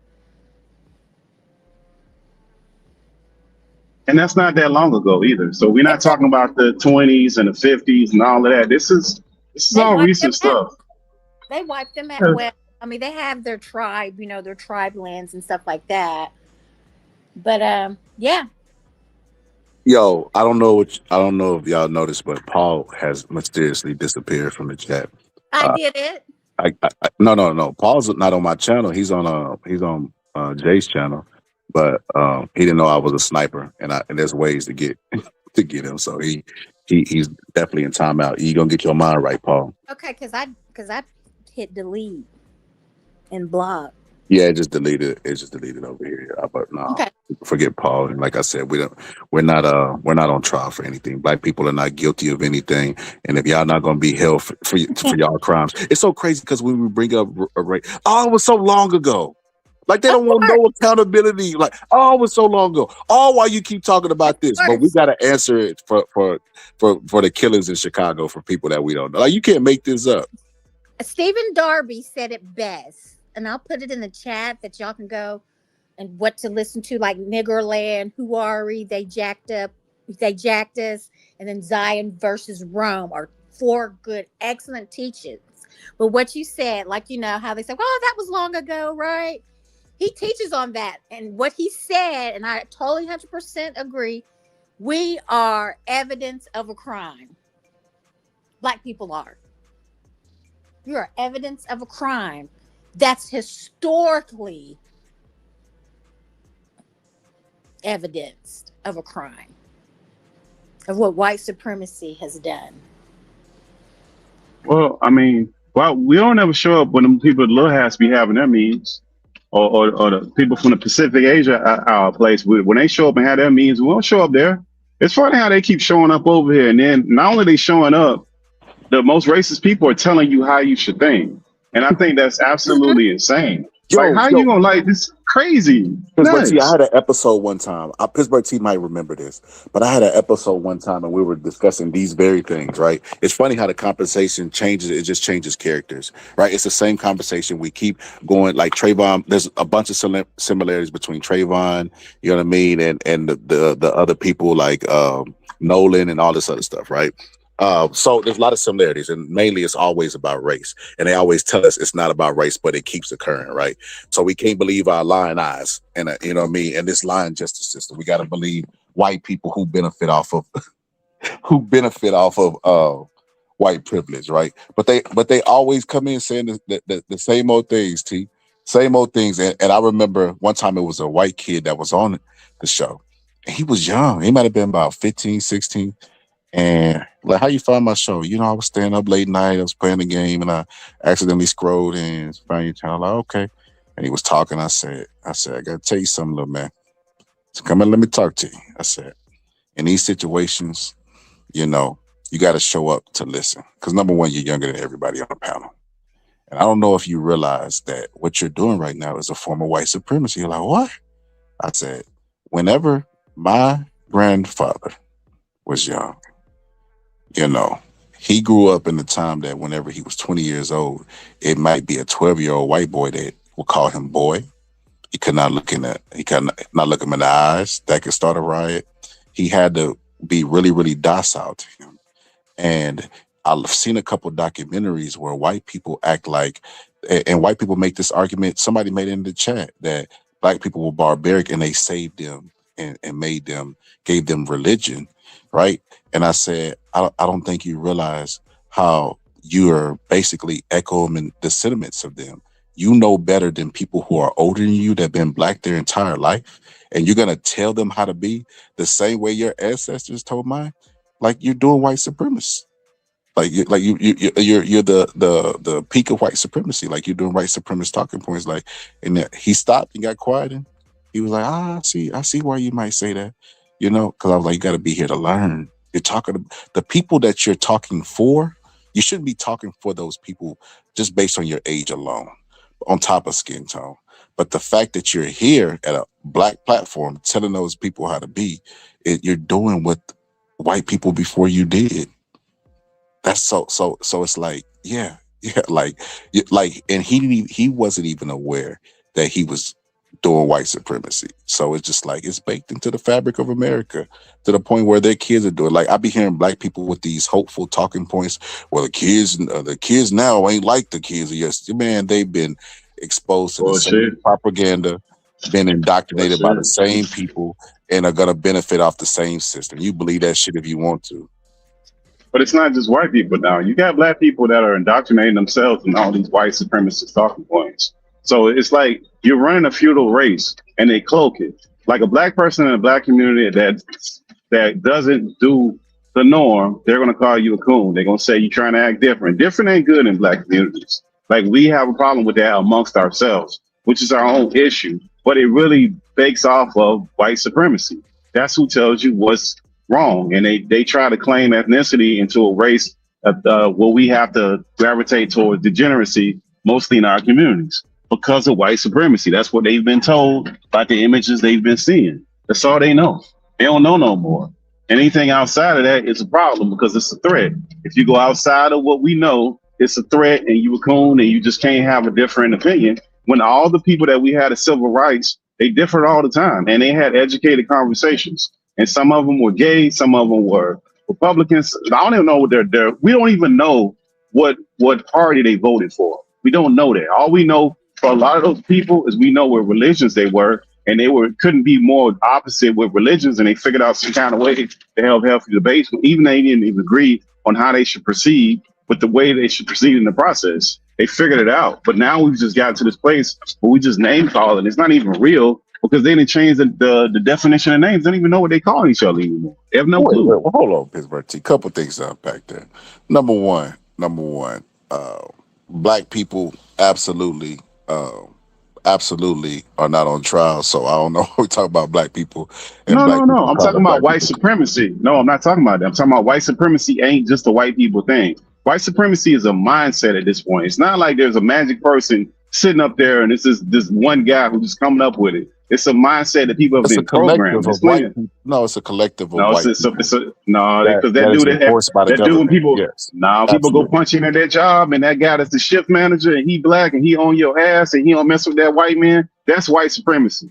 That's So, all so white supremacy right even there. that, Pittsburgh, That's even white that, supremacy though. they had a dude. They used to have a dude who would go out and corral the Negroes back in the day. That like the Samuel L. Jackson. Who this nigga on it? They've always had that type of person, but like it was Still part white of the brand. supremacy. But he's not. He's a participant in it. He's not the sole person to blame. They That's what I'm don't. saying. Like Pittsburgh T. How No, they you make don't this? have to be Scholar. You don't have to listen. You don't have to be the sole person, but if you participating in it, it don't matter. Like you still participating in it. Like most people ain't gonna get to be the president. They're not gonna get to be CEOs. They're not gonna be any of that. But that evil Negro who work at your job, who participate in white supremacy, he is a problem for you. We Pittsburgh gotta T. stop Pittsburgh T. participating in Pittsburgh white T. supremacy. So let me That's ask white you this. supremacy. Let me ask you this. White supremacy exists. We agree on that. But in your mind, a black person is on the same level of keeping it going, perpetuating it as a white person. Yeah, if you Yes. have power at a place, then yes. If you got power at a place and you're performing white supremacy, yes. Because Yeah. on a smaller scale, it might not seem much. But if you make a man or a woman lose their job simply because you want to ride them because they black and they lose their livelihood, that's white supremacy, bro. There's no other way around that. That is a problem. People that's do how this you stuff define it. every day. Now we not doing it, but we all know these people who do these things. That's white supremacy all day. I think y'all have lost your goddamn mind saying Yeah, that a white That's crazy. person is on the same level as a black person who perpetuates white supremacy. Yes, No, they that's are the not. same. That's actually a thing. But I don't believe in white supremacy at all. I don't know why you guys keep saying that. Okay. Because the Just world is because one you That's don't what we believe it talking about doesn't, over because you here. don't And believe you it, ain't got to doesn't mean it's believe not it. real. No, it's not a real thing to me. I'm sorry. To you, Well, we That's get it. good for you, yeah, And we but we respect it. believe that it's a Right, real yeah. thing. Y'all, So y'all we gonna believe have a that white conversation. people are supreme to you. That's why you guys keep no, saying no, this no. shit. So But you no, take that's you not taking it why. too That's literal. not why. Outside of Jim Crow, where's these white supremacists at? Where's this? That's like Okay, a thing. allow me. Let me Manifest explain that it. for Look, me. 85% of all Fortune 500 CEOs, they're white men over 50 years old. If we look in politics, the Senate and the Congress. House, over 85% of them are white men over 50 years old. That Like, was when we alive look during at the Jim Crow, by the way. Yes, we look at the Supreme Court judges. What color are they, my friend? Like we could just keep going through this They don't thing, look and like us. we keep playing this game. And look at even the Fortune 500, where we're in this tech bubble, where we have all this technology, right? Black people make up less than, I think it's 7% They of the make up employment less. of all, less than 7% employment of Google, They said Apple, 7%. Amazon, Facebook, you name it. We're not there. So if you don't see if you don't see it, just because you don't want to. Well, that's white supremacy. So only less than 10% of black people want to be in tech and are qualified to be in tech and big tech like that is what you're telling me? Oh, you think somebody So holding them back from being in tech? Is that what you're first saying? No. It's only what less we than doing 10% of us is want to do it. Only less than 10% of us are qualified to do it. Clearly, we're just we're not being smart. intellectually We just need to give up. dishonest Hold here. on, Yeah, we Queen. need to Hold on. give I up. can't hear him.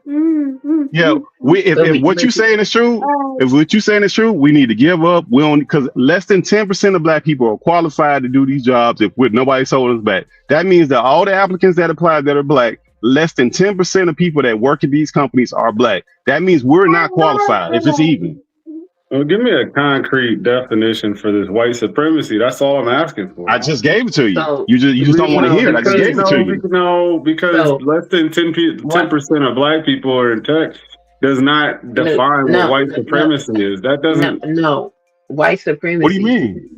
Is It I just called laid it define out what for white you. supremacy. If that's what I it just is, to you, told. okay. So Okay, I Congress, got you. Supreme White. Court, the CEOs of companies, all of these places that we are not at. You admit that all these white folks is running. You say, "Oh no, it ain't no white supremacy." Just because you don't want to admit what the obvious is, it's still the obvious. It doesn't matter what you call it. It's still the same thing. You call a car black and it's white all you want to. It's still black. It don't change the facts. Those facts that I gave you, we can't be less than 10% in the whole tech industry. And we act like we just not in the industry because we are not qualified and we don't desire to be in the industry. Just that fact alone is crazy. That don't even make any sense. That's ridiculous. Because we don't have representation in something that we didn't build means that it's a So white supremacy. supremacists. Nah, now you just That's now you just crazy. trying You not to guys are understand. talking Yeah, you're not trying. nonsense. Nah, because White you're not trying to supremacy. understand. You know what I'm So saying? white That's all No, right though. you sound inferior. You sound white like you live on your supremacy. knees, man. That's what you First sound of like. all, Nah, you white just supremacy. came up here to gaslight, bro. You're not even trying to have an intelligent Okay, conversation. If so that's what you came up here to do. Pittsburgh, my bad, bro. Let me be. Yeah, Let if me you're trying be. to do that, that ain't Let what you're me trying not. to do, bro. Let me not put that out there like that. I Yeah, do go not ahead, bro. have a con. We trying to have a good conversation, bro. Don't gaslight. Go ahead. You got it. We don't got to agree. We just don't got to gaslight each other. Go Yeah, ahead.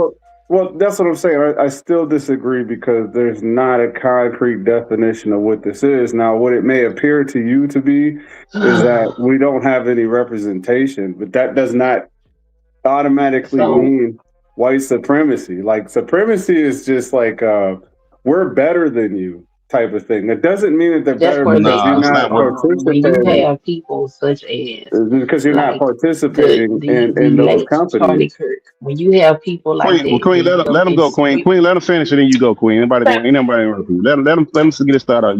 You can go ahead. Go ahead, brother. Go say your thought. I'm just saying, like, if you're not participating, that doesn't mean that somebody else is superior to you.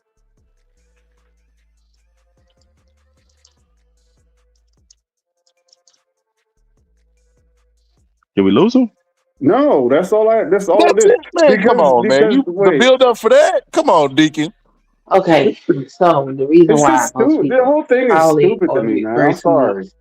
it as white supremacy is because that's exactly what was going on when the ideology became coined. Okay, so it includes things like feeling that white people have a higher worth, a higher intelligence, or culture than other racial groups, which they ran this propaganda saying stuff like black people's brains were smaller than white people's brains and black people had less intelligence. There's also the factor of dominance. Dominance is that white people should hold primary positions and authorities and power in society. So when you look at Congress, you have 90% of Congress being representing um being the representatives of the country when they're only like 60 something percent of the population. That's part of white supremacy. So to get up here and try to make semantics out of a word as if there's not a whole ideology behind it is intellectually dishonest and disingenuous. So if you're really trying to have a conversation, you should have a conversation in good faith and not try to gaslight people or act like we dumb because that's what they do. And that would be you participating in white supremacy. That's how you supposed to drive. From now on, that's how you drive. Go ahead, brother. It's on you. No, there was no mic drop there, but I mean, it sounds No, I mean, like if you want to say something, different, I mean, ain't no mic drop. But just if you want to say something, rebut it. Go ahead. No, you guys still just don't. And after a tough opponent, you know, I couldn't even see out my right eye, round 6 through 10, because she do hit hard. Yeah, you do hit hard. Yeah. You got all these protective ways to like not address issues for what they are. I think when we were speaking of white supremacy back in the Jim Crow era or something like that, yeah, that was a thing. But in 2026, because you don't have representation, and although we do enjoy our symbolism, since we don't have it, that is still white supremacy. Is a totally different thing. You have less holding you back today than you did back when that was actually a thing. And to even sit up here and say it, it sounds like it's an inferiority complex. How you doing, Hush Puppy? I'll be damned if I ever say, I don't use the vernacular. Like it does something to your spirit. It does something to you. A lot of people get defensive over that, but they keep on perpetuating it. So yes, I do also think that black people can also participate in it. Thought you don't believe in it. Either you believe in it or you don't believe in it. No, then, I think it is semantic because we are talking about something that is undefined. But you have to admit, like, look, no matter what a person wants, like the facts are the facts, right? Wait, hold on. We start looking at the actual facts for this year. Like I said, big tech. I ain't look at it. I looked at it for last year. I'm pretty sure the numbers are even less. Like all these black people in America, and we have the finest going in all these doggone great colleges with all these minds. And we got like they couldn't even release the iPhone when it came out with the thing where you can open up your phone with the camera because they ain't have enough black people working at the place to even put their face on the AI to even use it, to put it on the algorithm. That's how little we represented there. So we don't have representation, and you're saying it's not a thing. How do we not get representation? How did that happen? If there's no reason for us not to have representation, we larger than the Asian group, but they more of them in there. How did that happen? They all smarter than us. We all dumb, huh? No, but T, you glossed over a point that you made. You didn't realize you made. He said he don't believe in white supremacy, but he believes that black people contribute to white supremacy. How they contribute Can't is be something more that you don't Asians in believe tech in. when there's more black folks in it. It don't make no sense, bro. We're all over the place right now. So black people can definitely discourage other black people by acting like whenever you try to do better, we're gonna hate on that. It happens.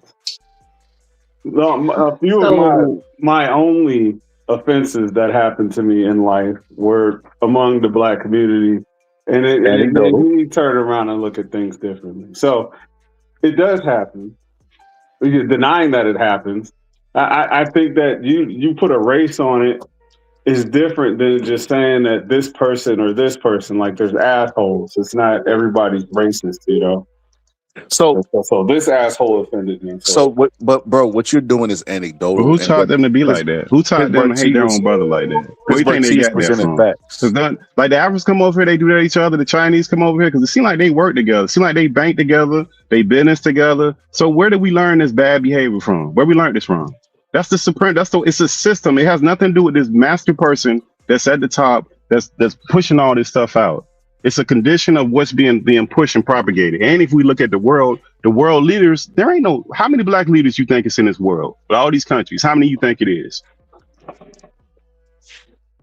But we ain't got white supremacy. Come on, bro. Wait, you use tech as an example. Are you in tech? Now I'm using the whole world. In the world, how many black leaders do we have of civilized nations? Symbolism. That's what makes you feel better. No, it's not. No, I'm not. It's not symbolism. It's not symbolism. To have a leader of a country is not symbolism. That's the leader of that country. How many black leaders of countries do we have? If it's all just hoopla, the people who run these countries, why aren't they black? Why don't we have? Why even the countries that are primarily black, they ain't black? Well, all these black people that's running stuff that we think that we got this equal foot. Where they at? So how is that white supremacy? Because they're not running their own stuff. That's just a failure. That's a skill issue. Failure by how?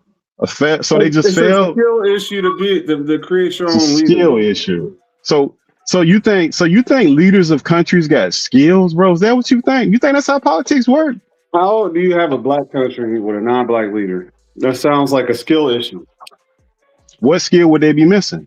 What? Leadership, apparently.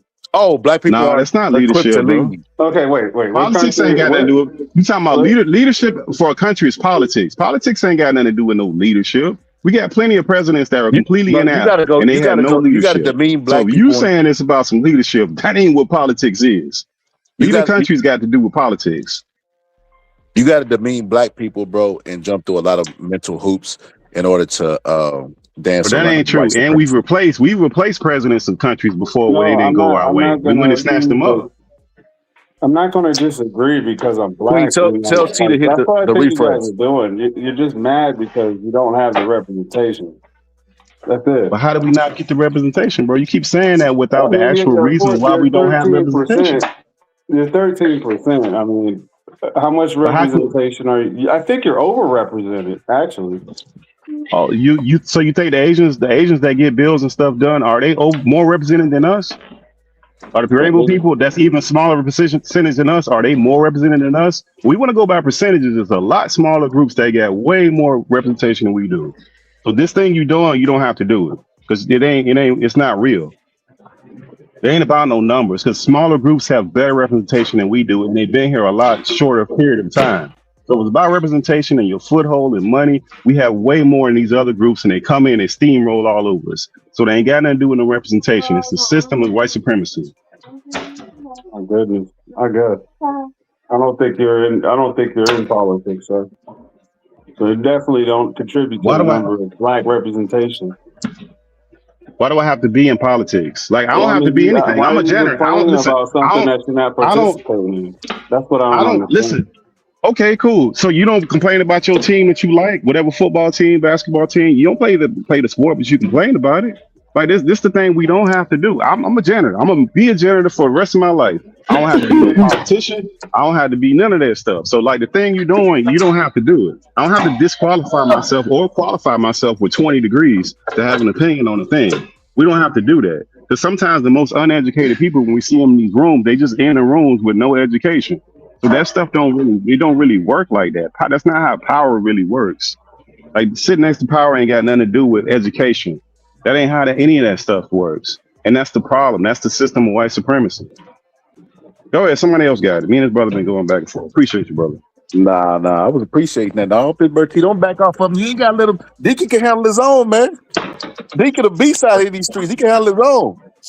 Nah, he ain't winning this sometimes one, bro. I do Because like, the numbers ain't lining up. You do have to have a counter argument to some of these arguments, because how are you going to know if your argument is the right one? Because I'm saying, like, I just want to know why come every time you come, you want to get up here and tell us what you don't subscribe to. Like why? Nah, because it doesn't work. Apparently, it doesn't work. What you guys are complaining about hasn't even worked. You're still complaining instead of picking We're up not your. complaining. What we're doing is having a discussion. It's not a complaint. Now, if you don't know how to have conversations with other black people because you think you're better than them, then that's your issue. But Hold on, we're wait. having a discussion. You're saying that I think I'm better than people? Yeah, because that's how you came up with. Well, I don't believe that, and I don't subscribe. Didn't nobody ask you what you believe or what you subscribe to? There was a conversation that was being had, and you should have just got in the conversation.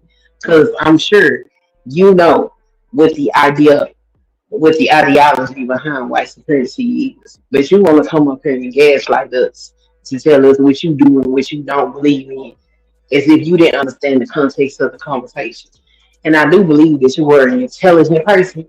So why would you do that if you didn't think you was better than them niggas over there? Stop.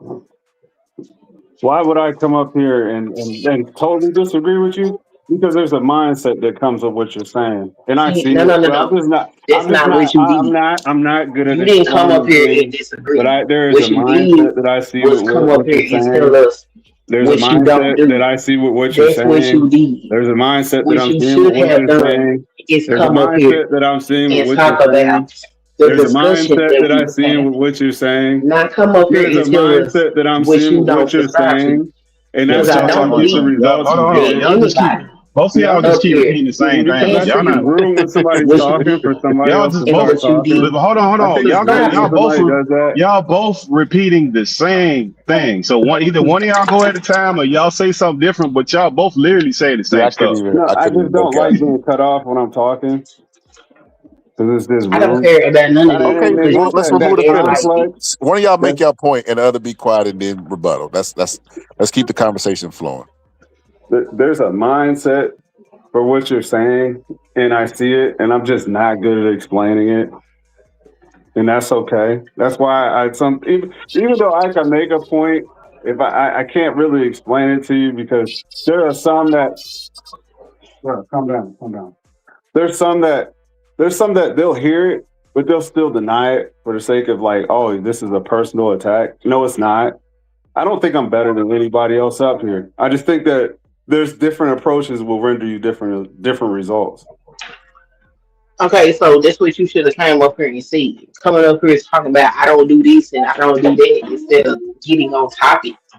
It looks like you think you better than the people that's having a conversation.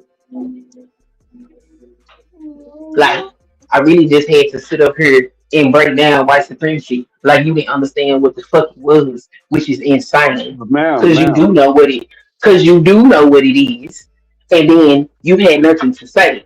So you should have just came up here and got on topic, not come up here and tell us, I don't agree with that. I don't do that. I don't think about it. We ain't talking about what you think.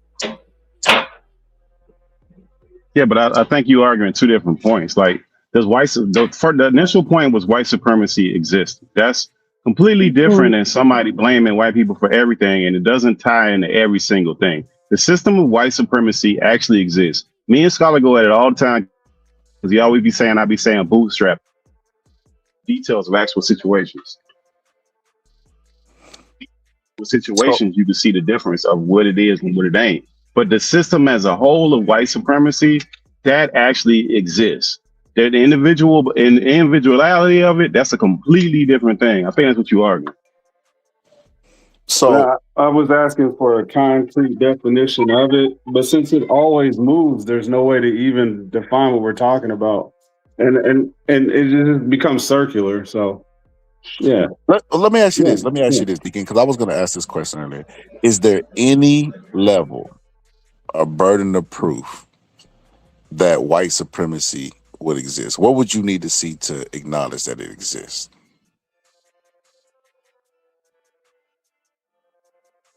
It's a great question. I don't think anything can convince me that it does exist. I don't think that nobody's better than me. You should have that confidence or that. I don't know what it is, because, like I said, when you can define it, and I could attack it for what the definition actually is, I don't think anybody's better than me.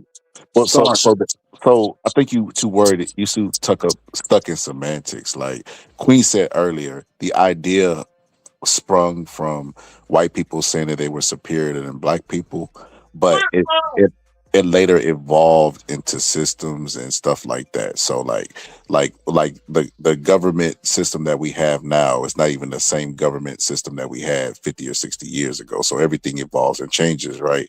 And what she's saying is you're so hung up in the word and superior and being like that, you're missing out on the umbrella that all the stuff that sprung from that. Like our justice system was formed from that, because they used to trial slaves for running away, right? They used to trial slaves or excuse me, ex-slaves, right, who were still slaves to the system during Jim Crow, for whistling at white women. So like it all spawned from the idea of white supremacy. So you're looking for, well, what it actually is it evolved. So if I was going to give you a definition now, I would just say it's a systematic way to oppress black people to where white people will always come out on top and be favorable to them.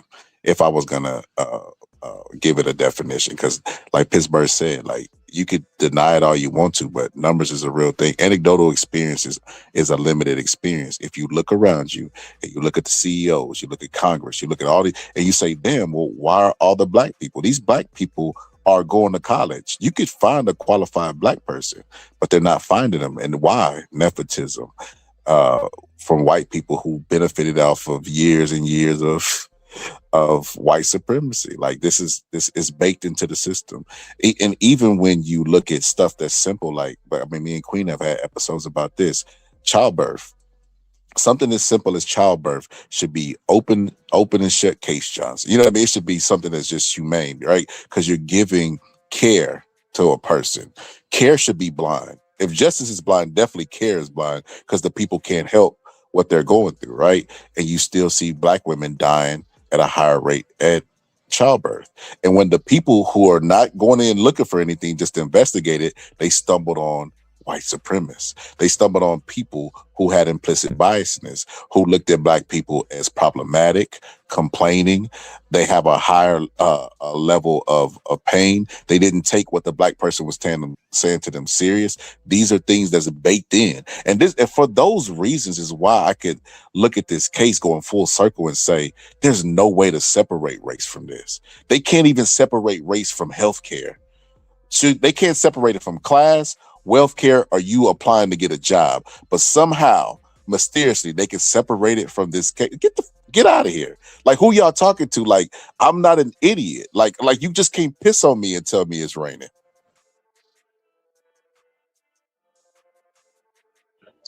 So basically, there are certain people that have to live in a state of delusion, because to accept the reality will make them feel defeated. And I think that Deacon is one of those people. Very cunning. I get it. But no, I think it's okay to just look at things differently. I think I don't have the same issues and I don't run to the same conclusions that everybody else does. I just don't do it. I don't believe that you can just have that as a crutch for every time you fail at something or anytime you don't have representation at something. It's just like, wow, everybody's against me. With that type of mindset, you're gonna have more shortcomings than successes, and I do have respect for the history of this country, and within respect of the history of this country, at some point things change. Like white people are slowly becoming the minority in their own setup. Y'all, if you don't think that that's a way to take advantage and then not suffer from these things or to find your own niche and thrive, it's like, wow, your head is in the dirt because it's been your usual excuse and you're just going to keep using that to not succeed or to not push others to do better or to not.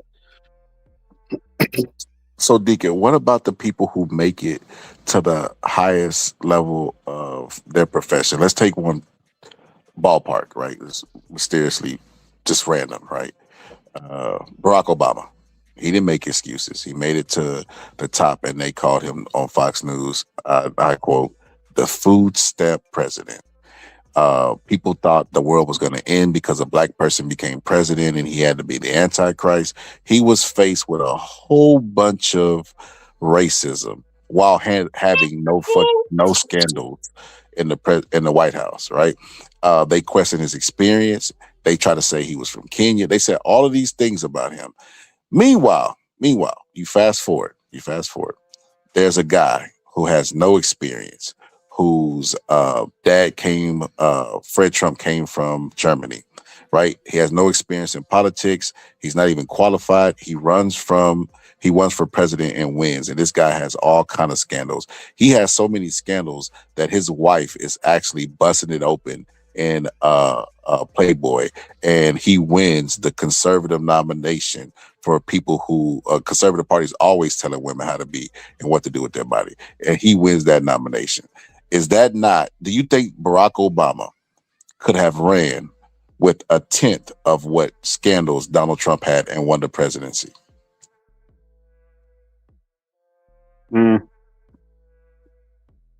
It's possible. Bro, we're not gonna go with possibilities. Do you think that's a yes? What do you want me to say? I mean, he was a yes well-spoken guy. No, it's a yes or no. What do you think? I can't make that. I can't.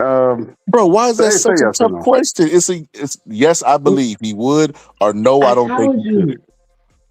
I think Obama probably still would be president because of the way he carried himself, even with scandal. Yes, I told you. he would have been eliminated in the primaries. Some people, they are needing to live in a particular state of denial because to accept the reality is going to harm them. They're not going to be able to function in the way that they function now with accepting shit for the way that it actually is. And I'm not slighting them for that. That's okay. That's how you get by. It's a racist country. It's hard to get by with this stuff going on. So whatever you got to do to make it through, that's cool. But we're not finna sit up here and play into your delusion with you because we know better. And it hasn't stopped me from being successful on no level. I've got every bit of education I wanted to have and will get more education when I'm ready to go get it. And I will get any occupation that I decide I want to have as well. But I'm not going to sit up here and pretend like these things do not exist. Right. Why did you vote for Obama? Why we got to go into Obama and get the vote? Like we talk about race right now. Yeah, but it's probably race is why you voted for Obama. Why do we got to talk about Obama though? We talking about race. Like when I asked you if he would win with the scandals, bro, it became really, really murky. But now, like I feel like you're deflecting. Like we got to talk about I why voted somebody for voted for Obama. Obama because I typically don't vote Republican because Republicans typically have policies that will affect me and the people around me negatively. So I tend to vote Democrat, and Obama was the Democratic nominee.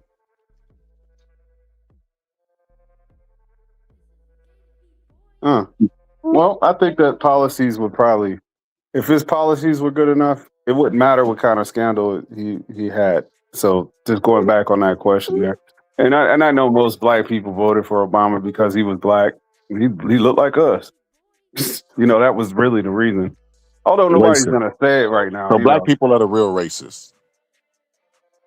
I think black people can be racist. I don't know if they're the More real racist racist. than I don't white spend people? that much time trying to, So factor who's more racist or not. But I think black black people people cannot can be be racist racist. because black people don't hold any power in order to be See, that's racist. bullshit. We were To just be talking about Obama being the president. to be We were talking racist, about Clarice and Ketanji. Like on every level of power, there's a black person. What are you talking about? to Well, be let me racist, to be let me ask you racist, this. you Let me ask, to go be ahead. racist, you have to have a ability to affect people's way of life. And black people as a collective do not have that power. Like I said earlier, 90% of representation in this representative democracy that we call the United States of America is white people, when that's not the reflection of the population. So other populations cannot be racist because they don't have the power to be so. In order to be racist, you have to have an economic structure behind you, and you have to have the ability to affect other people's lives. So Latinos can't be racist. No, Okay. All right, bro. You got it. they can be prejudiced. They can't be racist. Not in this country. Not at this time. Don't get mad when they do racism better than black people could, because even though you guys claim that you can't be racist, a lot of black, like even talking about this kid here that passed away without any facts, it just becomes, oh, I believe all white people are bad. They definitely did something to him. It's just like, man, everybody's out to get us. Then we're gonna say, Bro, why is that controversial? They are. Okay, all right. So hold on. You think that people? I'll give you an example. So Houston, Texas, right, has a high population of black people, right? Would you believe that there was a Mexican police officer who talked about doing a black person like they got done back in the day, repeatedly dropping M-bombs, had the gall and balls to do that in a place that has a high population, probably had more black people on the force, and she's still speaking about being racist towards black people? Why is she emboldened? Why does she feel like, why is she so confident to do it? Black disrespect is normalized in America. What do you mean by that? Like I guess everybody targeted us. Did you not just see the Asian man that hunted the young boy down because he thought he was stealing and shot him in the back? Chow? You talking about the Chow incident? Yeah. Yeah, hold on, wait. What is this? What are you saying by using that as an example? He hunted him. He hunted him. Okay, like I said before, there could be assholes. Does that prove white supremacy, or what are you saying? What I'm trying to tell you is, you said, well, everybody's against us, and I'm telling you, yeah, it's kind No, of you're talking about an incident with the asshole. You're not talking about a system. You keep going in and out of that because you think it proves your point. It doesn't. I'm trying to get you. I'm trying to get you to connect dots, because like Queen just summed you up as you're never gonna come to the light, because you have to believe this in order to exist. You won't accept the red pill, right? And I'm talking about the real red pill, not the gender stuff from the Matrix. And what I'm trying to say is the Neo, the truth is not what it seems to be. You either take the red. I'm trying to provide you with perspective. What is the overall theme? Do you think that it's normalized to respect black people in America? Because they all know that where we came from. They all know about slavery. They all know about Jim Crow, and they all know that white people still keep us and try to put us in secondhand citizen status and light, right? So do you think that it's normalized to respect or disrespect black people? Normal? I don't think it's normal to disrespect black people. You don't think so? So No. the word nigga is just floating around online and people using it freely just because I they think it's respect more black people. normal for white people, black people to disrespect white people. They say cracker, honky, all that stuff. It's not a thing. Just y'all have an emotional reaction when it's your turn. I think everybody gets that. Everybody gets those This slurs. is so hilarious. I asked you a question Nah, about bro. white people, Nah, and you're you not gonna always sell me with that. no, but you always turn it. You always turn it to black people. Like I'll say, hey, do you feel this about white people? I feel like black people do it. You be like, I'll be like, hey, do you feel like white people wake up with and fart? I feel like black people be farting like everything always revert. Why is black people on trial in your head? No, they're not. They're not. I mean, come on, man. I think some of these have just run on, and now we believe the worst about everybody else, but we can't talk about the worst of ourselves. Come on, man. Because okay, let me say this, Queen. Let me say this. I still got hope. Don't kill my hope. See, don't kill my hope. I got hope for this brother Deacon. Because the black people who are black, right? I'm speaking for myself and Queen and the people that I've had on my panel and the people like for the majority, the middle class black people don't be out there committing crimes crazy like this. And they always try to generalize us and attach us to crimes for people that we don't know. But they never want to attach themselves to crimes for people that they don't know because they lead in PDF crime, right? They won't even attach themselves to their ancestors, even if they directly benefited off of Jim Crow. So why the hell are they trying to attach us to people that we don't know? And they won't even attach themselves to actual systems that we could point to How that you they doing, benefit off Stone? of.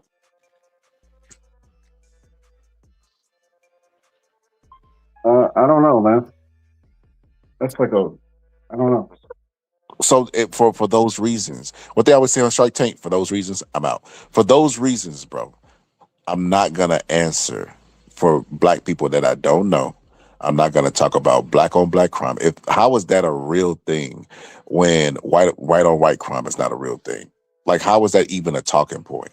Why are we always on trial and we're guilty of nothing and they're like guilty of a lot of things and they're never on trial? Like that has to change. Like I can't ask you a question about white people and then you pull black people out of the air and say, well, I think black people's doing this thing. I think black people are mean. I think black people are racist. I think black people are this and this and that. It's like, damn, bro. So because I'm black and that's the people I deal with. Mm-hmm. Because I tell you what, I know ninjas more than I know white people. How about that? And if I'm being honest, doesn't mean that I'm just trying to distort black people. I think that we have an honesty problem. We're not honest about a lot of things, and we don't like to tell the truth. I think that the truth is why all these white people are liars. in my chat crying.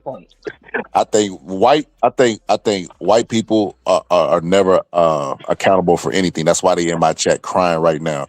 Like the idea they will pull up and cry. The poll that I put, should white people talk about black issues? They're so entitled and so much of a titty baby that they voted the opposite way and then came to the chat to speak to the manager online.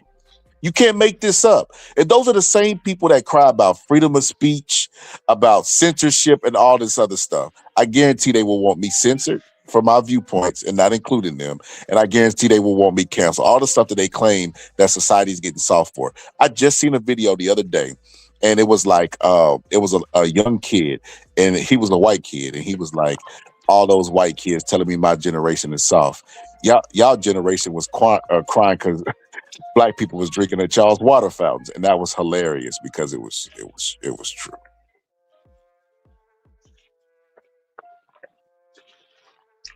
So, Scholar, I think at a certain point, when it tries to convince people to see things your way, it becomes psychological damage. I think you should stop trying to change Deacon's mind. I think the way he thinks has worked for him. And if that's what he needs to believe, then don't change his mind. Because it's working for him. Let him have it. If he believes this shit don't exist and that it is black people perpetuating all these things, then let him have that. Ain't nothing we can do about that. Because perhaps if he came to the reality that it is not us perpetuating this shit, that might destroy him. You're right. You're right. The paradigm shift. You're right about That's a little extreme. But I like the way you put that. It's not that I need to think this way. It's that actually that's the way I see it. I don't need to do shit. Stay black and die. I guess. But hold up, that if you black a guys little want to lead questionable, into brother. this, That black a little question. That black stay black and die. The death part you're right about. That black get a little shaky. But go ahead, brother. My bad. Oh yeah, I always make the statement that I threw my black card out on I-75 somewhere between Texarkana or wherever the hell. Yeah, I don't subscribe to that either, man. You That from shit, Texas? No. I'm back and forth from Georgia to Ohio. Okay. You know. Okay. So, but yeah, I just don't. I don't know. Some people need this, and they actually put their blackness above God. I just don't. You're not gonna catch me doing that. My salvation is more important than my skin, but my skin suit. God bless some people, man. I mean, really, this isn't.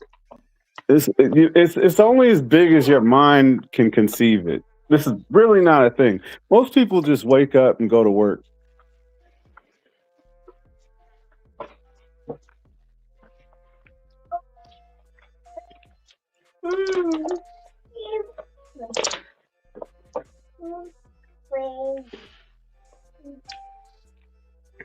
I'm telling you, you just look.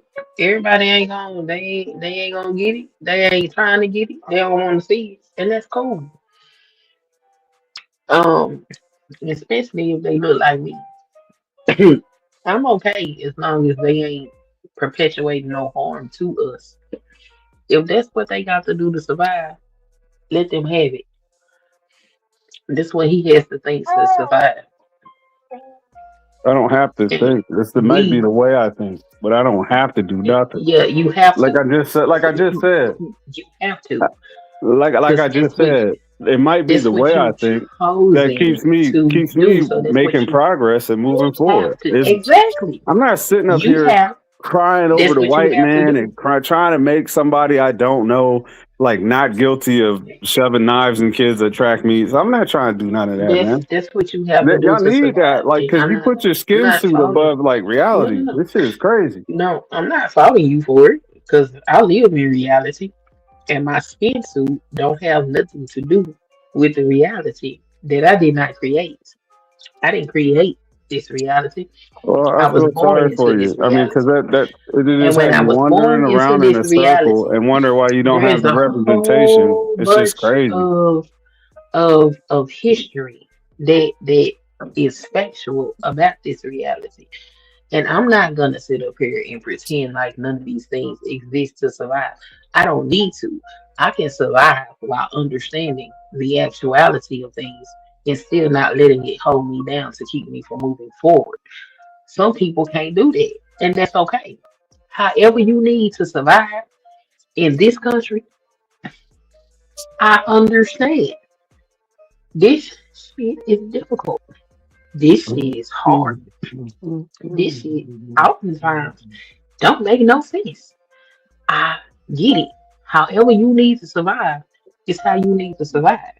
And if your reality is none of this exists, then that's your reality and it's cool. The only thing I'm saying is when you decide that you're gonna pull up on a bunch of black folk having a conversation with what they perceive as to be black issues, don't get up there and gaslight them and tell them, well, I don't think that way, because nobody's asking you what you think about what the discussion is.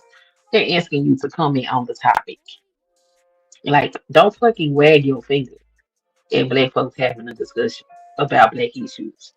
Because if you choose to ignore these things so you can survive, that's your business and that's cool. We're not gonna slice you for that. But I will slice you for pointing your finger at us like you got some type of lesson or some type of mindset that's better than the rest of ours. Because we don't see it that way. And that's all I'm saying. Oh, much respect. If I did that, I might not have been aware I did that. I apologize for that. I totally get your point. So, But to anybody, just let me just say this. I'm gonna pass it right to you. I just want to say it real quick. So, to anybody that wants to join the panel, you have to go to my community wall, hit the link, and pull up. But I'm letting you know now, if you pull up and you're non-black, you're not gonna be able to talk on this episode. It just is what it is. Like, I'm willing to have a disagreement with Deacon, about his perspective, but I only want black perspectives today. I don't want to be told how or what to do by white people because I don't care. Just being honest. Or Mexicans, or Asians, or Oh, anybody that too. that's Yeah, not that too. black. Non-blacks, no non-black. It's a black-only panel today. So yeah, that's it. But yeah, I didn't get that vibe for Deacon. Let me tell you something, Queen. With Deacon, I think you kind of said what you said, and he kind of confirmed it. He said maybe this is the mindset that I have to have in order to like succeed in life. So he didn't deny it. So maybe that was his mindset, that he more so like doesn't want to accept it or embrace it or anything so that he'll be successful or whatever the case may be. I mean, and that's fine. I'm not faulting him for that because this is a racist behind country. It's a lot to see everything that's going on and you know to still thrive every day. And I'm strong enough to be able to admit that. I don't have to deny it to keep going. Some people need to do that. And I understand that. And I'm like, whatever it takes for you to get through. Because this ain't right. And it is difficult. And other people wouldn't be fleeing their countries to come over here if countries like ours hadn't gone over there and fucked with their country. So it's a whole lot that goes on. And it's a whole lot of dehumanization amongst other things that go on globally. And it's that's a lot to carry. And everybody ain't strong enough to carry that shit. And I wouldn't expect them to. But me knowing this and me understanding this, and I only come to this level of understanding because I sat here and educated myself because I didn't know half the stuff that I know now 5 years ago. It's so much stuff that we will never get taught in any school. I don't even in a higher institution that we just simply do not know. It's a lot. So I'm not faulting nobody on how to get through. If you get through and you successful and it's working for you, that's cool. My only issue is people that choose to ignore the burden or carry the load or whatever the case may be. Oftentimes come shaking their finger and it feels like they looking down on everybody else is willing to actually have the conversation about the reality that we are experiencing. And that's a problem for me. Because I'm not gonna go up to wherever you are and wherever you are comfortable and have conversations with people that are like minded with you and tell y'all out of line. That's y'all conversation. That's where y'all congregate to speak about y'all's experiences. It's not my place to come up there and invalidate that. And I feel like we deserve the same respect. yes, you do. You do deserve that same respect, and you're right. And I think I'm wrong in a sense that I can't expect everybody to see what I've seen or been where I've been, or there's reasons for it. It's like one big. Let's say we were trying to bake a cake. There's different ingredients for this cake. You may not know about these ingredients, but it's just I can't assume that everybody's gonna adopt the same mindset. I just don't think that I can paint the picture for everybody else. But when I did ask for a definition, it was like the definition was all over the place. So actually, I couldn't even attack what it is that I'm saying if you guys never mentioned it, or So if you I don't can have give you a definition. a I gave consistent, you a definition. clear-cut definition of what you guys were saying, what it was. But I told you what it was. I told you white supremacy is an ideology. It's an ideology that believes that economic systems and power structures should be controlled by white people because they're superior.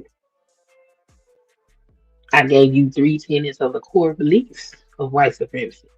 When did you do this? I gave you Because I don't think you did that examples. when I asked the question. What is I it that did. define it? To define it, I I was speaking. did. I was actually speaking to Pittsburgh, and I don't think you did that. Well, Pittsburgh didn't do it, but I did.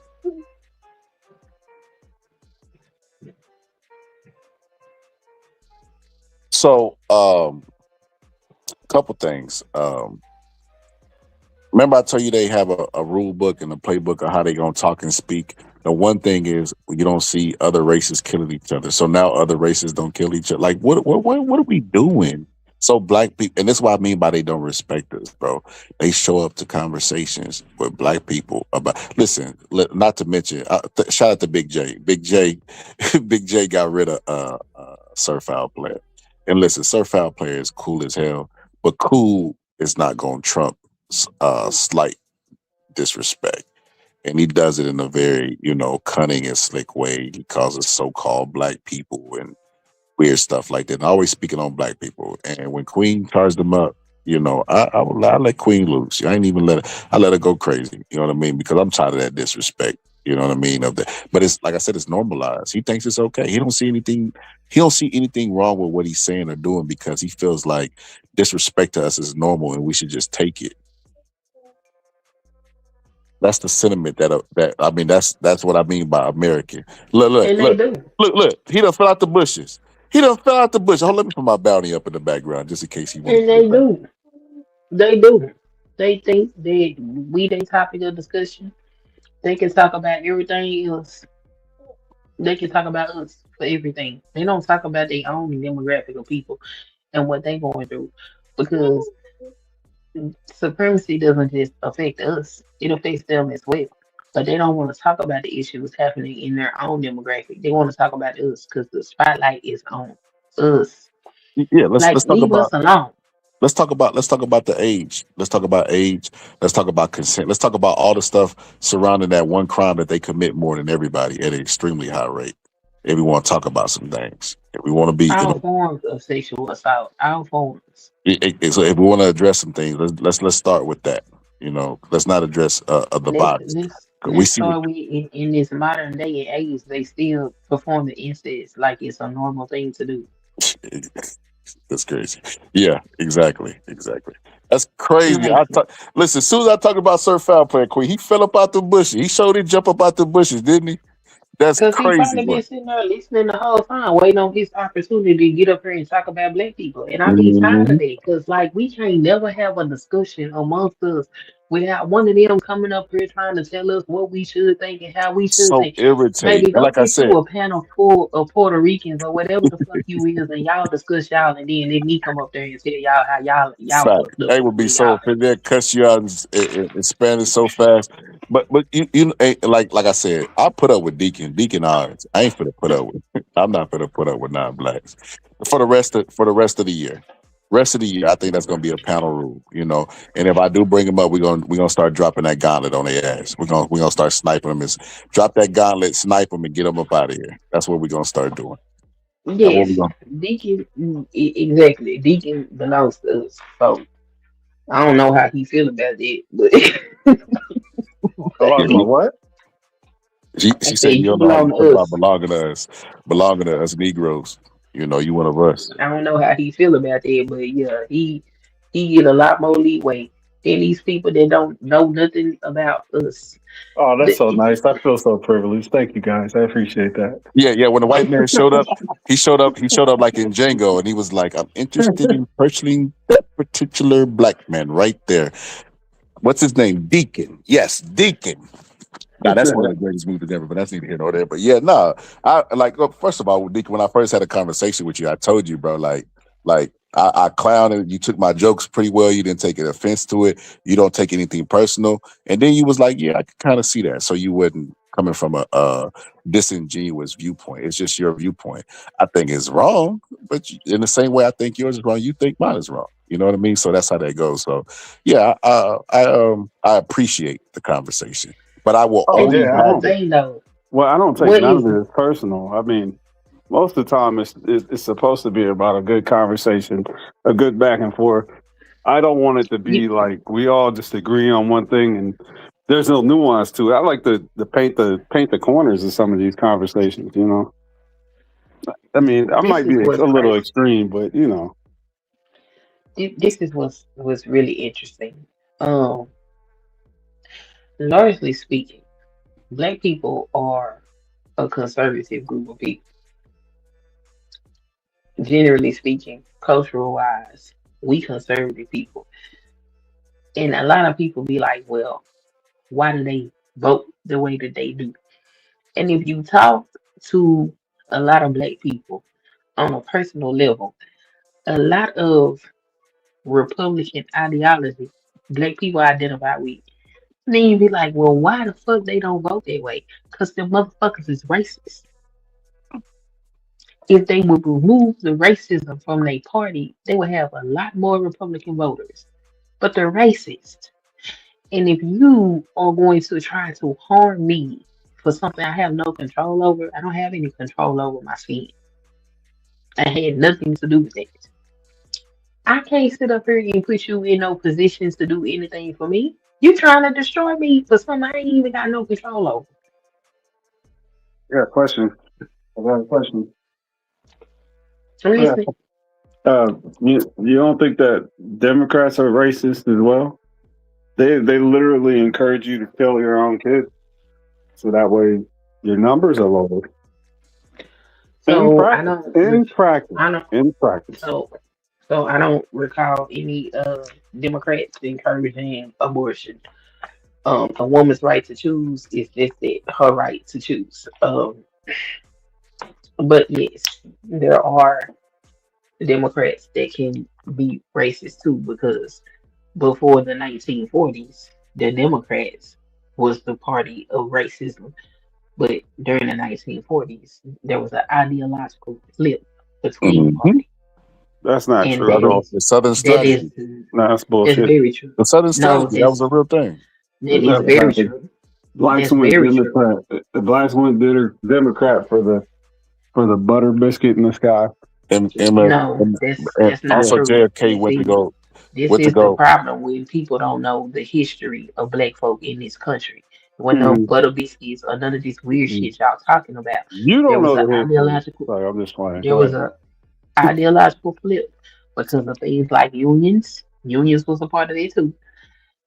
And progressiveness actually moving the country forward. And so shit started to change around the 40s. And then the parties flipped. So all them good racists that was part of the Democratic Party, they went over to the Republican Party. And you can see it by the way that they put out their policies and the way that they vote on the things that come out in Congress to this day. So like when people say that, it's like, did you actually go back and look at the history as to why this is happening? Do you Yeah, look at I what is tried. I actually tried to follow it. The 1948 election was the first time blacks actually voted more Democrat than Republican. But so for what reason, I don't know. because It of still things like doesn't make labor sense. unions, union work. That was part of the reason. Making sure that your ass had protections while you were at work so you could keep your livelihood, Mhm. So then, amongst other so things. that made the Southern Democrats, the racist Democrats, flip the Republican because blacks flipped the Democrat, or is it just that blacks flipped the Democrat Republicans because they were getting were more? Well, I'm sorry, because they were getting Republicans. more civil rights, No, you know, no. tokens. Republicans were against things like labor unions and shit like that. So along with that went all those races as well. Any That's why right now you hear them using words like progressive. They come from somewhere. You got to go back into history to see where this shit come from. This is not just, oh, all of a sudden black people start doing this. There are reasons for this shit. You got to go read the history to understand what happened and why. Because went and found out because I got sick of people talking about that people don't even know why they vote Democrat. Most of the time it's because of their policies. But let me go do the actual knowledge and find out what the hell happened. And I went back and I looked and I was like, oh, okay, cool. It was an What did you ideological find, Queen? flip. What did you find, Queen? I just told you. No, she just clicked on it. She's absolutely 100% correct. I mean, there's more nuance to that, but the overall, she was right on the overall gist of things. Also JFK went to go bail Martin Luther King out of jail when Nixon refused, and Nixon created that Southern strategy, and that was kind of like the major nail in the coffin where they flipped. And because Democrats. Republicans used to try to be more liberal and reach out and go across the aisle to black people. And they kept riding that, party of Lincoln and party of Lincoln and freeing the slaves stuff for black people. And then they got to a point where they was like, nah, let's start catering to these white people through this Southern strategy. And how about they just didn't cater to blacks? How about that? What you mean? Let's say you were catering to black people. And then you stop. Then you stop. Doesn't mean that you're catering to white people. You're just not catering to black. By default, you're catering to white people if you stop catering. Okay, so we need a party that caters to us. During Jim Crow, I totally yes. get it now. That made so much sense. Yeah, during Jim Crow, absolutely. Right? Because the civil rights was passed right after that. So you definitely need a party to cater to you. Right? That's how that would work. But to act like these two parties are the same is dishonest. It's definitely dishonest, right? So I have a conversation a lot of time with my boxing people. A lot of them are Republicans, and they try to argue that all the time. These parties are the same. It was like, but if you look at the people who are the leaders of the KKK and all this stuff, they all vote Republican. So how you know more than the people whose job it is to be racist? How you know more than the racists? They're identifying as Republicans and supporting the Republican Party. The Republican Party is publicly saying you don't have to be afraid to be white no more. Everything that they attack is geared towards. Whether you want to say DEI help black people or not, it's still, if it didn't help black people, it was the illusion of helping black people. While they are attacking it, black people become the number one group educated for master degrees. And what do? They attack the Department of Education. It's no secret. It's no secret at this point. They're not the same. It's not even close. It's not even close. Have you looked up the Department of Education's results since their inception till now? Was there really any improvement? Or has it just been a big money grab? There's no middle class without the Department of Education. This is shocking. Black middle class. There's no black middle class without the Department of Education. That's facts. A lot of people have had their education paid for because they come from low economic status, and they get free schooling, and they go through and become middle class citizens. That is an absolute fact, and it's traceable too.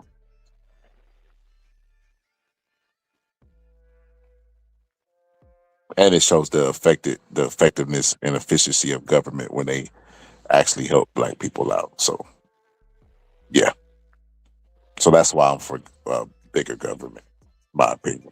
Because another thing that the Republicans argue, and I'm pretty sure you agree with this too, is we need limited government. But if you look at it's so funny that they say limited government, but then we'll support a war that has nothing to do with us for a country that gets free healthcare off our dime. It's insane to me. But the government is efficient at running operations, dropping bombs over people and stuff like that, but it can't run other systems. That's crazy to me. And you know what Republicans will do? They will go out there and make it their job to make the government look incompetent so that they can make the argument for smaller government.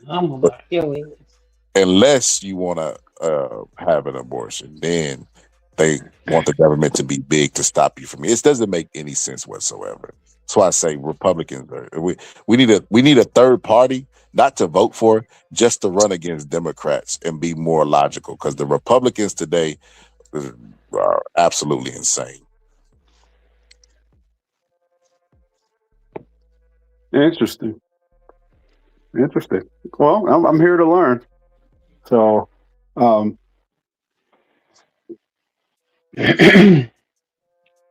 guys are fighting a good fight. I see. That's I why don't you know gotta love. about fighting no That's good why you fight. gotta I do. love Deacon, man. That's why I say I feel like Deacon has he's curious, and he will not argue just to argue. Even if he does, he just wants you to defend your point enough to be like, okay, I can see why he's saying what he's saying.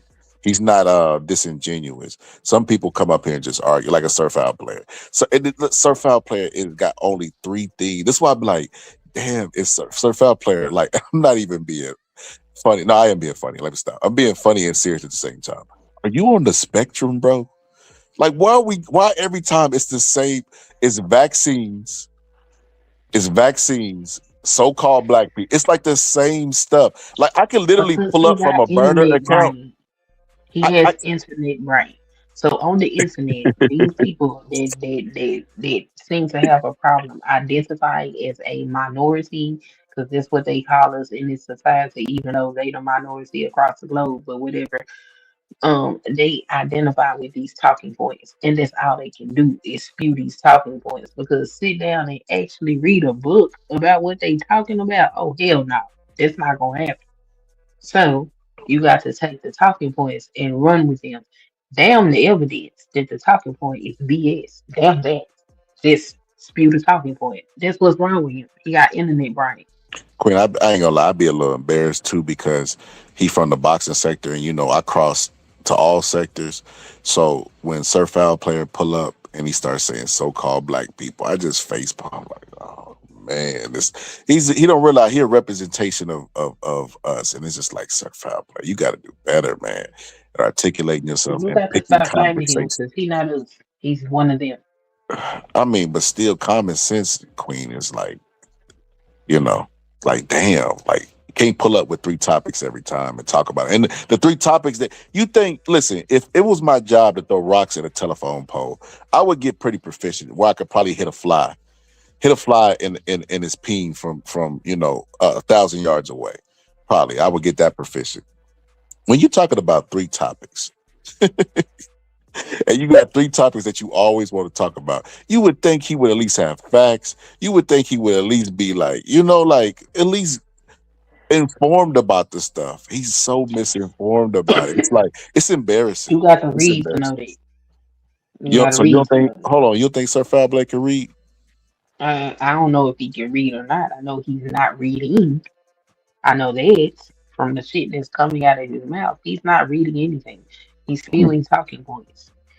People that read shit have information. He Mm. don't have no information. All he got is internet talking points and propaganda. Damn, he still hurt that Big J read about. That's crazy work. I He's mean, he should have ran him off. I'm glad Big J ran him off because that's ridiculous. And I be so tired of trying to have conversations with black folk and all these other folks in there and then thinking they dominating the conversation or they trying to sun somebody. First of all, sit your happy ass down. You ain't even supposed to be here. When you was in kindergarten, didn't they give you a paper and one it say which one does not belong? It's you. So how about you shut your ass up? You ain't even supposed to be here and you want to be disruptive. Like, bro, I can't stand it. I'm glad Big J kicked him out. it's like sneaking into a theater as a kid and you're not supposed to be in there. And you just start screaming at the top of your lungs. I mean, it really pissed me off because we was having a conversation not only about black thought processes right now in this modern society at this particular time. We was also talking about black history. That man came on the panel and now we talking about immigrants. Mm-hmm. Like, what?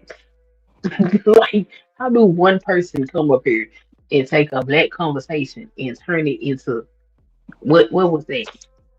Like I get so tired of that, and that is the entitlement of thinking you can dictate to us what we supposed to think, what we supposed to feel, and what we supposed to talk about.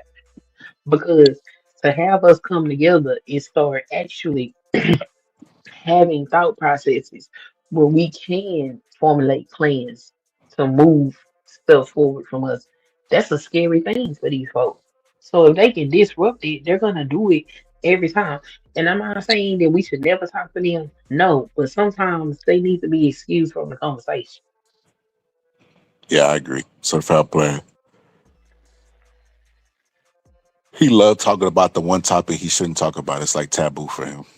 And I don't get it. I don't get it. I want to genuinely ask white people or any of the non-blacks today, because I'm pretty sure there are now black people that are here that just sit in the bushes and listen to the conversation and might have liked it or might have disliked it, whatever the case may be. But to the people that popped out, to the people that want like turned into Karens and all that stuff, like, what is the obsession? Like, I don't sit around thinking about white people. I Let don't. me. I don't care I can about their explain meetings. I don't to care you. about any of that. I can give you an example, right? You know the World Cup just finished up, right? Is it over? It's over, right? Yeah. Okay. So if you go and you look at those videos, right, you see all these people from all these other countries talking about American food. Did you see any of those videos,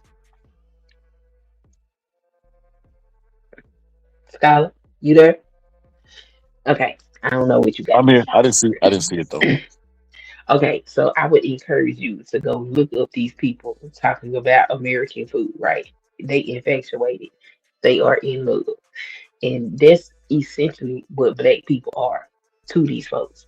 Because black people actually dictate the culture in the United States of America, not the dominance, the culture.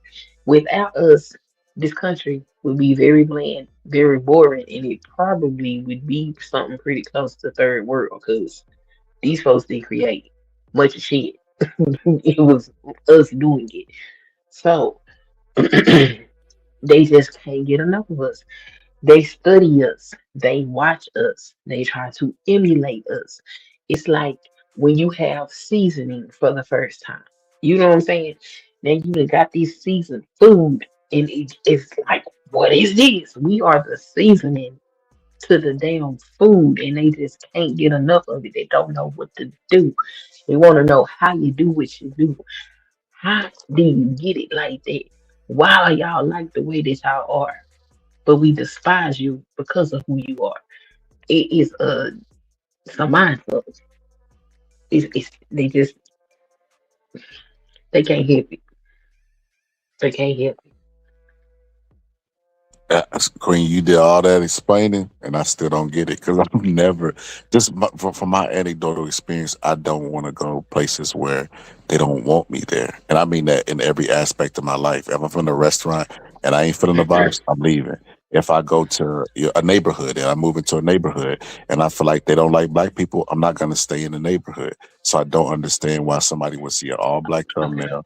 The algorithm would say, "Hey, you might be interested in this." You know, even like I said, the I can tell denial. you. Let's do this. So let's go to the hood, right? The hood. Now, if you took a white person to the hood and just dropped them in there, are they in danger? No, No. If you took a black person to a predominantly white neighborhood, are they in danger? hell yeah. Okay. So, do they feel unwanted? Likely no, because black people are very welcoming and very loving. Now, that's not the narrative that the greater society puts out, but Yeah. it's the reality on the ground. Do you remember um, when they were telling their children if they ever got lost to go find a black man or a black woman? Yeah, I do remember that. Yeah, but we the most dangerous people on the planet, but you want to send your children to us.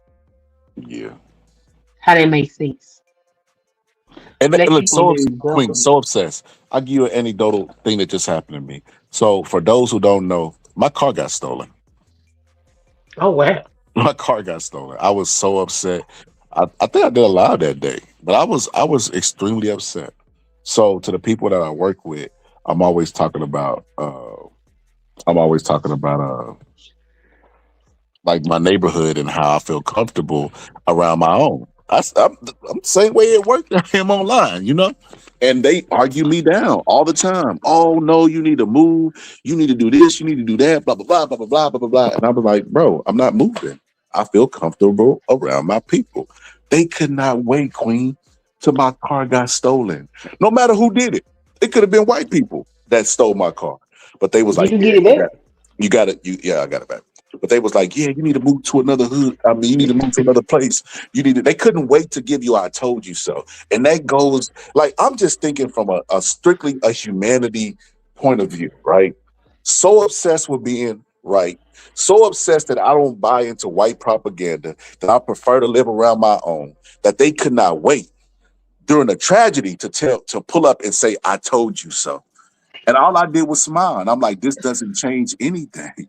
Anybody could have stole that car. And there are black people who have more crimes committed against them on top of the white people not wanting to be there and calling the police on them in white neighborhoods. Doesn't change anything. Like how you know, like Neil deGrasse Tyson always speaks to, we live in a society of misinformed people who are bad at math and they don't understand numbers. Just because it happened to you doesn't make it the overall theme of happening to everybody. That's not the way statistics work, right? So there are some people who win the lottery. Does that mean a lot of people will win the lottery? No, that's not how math works, right? So with that being said, there's going to be theft in my neighborhood. Not often, but it's going to happen, right?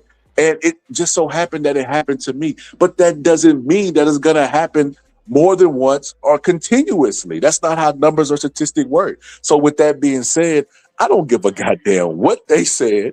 I'm still going to stay in my neighborhood. I'm not going to panic and move. And I got my car back. That's why I said, like, these people are weird. It's like I said, like, even the humanity in that. If somebody got their car stolen, the last thing I would do is think this is my moment to say, I told you so. They need to stop living. He said he was comfortable around them black people, and this is what he gets. That right there speaks to the inhumane shit I was talking about earlier about them not. Basically, that's not what it is, though. The actual issue is you black and you're successful, and you around all these other black people. So if you black and you successful and you around these other black people, you might influence them, and then they gonna be black and successful because our intelligence is a threat, our joy is a threat. Anything that we do to look normal and successful in this society, good morning, is a threat. So that's why they want you to move.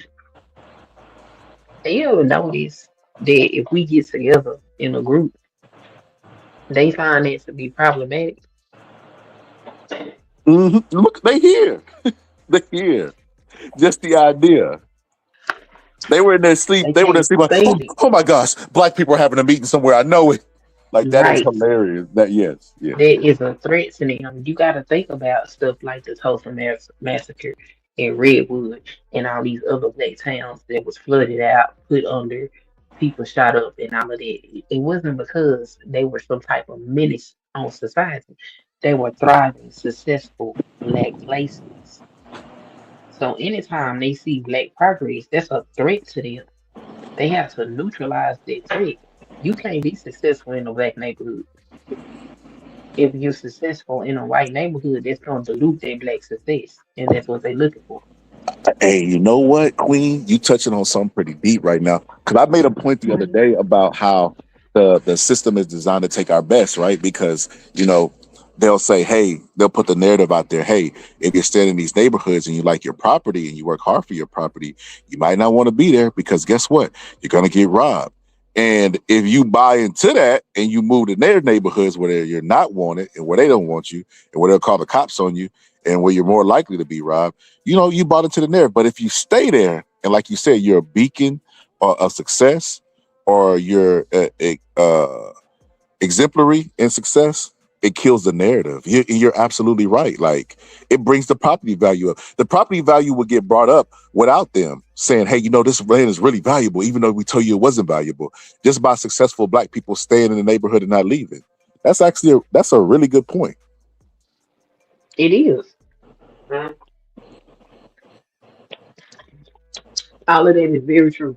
And that's why they behave that way. And that's why I be like I be. Like if we having a decent conversation, some folks just gotta get dismissed. It's not because they not welcome. It's not because they not liked. It's because they are a hindrance to progress. And it's a sad reality, but it is what it is. So is it okay to leave a black neighborhood for opportunity or no? I mean, you got to do what you got to do to thrive and survive and be successful. But that don't mean you got to run away because you are. Like, I think that's crazy. Well, I mean that's part of the system that we're talking about, Deacon. Is designed to take your best. So the people amongst us that go off to go be your best, you know what I mean. Outside of the entertainers, the football players, like the doctors and people that can actually like inspire you, because like if LeBron James is from your neighborhood, he's not going to inspire you to play basketball, or at least at some point you will let it go, right? Like, but if somebody's a doctor, that's really achievable. Right. And it's well, they come from the same neighborhood. They stay in the same neighborhood as me. It's more inspirational, and the system is designed to take that inspiration out. So it's like, okay. It's like, My okay. neighborhood had a lot of people telling me I couldn't do certain things that I ended up doing, but I'm not going to talk about that. What would you say? Would you agree with this, Deacon? Before Barack Obama won presidency, it was kind of like far-fetched for a black person to actually run and win. Like nobody even thought it was possible. For presidency, yeah, that's true. So it's like, once you see somebody do it, it's just like, okay, I think I could do it. You know what I mean? That's why that your average of your friends is a real thing, right? Because you see it all the time. And it's mainly because of that inspiration. If you hang out with your friend and y'all have a lot of things in common, they know your secrets, you know theirs, vice versa, whatever the case may be, then when they go out and take a risk and it's successful, you start thinking like, hey, I could do that too. If they could do it, I could do it. That's why people be the average of their friends. Because they start buying houses around the same time, having kids around the same time. They start doing a lot of things around the same time. And it's solely because, the belief system. Confidence is everything in this world. I think a lot of people would agree with that. Confidence is everything in this world, right? That's why they push a lot of negative propaganda for us not to have confidence, right? And try to trick us that we don't have culture or any of these things. Like I remember having whole live debates on here about black people having culture. And I was so disappointed in the answers that I got for black people having culture. It was like, nah, we ain't got no culture. We ain't got this. We ain't got that. And then, like even when they were like hip hop, we don't own hip hop. It's like, bro, hip hop is an element of culture. It's not the entire culture. It's like you do have culture. Like, what do you think Double Dutch and all that stuff is? Listen, we just talked about this. Me and my wife went But you to see, that's the thing. Because you don't have parents that's sitting down telling you specifically that this is culture, they don't view it that way. They just view it as living. We have to be calculated and poignant in teaching our children what our culture is and what it is that they are proud of. You can't just tell them, yeah, be black and proud. You gotta explain to them what it is and what it means. I agree, but I want black people to do this because that's what we started on. We started on FBA. We started on FBA and Black Diaspora and stuff like that. I want black people to start gatekeeping our culture more when it comes to white people, especially if you're going to do it to other black immigrants or dark-skinned immigrants, right? Black complected immigrants, however you want to word it. If you're going to start gatekeeping black, let's start gatekeeping our culture. What I mean when I say that, and we got Deacon on here. Deacon definitely knows the history. He's a well-read brother, and so is my sister Queen, and so is my educated sister in the corner, TMP, right? We all know that the Roaring 20s was the jazz explosion, right? It was like well, not I would say a time to be alive because Jim Crow, obviously, right? But I mean, like that was definitely like a creative wise a really good time for jazz players. They didn't even like black people, but had to acknowledge the genius in Louis Armstrong, right? And black people now don't even get involved with jazz. They've let white people come in. You go to a jazz club now, it'd be mostly white people. Now, of course, you got certain areas that are still heavily populated with black people that still attempt to keep it alive. But I feel like they given that so frivolously, like to white people, like without a fight. And it's just like, because it's been normalized. And like, I'm like, how the hell y'all gonna gatekeep blackness, but just willy-nilly give up something like jazz? And like, we complain about them taking over rock and roll and country, which we know that they stole, but we willingly give away jazz? Like, that doesn't make any sense to me. Like, why would you do that? And it's like, I can't wrap my mind around that. Like, a group of black people who claim we don't have culture, and a little bit of culture that they feel like we don't have, they don't protect, but they'll gatekeep it from other black people. Like, that I can't wrap my mind around that. Have that same paranoia that you have for I don't immigrants to white necessarily people. think. I don't think that they gatekeeping their scholars. Case in point, I got to find the video, but there was I think it was an African that went to a HBCU and was having a fit because they felt left out because they feel like they was part of the culture. But they be the first ones to tell us we ain't got no culture. But when you got around a bunch of black folks, you didn't know what was going on because you're not a part of the culture. And see, that's not our fault. That is because you felt like we didn't have a culture. And when you wasn't centered around, you wasn't centered, you felt some type of way. And that's not our fault. The same way that we go chasing their culture is the same way they should be chasing ours. But you cannot be a part of a culture that you don't immerse yourself in. They don't come and live amongst us. They only go to school with us because they have to. They be in their own enclaves, doing their own things. You can't learn or know nothing about a people if you never around those people. Most of the people that have all these negative things to say about us as a demographic of people have never been around us enough to know anything about us. And that's not our fault. That is them letting their ignorance lead them. That's not our fault. Well, Queen, I think we already agreed to disagree on the immigrant stuff. What I'm saying is this, Queen.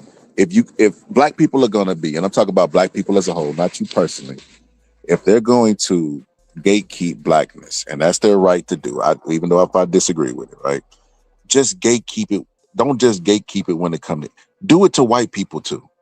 They be giving they're more willing to give white people N-word pass than they are to let immigrants who come over who are dark skinned identify as black. Like, that's crazy to me. Like, I've seen black people on the line all the time justifying why white people should be able to use the N-word. Those same people will turn around and say, no.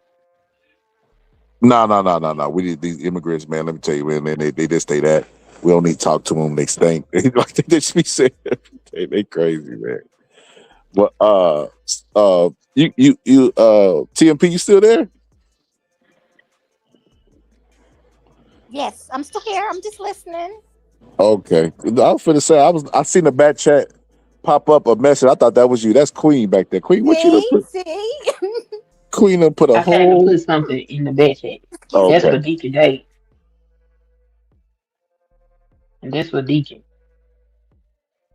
All right, hold on. Because he won't fight me on the history. I'm trying to get him the information he looking for. At least a starting point. So to the jazz stuff, Queen, I know y'all remember this. Y'all remember being little and everybody would be doing double dutch. Yes. Do you remember double dutch? There were like these famous black sisters that had made it all the way to the Olympics off of double dutch. What? Yes. That. Wow. I remember. How many black people do you see double dutching now? Oh, they still do it. It's not as popular as it was when we were like, they're letting it fade. They're not But I keeping mean, it. kids don't go outside no more too, boxing. So you gotta factor that shit in. But Queen, They don't go outside. we talked about culture and stuff like that, and there's things that we pass down, and they just like they The used to think kids it was don't go important, and outside. they don't do it anymore. You could double dutch in the garage, like, you know what I mean. You don't have to be outside to do it or jump rope. Yeah, the kids be on the internet.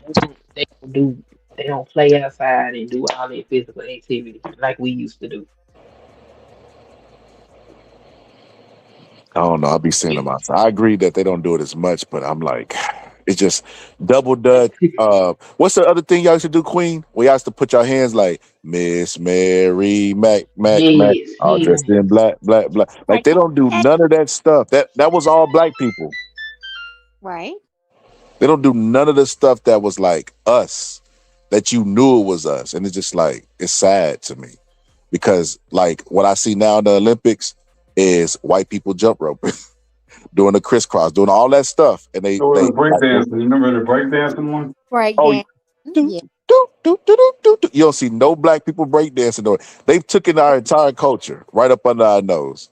Yeah, the Asians are better at breakdancing nowadays. Whoa. With the Jabberwockies, you can't deny. The Jabberwockies cold-blooded. Let me say this. The Jabberwockies is proof that they like us without the us. And let me tell you what I mean when I say that. I watched that show when Little Mama was the judge. Right? Little Mama's funny because her and Bow Wow, people think they twins and clones and stuff. I say that they are the most egotistical, non-successful MFers on this planet. Like they have definitely like in their head they're still popping, but to the rest of the world, like they're a joke. But that's neither here nor there. I remember watching that show when Little Mama was a judge, and there was a crew. I think it was called Fly High, Skate High. They were cold as shit. But the Jabberwockies, you knew they were gonna win. Like it was one of the shows where they couldn't even hide who was gonna be the winner. You know, like you didn't know Fantasia was gonna win that season of American Idol, even though she could sing good, right? Or Rubenstein or whoever the case may be. That was the only show where you knew the Jabberwockies was gonna win, because of the praise from the judges and like the over glazing of them. Like Jabberwockies, don't get me wrong, they are good. They are good, right? But first of all, I don't know how true this is. Y'all could correct me if I'm wrong. That they're not all Asian. Like there's some black people in their crew. Is what I heard behind the mask. Because one of them is tall, and we know being racist, Asians don't be that tall. Bruh. You can play basketball. Now you're about to give me another in. Like they wear a mask. You don't know who's behind the mask. Of course, but bro, you started off with their Asians. Hold up, you started that off, bro. No, don't bail on the racist conversation now. Don't bail on me, bro. Don't bail on me. Yeah, I'm just saying we don't know, so let's not. Well, Mark might issue up, but let me give her time to. Oops, sorry. No, you got it. Go ahead. I was just saying we don't know. That's all. I was just saying it's Asian basketball players, so stop with the day short. Stop it.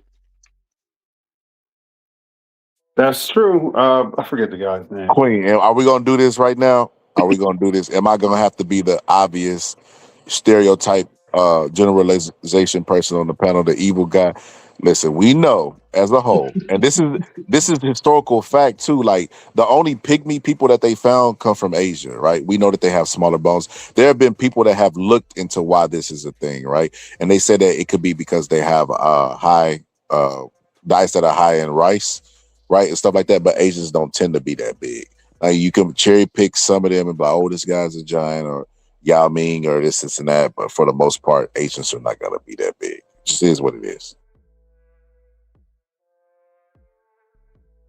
But with that being said, Yao Ming was 7'7", wasn't he? Yeah, he was tall. A lot of people speculated, as a matter of fact, because of that, Asians not being that tall, that Yao Ming was like genetically altered whenever he was in the womb, or maybe they gave him HGH abnormal amount. But there were conspiracies on this type of thing because of that stereotype.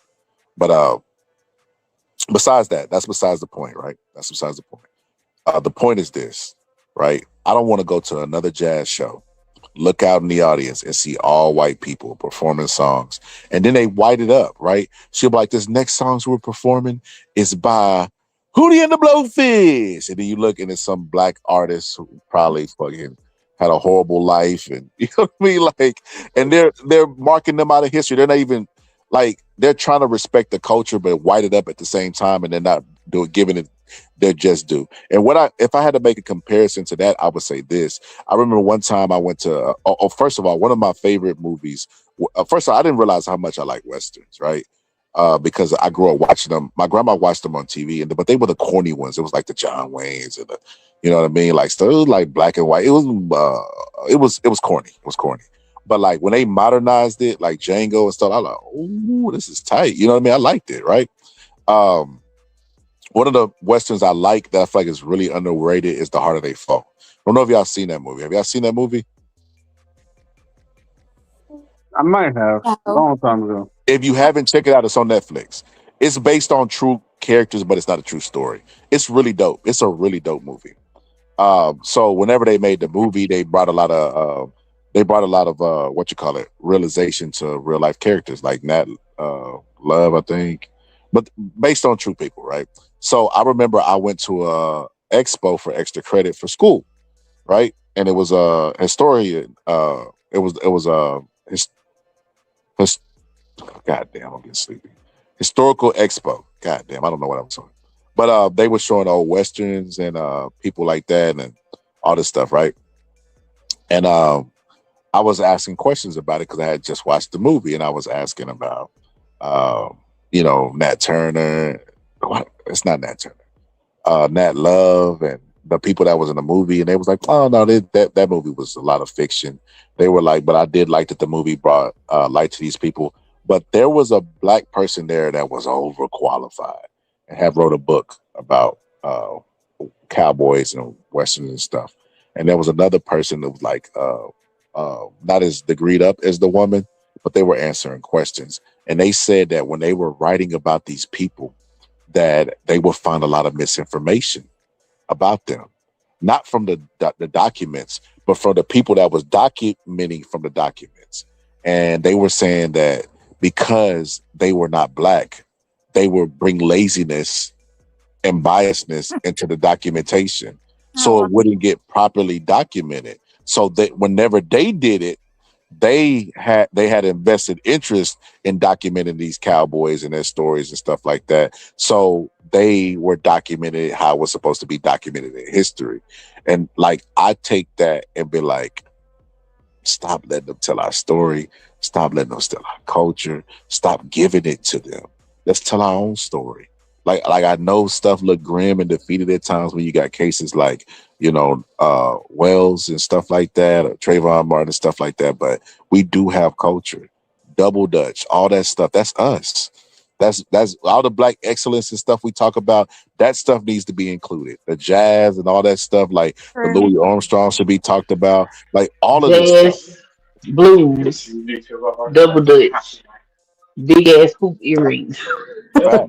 Fact. Yo, there's a girl I follow, and she calls herself a hoochie, and she talks about, and I've never heard nobody say this before. I don't know if this is like a topic, but she talks about how the term hoochie comes from a time, like the Baps and stuff like that, where black people were like, I can't remember the words she used, but like they put a lot of pizzazz on stuff and they couldn't afford the real stuff. So they would go out and get the big hoop earrings and they would try to be like bougie, but on a budget type stuff. And she was saying how that was kind of like a culture. So she calls herself hoochie and she dresses like one and she'll give like a presentation and everything.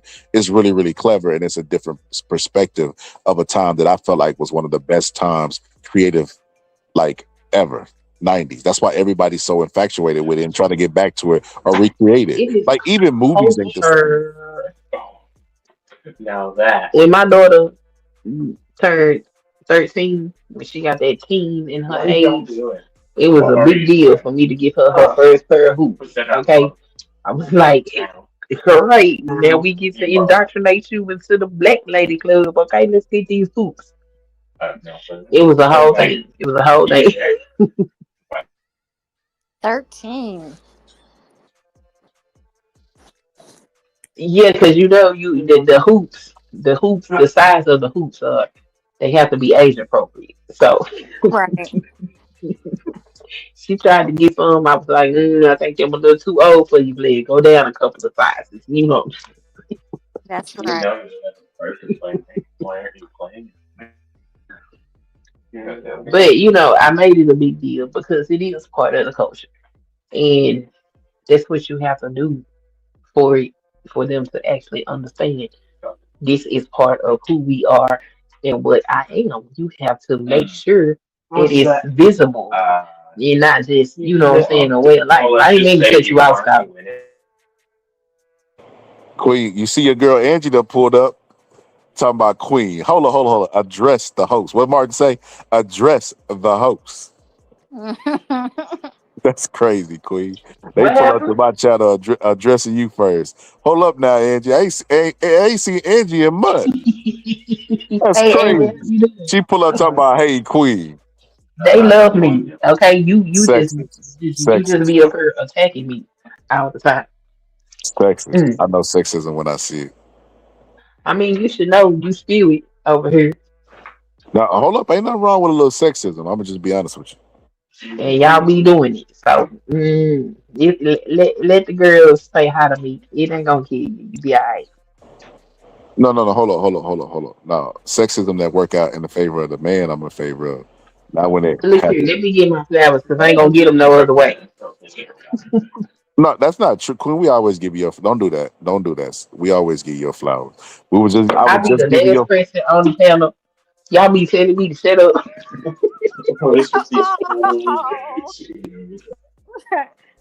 That definitely don't happen. That definitely don't happen, sister. You know, when you was over there and you was cooking my brother Deacon, I gave you full notoriety and flowers, sister. And cooking is a very strong word. No, brother, you was getting cooked. No, brother, you would fight for your life, but you would get cooked, bro. You was like R. Kelly during that. Oh, y'all killing me with this. No, do you know what happens is that when I'm talking to people, I realize things and I just pivot. So it's cool. Oh, I like that. Wait, hold up. That's called deflection. It does come across as that. But like when you start recognizing certain things and you just pivot away from it because that's a hill too high to climb sometimes. And it's not that the fight is so great. It's that the point is going to require so much explanation that by the time I get to my point, they're just going to dismiss it anyway. I'm not going to waste my energy. And that's not saying nothing against Queen or nothing. I love Queen. Queen don't realize that. Like I appreciate her. I ain't got no problems with you. Right. We just have different ideologies, and it's fine. It's totally And fine. that's okay. And that's okay. We just think differently. That's all. That's Ain't okay. nothing wrong with it. I don't have problems with black folks that think like me unless they tune like Brandon Taylor and Candace Owens. I got a problem with you. That's what makes them brave is that they're willing to lay out their perspectives, and people are free to agree or disagree with it. And most people are not going to agree with it for whatever reason. Let me tell you something. Knock on wood. But if that lady was ever found in a tree, I wouldn't give a damn. Same so for Brandon Taylor. Same so for Jason Whitlock. I get it because they're kind of detrimental to us, but I don't consume them. I don't like in If the you same if way. you live by the sword, you shall die by the sword, and that is what is ordained for your life. I So mean, I that's what wouldn't happened to care. Herman Cain. Herman Cain was up there saying, "Shuck it, ducky, y'all," and COVID is fake, y'all. And then like a week after that, it was like, ooh, what happened to Herman Cain? But that's neither that's neither here nor there. With that being said, you know, brother, about the deflection that I brought up, I feel like, you know, I get what you're saying about conversations and difficult conversations. But I only practice what you do in real life, right? So like, say I'm talking to my mom or talking to my wife or whoever, and in the midst of talking to them, I realize it's not going to go anywhere. They're never going to agree with me, et cetera, et cetera. I'll change the subject. I'll be like, what's up with fish? Yeah, why they breathe like that? Or why their eyes so big? You know what I mean? I change it, right? But when we're in the midst of discourse, this is intellectual sparring and sharpening up your conversations and your arguments and seeing if your arguments can actually stand the test of time. So I take a different approach on here, and we've been doing live, 9 hours, bro? So I'm definitely you definitely got time to explain yourself. So it's like, well, nobody's gonna die while on the panel and knock on wood, right? So it's like, nah, if somebody challenges my point, bro, I'm definitely gonna allow them to finish, but I'm gonna tell them why I think or Deacon believe the don't way. want to see you smoke. That's all it is. Deacon don't Nah, want to it see do you sound like you smoke. ducking smoke. I'm not gonna lie. It do sound That's like you fine. ducking smoke, Deacon. Yeah, that's how you live to fight another day. I mean, you don't have to go in and die on a hill, do you? No? Okay. Well, I'm just saying that's the way I operate. It's like I'm gonna figure out the best way for this to work, and if it ain't working, I'm just gonna, I got A, B, and C strategy. I got D, C, E, and F. I mean, I don't know. I'm not about to die on the hill for arguing with Queen online. No. So Deacon, I got a question. What's Do up? you ever watch? Do you ever watch SKC? Look Yeah, I at the watch old SKC. school ass washer. Yeah, I watch SKC. Okay, I was just asking. Yeah, but why? He be Oh, cool okay, too. okay. Yeah. Well, then I guess I yeah. do find his shows to be entertaining, even though I vehemently disagree with him 98% of the time. I know. You know what? Most of the time he talks about is things like he's very, very, very good at describing things that I can't put into words. That's why I appreciate SKC. Oh, I used to love going over there listening to his show. I used to hit his channel before them dudes got mad that I was over there talking to him, and then it went to hell from there. You ever watch John Galt? Is he the like what's the name of his channel? The The Urban Landlord? yes, I've seen a couple of his videos. Yeah, he ain't my brand of tea. So they have like this intersection where they came from two different directions, but they cross at a certain point. I find that very interesting between SKC and John Galt. Now there are no ways alike, but they do end up in the same point. Yeah, I can see that, but John Dog, I ain't finna sit there and listen to no long ass show from him. He get on my nerves. Hey, bro, stop it. SKC is at least entertaining and thought provoking. I don't feel like it's just N-word hate. You know what I'm saying? I can't say what I want to say because the children are away. Right. You could probably surmise that from a John Galt. I'm not saying he hates. He might show how his thing is validated, but some people aren't going to agree with that. Most people aren't going to agree with it. I mean, he got his brand of people that's for him. It ain't me. So I don't know. But willing to address it, I give him a 10 out of 10 for that because he will address certain things. It's all dirty laundry. Put it like that. And see, I don't have a problem addressing dirty laundry as long as we have a solution to use dirty laundry as a form of entertainment. I have a problem with that. You could take a topic and say, all right, how can we address this?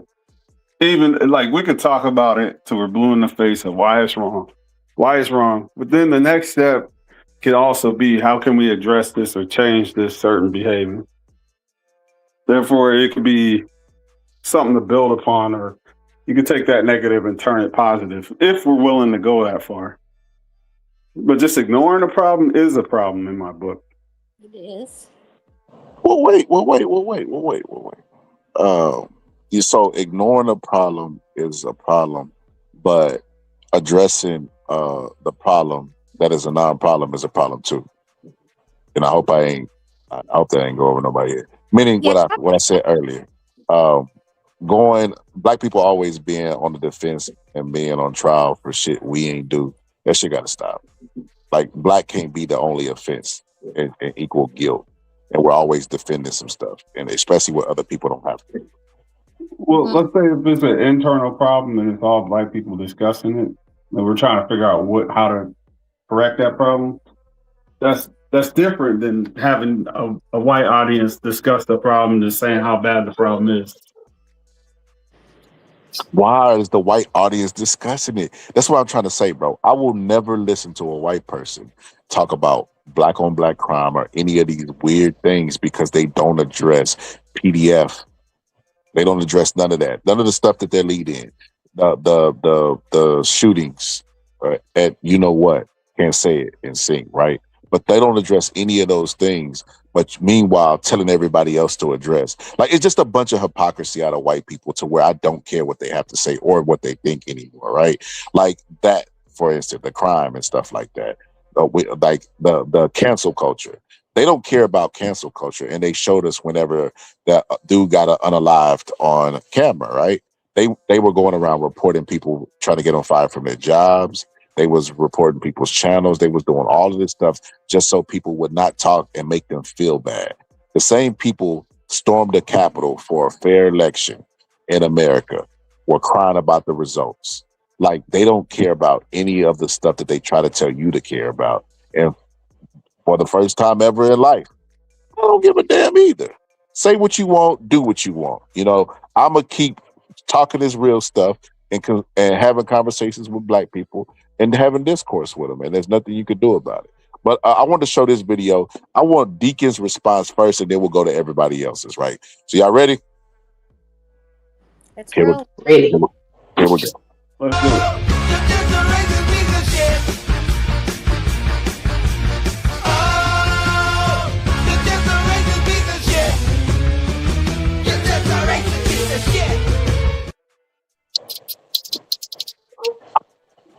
So I didn't know it was music attached to it. I wouldn't have played it. I think I'll take the music out and re-upload it. But it was basically a dude abusing a black doll. From Argentina. Yes.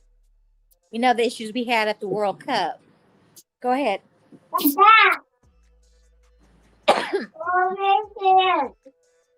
No, I'm saying that's race. It's a racist video for sure. It is. And the people from Argentina, look like I Show Speed had all that difficulty with the people in the crowd at the World Cup. But let that have been a black person doing that on TV, SWAT would be at their house, coming down trees and ropes. Busted. And I think that'd be the problem. Like, I don't think we care enough to do anything. Like, speaking solely for myself, right? Like, number one, what? Like, it does. Like, I've never woke up and said, I want to abuse a dog.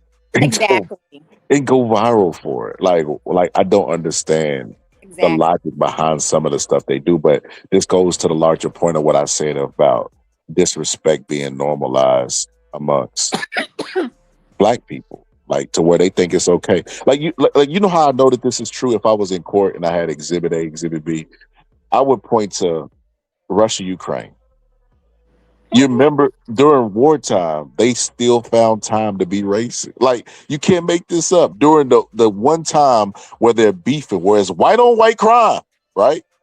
They found time to be like, hey, wait. Listen, I understand that we're unaliving each other, but what are you doing here, nigga? Like what? Huh? So yeah, that's pretty crazy. But there goes the video without the audio. I didn't want the music playing, but it's crazy to me. And shout out to Deacon. I wanted to see where you stood on that, Deacon, because they was calling you too in the chat. I said, let me test. I think Deacon just has a different viewpoint. It's some people that will be exposed to certain things or come to certain conclusions in life, and I think that Deacon just has a different viewpoint. Like I said, he's well read. Like, you know, we done had conversations before where my sister Queen was cooking him. But we had conversations before about books and stuff like that, and he's well read. I think it's just his viewpoint. You know, it is what it is. But this is crazy. This is insane and sick. I cannot believe that. That was on YouTube? Oh, Instagram. Instagram, yeah. Okay. Yeah, they reposted it on Instagram, and I was just like, damn, that is crazy. Crazy. A baby doll. A baby doll. I hate in the heart. And you know that clip that I showed earlier about the scientist that was studying the Holocaust is like so crazy to me. Like, the Holocaust was horrible. It's horrible. When are we going to address the American Holocaust? Like America care about everybody demons but they own, right? But that's case in point, right? The scientists studying the actual Holocaust and how giving orders could go wrong because people will justify, well, I'm getting orders, and they will slump to the evilness. And it's like, well, wait, maybe it's because the people that you're studying are actually evil. Number one, right? They're actually evil. Number one, and then number two, on top of them being evil, they still were oppressing black people because they felt like they were integrated to whatever too fast or too positively or whatever the case may be. So you have those two things. Shout out to my sister Candy Kane. She just pulled up in the building. What's good, Candy? Hey, my bad. I'm trying to get you quiet on the TV. I was playing you on the TV while I was working. I didn't want you to be able to hear it in the background. Can you hear it? I turned it down. No, we can't hear it, sister. Well, sister, you was making me worried. I thought somebody had kidnapped you, or like my grandma say, Kit Kat. No, I'm just trying not to mess your audio up. Professional courtesy. That's all. Hey, shout out to you, sister. Shout out to you, sister. You done missed a lot. You done missed a lot, sister. No, I've been here for it all. I've been listening since early this morning. I just, I was dragging, trying to get up, get active. So I've been here the whole time listening. So we got a new panelist. TMP is up here, and of course, Deacon. And shout out to the sister queen who always think I'm disagreeing with her. Hello. Hi. So can I ask you a question? And I think I'm coming in hot, and I don't mean to, but I've been wanting to ask since I heard you early this morning. Me? So please don't hold it against me. Yes, you. Okay, I'm listening. Are you black? I am. Like I see the black avatar. I am. And a lot of people think you are. When they talk to me, and I don't know if it's the tone of the voice. Mm-hmm. Like you can hear, even when a black person sounds extremely proper, right? Like you can still hear like the black in them. I don't hear no collard greens or cornbread. I'm like, is she black for real or is she cosplaying? No. She's from Oklahoma. That's how they saying in Oklahoma. Hold on. TMP, let me ask you, what year did Cash Money take over? Cash Money? The group? Yeah. Oh, I don't know. Oh no. Okay. Oh. I got one for you then. Okay. What kind of raisins did your grandma put in the potato salad? She didn't. Woo! You scared me. Hold on now. Hold on. Okay, hold on. You next. I put egg bones and put hammock in it. Hey, I am black. Believe me. I know. Okay, all right. How often did you wash your greens in the bathtub? 0, only in the sink. Okay, all right. Okay, I got one last one for you. Okay. God is good. God is good. Yes. You got to finish the rest. God is good. Amen. Oh no! Oh no! God is good. That's what happened to Candy Rose. Oh no! Oh. God's good all the time. Sister, you okay? Y'all have to accept that now. Hold on. Let me think of something. Yeah, keep asking questions. Hold on, I got one for you. Hold on. Let me think of how to word this. Hold on, give me a second. Okay.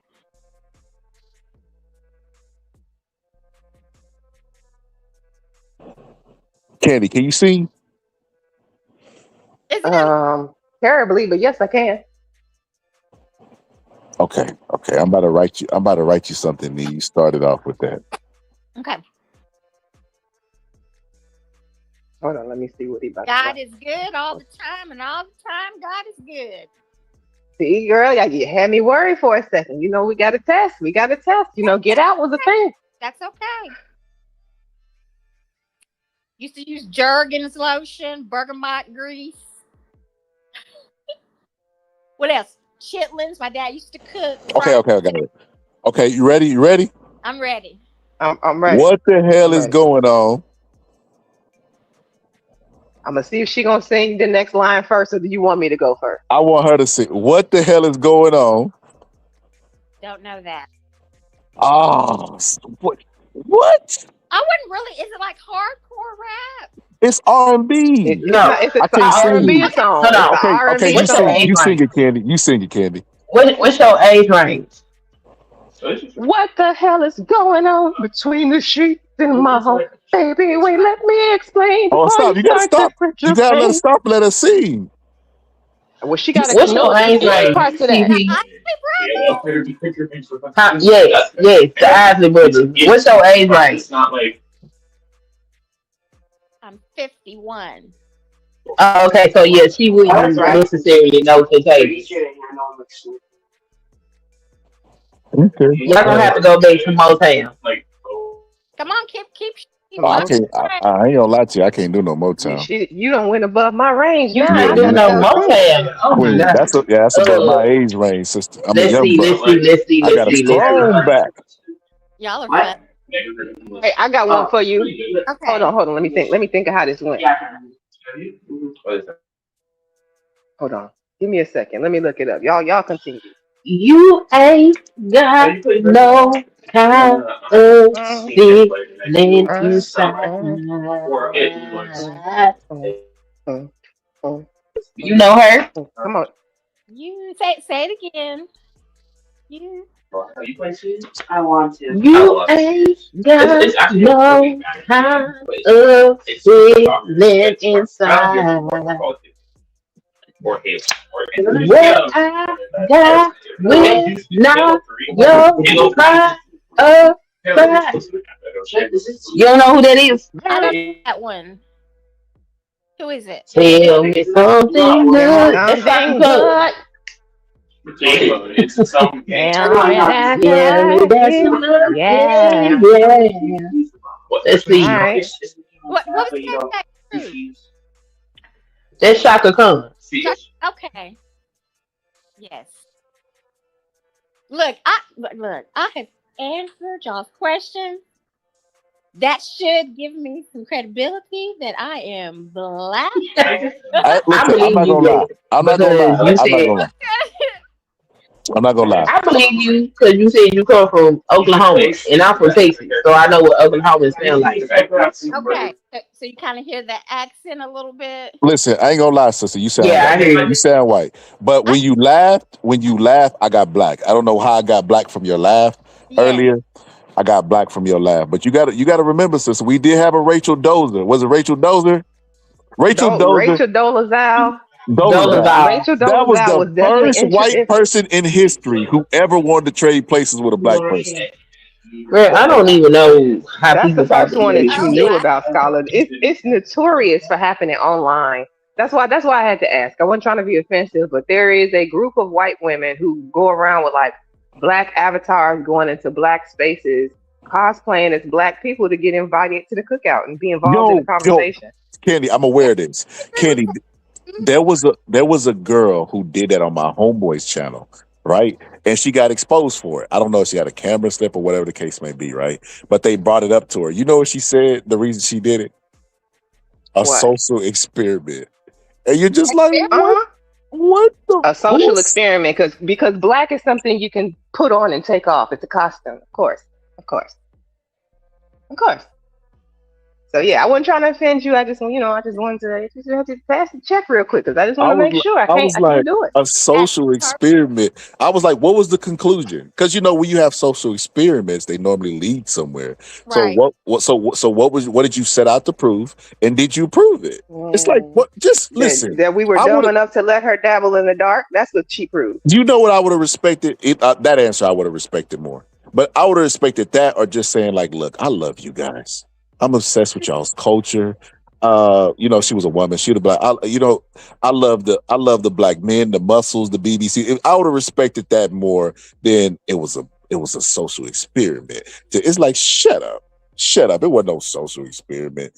They just have a weird obsession with us. And like I said, that movie Get Out, that's why that movie Get Out was such a great movie, because it embodied that and showed that like white people really want to be us. And if that was a real procedure, they definitely would get it done. Man, listen, I ain't gonna say all my thoughts on that, but just understand that when I said that that's happening and it's real, not the get out part, but like just the infiltration Yes. and just sitting amongst, like that's what, until Mo Love started camming up, and not the black one. I'm talking about the white one, the one that I said I just wasn't really rocking with. I wasn't rocking with her. She came over like she was part of the damn CIA taking notes. Like, what you here for? Right. You couldn't really give an explanation. You didn't really participate in the conversation. You had no idea what was going on. It was a 21 questions. Well, what does this mean? And what does that mean? And what does this mean? Girl, why are you here? Right. Are you here? Well, let me tell you, I was not offended, and if I was, I would let you know. And that was fun. But I understand. I totally understand. So Yeah, we probably What should kind have of asked music that. you listen to? Country music. We probably should have put those questions in the back chat. We should have put those questions in the back chat funny. because now white people done took the I want to answers. know what kind of music you listen to. That's okay. We're gonna come up. We are very smart. We'll have new questions next I time we want to let know you what kind of testify. music you listen to. That's what I want to know. Okay, so so the first question was what kind of music I listened to, because someone already in the chat told me that I wasn't black, right? But the music I listen to old school 80s. So I'm listening to like the SOS band, Jade, Troop. Have you heard of these groups? Mm-hmm. I've never heard Yes, I've heard of them. You never heard of Troop? of it. Troop? I tell you. Oh, Scholar. Come on, Scholar. Okay. What is Troop? Give me a song from Go Troop. ahead and sing it for him. It's a boy band from. It is.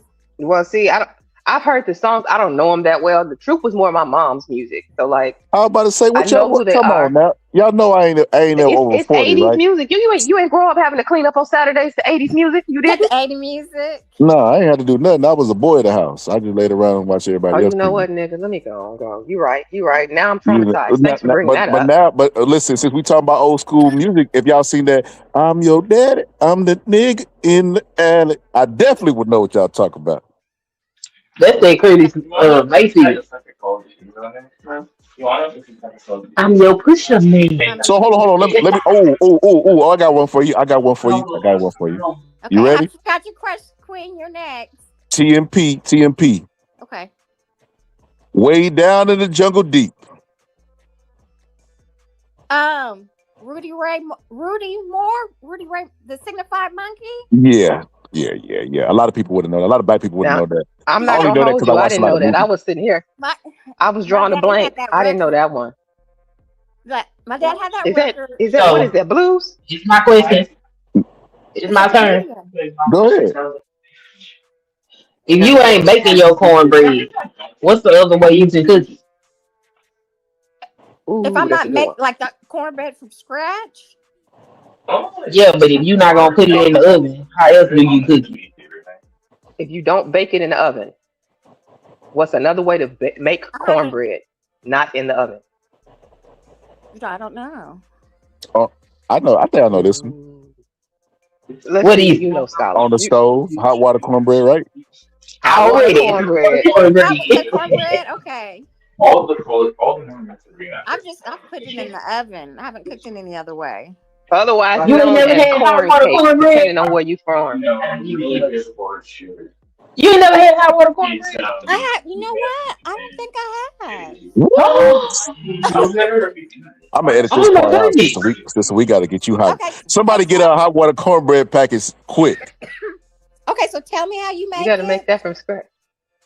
Okay, so you get you some cornmeal, get you a little flour, get you some bacon soda, baking powder, a little bit of baking powder, and some salt. Mix all that up. Boil you some hot water and put it in there. Stir it up.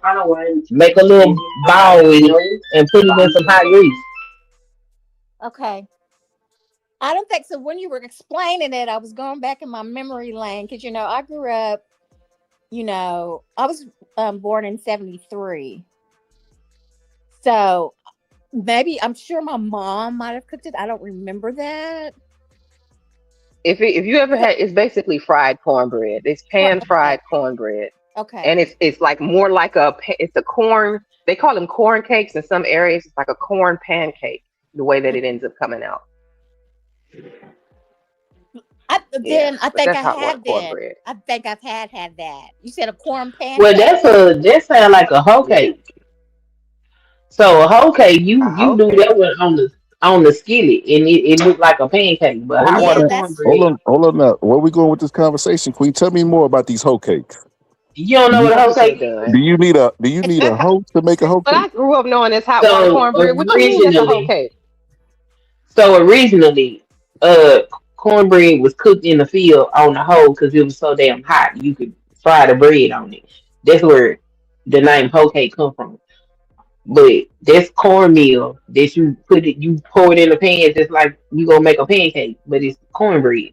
But hot water cornbread, you pour it in there with the cornmeal, and you like make a ball with it, and you put it in there, and you let it fry. You turn it over, and you let it fry on the other side, and it's crispy on the outside and mushy on the inside. No, we okay. made I so think our hot water cornbread would have been your whole cake. We didn't make it like the balls. I never had it like the balls. We never had corn Oh balls. yeah, we that's hot water cornbread for us. A hoe cake, it's like pancake batter, but it's cornbread. How okay. y'all call it whole cakes though? Like that's different. Hoe cakes. Because that's what it was called when they was in the field. Okay. It's Now I crazy. had like black eyed peas, chitlins, neck bones.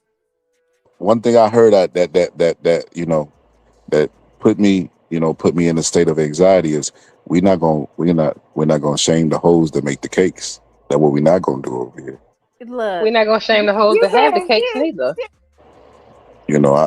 God bless them. And to all the sisters out there, that's the hoes making the cakes. I hope all the good things in life happen to you and nobody else. don't be Shut ugly. up. Don't be ugly. No, no, The no. We don't. We flapjacks don't. need love No, too. That's all right. no, we don't. Don't be nasty. No, we don't. We don't shame over here, sister. We don't shame over here. We support. We support, sister. But now to your question, yes, I do listen to a lot of white music too, because that's what I grew up around. Oh no, blasphemous! No, I no, Like mean, what you can't kind? What judge her for kind? that because I do too. I do right too. now, The y'all remember? alternative, the What rock, kind of all music? the pop and all of that stuff. You can't don't do that. That she can be versatile. Yeah, but that because you remember, guys, So that's you all. listen to like Sheryl Crow and what's these people name?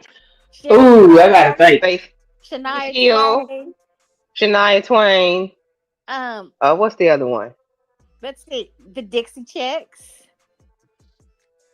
You heard the Dixie Chicks? All right. Yeah, Um, yeah. There. What's that? Cowboy, take me away. That's them. Yeah. let's see, a lot of '80s, like y'all might know, like Journey, Phil, Phil Collins, Def Phil Leppard. Collins was that dude though. He had crossover appeal. He Like did. he was in black neighborhoods too. We were playing that. We were. He did. He did. He had some rhythm to his songs, right? Um, Right. what else white do I listen to? But yeah, I listen to let's see. What's ABBA. Wasn't that the name of yeah, the group? and ABBA was a group, and Toto, Michael McDonald, but y'all know he sounded black. Um, Michael McDonald.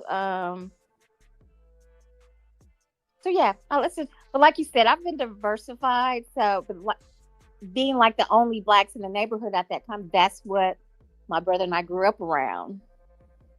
But I let my friends, when I had tapes of like Fat Boys and New Edition and Shaka Khan, Shannon. Y'all remember Shannon back in the 80s? I don't remember Shannon, but I definitely was on some Shaka. Yep. Shaka she still plays now. Mm-hmm. And how Scholar kicked himself off of here? Ooh, that means we got free reign over his channel. What devious things do y'all want to get into while he's gone? Wait, well, Moving off. hold on. What y'all talking about? What Oh man, I thought Hold on. You made it back too fast. My Last bad. thing I Hey. heard was Fat Boys, and she said she happy that the Fat Boys broke Who up. left? I had dropped off for a little bit, but hold up, sister. What's this stuff you say about you responsible for the Fat Boys breaking up? It was you? No, I said I listened to Fat Boys and turned my white friends onto it. And like Run DMC, you know, all the 80s group. Somebody said, "What about Frank Sinatra?" That's the 20s. Well, no, but I do listen to, and y'all help me out with that white opera singer. White Opera, Michael sister. Let me Bublé? go ahead and Is end that the this one? stuff. White Opera. Michael Bublé? Was that him? No. I don't know, girl. Chat, help me out. Who's the They opera not singer? sister. They White not gonna Opera? know. They can use Chat GTP right now. Still wouldn't know. Is it Nessim? Hold on, somebody in the chat. Oh, Mercury. Oh, Freddie Mercury from Queen. I know who that is. Here, what was that girls group band? Belinda Carlisle. Girl group? Was it the Go-Go's? I don't know. Heart. Jane Child. Hold on. I'm gonna tell y'all who I listen to. Yes, I know who Barry White is. Let me look this up. I think his last name starts with a P. He sings Nesm. Hold on. Wait a minute. Was he like, did he have like long curly hair? Oh, Luciani Pavarotti. So Pavarotti. I think that's his name. Oh, that's what Eddie Murphy. That Luther was a black Pavarotti. That's what he was talking about. Yeah, that dude. That's hilarious. I thank you for that reference. I knew it was funny, but I didn't know why. I didn't know why that was funny. Thank you for that. He can blow. He can sing Nessun Dorma. It is beautiful. Is he still alive? No, he died in 2007. Okay. He did. I remember they used to have his like the infomercials with his music playing. Uh-huh. Yeah, that's back in the day. I don't remember that. So let me ask you this. Okay. What did Barry White tell the woman in the song? I don't know what. No, but that's the Isley Brothers. When he got tired of her talking. That's a good one right there. That's a game show question right there. He got tired of her talking. I don't know. Give me a hint. She kept telling him something. I don't know. Tell me what it is. Telling me this and telling me that. Okay. You say what's up. Oh, you just keep. No, you just. That's Barry White's best song in my opinion. What you preach. He got tired of telling her. He was frustrated. Oh, you just keep. No, you just keep. Look at Deuce. Deuce knew what it was. That's hilarious. So yeah, that is a good idea. So you could cover a trivia game. We should do a game night like that. I was just, oh man, you took the words out of my mouth. I couldn't get it out fast enough. There's a card game. What is the name of that? Not Cards Against Humanity. There's a black version of it. I'll buy it tonight. But we got a live coming up. Kim, you want to do that? You want to do that? You want to do first half of the live discussion, second half game? That would be fun. You got to have the game because I don't have it. I'll buy it. If you get the game, I go look for it. I go look for it today. Yeah. We can work that out. And what's it called? Give me a second. Let me look it up real quick because I don't want to lie to you. I know there's the Cards Against Humanity. Yeah, There's I'll either order it on that. Amazon or I'll go to the store and see what they got over there. Not to Target though. I remember the black groups. Y'all remember? Okay, of course y'all remember Too Short. Spice No, sister, we ain't listening to that ghetto music. Spice One, Above the Law. Black Card. I'm sorry. Go ahead. I didn't mean to shout. No, go ahead. The game is called Black Card Revolt. I think I have that. Black Card. Did we play that on New Year's? I think I have that game. I think I have it upstairs. And then the other one is One Gotta Go. It's a party card game forcing players to eliminate one iconic cultural staple, food, personalities, or other. So black card revoke, and then One Gotta Go. That shit $24. They always try to milk the black man. Shit. Be your own people. Always trying to Be be your own black. people doing you in. That's crazy. $24. That's Let a me see. good too. Somebody said, "What about black movies?" Black Are you movies. asking me that, or is that an idea for a game? All right, hold on, I'm ordering this shit real quick. Let me order this. Say it should be here by today. Let's see. All right, $24. They always do that. It said here by today. As soon as I hit purchase, it said tomorrow. Exactly. Come on, Amazon. Don't do me like. Let me cancel this.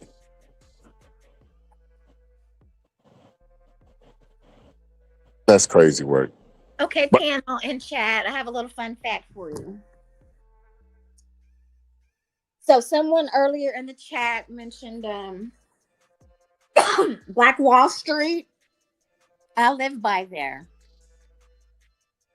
So Tulsa? Was that Tulsa? That I live in Tulsa, and I'm right up from the Okay. street from the Tulsa 1921 Black Massacre.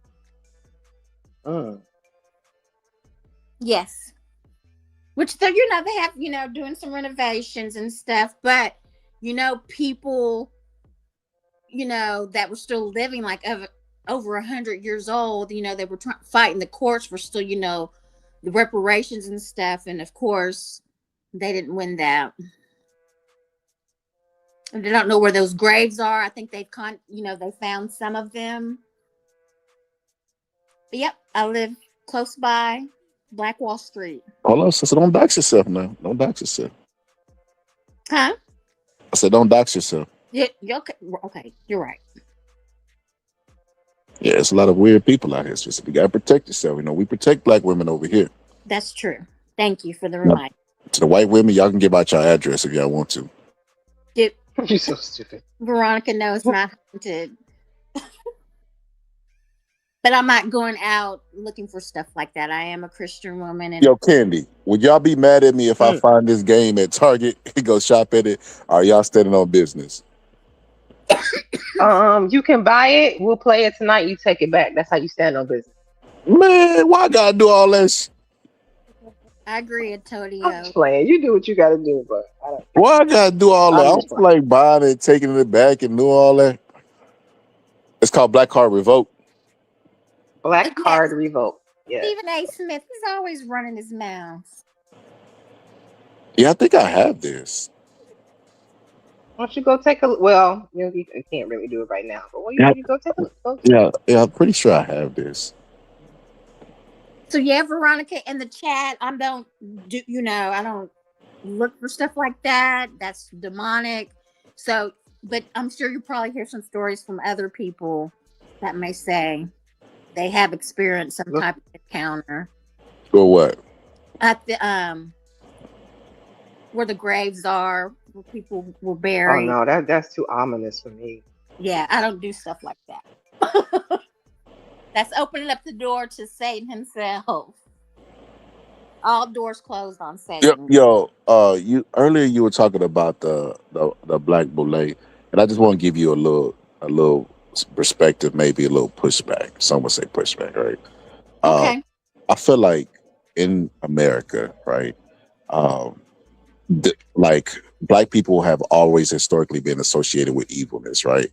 Like dark was always, bad. White, we go to heaven, it's all white and all that. They've always imagery wise try to paint black out as bad. That's why they call us black. And you look at our shades, we're definitely not black, right? So like they've always tried to reinforce white supremacist talking points with that. So with that being said, the black boule, I feel like doesn't exist. There's no such thing as the black boule.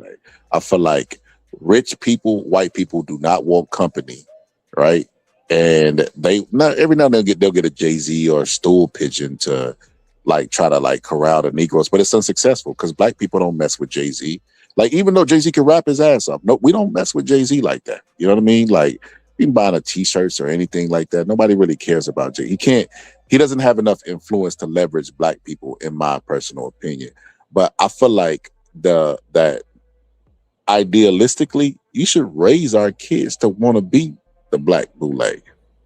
My opinion. Okay, so can I ask a clarifying question because I think I'm a little lost. What is your definition of the black boule? Educated What black does that people. mean when you say it? Mine? You're saying that doesn't exist? But it does exist. And the white people are over those black boule people to try to get us in control. Because my Go ahead. I'm reason sorry. for asking the question is because there are very wealthy black people who are not famously known. There are black hedge fund people that like who are like, I can't even explain it to you, but like there are black millionaires who got buku money and they're not the rappers and the actors, and these are people who live their lives, but they're the Martha's Vineyards people, like the wealthy. And so I'm trying to ask, like, do you consider them to be part of the quote unquote black boule, or are they a different class of people? Are we only talking about the ones who might be associated with like the Illuminati? It's the rich people. No, you're head on. It's the rich people. And if y'all watch those 4 things that I put in the chat by Stephen Darby Ministries, he talks about that. The black boule and the black gatekeepers and stuff like that. Just like Margaret Sanger. And let me say thank you to King's daughter. I appreciate that comment. Margaret Sanger. What is the name of that agency? Planned Parenthood. Right? She was big over getting with black pastors to try to convince us, like, you know, like with the abortion, and to depopulate us.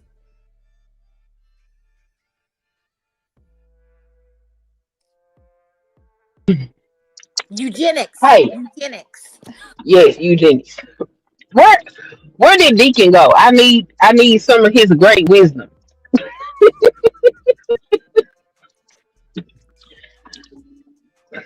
Yes, Frank Rice. To be like an actual organization. Yes, they are. Black and white. What happened? No, I was answering Frank Rice. He said the Boule is an actual organization. Oh yeah, it is. So you have like all these entities like Skulls and Bones, right? The Blue Vein Society. The what? Blue Vein Society. I haven't heard of that, but yes.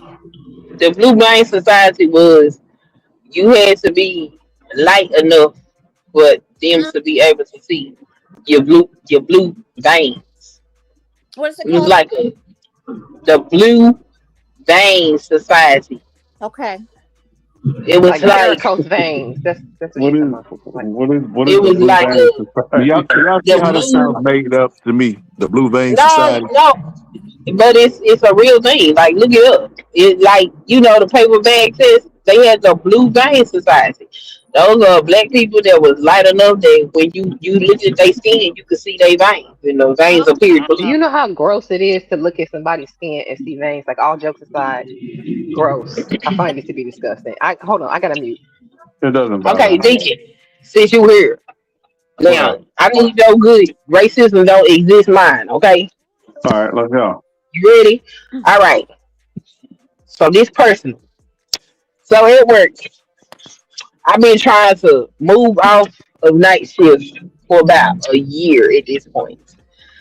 And finally it's happening in somewhat of a capacity. Now, mind you, I've been with this company about 2 years at this point. I have seen people come and go. I have pointed out things that were wrong with the program, etc. All of these things, right? So one thing that the supervisor has been wanting to do is implement a checklist on all the shifts. So currently, the only shift that had a checklist was my shift, which I understood because people that work on my shift wouldn't do their damn job. So I was like, okay. So now I'm going to day shift, and she politely sends me a a a a email to ask me if I would like to have a checklist on my shift when I started. What is that? What's He that? he asked if you wanted what? A checklist. Oh, a Give check, me a like second. a I got a to-do crying list. baby. A to-do list of Yeah, what to like a do. check. Yes, like I got to check off that I'm actually doing my job Yeah, when I've never been the employee that's never done their job. right. Yeah, you know what? So Don't get offended by that. Do it and make yourself a copy of it. why would I do that? If that's what they're asking and requiring of you, Well, she didn't require it. she just Not yet. Like I'm going to force her to actually require it because right now I feel like she's playing in my face because she's allowed other people to come on to day shift and they never had a checklist. So why the hell you want to give me one? okay, got you. So she's excuse me, posing it as just a question right now or an option. Yes, Gotcha. yes. Mind you, I'm the only Negro in the building. The only one on all shifts. I get it. One is a magic number. I mean, my opinion and my suggestion would be, hey, you're probably, you know what you're doing. And, I would ask her, would you like me to have one? If not, I'm very well, capable and able to, do When I that. told her no, I was like, no, I don't need a checklist. I trust the people that I'm working with to make sure that we have everything accomplished until I get the hang of what's going on. So, Now, like, girl, what? is she white?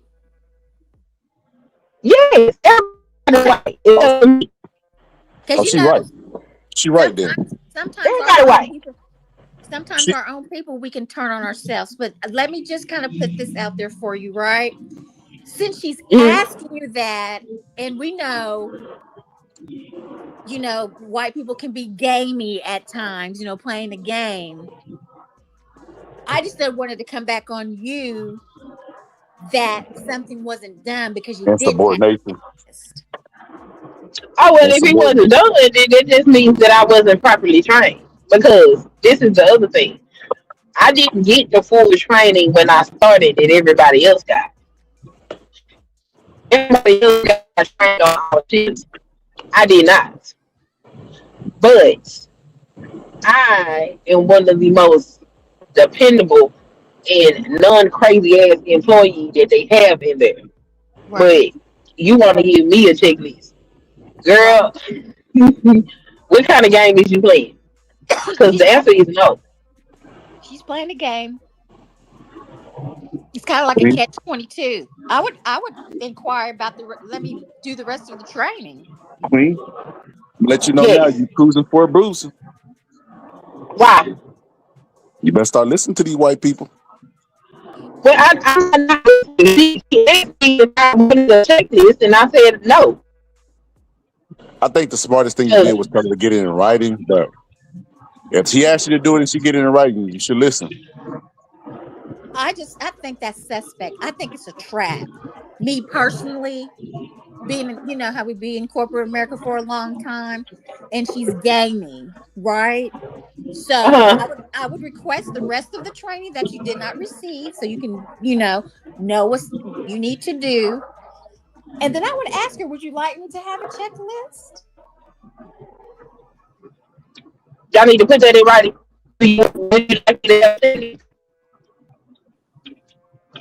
Because what I wrote back to her was, no, I don't think I would need a checklist at this time. If it arises that I do think I need that, I will let you know. Okay, so that's in writing? Yes, that's in writing. And then email? Yes, in email. So email it back. email her back and say, hey, you know what? I've thought about it. I think the checklist is a good idea. That way she can't hold nothing over you that you failed to do something because of that checklist. See, she thinking like me. That's the way I play the game. Just play Why? your game. So nobody else is asked to be micromanaged. Why in the hell should I agree to it? Oh, well, Because Queen, that's how they Queen, You do can Queen, us. still Queen, you Queen. can get stuck on that You if can you talk want, about or you you can can do talk what she about did. you can No, talk about what's I'm right. asking a serious question because Yeah, let well, me tell you. we Let give me you serious hold on. answers. Hold on, because this you gotta make sure you understand my perspective. I work with people that don't do their job, Right. blatantly do not do their job. I work with people that have done things that could get us in a lot of fucking hot water. I don't do any of these things Right. ever. I always do my job. She has never and say, why didn't you do X, Y, and Z? That's never happened. Because I take pride in what I do and I make sure I'm good. When something's going on with those children, even though they barely see me, they make a beeline to come see me so they can tell me what's going on. We didn't have children that wanted to commit suicide and all of these different types of issues. And I have been the one to let them know y'all might want to keep an eye on that child because this is happening. We have had children that come in there and were a danger to the other children. And it has been me that has told them, hey, y'all need to watch this one because this one got some sinister stuff going on with the rest of these children. It's been me. So you have let people come and get shifts that I have asked for, and I never said nothing. I've been quiet about it. I've been chilling. So now that you finally decide to kind of give me what I've been asking for, you want to give me a checklist that you're giving to nobody else. So, Queen, These people, hold on. These people have started working after me. I'm the longest standing employee there at this particular time. You can give me a checklist, but and I'm supposed to, y'all tell me how I'm supposed to be processing it. well, Because Queen, I find it to be a little fair. Me Queen. personally. I'm going to be That's quiet. I'm I going to think be. that's the problem, Queen. You're looking for fairness, and we already know that it's not going to be fair for us. Ever. We're gonna have more. We're gonna have more requirements. They're Right. gonna target us. What they're trying to do is they don't want you in that space, and they're trying to weed you out through Yep. hardship, right? Because they know that they're not doing it to no one else, and they're doing that purposely so that you would notice and that you would look for fair treatment and be like, "Well, F it, I'll just quit this job." So they're gonna Right. do more, make you do more, make you do extra. So it's like, nah, Queen, like. I get it. It's not fair, but it's the price of being black in America. Like it's something that we gotta have. It's a chip on our shoulder that we gotta walk with. It's not fair, but it's life. And let me tell you this also. I know it may seem like extra work, but once you kind of get used to it, it is like you said, it is unfair, but nothing's ever going to be fair for us, right? Put everything in writing. I mean, use your discretion, that rule that says document, document, document, or it didn't happen. And I get exactly what you're saying. Are you working in a mental health facility? Yeah, kind of social services. Yes, I understand. That's been my area of expertise for about 30 years.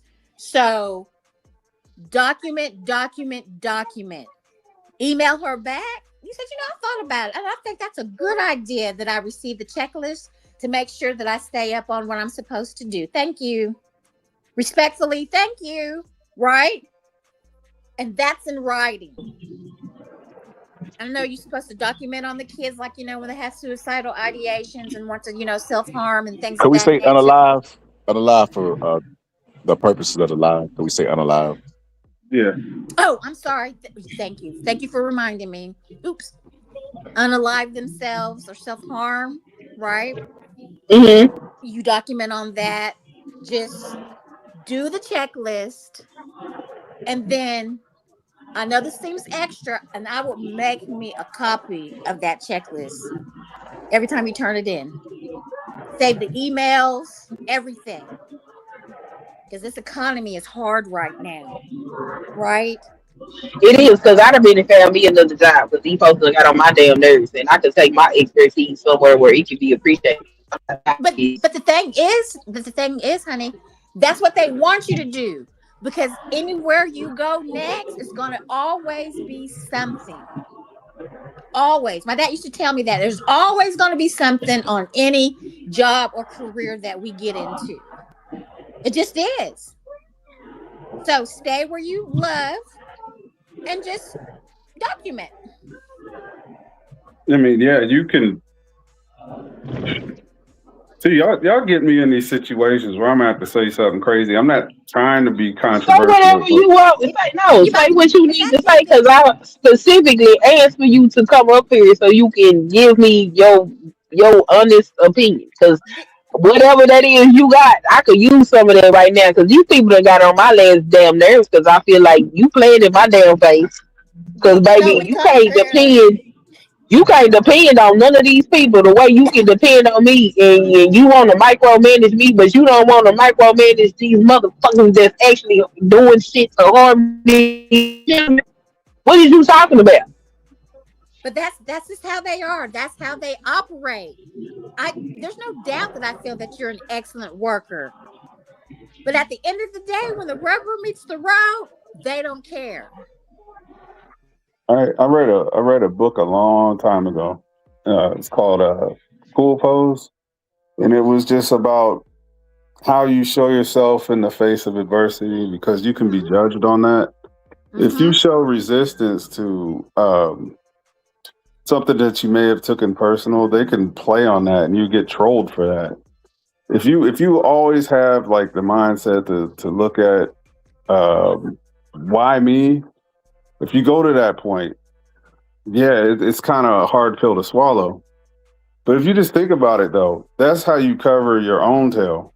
Exactly. If they have a checklist for you to fill out, and it's only you, right? It will definitely CYA, cover your own ass.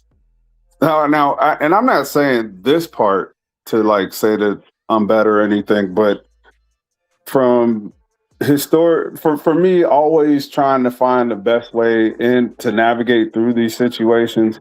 I've never had a job where I wasn't the highest paid person there. Never. Even today.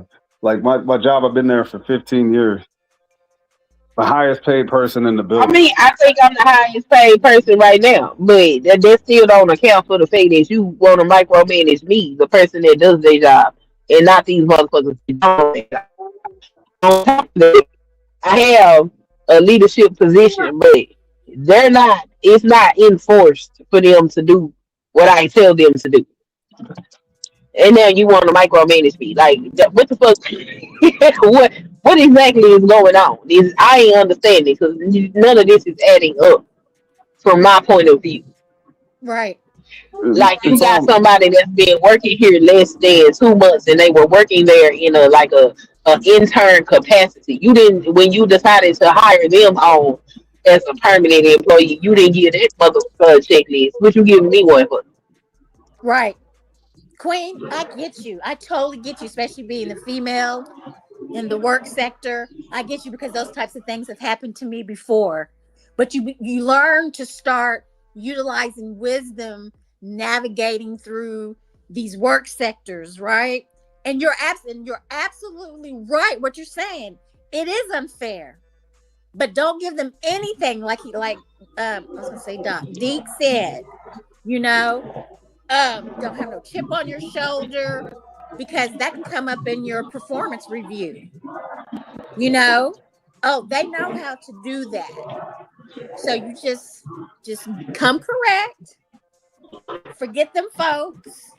Do your job, get the checklist, and tell her, thank you so much. I just want to make sure that I'm doing everything correct. So that way she can't come back on you when it's performance review time and say, well, you didn't do this, this, this, and this. And I offered you the checklist, but you refused it. So that makes you look like that you're not receptive to feedback. Y'all know we know how this works. Yeah, man. You definitely don't want to be that person that recalcitrant employee. Because then not only will you do the checklist anyway, regardless of how you feel, they'll be like, man, she has a bad attitude, or Yep. yeah, you don't want to be that person. And plus, you're only there for 8. Just give them 8 and go home. That's another way to look at it. Somebody told me one time, 8, do your 8 and skate. That's it. Oh yeah, let's see. Queen, Now that's you a gonna be problem. right? You gonna be right and jobless, or you gonna be unhappy and have a job? But ain't no reason for me to be jobless because I do my job. I'm just trying to make some rationale to what I find to be unreasonable. That's it. Queen, That's all. Because you're I right. was like, this You're don't right. make no damn sense to me. But you're right. But she's looking for a way for you not to have your position, and insubordination is always a way because they will throw shit out there like, "Hey, I heard you came into work smelling like sex. Could you not have sex before your job?" Just stupid stuff like that to try to trick us out of our position. They try to trick us out of our position in any way that they can. You know, like I mean, and this is not something I'm making up. The government literally had to pass the Crown Act because they were trying to get us through our hair, and our hair was offensive to them. So they will go into And stuff see, that has that's the nothing type to of do with the job. if I start experience shit like that, because y'all know I'm natural as all get out. Ain't nothing I can do about it at this point. I'm gonna have a real problem. Like what? But yes, like the microaggressions is starting to get on my nerves. And you know, maybe I would feel better if it was more people to spread the microaggressions across, but it's just me. It's just me. Man, I thrive in those situations, and that's probably where my mindset comes from. And that shit, it rubs people the wrong way. I know, I get it, but like if you want to be successful, you do have to be a certain kind of way. And if you want to, you could just be black if you want to. Well, I mean, I'm always be black. I'm just saying, like, some of the stuff that done happen with these folks, it just don't even make no sense to me. Like, I got more work experience, more life experience in the field than most of these people that are working there. So, like, I ain't understanding why you trying to put a checklist on me. Like, well, girl, what the fuck is wrong with you? Right, but so what you don't do is just, you know, hopefully you'll follow our suggestions. You know what I'm saying? Because I'm gonna email her when I get home. When I get to the house, I'm gonna send her another email. On second thought, I do think it's checklist would be a good idea. So please put it in my box, and I will grab it in the morning. Thank you so very much for your consideration. Yes, I mean don't overdo it, but yes.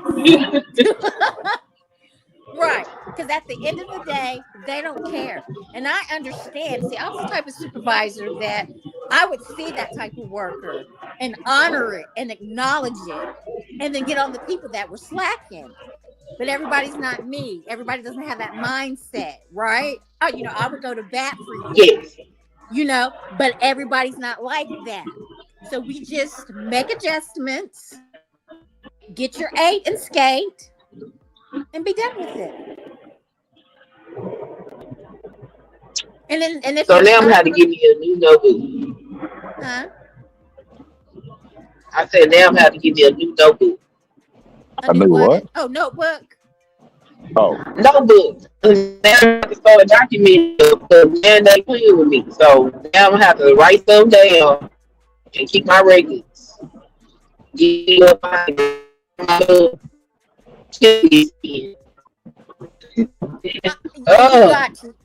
got to document, or if you don't, it never happened.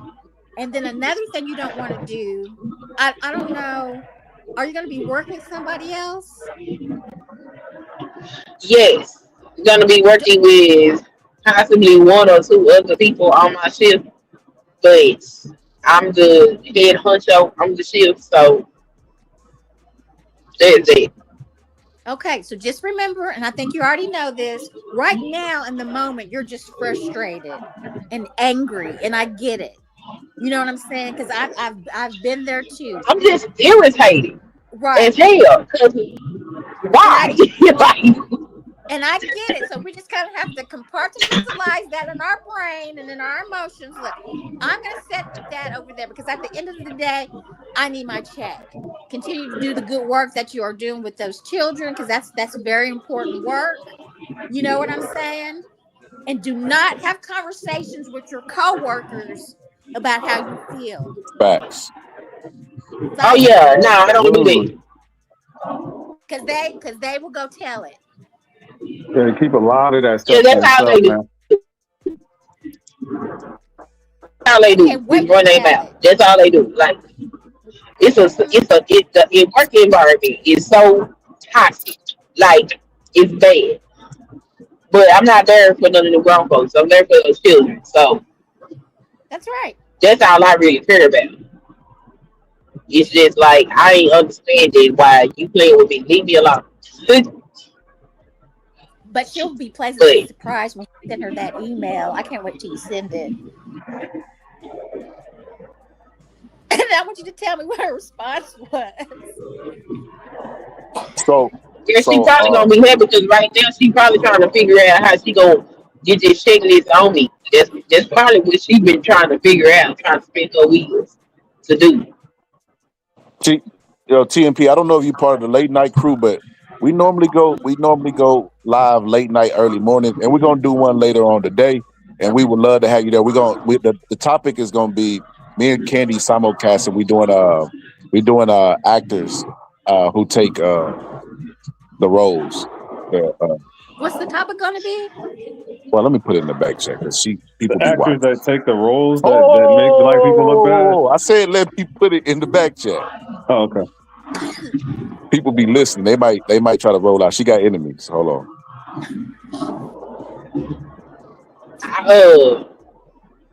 I'm gonna be asleep. I gotta be at work at 7:30 in the morning. Queen, fuck that job. You chill with us. They treat me bad anyway. You just said up. You just told me to do all these things so I ain't jobless. And now you talking about put that job. What's wrong with you? I just play. Don't stir her up. Don't stir I her just play. She's already I pop up about 4:00 in the morning after I say my prayers. Right. I know I need to pray before I go here. We gonna pray. Yes. We all do before we get put the covering on. Okay, we gotta put the covering on because they already done started with the nonsense. I'm at one of my jobs. I went and put holy oil on particular doors and prayed. Okay, I put it in the back chat. Excuse me, I'm sorry. Said shouting from Las Vegas. What time do you normally do it? I normally try to shoot for like 10:30, anywhere from 10:30 p.m. Central Time to like 11:45. That I try not to go late. I used to do the 2 a.m. slot, and I love that slot because it was perfect. It was perfect. Everybody in the house would be asleep. It was perfect. But like I shoot earlier now because my schedule has changed, so I try to shoot from that time.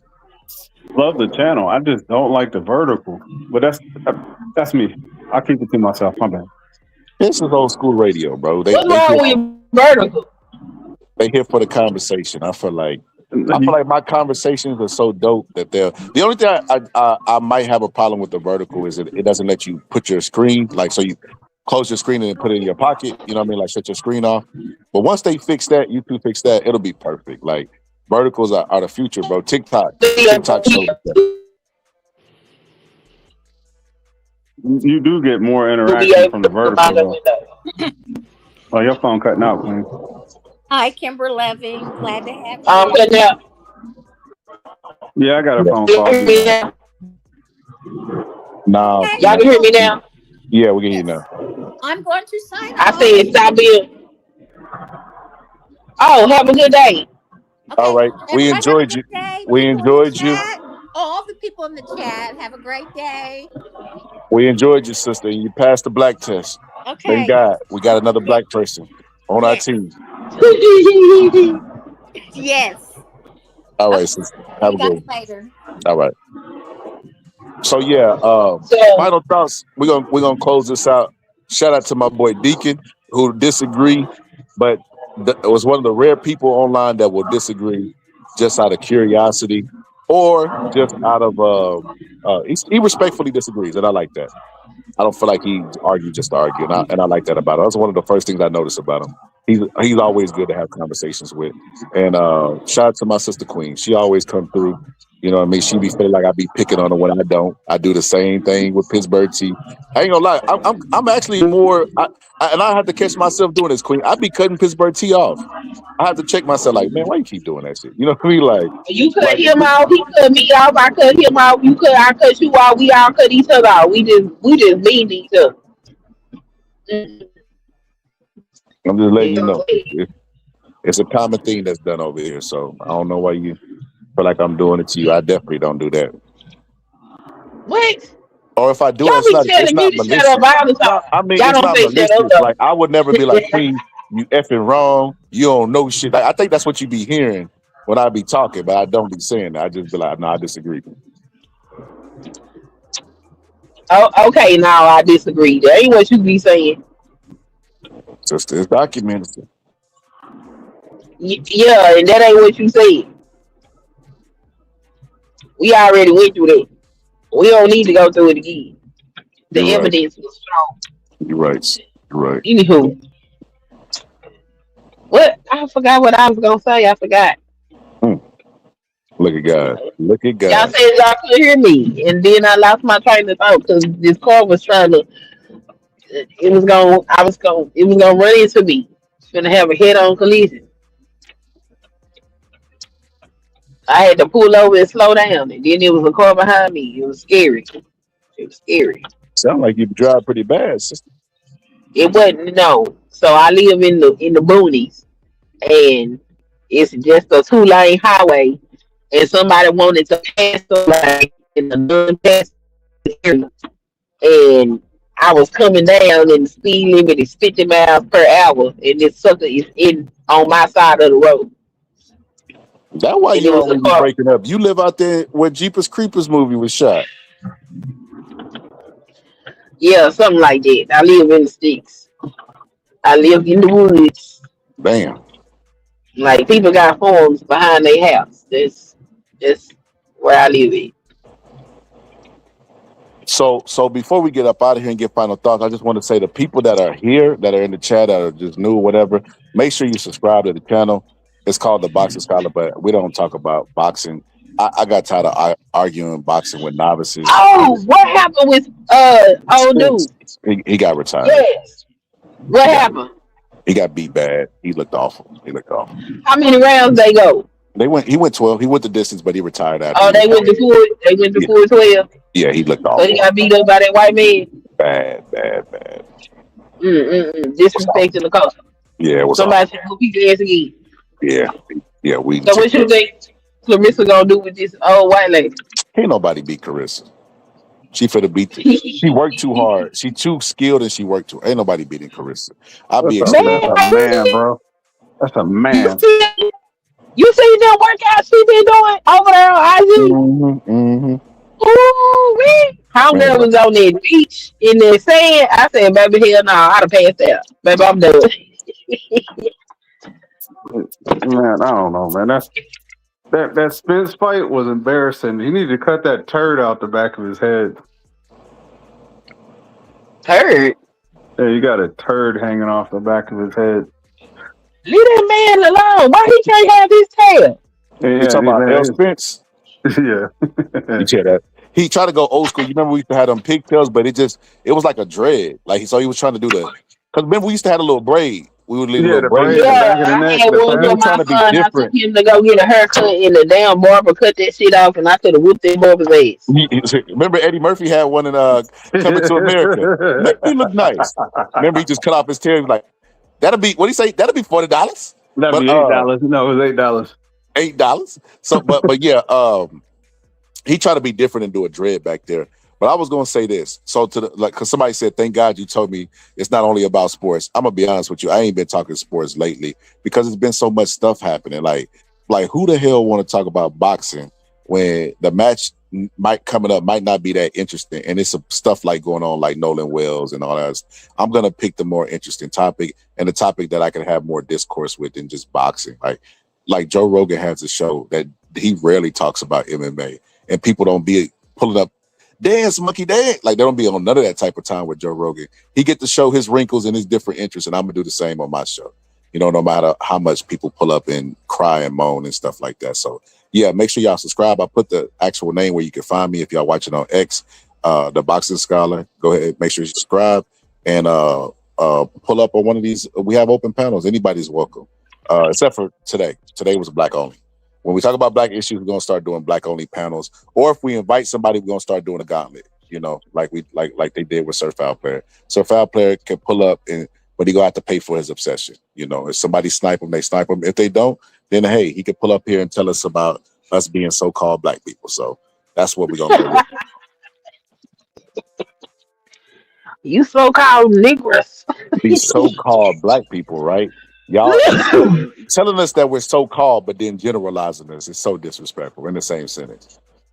I don't know. I like everybody's perspective. The more hats in the arena, the more you could clash off with people. That's good stuff, man. Nobody bites up here, man.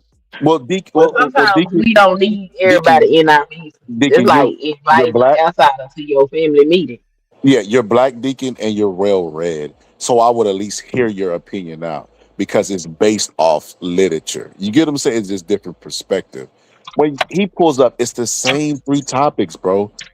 Joe Biden, vaccinations, like, bro, he doesn't venture outside of that. And every like Queen said, last time we was having a debate, we had you up here, we was talking about W.E. Du Bois, we was talking about black history, naming some names that people might not know, like educating at the same time and having discourse, which is the highest peak of any conversation, right?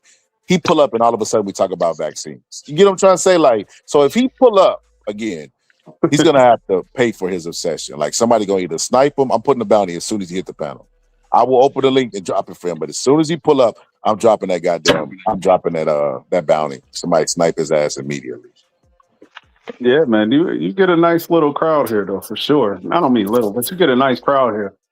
And the other day we was talking with Big J and Taz and everybody that came up. Very interesting group of characters at the same time. That's always good. Always good. It was that simultaneous because of Candy. Yeah, a lot of those people I don't even know who Taz is. That's my first interaction with Taz. Oh yeah, he's old school. He's way back. Yeah, I probably said some shit to him that had him going off on me too. But hilarious. Queen, who's the guy that was on your panel that time that he went off on me? About what? I don't know, but he's like, I know the name. I'm not familiar with the name.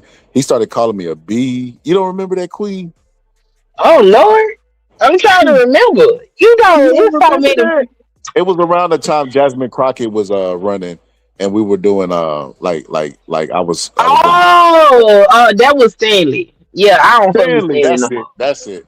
Oh, Stanley, that's my guy. Used to always go, man. Oh my, I cannot stand that guy, bro. Because Deacon Stanley ruined my fucking stream. Like ruined. Like that was a good stream, and it has absolutely no playback value now because of Stanley. I should have never let Stanley on that panel. Yo, Stanley was cussing at me and everything, bro. He refused to engage intellectually and debate me. With anybody. Stanley is a very wise man. He's a very, very wise man, but he's very, very stubborn. He's a good dude. How can you be stubborn and wise?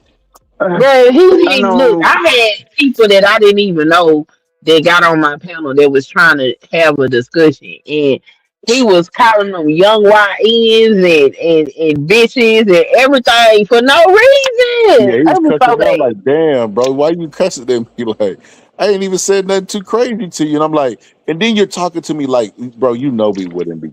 You know there's consequences to talking to a man like disrespectful in their face. So why would you get online and act different than you would in person? Like that doesn't make any sense. Like, it was so bad. It was so bad. And but what was so crazy was Stanley was the only person that was acting a goddamn fool up there. Him all by himself managed to just ruin the whole stream. It was crazy. Yeah, Stanley is me and him lock horns all the time. Like, I don't agree with nothing he says, right? And that's what I think makes it interesting is when you don't agree with somebody, so it's not an echo chamber. But me and him will battle about the smallest shit, and then we'll just be talking about fishing by the end of the conversation. He's not a bad dude. That's just the way he communicates. I know it comes off as horrible to some people, but if you hang around him long enough, that wisdom, it does leak off of him. Deacon. Oh my goodness. I will give you the link so you can listen to this monstrosity. It was terrible. It was so bad. Like, I'm ashamed. I'm ashamed. He does have the tendency to take the air out the room, though. I tell you that. He could dribble the basketball till there's no air in it. He could shake the dice forever. He can just go on, and it won't be like a consistent line of logic. It'll just be like, okay, you said all that to say what? Well, we was talking about this over here. He, in his mind, well, let me get to talking shit about Stan. I'm not talking shit. I think he's a good dude. It's just that I don't think he's on my channel. He won't get back to it. He takes the long way home. Put it like that in a conversation. I don't know what the hell Stanley be doing, but he was too much that strange. I was like, I don't even know what to do. I keep trying. He's not complying.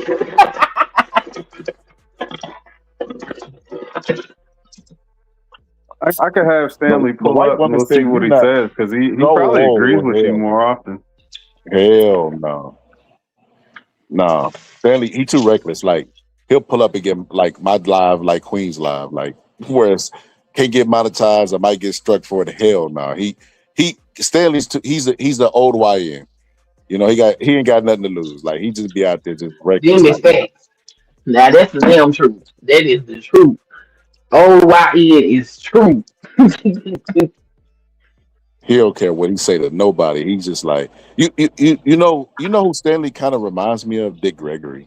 I've never got the lure or infatuation with Dick Gregory. I never thought he was this intellectual giant that everybody seems. I think Dick Gregory just made it through a lot of times and periods around great comedians, and it kind of like rubbed off on him or whatever. Like, he kind of got their juice. No, did he? I actually like Dick Gregory. I've never heard anything he said that was profound. I heard about him talking about, boy, you like booty. That's what the doo-doo is. And you're like, bro, what? What? Who don't like ass? That's crazy. Shit, some of us eat a little ass, but that's neither here nor there. Yeah, but nah, he to me, he's like he does too much. And I feel like he's not like, I seen a dude that was praising Dick Gregory, giving him his flowers. And that's that video that was famous that I used to have that drop for. You keep talking. Won't you shut the up, huh? And you're like, bro, why are you being mean to this guy who's just trying to give you your flowers while you can smell them? Like, yeah, Dick Gregory, he was too much. He was too much. But yeah, I'm not. But that's who he reminds me of, because Dick Gregory would say anything. Charlemagne, huh? I heard they say you were smart, huh? Huh? He's that say after everything. But yeah, I'm not a huge Dick Gregory fan. I think he was overrated. That's funny. But yeah, man, I'm gonna go ahead and end this. I hope everybody subscribe. Shout out to my boy Chosen, Antonio, everybody in the chat. If I missed you, I promise you, wouldn't have dissed you. What even say? I don't think I did that. I'm taking my subscription back. Oh, don't do that. Don't do that. Because Skylar will let me control the show, so I'm gonna have to take my subscription back. Hey man, thanks for having me, man, and putting up with my bullshit.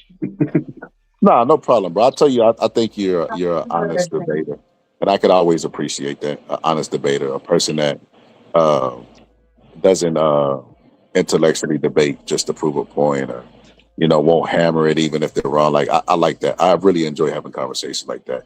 And I love that you bring another perspective to the show. So I love that too as well. So I appreciate you pulling up. Appreciate you too. As Deacon cool. always queen. Cause Deacon ain't never made me call him no cool. Okay. And some of these niggas, they get so cool. Oh, I Yeah, haven't reached. I mean, I you said, haven't what do you reached think cool, about cool this? status yet. You said, Deacon, what you think about this? He said, oh, that's racist. So I mean, a coon would never say that. So yeah, I don't know. I take it. Okay. Then I got to There's step my different. game up. Oh, you trying to coon? Sure, hey, it's lucrative to coon. I'm telling you, Fox News, watch my channel. Like, somebody get on the phone with that guy Deacon right now. Somebody get Deacon on the phone right now, and then you're gonna be able to talk about. Hey, I'm 14. Oh my goodness. No, Deacon just come off as he just got a different perspective, and I can respect it. Some of these other ones, they just sound like they damn cool. Then. Like you don't even know why you saying what you saying, do you? You don't come off that way. Well, I appreciate that. But all right, man, I'm gonna go ahead and end this one. It's been fun, and we'll be back tonight. Hopefully, them cars come in. I'm gonna go look for the card game and see if I can find it. If not, we'll just rock our conversation. But I want to do the black card taking game. What? What is that? Oh, black card revoked. I'm tripping. It's been late. We're going on. Oh, black card revoked. Okay. Well, I'm mad I want to play games when I can't show up. That's fine though. You can still listen. Yeah, listen. I'm gonna be asleep. I gotta be at work at 7:30. Okay. I think we're gonna start it. We're gonna start that one early. We're gonna start it at like like 10 inch. Oh yeah, I'll be asleep. About 10? What? I'm going to bed at 8:30. I forgot. I gotta be at work at 7:30. Not walking out the door. There. Clock in, ready to rock. I'm be asleep. All right, sister. We'll do it. We'll catch up with you another day. You know, shit. One day we bought the New Year's in. I think we played that game before, me, you, and Amir, if I'm not mistaken. We did. We probably did. I don't remember. Yeah, we did 1 year. I think it was 2023 to 24. I think I can't remember. Maybe it was 22 to 20. I can't remember. But we bought the New Year's in. We played that game. We played a bunch of games. Yeah, I'm old. YouTube years is like, I don't know. They go fast. Yeah, there you go. Dog years. A bunch of stuff that went on. Small amount of time. But yeah, go ahead. Have you a good day. Is you finna play Ray J? You know I gotta let Ray J. I got to go. Yeah. Don't you do Ray J like that. JJ is one of the best artists ever. So to those who don't know, you know, we have an outro over here, and it's one of the most beautiful outros ever because you can hear the grits, you know, the hot water cornbread, the hog malt. You can hear all of that inside of this man's voice. Some of the best vocals I've ever heard in my life. Without further ado, I'll see you guys on the next one. Make sure you subscribe. If you're into boxing, make sure you get the members only. But anyway, I'm gonna let this young new artist that nobody's heard about on the upcoming serenade y'all souls. Go ahead, take them home. Superstar, wish to have a fancy car, wish to have $1 million bucks. Well, I wish I know being in love. So tell me, pretty baby, I make one wish and I wish it all on you. Make it love to the break of dawn, me and you to the baby's born, till my baby's born.